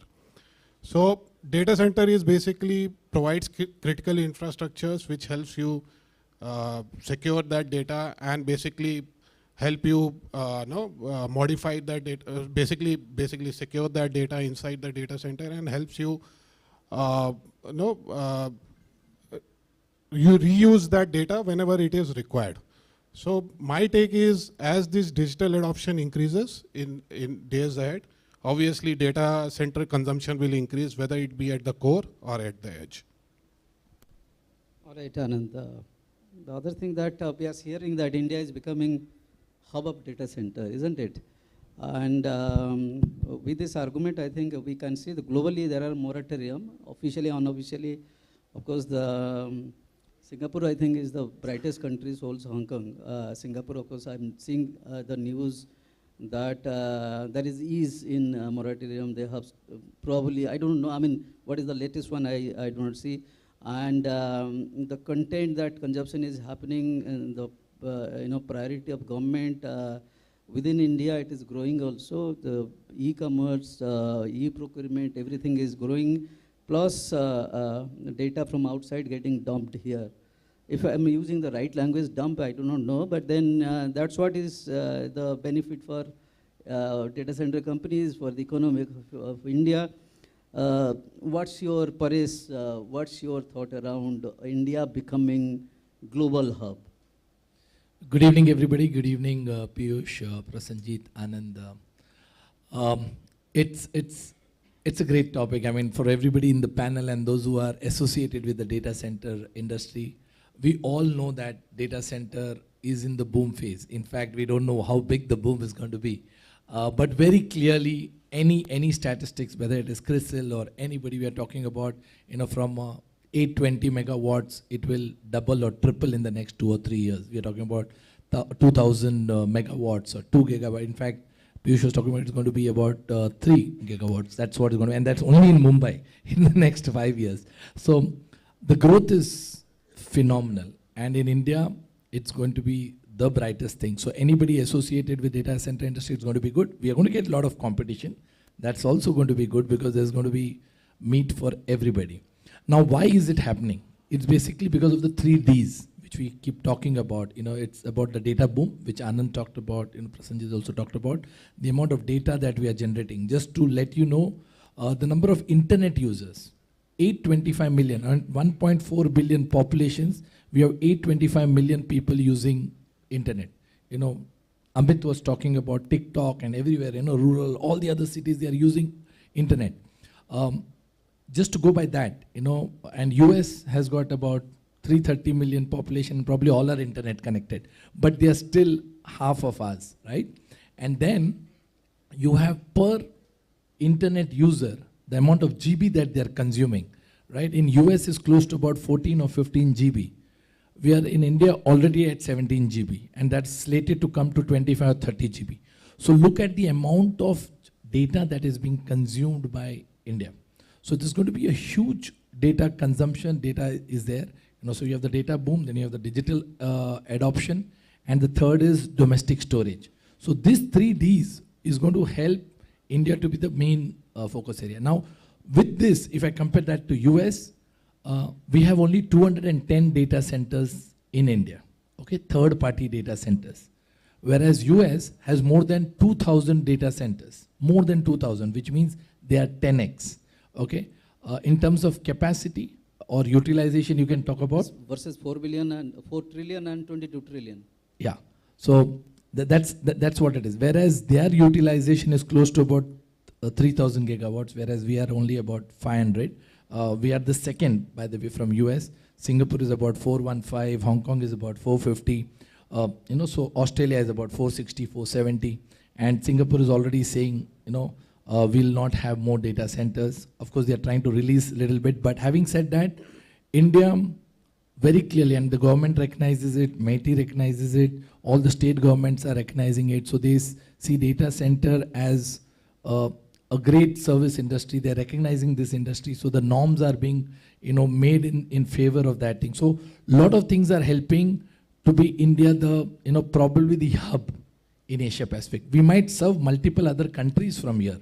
So that's another thing. We are not even looking at that. If we look at that, then probably we might grow 5 times or 6 times. So clearly we can see, why India should be an attractive market for it. One is the policies, secondly is the growth, okay, and compare it to what it is abroad. We are nowhere. So next 3 years, it has to be there. And why it will happen is because even today, 70% of data is on premise. And that's all going to shift. Either it's going to shift colo or private cloud like what Piyush talked, or it will go to cloud. And in fact, in Amit's slide, it showed, from 1% or 10%, it is going to kind of move to 40% in public cloud and might be 30 to 40% in co-location. So there's going to be a huge movement there. So from on-premise, it will move to data center, either in any of the forms, private cloud or the public cloud or colo. So this is a boom period for all of us, and it is good for India, and it's good for all the players in data center or those who are associated there. Thank you. I should bring in Piyush here to throw some lights. Maybe 1 minute you can take, Piyush. Do you have any different or additional complementing thoughts around DC boom in India? So you rightly mentioned about the number of data centers in India. Around 200 data centers are there in India at the moment. But let us compare ourselves with Japan. So rather than comparing with America, so Sanjay also pointed out that America is a 22. I think it's around more than that actually. Last I heard was that they are 27 or 28 $trillion economy, America. Yeah. So, and India is hopeful of reaching $5 trillion in next 2 or 3 years, or maybe next 4 years also. Let us compare ourselves with Japan, because our next target is to surpass the economy of Japan. Where is Japan today? So Japan is already 10x in terms of data center capacity. Such a small island country, and they are known to have earthquakes and disasters also.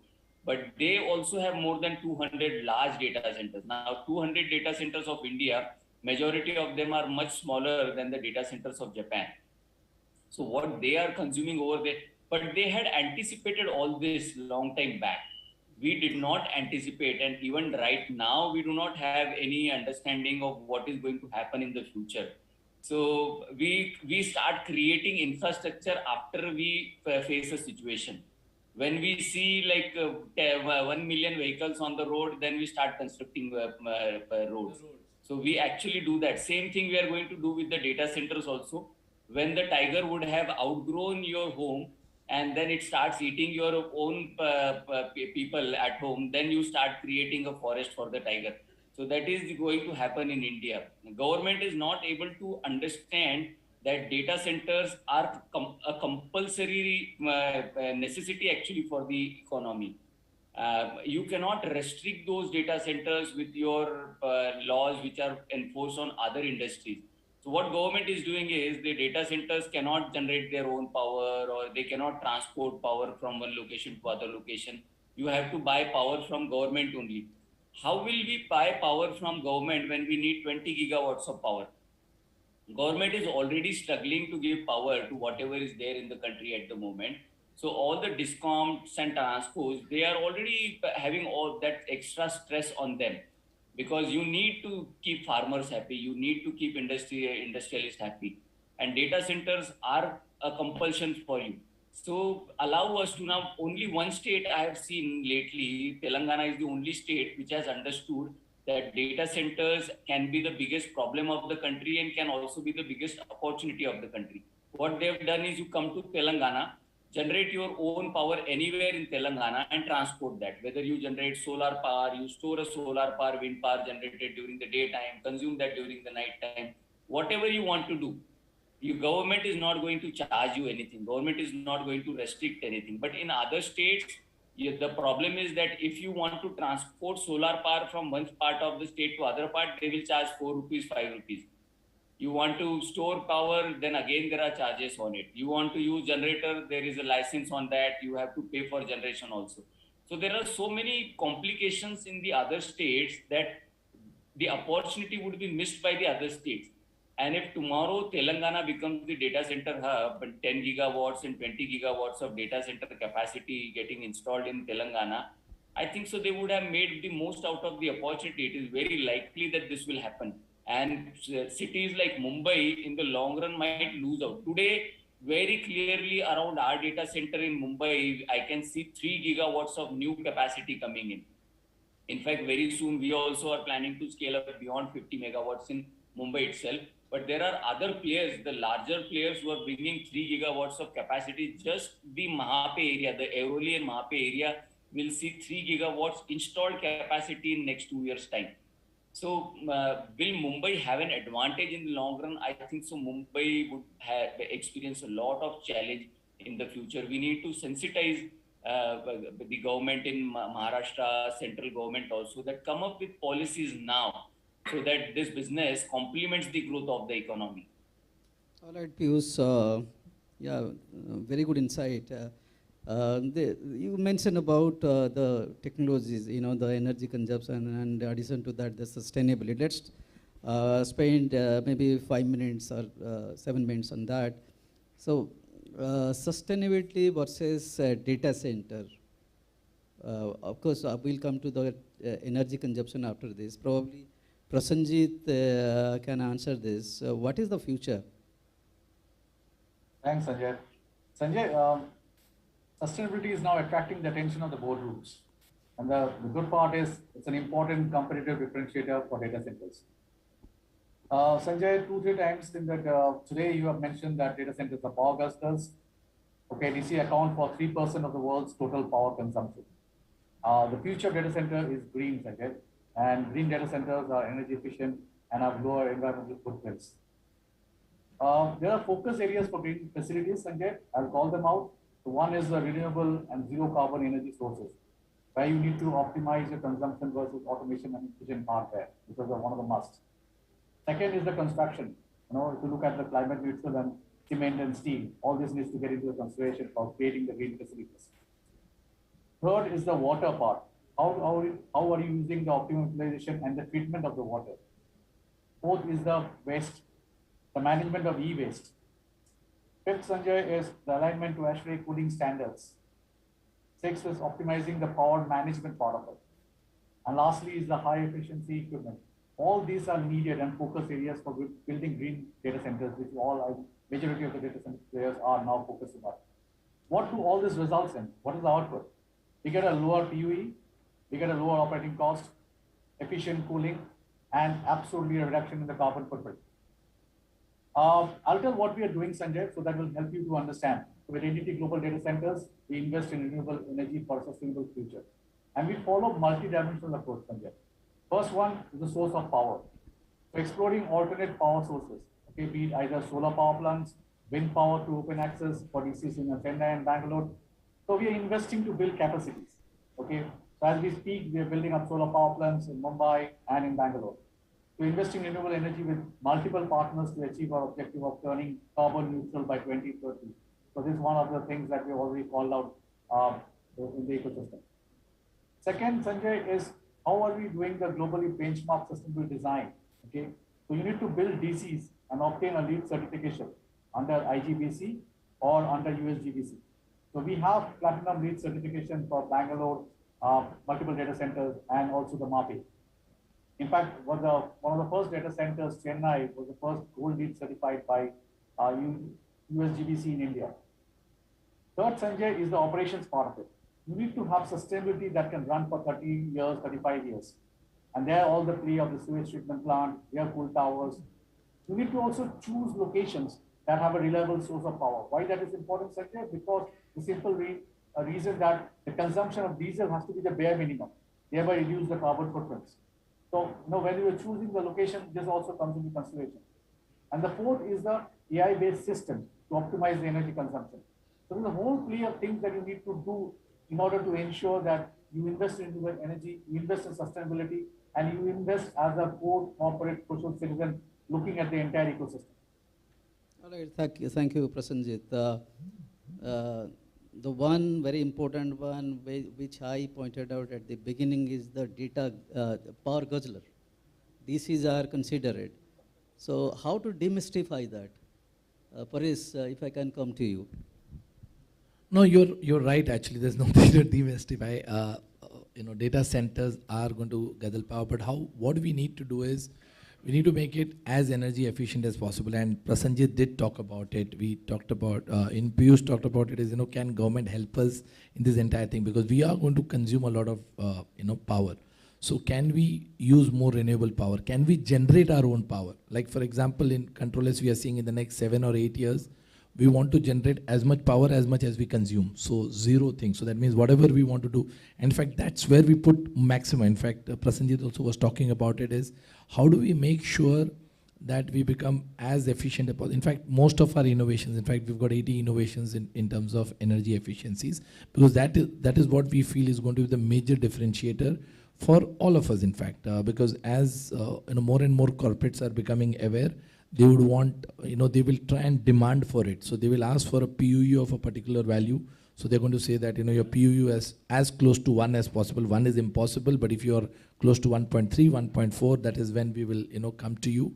So I think that pressure is, and then other sources of power, which Prasenjit talked about, be it solar, be it windmill, like we are investing a lot. As much as we are investing in data centers, and we are going to be a data center boom, but we are going to see generation power also being a boom. There's so much, everybody is investing. Prasenjit talked about it. We are talking about 300 megawatts of solar investment that we are intending to do in multiple states where they are allowing us to do it. Of course, whether they allow us to transport, like what Piyush was saying, storage and transport is becoming an easy, but I think over a period of time, government is also going to know this fact, and probably they'll be forced to do it as well, and that will make it, very easy. So if we are going to consume that much power, we are also going to, and of course, we talked about how do we do it, in the sense, how do we manage, Prasenjit lightly talked about it in the way, how we manage the cooling system. Okay, probably the cooling management system, then, we have the hot air, cold air aisle kind of system, the UPS, how we manage it. There are almost 8, 9, 10, and we try and do most of those things there, so that as much as power that we can save, as much as it is possible. If you're able to do only in one data center, solar panel, but there is only 1 megawatt, that is what we could generate, because that's the maximum we can do on a BIPV. So we are trying our best, and this is what probably everybody is doing, but who takes probably more initiatives around it, probably will get that advantage. Okay, but that's the need of the hour, energy efficiency, and there are multiple ways which you can, as I told you, be it the chiller, how you treat the water, how do you manage the air, the cool air, because when you don't mix the hot air and the cold air, how do you do that? So that all of this will save, basically power or electricity. That's how it is. And what about, per rack power density? Yeah, per rack density is growing. I mean, that's another thing that we have seen, just 4-5 years back, it used to be 4 or 5 kilowatts per rack, but now it's gone up. It's gone to about 9 or 10. In fact, now there is a requirement of about 15, and very soon it will be 20. Okay, 20 kilowatts per, because you're getting hyper converged. The compute is consuming a lot, and in a short footprint, you're getting a lot of compute that you can do. And when you do such high computing, there's a lot of power requirement that is required. So in one particular rack, probably you'll have many more servers that will go in, because their size is smaller. So they will consume a lot of it. So that rack density is increased. So it becomes very important for us to, kind of provide power to those racks, and you have capacity, to do that. So that the rack density, per rack density power is going to increase considerably. So Piyush, I would like to bring in here for your comment, whether India can sustain the growing power density per rack. So in our Bangalore data center, we have got a government customer who has taken 32 kilowatts of power per rack. And there are some enterprise customers who are talking to us, and they would be requiring 50 kilowatts of power per rack. And the recent innovations that have happened around GPUs. So one GPU based rack can consume up to 1 megawatts of power. Those are the innovations that have already happened, which means sooner or later the data center companies will have to handle those kind of loads also, power loads also, in a single rack. Are we in a position to handle those kind of loads? So I don't think so we are capable to handle 32 kW or 50 kW max at the moment is fine. A lot of testing has happened around 80 kilowatts of power per rack also. But then that rack would be eliminating, it would be like probably there's a proper chimney inside your data center, and it is emitting so much of heat, and you are then trying to cool that with non-traditional ways also, because only chillers would not be able to handle 80 kilowatts of power per rack. So then you will need something very unique, something very differentiated. Bangalore is a city where you can use the fresh air also. In Mumbai or in Delhi, that is not possible. But in Bangalore, you have never seen the temperatures crossing 30 degrees Celsius. So I think so that is possible to do something in a city like Bangalore, where you can do a combination of recycled air plus fresh air, and then give that kind of a cooling. But 1 megawatts of power per rack in the future, if that is going to come, it requires a lot more innovation. I don't think so we are ready. European countries have tested that, but then you know what is the temperature in Norway or Netherlands or in Canada, and they can actually manage to do those trials using fresh air. In India, we need to think over it. But what are we doing to change the technology? Can immersion cooling can come, or there can be other types of cooling that can come in picture, which would be completely a radical shift from the current air-based cooling. I want to see a radical shift coming in, where you bring immersion cooling, or where you put the data centers under water itself directly, or in the sea itself, and then exchange the heat directly with the sea, exchange the heat directly with big water reservoirs. If that kind of concept can come, we will immediately get rid of this heat load. The 30% of your power of a data center is lost in cooling the equipments. One is that you are putting 70% of your power in heating the equipments, and then 30% of the power is going in cooling the equipments. So if that cooling load can be exchanged, the heat exchange can be done directly with the sea or with the water reservoirs. No? In case of a large water reservoir, let's say even 1 crore liter of, like 10 million liters of a water reservoir, a data center, a 50 megawatts of data center, even if it exchanges heat with that 10 million liters of water, the temperature during the daytime will not even rise by 1 degree Celsius.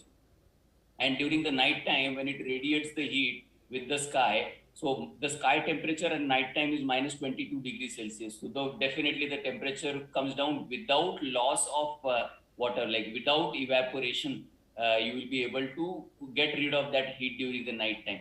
So this is something which is naturally available to us, and we will have to start thinking on that. If we are dependent on the companies that are coming from abroad and saying that, okay, I have a technology and you use this technology, it will not work. India will have to innovate on its own to figure out a solution to exchange the heat of the data centers. All right, Piyush, a very paradoxical observation for me, that India is, facing acute water shortage. Now, when you are talking about that, we'll use the water, so that means the data center will be closer to the water reservoir wherever it is available. That was one of the suggestions which Piyush had. It's still, it's not being tested. In fact, it is just being tested. It's not yet if that comes into picture, then he says that we need a reservoir, but at the same time he's saying it will not impact anything from a water. You might have to come closer to the reservoir, but it will not impact probably the depth, because he said that that heat consumption over probably 1 million liter of water, it will not impact so much. So of course it's one of the technology, because what we that's what I just wanted to re-summarize is, basically we'll have to make a drastic shift. Because currently on one rack, 30 to 50 probably is possible, but anything above 50 is, we need to change the technology, very clear. So that is still under anvil, and like he rightly said, the other countries which are doing it, they have, the air which is anyway cool, whereas our air is not cool. So that's where the problem is. All right, Piyush, thank you very much. Now let's shift the gear and move to other things, other aspects of DC, which is enabling your cloud connects, your internet connects, and or CDN players, which have got a major role in digital transformation. I'll bring in Anand here. Anand, I think you are one of the players in the interconnect space or cloud connect space. So how do you see interconnect playing here, and what's the role of DCs in the interconnect space? So I think this is a very good question. So when you talk about data centers, normally we talk about space, we talk about power, we talk about cooling, and network sometimes, most of the time, not sometimes, takes a back seat. Any questions about network? Normally the answer is we have 3 or 4 fiber paths inside our data centers. Considering the complexity in deployment of workloads, wherein you have workloads across public cloud, private cloud, captive, inside the DC, this is not helping. And in a previous presentation, Amit spoke about the latencies, peering not being available in India.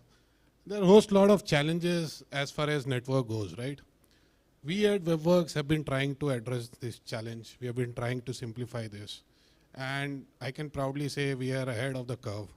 We are the most network dense data center in India right now. We have more than 200 ISPs inside our data center. We have more than 3 internet exchange hosted inside our data center. We have interconnect ecosystem with all the public clouds, whether you talk about AWS, Azure, GCP or Oracle. We have interconnects with all the CDN providers. We have interconnects with all the payment companies. We have interconnects with all the content providers and many more. I can go on, keep telling this. So as the complexity of deployment has increased, customers are looking beyond network now. You cannot just tell customers that we have 3 telcos, private telcos inside our data center, and that will take care of your network needs. Today, customers want beyond that because latency has become a major challenge, and that is and once you have a lot of connectivities inside there, obviously it takes up your cost also. That's where we come into picture. What we can do is, if you are inside our data center, just by enabling a cross connect, you connect to any of the public clouds. You can connect to a private cloud which is there, and you can also connect to the co-location that you have inside our data center. So that's the differentiating factor we bring on the table. Obviously, it helps you to manage that network in a better way. It helps you to reduce latency, better customer experiences, and obviously at the end of the day helps you reduce the cost. Cost is one of the prime factors when you look at public cloud. And if you look at interconnect ecosystem, that is one of the driving force which can help you bring down your cost by at least 20-30%. All right, Anna, thank you very much. So before we conclude, let's discuss a little bit about hyperscalers. So much of investment is happening. It's an open question to all of you. Anybody can answer this. So what's the future of hyperscaler? What's happening around that? Maybe anybody, I don't have any particular person to answer. In fact, Piyush did answer that. Hyperscalers are going to grow. And in fact, in India, we see a phenomenal growth happening with AWS, with Microsoft, and now GCP also. All 3 are growing probably more than 30-40%, and that probably the growth will continue. The customers who are looking at scalability and immediate, in fact, startups are the first one who will adapt to the hyperscalers very clearly, because they can scale when they want and they can kind of plug off when they want. But as the startups get matured or any enterprises get matured, they'll find it more economical to go to a private cloud or a co-location setup. That's very clear. So the pie will continue to go around. There'll be enough space for everybody. So hyperscaler will grow. Hyperscaler are currently co-located with all of us as of now. Might be later on stage. As they grow, they might look at making their own data centers, but that's also few years away. But that's going to happen. So there is going to be growth for them. There's going to be, because there is about 70-80% of the market which is on-premise. And that's a market which probably the hyperscalers and all of us are also looking at. So there's going to be cake for everybody. Okay, and that's again comes back to the amount of boom that is going to happen in India. So they will also grow, and we will also continue to grow. And in a way, we will compete, like Piyush before that also said, there is going to be a competition, but the customers will have a choice. Okay, and for depending on their needs, they're going to shift from either private or public or colo. So that's going to be there. So there's the growth story will be there for all of us. All right, thank you, Paresh. Before I wrap up, if you have any questions, you can answer. We'll try to answer from the gentlemen, the stakeholders of the data centers.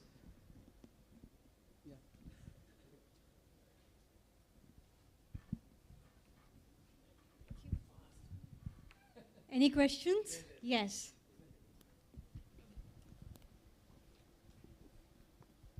Yeah, all industry veterans are here. Can you tell me that if suppose war-like situation is going to come, then how data center is going to protect for our servers? Piyush, you want to answer that? If a war-like situation comes, I mean, we both can take that. But Piyush, you go ahead. Yeah, Paresh, I'll take that. So, see, you have to be prepared because I heard from a lot of Ukrainians that in their nightmares also they never thought that there can be a war, but finally they saw it coming. And humans have that problem actually. More and more luxury you get, more and more comfort you get, more and more uncivilized you try to become, and intolerant you try to become. So that can happen to us anytime. We all have to accept it. And when we design data centers, we actually design with all those thoughts in mind that earthquake can come on a Richter scale of 8 or 10, it can happen, 8 or 9, it can happen, or floods can come. You should not put a data center on the ground floor. So you try to put all the equipments either on first floor or second floor, and above that. So those things you always take care. Plus you have to distribute, like if you will see all the big cloud service providers in India, they have distributed their primary and secondary across regions. So if the primary is running in Mumbai, then the secondary is running in Bangalore or Hyderabad. So everyone does that kind of a distribution. So enterprises will also, those who take private cloud, they should also have a distributed computing, and then it should be at least 500 kilometers apart. You should not, just because the two regions, seismic zone regions are 100 kilometers apart, so I put primary in zone 3 and secondary in zone 2, that should not be the case. You should always target to have more than 500 kilometers of a distance. And then some of your critical data, which is very, very important for survival of your organization, that you should also keep in a third location, another location where you actually preserve that data. Because I have seen in my career of last 19 years, I have also seen businesses getting completely shut down. They lost their some confidential data and the business never came online again. So that can also happen. People actually do not understand value of the data until and unless that data is lost. So you don't want to see that kind of a situation where the entire business shuts down because of loss of the data. Yeah. So that question is answered. So basically, if a war comes, our building will be the last building to fall, number one. And then, it is protected in other zone as well. So they'll have to hit all the locations. That's one. But third, what was very important, which I wanted to emphasize is, like banks are already making near DRs. Probably, like Piyush said, if you could secure really critical data in a particular manner, probably on premise or some third location, that also would help. So that's probably. Yeah. So on a lighter note, if Ukrainians would have chosen other than Russia, they could have been much safer. So I'll go for a lighter question in terms of asking in terms of a customer perspective. See, today the customer has got a choice, right? You have a choice of choosing a cloud service provider, right? And that is the dilemma that a customer goes through at every stage. Whatever stage you are in, whether you already adopted cloud or a new entrant.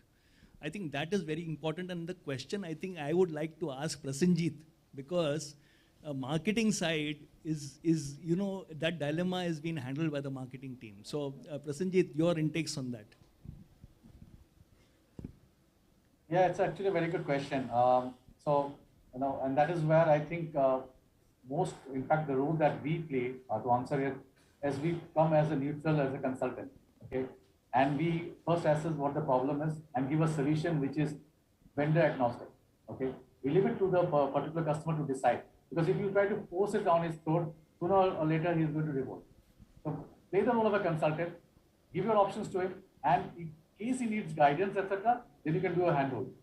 But when we come and try to pitch, we play a very neutral role because we understand that every solution has to be different based on what the customer is on the plate and what is he going through. Thank you. You can answer the question. Thank you, Prasanjit. Any more questions? Okay. I would really like to thank, I believe this is probably going to be the best session for the day. It was scintillating, it was insightful, it went to areas that probably a lot of people in the industry are not really thinking at this moment. Renewable energy, power, from power guzzlers, probably data centers could, it seems from the conversation, become like power generators. And where innovation is coming to the forefront in areas that we have not even thought about. And I think your question takes the icing on the cake with the question on the war and how data centers are prepared. I could see Paresh, in fact, he's still smiling all the way. So, and Sanjay, I think it was a splendid job, the kind of questions and the kind of pertinent points that you put across.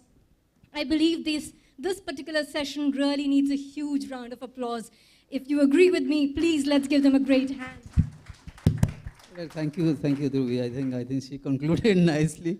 I didn't have any scope to say anything, but she was, yes, she was the most attentive one, I can say. I absolutely love this discussion. All right, then. All right, thank you, gentlemen. Paresh Shetty, President, Sales Controllers Data Center, sitting on my left. Thank you very much, Paresh, for taking time out. And made a point that you will be here and speak to the audience.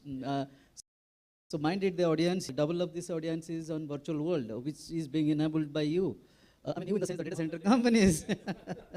So Piyush Somani, who is connected over Zoom platform, he is the managing director and chairman ESDS data centers. Thank you, Piyush. There are many questions to ask you. Maybe some other occasion and other time we'll discuss about it. Prasanjit Rai, Senior Executive Vice President, CMO, Entity Global Data Center and Cloud Infrastructure India. Thank you, Prasanjit, for being here, though on a virtual mode. Thank you again.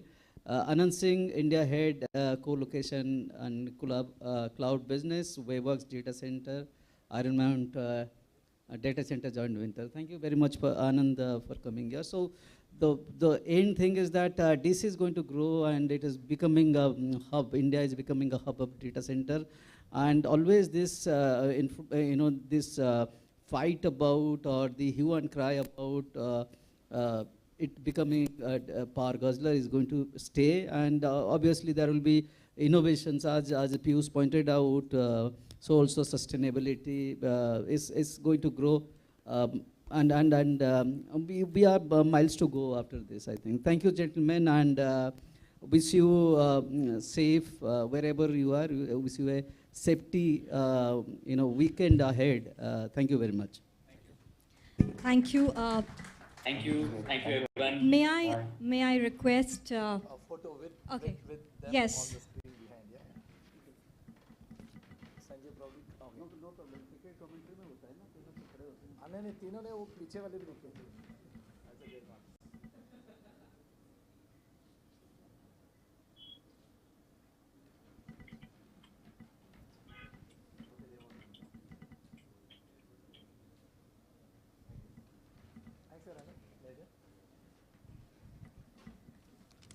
May I request Paresh and Sanjay, we have Paresh, we're going to have Paresh back on the stage, and definitely now he needs no introduction.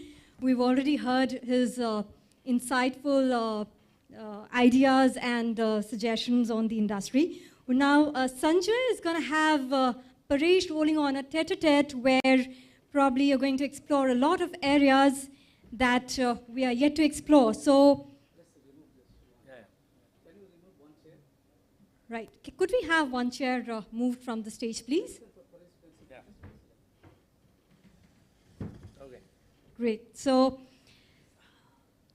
That's a it's quick. all That's a yours. quick one. Huh? I mean, Yes. And after I think- such an exciting discussion, I'm quite excited. But I'm sure probably we'll have more to learn during the session. Thank you so much. Fireside chat. I will be asking about many things about your wealth, about which are the countries that you have your visits after this. As much as you don't ask me about where all I'm making my flats, it's okay.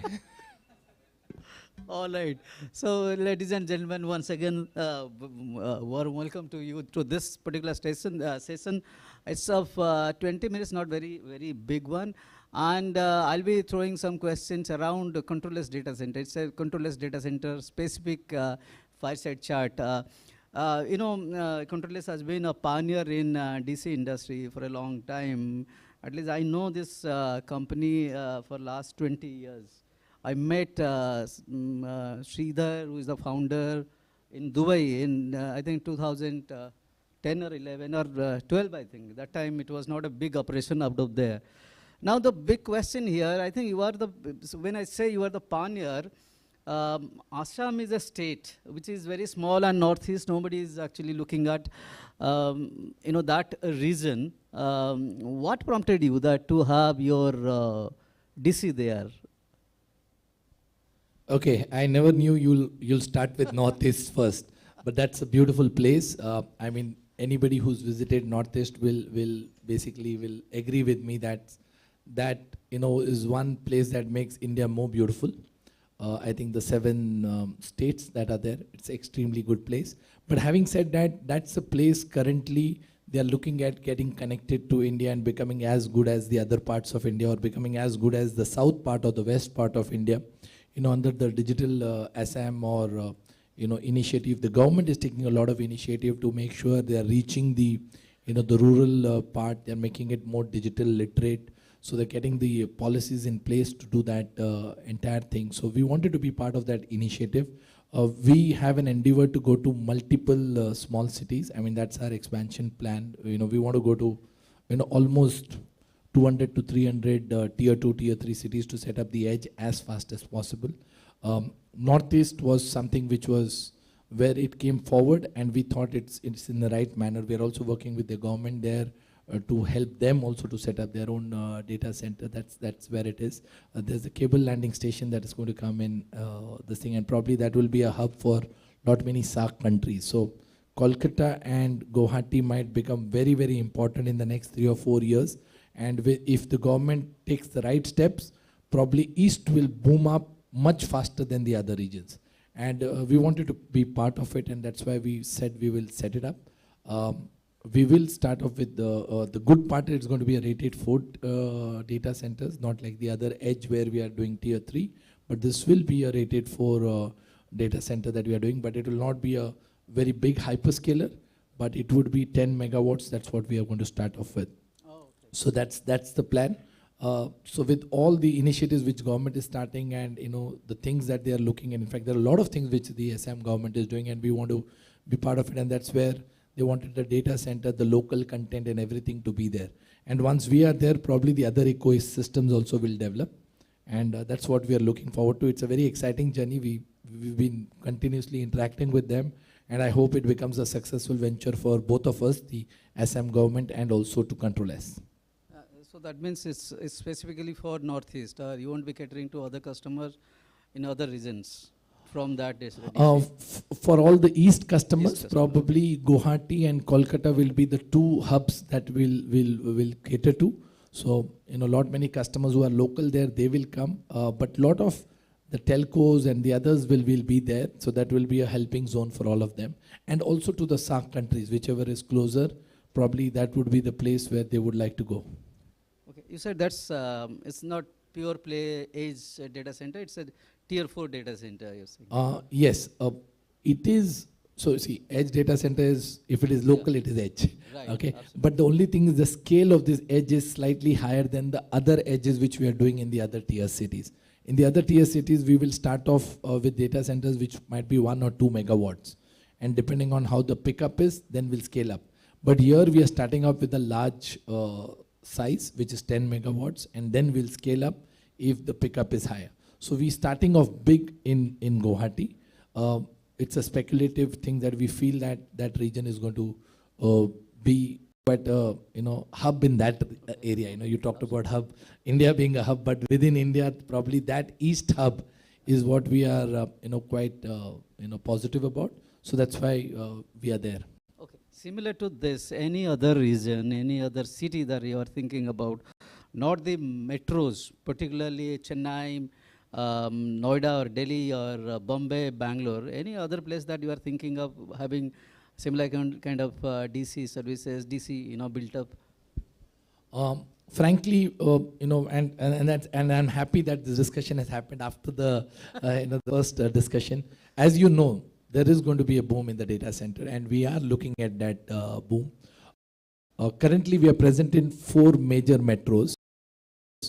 Okay, we in 2008, 2009, but our fastest growth has happened in the last 3 or 4 years. And thanks to the digital adoption and also the COVID and the other things that has helped customers move from on-premise to a data center thing. So we are in 4 cities with about 8 data centers. Okay, 8 data centers. I'll first talk about this 4 city itself, how we are expanding. So in Mumbai and Hyderabad, probably we will be the first one to set up a DC park. So in Mumbai, there will be a DC park. In Hyderabad, there will be a DC park. Currently, we have about 1.2 million square feet, capacity. We will be moving to close to about 5 to 6 million square feet. So which means we are going to be 5x the capacity that we are looking at in the next 3 or 4 years. Apart from these 4 cities, we intend to go to Chennai and Kolkata, which will be hyperscalers. We will also be in Ahmedabad. And then we have about 16 edge data centers. We'll do it over 12 to 18 months and about 200 locations in the next 4 or 5 years. So the first one is Lucknow and Patna, which is starting off this month. Then we are looking at, of course, Ahmedabad, Jaipur, Mohali, and many other locations.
are looking for that?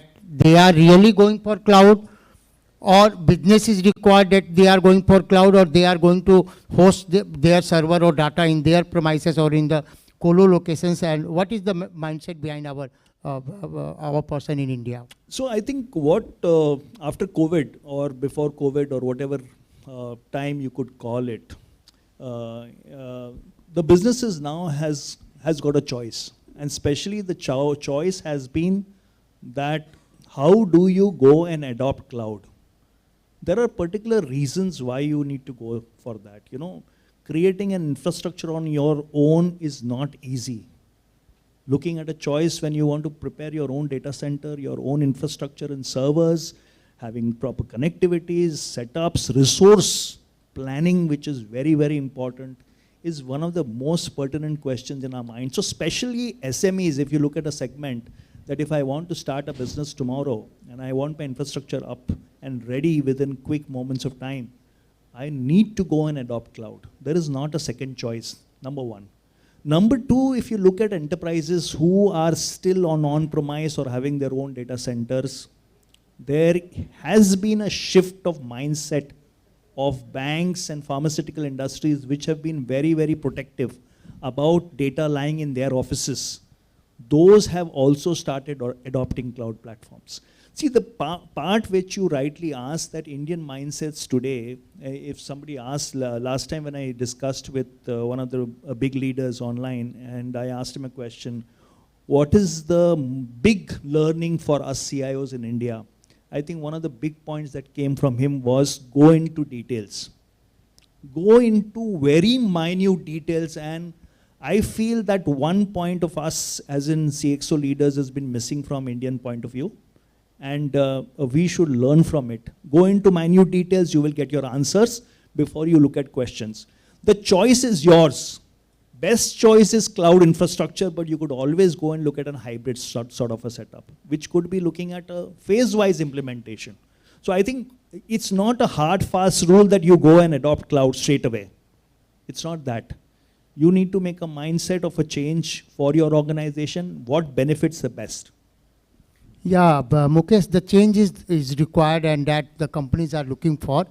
But my next question is that the services what we are looking for, is cloud service provider are up to the mark, whatever we are going to view to our own server, own premises or on the colo locations, that if suppose anything happens that our team is going to rush and they are going to do something, that somebody is imaginary thing, somebody is doing something on cloud, rather I am going to visible on the service part for my team.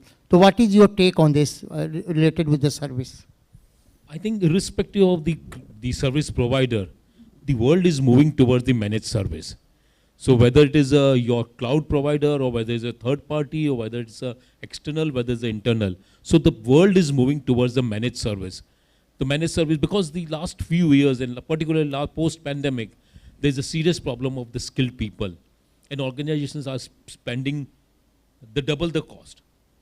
So that is the way now the things are completely moving from a on-prem or your in-house solution to a customized solution or to a managed service. And that is going to continue, because at the end of the day, what the organization or enterprise or the CIO needs is the right solution at the right cost and right support.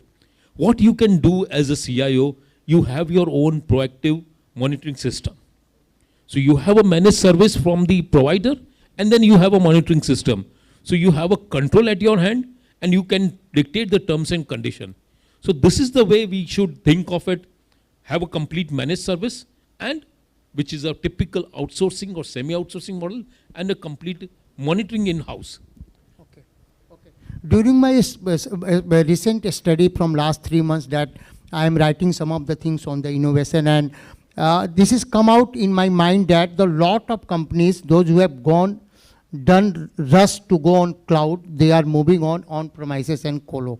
So can you tell me the AWS point of view, that have you feel that the customers are moving on their own DC or on co-location, where the cost is going to become that the colo companies, they are going to be very, very competitive and they are going to reduce the prices, whatever the AWS and Azure like and Google like companies are going to offer.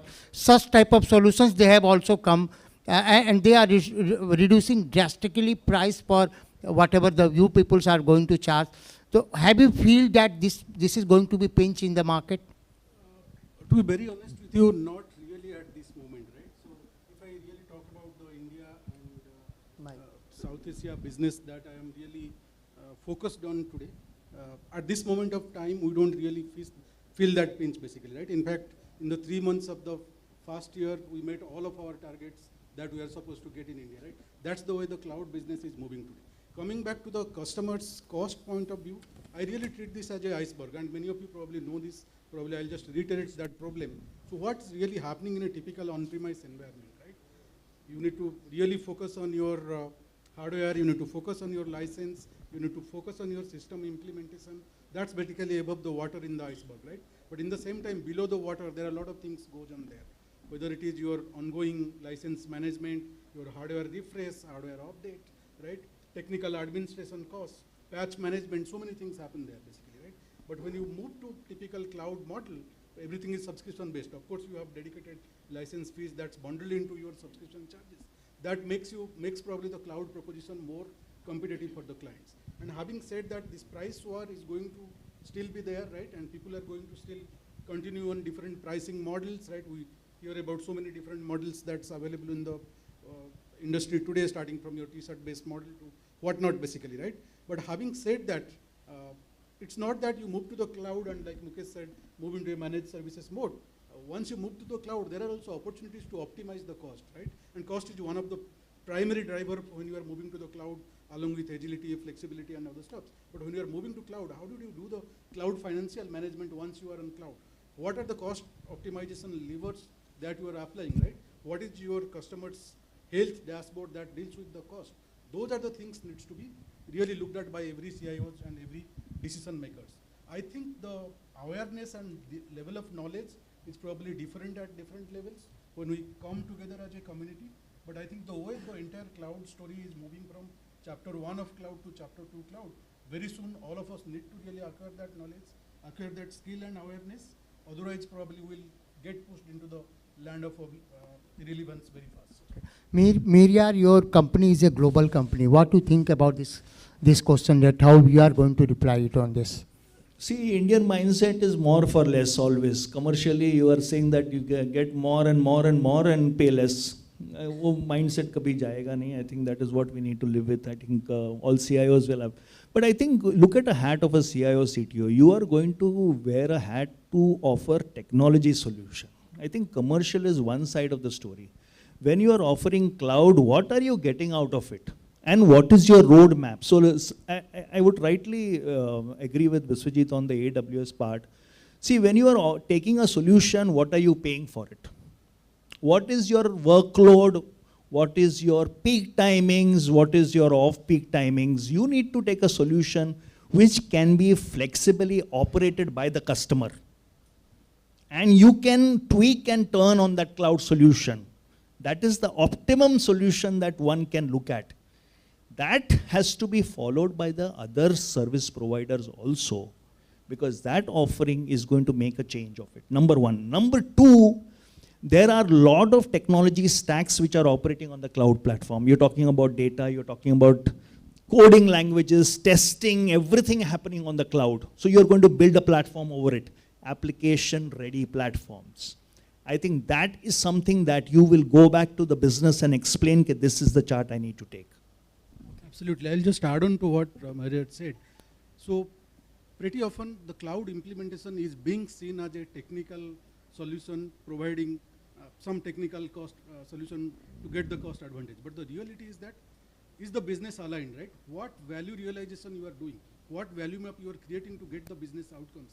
That's probably the mindset change that every decision maker has to undergo. Yeah, Mukesh, I'm going to ask you in the financial sector point of view. Same question which you can add in the regulation, what regulatory affairs or government, how they are going to act on because the region-wise the cloud provider is available, colo and whatever the service providers are there. So how your company is thinking for this question? I think I will come back to the points which was discussed few seconds back. First thing, we as a CIO, we need to understand not everything on cloud is cheap. You need to have a economics right for the not the 3 months or 6 months or 12 months of ROI. You need to think from the 36 months or 60 months of ROI. Then there is a realistic, you need to do calculation. I agree there is a iceberg, the formulas, there's many things above and many things below. But at the end of the day, your business cycle is also ups and downs. So when the downs, when the markets are on the low side, when the business economy is on the low side, there are many questions comes from the CFO desk, CEO desk. So you need to be very clear on the economics, not for the 3 months or 6 months offering. Not everything on cloud is cheap. You need to be very clear on the economics. The bills will do everything for you. Coming back to the question on the BFI segments and all those things, yes, we are tightly regulated, BFSI, healthcare, and now pharma also. So these are the regulators which are tightly regulated. SEBI or the IRDA and others are now giving a flexibility. But again, what is going to be changed in next 6 months or 12 months is typically your PDP data, your data bills which is going to pass. Once that is there in the existence, once that the parliament passed that, then the entire economy and the entire game will change, because your entire things, your data residence and everything is active. So as of now, there is some flexibility because of the COVID changes which happened. Before that, there was very tight rules, but still I feel again that the things will change majorly, drastically, once your data bill is completely passed and it comes into existence. Unfortunately, because of some politics issues, and it is getting delayed. But the things are going to change again. So we need to plan how it will work for after 6 months or 12 months of the post the bill is executed. My last question is that I am not going to stress much on this, but Biswajit, can you tell me that as a cloud provider, your company is, how you people are going to invest for the training and development of the CIOs and IT heads, their team, that they can aware about what facilities you are going to provide it, either as a provider of the cloud services, either from the colo side, but because a lot of the colo providers are there, but none of them, they are going to highlight it that they are going to come with some of the solutions that for the CIOs and CIOs team, they are going to tend it, what services they are going to provide, what is the benefit they are going to get it, and on the basis of that, the business is going to happen. So can you highlight AWS, because I am a part of some of the training of the AWS, but what you people are doing for the others who is not knowing this facility is going to provide by the AWS free of cost? I think very good question again, Dr. Chittaranjan. So AWS Training and Certification Division, what we call as TNC division, is extremely active in this space in India market, if I talk about, and we have already started doing that basically, right? So first of all, if the customer is engaged with AWS and AWS services, the first thing we do is what we call as LNA. LNA is basically learning need analysis and assessment, right? When you do the LNA, that's the assessment we do with customer stakeholders to identify what exactly is the learning need for that particular organization. Do they need to form a center of excellence to embrace cloud in coming days? So that's basically for the existing customers that we get. But as a community, our training and certification division is actually holding not only enablement initiatives, but that also includes certification initiatives for the CIOs, and I'm sure many of you probably may have already attended a couple of such events in the past, but it is being a continuous process, right? And we are in a basically endless journey to make people aware of cloud, benefit of cloud, not only in India, across the globe. And that's a BOU process, and we have a well-defined plan and mechanism to do that today, actually. Yeah, my last question is that, Mukesh, if suppose your management is going to ask what you are looking for, cloud or DC, in a one word? Hybrid mode. Hybrid. Mary, are you? I would depend on the partners to deliver me solution, and I would have resource coming from them to help me manage the cloud a CIO, CTO, or a head IT would look at a strategic role of implementing a cloud on a faraway distance perspective, understanding what could be done. But when I need supported, I need resources who understands the cloud, and I'm willing to go that way. Yeah. Okay. As per my concern that I am working in a MNC company and we have already adopted complete cloud. Not even a single servers are there in our premises, and we take the benefit of whatever the cloud. But when we have adopted this journey, that we also require a lot of learning. When I am discussing with Biswajit, he is going to tell me what is the benefit AWS is going to give me more, whatever I am going to pay them. So this is the journey that the continuous learning is that, and depends upon your business. People are using this either cloud or colo, or on the basis of that, the journey is going to continue it. If anybody has any question, then you can ask it to the panelist. No question? Thanks. Everybody feel. Probably one line missing for 1 minute. Yeah. So cloud is good, embracing that. Like we are moving from cloud 1.0 to 2.0 that I told. But in the same time, as a business decision maker, all of us need to do that strategic envisioning, right? When I'm embracing cloud, what's going to be my probable outcome? What's going to be my possible outcome? What's going to be my plausible outcome? So don't lose that thread, right? That's most important thread that we all need to really think about while embracing the journey of transforming to cloud. Yeah, this is the cost benefit analysis, and I think must be everybody is doing the Mukesh. And we should also look into the interoperability challenges, because we are moving not from a one cloud, we are on a multiple cloud. So yes, that is where we need to look into. Yeah. Thanks all. Thanks for listening us. Thank you. Thanks. Thank you. Thank you so much.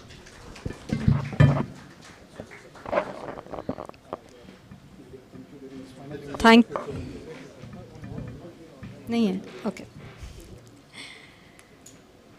So while the photo op is happening, I would really like to thank Dr. Chitranjan for moderating such a beautiful session, equally engaging and involving all the three panelists, and all the panelists also for giving such a free answer on everything that they thought, all the aspects that they feel should be considered. So I think one takeaway for everybody here is, for everyone the situation is different, and you need to ensure that you go into the details and get to the bottom of what your requirement is and what suits your business the best. So thank you all for sharing such a beautiful insight. And now we have a presentation by Mr. Ajit Pillai. He is the Director Morphisec for APAC. He's a versatile IT business leader with more than 20 years in driving sales and marketing initiatives for APAC region in the internet security domain and spearheading large complex projects. With this, I welcome Mr. Ajit Pillai. Okay. Stage is yours. Thank you. I just want to start the presentation. So good evening, everyone. I think it's a fag end of the day, pretty long day. Just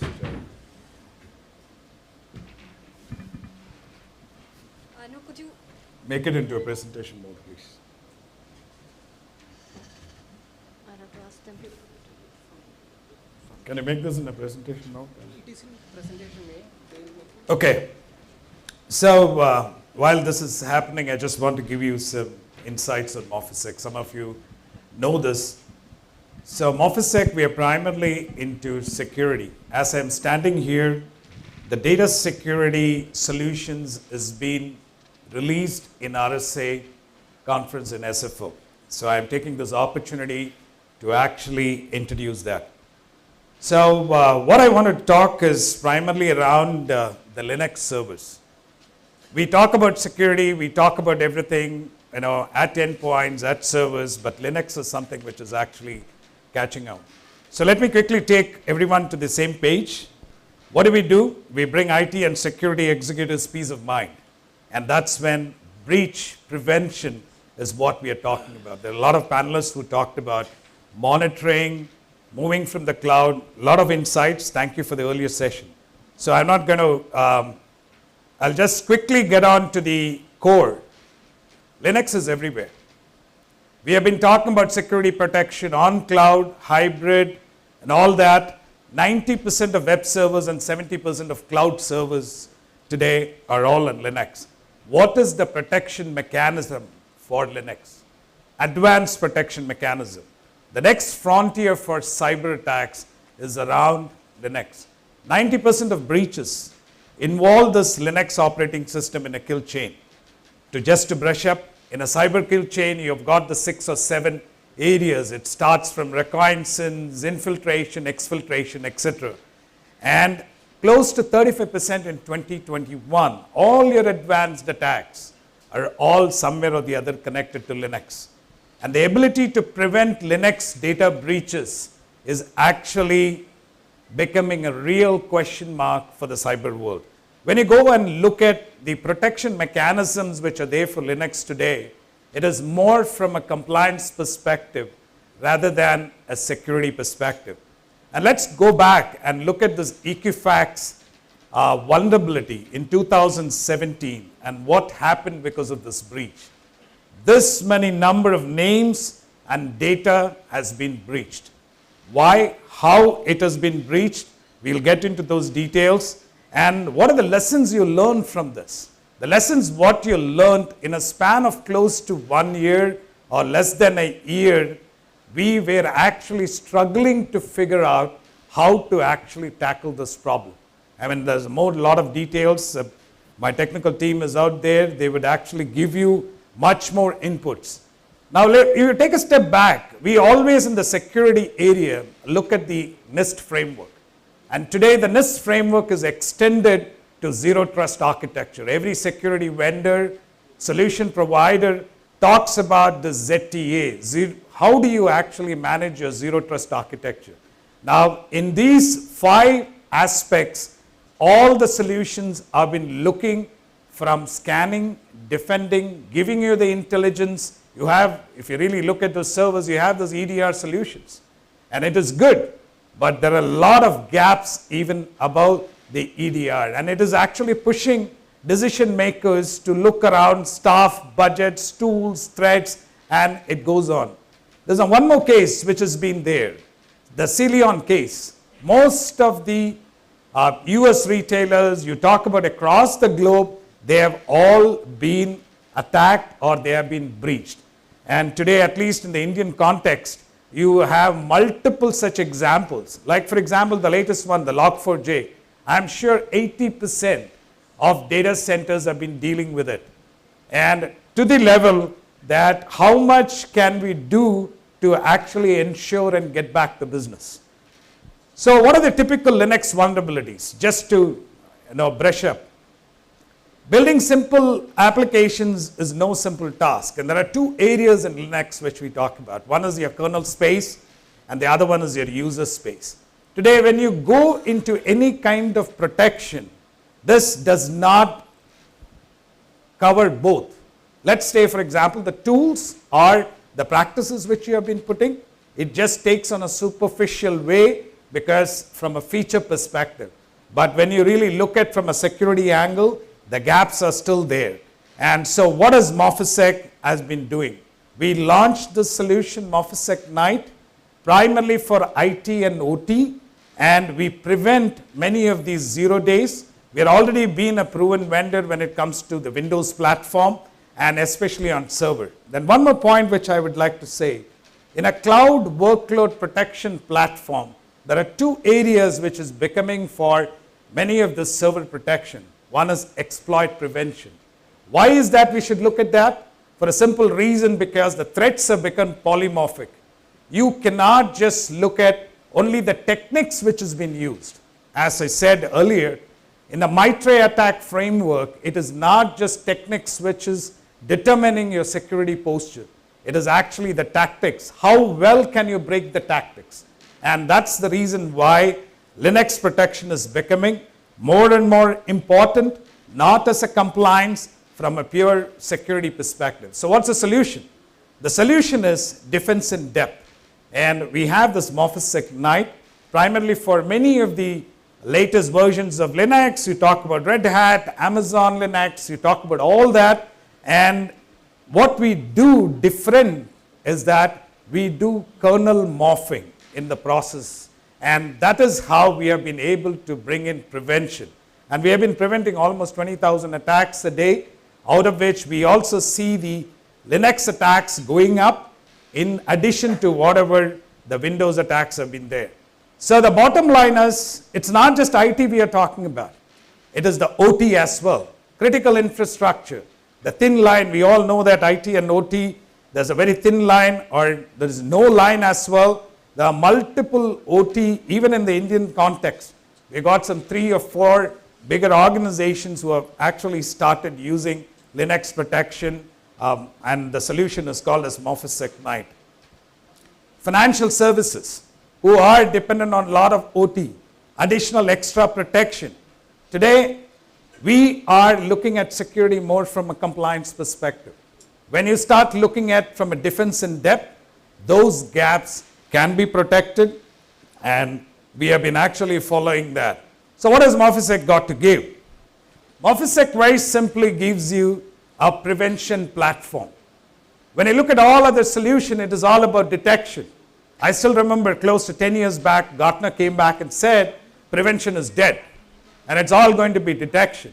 But today, we are coming back and saying, look, what can be prevented needs to be prevented, and these are the solutions what we offer right across, and you will see a major element which is incident response services. And that's basically, even in my earlier session, I talked about building an incident response plan. There cannot be just one silver bullet to actually do your complete security posture, be it on your cloud, be it on hybrid, be it on on-prem. So you need to have multiple ways to actually start building. Today, our incident response is purely starting and stopping at vulnerability assessment, penetration testing, or red teaming exercise. But how do you actually build an incident response framework, which we all know that we are going to be compromised one day or the other, no matter whatever tools you have been putting, whatever practices you have been putting. So this is a seed for thought, and you need to start. It's not that you're going to put some 20 or 30 tools and then you are protected. No. What is that? How is your posture? Today, technologies are there where dark web monitoring is required. Companies are actually figuring out whether their IPs are in the dark web. That's the kind of posture management which needs to be done. To summarize, I should say that MorphiSec is a platform, and the best practice is to always be aware and be proactive of what's been happening from a threat perspective, and not to just look at compliances and weigh between the security and compliance and start putting it. There are multiple products like MorphiSec Scout, Guard, and all this. And that's the reason why even Cisco and Microsoft, as OEM, are moving target defense engine into their platform. You talk about Microsoft's EDR solution. They are integrated well with MorphiSec. You talk about Cisco's complete security posture. They have their endpoint AM solutions. A part of this moving target engine is actually working there. So please do visit our booth, and you would get a better insight of why is it that moving target defense is going to be the next stage of technology. It's not only us. We have deployed it on the servers. We are already done it in endpoints. And endpoints, today we only support Windows platform. But on the servers, CWPP is actually driving our security posture. With that, thank you for a great opportunity. And what we have spoken in RSA in San Francisco, we are using this platform to spread it out to the Indian market. Thank you very much. Questions?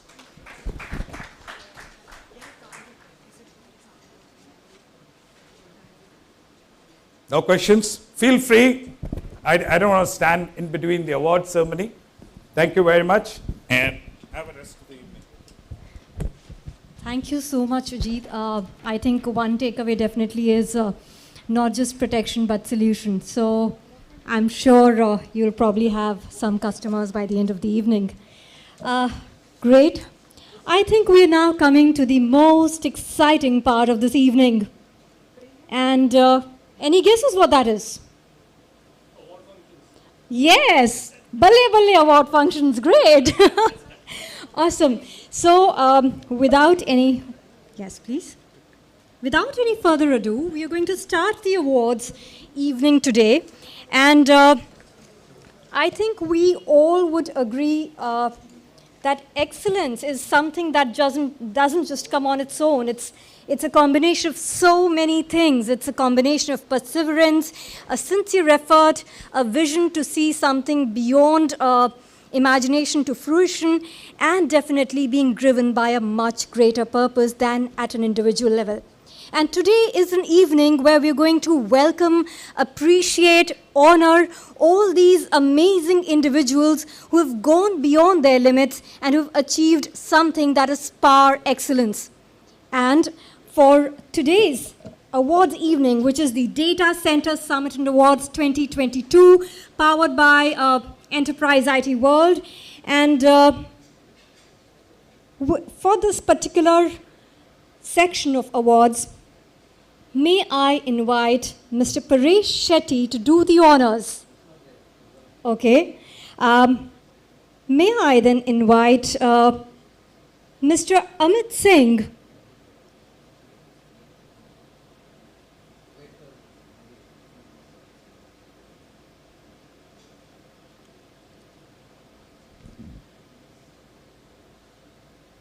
Okay. I think we'll have Amit for the next section of awards. May I invite Mr. Sanjeev Mohapatra to come on stage, please, and do the honors for the first section of the awards. A huge round of applause. Aren't we excited to have these awards? That was really disheartening. You know, there's a saying that I would really want to start the awards with. They say that when you appreciate somebody, the qualities that that person embodies is something that kind of automatically also flows into you. So if we actually join our hands together and appreciate the people, the amazing individuals who have gone beyond and achieved something that is beyond normal, we are actually, each one of us, pulling a certain part of that essence of their success into our lives as well. And it also shows our true character. So I would request all of you to just open your hearts, and huge round of applause is all that we need. Appreciation is the best gift that you can give to anybody. And I would want these claps to continue as we keep announcing names and the awardees come on stage and receive their plaques. Okay, so let's begin with the first award of the evening. The DC Champion Award 2022 goes to Mr. Parmanand Shinde, CIO, Finolex Cables Limited. Mr. Parmanand? Okay. I think we'll move on to the next award. That's Mr. Vivek Dharya, CIO, KNP Securities Private Limited. Okay. We're really missing on something. Great. Okay, he's taken the award already. Awesome. So I think he was the first awardee for the night. The next award goes to Mr. Rajiv Khare, Vice President Global Infrastructure, Sigma Electric Manufacturing Corporation. Okay. The next award, I think even if these awardees are not here, they still deserve a huge round of applause. Great, thank you for that. That shows the wonderful human beings you all are here. Great, the next award goes to Mr. Umesh Bhapkar, Senior Director, IT Systems, Synchron Technologies.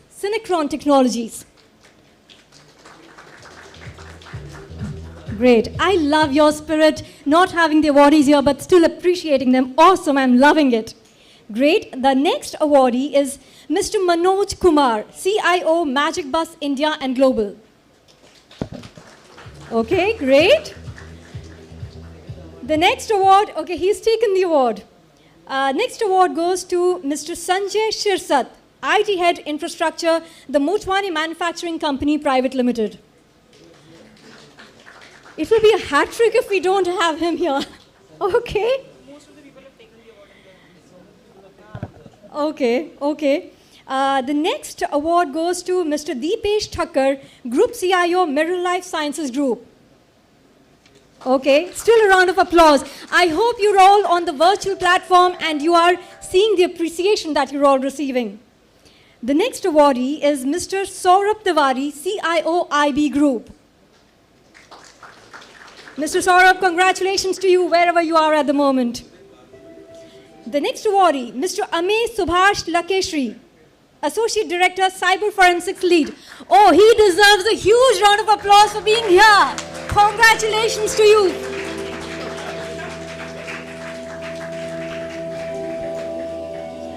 Yeah. But only this was not announced. Rest of it. Okay. Yes, the photos are very critical here. Thank you, congratulations, and thank you for the amazing work that you're doing. Well, the next awardee is Mr. Manoj Kumar Srivastav, Future Generali India Insurance Corporation. Okay, okay. But still a round of applause for him. The next awardee, Mr. Pragnesh Mistry, Head of IT, RPG Enterprises and Manager Group, RPG Enterprises Limited. Congratulations. The next on the list is Mr. Sunil K. Sonare, General Manager, ITD Cementation India Limited. Yes, and amazing to have you here. Congratulations.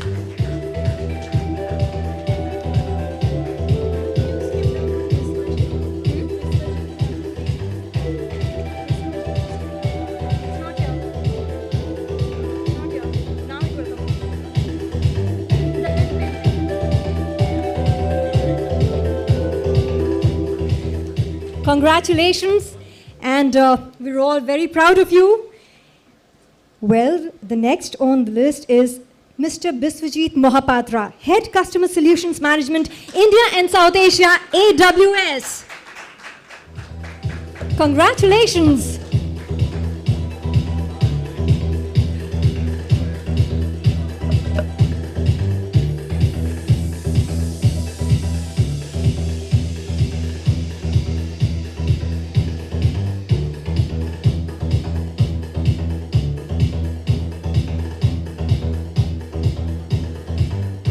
Congratulations. On a lighter note, with us missing out on some of the awardees in the beginning, there's a quote that says that winners don't wait for chances, they take them. So they do not wait for the evening, and they had their awards before they could leave. So congratulations to them once again, and we love the spirit as well. The next awardee is Mr. Sunil K. Sonare, General Manager, ITD Cementation India Limited. Sorry? Okay. Sorry, the next awardee on the list is Mr. Mandar Patkar, Director IT Services, GIA India Lab Private Limited. Okay. Is he outside? Mr. Mandar Patkar, we're all waiting for you here.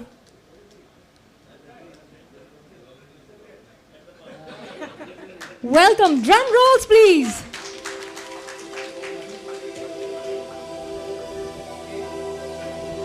He's come with the maximum energy to receive the award.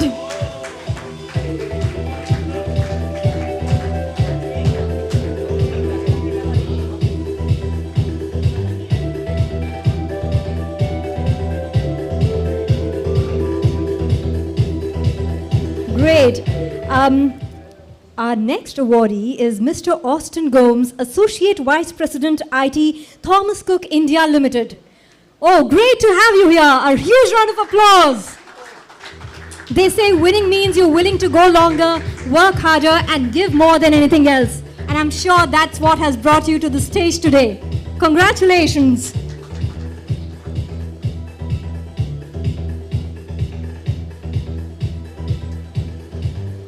Up next is Mr. Viral Davra, CTO, NCDEX. Okay, congratulations. And I love your spirit of applauding everybody. Next on list is Mr. Aniruddh Mehta, Head IT CIO, Prince Pipes and Fittings Limited. And we should also be thanking him for the crash course that we've got on BCP today. Congratulations to you.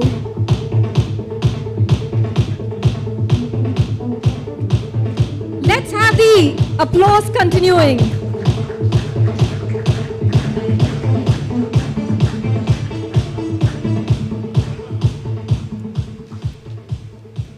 Congratulations to you again. And may we now have on stage Mr. Pradipta Patro, Head IT and CISO, KEC International. Okay. Next on stage, may we have Mr. Anil Kamble, VP Information Technology, LGT Wealth India Private Limited. Applause. So you're going to get an award for applauding the first at every instance. It was amazing to see that. Great. Mr. Amit Jankar, CDO and CISO, NKGSB Bank. Okay. Next in line, Mr. Sandeep Kothari, Senior General Manager, Information Technology, Aura Fine Jewelry Private Limited. Welcome, sir, and congratulations to you. Let's say kudos with a huge round of applause.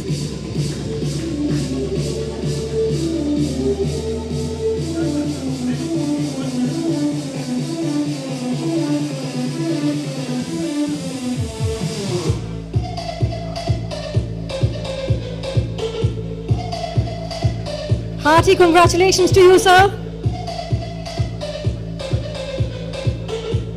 Now we have Dr. Amrut Urkude, CIO and Corporate HR, Shubhalakshmi Polyesters Limited.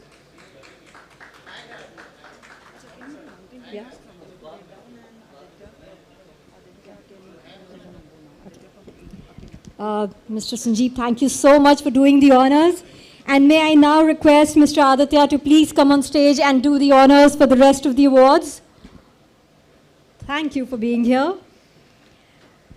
Well, the next awardee is Dr. Chitranjan Kesari, CIO and IT Head, Hive Carbon Zero Developers Limited, Fosun Group.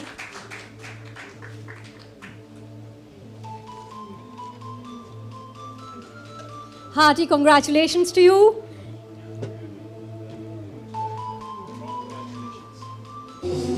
Claps.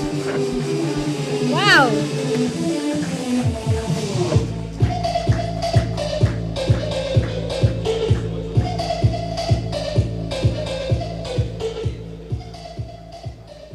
Well, these are the people who set new benchmarks and create and set a new inspiration for all of us. We've next on the list Mr. Jitendra Panchal, Vice President, Central Depository Services. Okay, but an applause for him. Great. Next we have on the list Mr. Manikkam Subramaniam, CIO Heritage Group. Do we have him here? Wow, great. Welcome on stage, sir, and congratulations. Let the applause continue.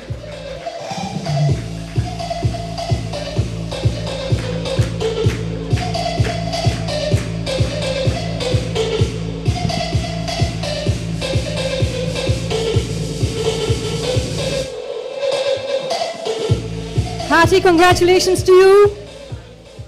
Now we have Mr. Priyank Sheth, VP IT CISO, Anand Rathi Group.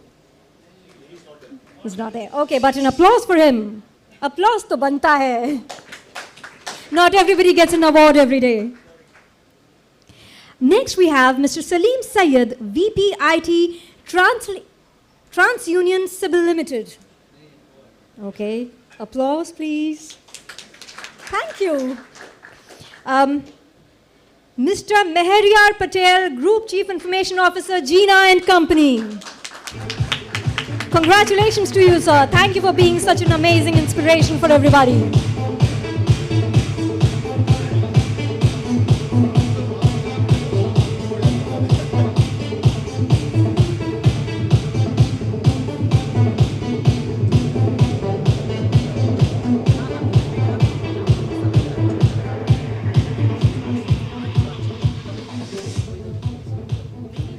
You all have been the epitome of the quote that says that next to excellence is the appreciation of it. And you guys are awardees in your own right, because these awards are for excellence, and you, by appreciating them, are actually delivering that excellence here. So kudos to you all. So let's put our hands together now for Sanjay Singh Galod, Head IT, Knorr Bremse CVS, Pune. Great to have you here, sir. Drum rolls, please.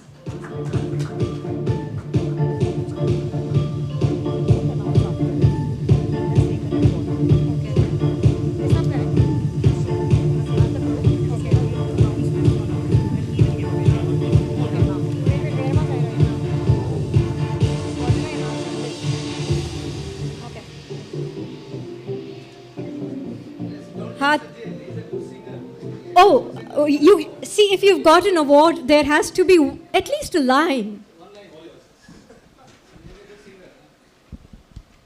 Please झेल लो थोड़ा सा बेहिजाबान वो सामने आ गए और जवानी जवानी से टकरा गई और जवानी जवानी से टकरा गई आँख उनकी लड़ी यूं मेरी आँख से आँख उनकी लड़ी यूं मेरी आँख से देख कर ये लड़ाई मजा आ गया मेरे रश के कमर तूने पहली नजर जब नजर से मिलाई मजा आ गया जब नजर से मिलाई मजा आ गया Thank you so much. And how could you say no to us from singing so beautiful? It was wonderful. Okay. Okay. So let's get our hands together for Mr. Subi Bhaskaran, Global Manager Data Centers and Cloud, TMF Services India Private Limited.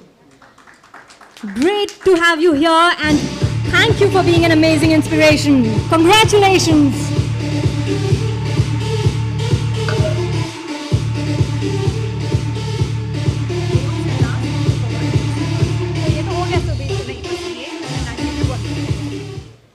Congratulations to you.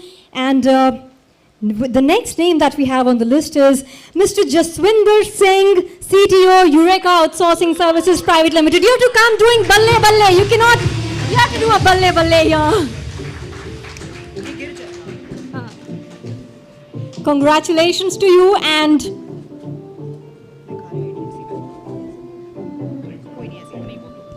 sir, you have to do a balle balle.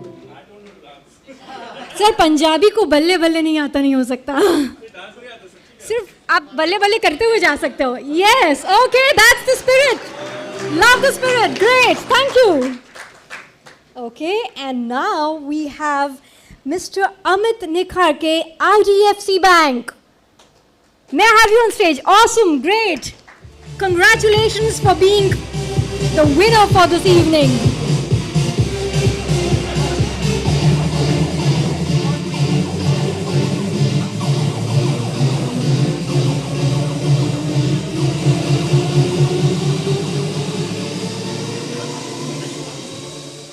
Thank you so much for doing the honors. And I'm amazed by the amazing crowd that I have here. Such appreciation, such humility, such excitement, and so much of energy around this place. Well, with this, we almost come to the end of this program. And before we close this event, I would like to invite Sanjeev Mahapatra to come on stage and give a vote of thanks to all of you. You said no right now. No, I didn't say no. I said I'll check. You said no. Anyway, so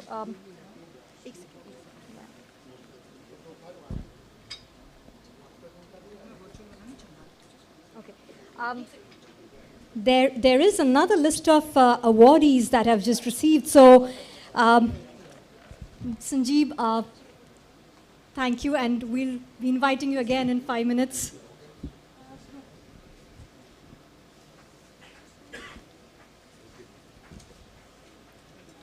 Now, while these awardees are not here in person with us, they will be present through the virtual medium. And I'm sure, having seen the last 10-15 minutes, the applause is going to continue from each one of you. And I am very happy that... Sorry? Yes, we have another round of awards that we are giving out.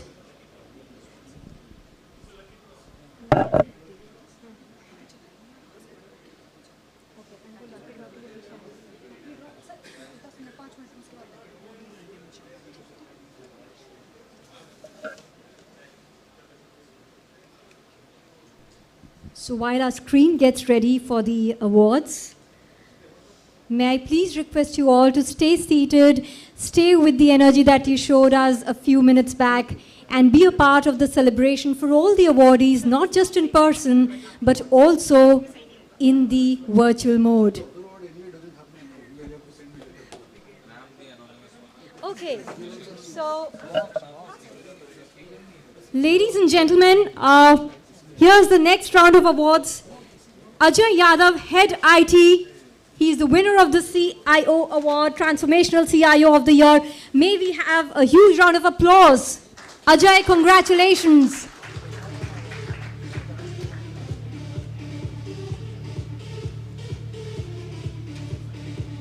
The next in line is, let's get the confetti out for Manoj Gupta, Head IS and Infra, Indus Towers Limited. A huge round of applause. What happened to the applause? They're not present here, but they are watching you from their home systems. The next, please. Next in line is Mr. Mayank Pachori, Deputy Manager IT, Carl Stores Endoscopy India Private Limited. A huge round of applause. Congratulations, Mayank. We are very proud of you. Mr. PhD Mohammed Hamid, CTO, Director of IT, Platino Group, El Salab Limited. A huge round of applause. These are the winners. These are the exemplary performers. Hosam Abbas Barakat, GM Egypt Gas. Hosam, a hearty congratulations to you. And a huge round of applause from this part of the world. Next in line, Mr. Dheeraj Chawla, CIO, Shib Das and Sons Private Limited. Congratulations, Dheeraj, and we hope the trophy reaches you very soon. Srinivasa Rao Muppaneni, Group CIO, Telangana State Cooperative Bank. Congratulations, Srinivasa Rao, and a huge round of applause from this conference room. A huge round of applause from this conference room. Wow, thank you, thank you. Dr. Sunil Kumar Pandey is the next in line, Director, IT, Institute of Technology and Science. Congratulations, Dr. Sunil. We're very proud of you. Next is Mr. Kamal Kumar Ranjan Das, BS, Head IT and Infrastructure, Bhawan Cybertech Private Limited. Viren Popat Bhai Italia, IT Head, GSC Bank. Congratulations, Viren, and a huge round of applause. Thank you. Mr. Bharat Tank, Associate Director, IT and Operations, RICS India Private Limited. Congratulations, Bharat. Wow, love you. Ms. Bhavna Arora Pachori, Head IT, Azure Power Private Limited. That's women power, guys. A huge round of applause. Applause to banta hai idhar. Congratulations, Bhavna. Our first female awardee for the evening. Mr. Vivek Khare, Director IT, Wells Innovation. Congratulations, Mr. Vivek. And we hope that you're having a great time from your system that you are at. Mr. Kamal Sharma, GM IT, Encore Arc Private Limited. Yes, thank you for the applause. Thank you for the applause. Next in line is Mr. Amzad Sheikh, Senior Manager of Vandana Global Limited. Amzad, I hope you're seeing that there is an applause that's going on here for you. Mr. Sudesh Putran, Chief Technology Officer, Credit Access Grameen Limited. Congratulations, Mr. Sudesh. Mr. Manish Kumar Pathak, Head IT and Automation, Sahara Hospital. An applause, please. Mr. Shalabh Garg, Vice President, Religay Enterprises Limited. Congratulations, Shalabh. Next is Mr. Shailendra Chaudhary, VP and Head IT, Interrock Building Products Private Limited. Congratulations. Mr. Badr Afaq, Head IT, Antara Senior Living Limited. And I hope the applause continues. Mr. B. Jagadiswaran, Head IT Application and Delivery, TVS Automobile Solutions. Congratulations, Mr. Jagadiswaran, and a huge round of applause. Mr. Sandeep Jamtagani, Head IT and IS, Ashiana Housing Limited. These are the winners who've gone beyond the normal and achieved excellence, and they definitely deserve a huge round of applause. Mr. Ganesh Vishwanathan, SVP, PMO and CISO, Head IT and Analytics, Athen Technologies Private Limited. Congratulations, Ganesh. Have a great evening today. Dr. N. Ravindran, Vice President, CIO, Sakti Finance Limited. Congratulations, Mr. Ravindran, and a huge round of applause. Mr. Paresh Goswami, Head IT, Suzuki Motor Gujarat Private Limited. Let's start a rhythm-based applause. Can we try and do that?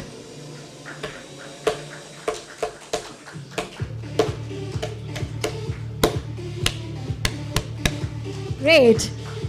Let's keep this going for the next awardee, Mr. Vijay Anand, Senior Vice President, Global IT and IS, Coro Health Inc. Wow, I love your spirit. Great. Next is Mr. Anand Sinha, Global Head IT, Birla Soft. Congratulations, Anand. And there's a huge applause going on here for you. Mr. Tejas Kumar, President IT, IES Lab Electronics Company Limited. Congratulations, Tejas. And we hope that you're having a great time today out there. Mr. Praveen Kumar Sharma, CTO and Consultant IT, VNR Homes Private Limited. Praveen, we are very proud of you. Thank you. Mr. Upkar Singh, VP IT, RMSI Private Limited. Thank you. Mr. Saroj Pradhan, Head IT Infrastructure, is the next winner from Elco Technologies Private Limited. Congratulations, Saroj. Mr. Vikash Singh, Manager IT, Tata Advanced Systems Limited. Congratulations, Vikas. Mr. Vishal Jain, Head IT, Infra and Security, Del Monte Foods. A huge round of applause. I think we'll have to do a competition, whether this side is giving a bigger applause or the other side. Oh, you're here. Awesome. So this is like out of the virtual, he steps into the real world. Congratulations, Ritesh. Yeah, our photographers really want you right in the center. Applause. Now we have somebody in the real world here. He's literally come out of the virtual to the real. Congratulations. Okay. We don't know who else will come from virtual to the real. Let's see. Mr. Bharat B. Anand, VP Group Technology and IT Head, EC Council. I think this side's definitely going to win. Yeah, now there seems some competition on the applause. Next awardee is Mr. Amit Kumar, Group Head IT Application, Pristine Group. Congratulations, Amit, and a huge round of applause from here to you.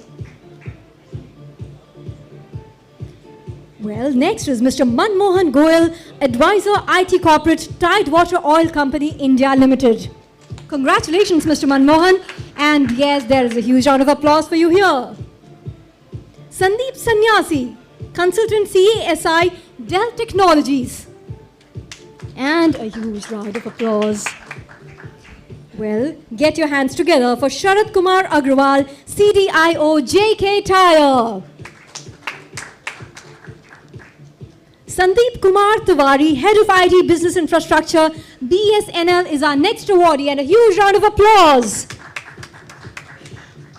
Okay, and with that, we come to the end of the awards function.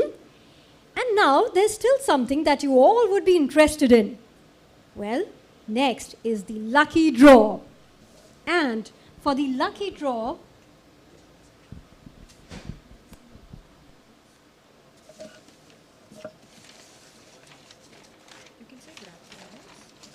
person's name, Vivek something.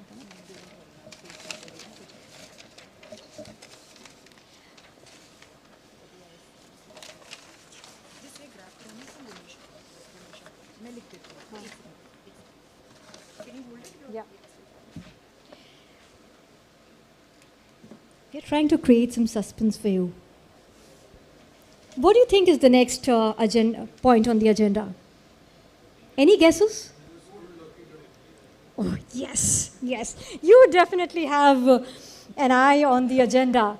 So yes, we are going to have a lucky draw right now, and the lucky draw that we're having right now is from our exhibit partners, Graftronics. And may I request Mr. Vimesh Avlane, who's the director, Graftronics, to please come on stage and declare the winners of the lucky draw today.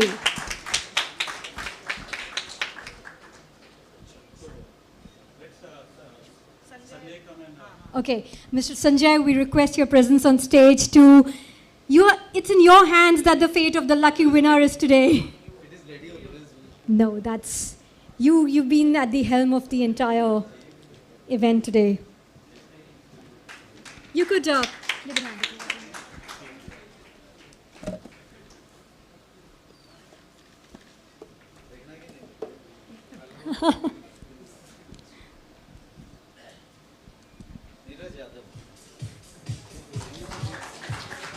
Whether Niraj Yadav is there? Yes, he is there.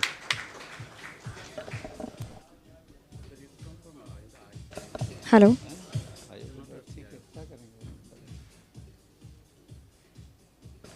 Yes. A lucky draw winner is also a winner at the end of the day. Congratulations.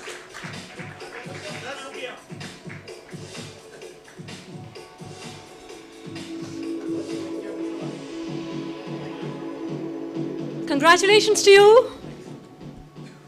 And now the time for the next winner. Whose name is it gonna be?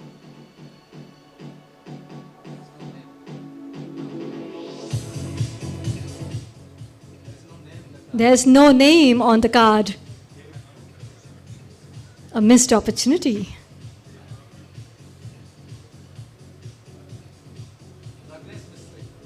Mr. Pragnesh Mistry. I think he left, eh? So we are going to pick another winner now.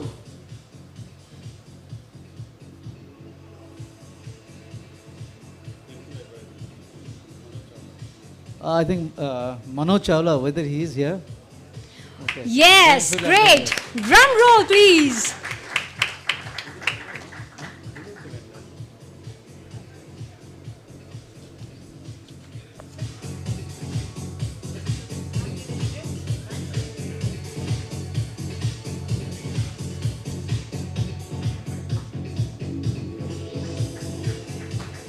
Congratulations, it's a lucky day for you.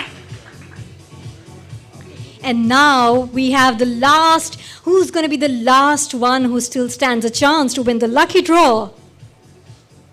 Sandeep Kothari, Senior General Manager IT, Aura. Whoa, it's a double whammy for you, sir.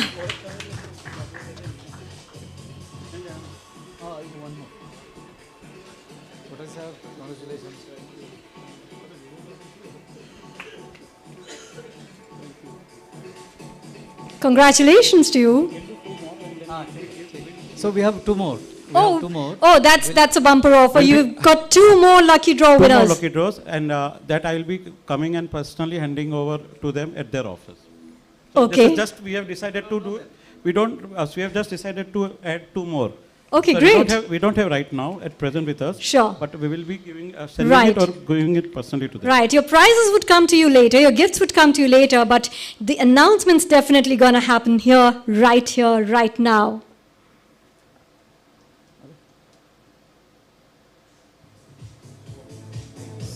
CTO. Oh, morning wala. Naam hi nahi hai isme. There is no name here. No name on the card. We're going to pick another card. 2-3 card aise hi hai.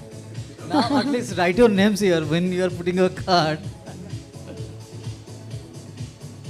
Lalit Trivedi. Lalit ji. Okay, a huge round of applause.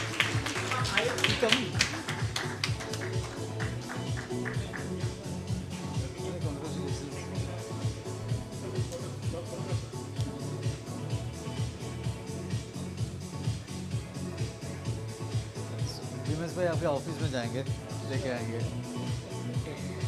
Congratulations, Lalit. You're going to have visitors at your office.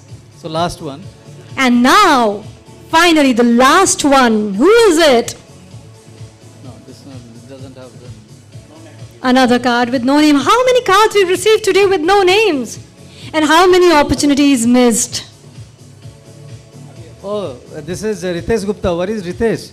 Tata Pigment. Oh, great. Congratulations. Quite a few double whammies today. So this is worthwhile. You came to Bombay from Jamshedpur. Yes. Now see, award and reward, both the things you are getting. Yeah. You can come. You can expand. You can expand. Thank you. That's all. No, it's over, I believe. Yeah, it's a drinks and dinner time now. Thank you so much, Mr. Vimesh and Sanjay. Okay.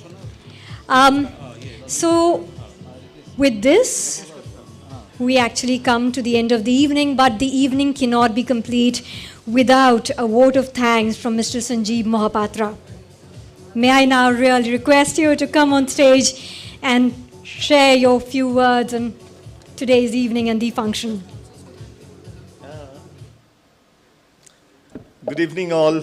So we come to the end of the session for today, although it started early in the morning around 9 o'clock. The cybersecurity event and followed by the DC event. So despite of the COVID situation, we tried our best to bring in a good number of speakers and to make this event more successful.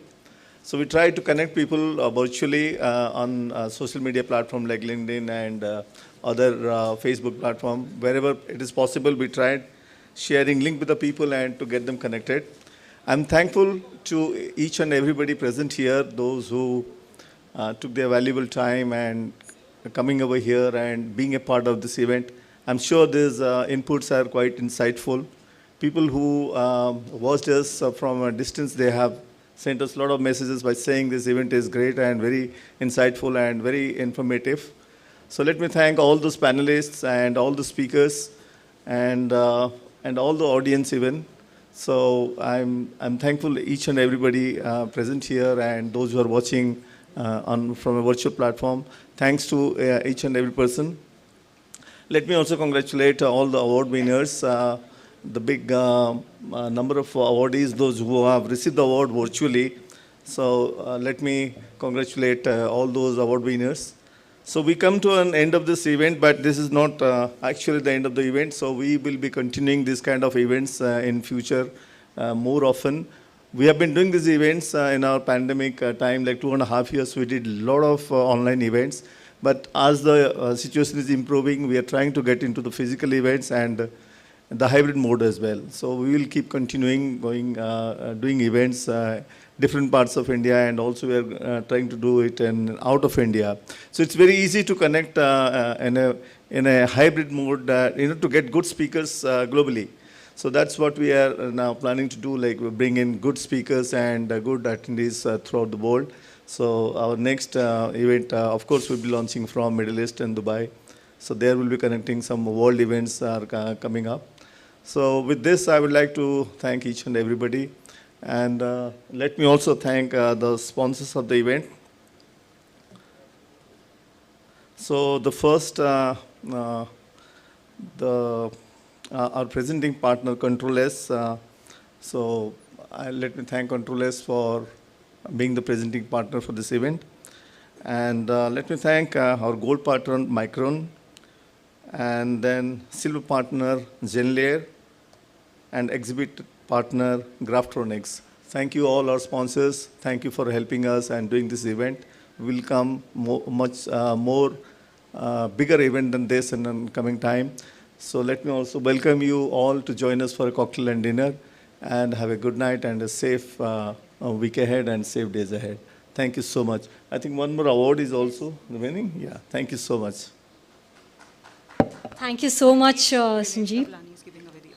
Okay. It seems the evening is just not ready to let go of all of you. So we have one more awardee, and I would request Mr. Vimesh to please come on the stage and do the honors of giving away the award to Mr. Shailesh Dudani, Head Enterprise Sales and Business Development, Data Center Business, last and then 2 row. Congratulations, Shailesh. A huge round of, this is the last round of applause you can give for the evening. Give it your best shot.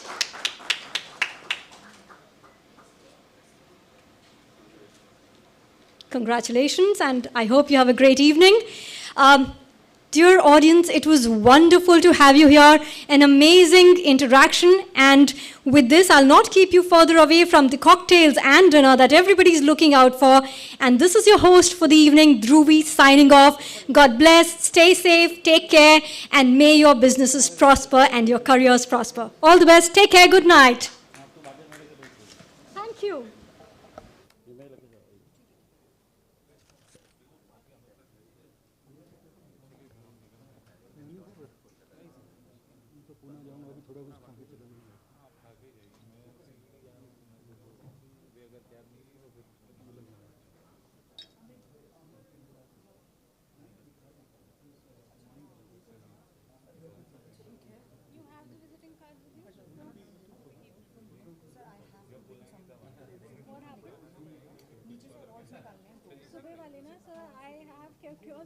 It's over there, so I'll have to just take it out.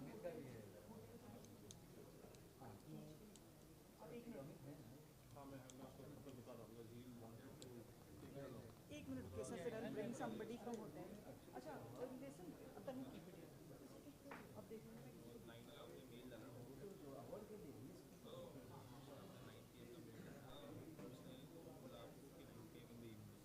मैंने एक जने को और बिना invitation बोला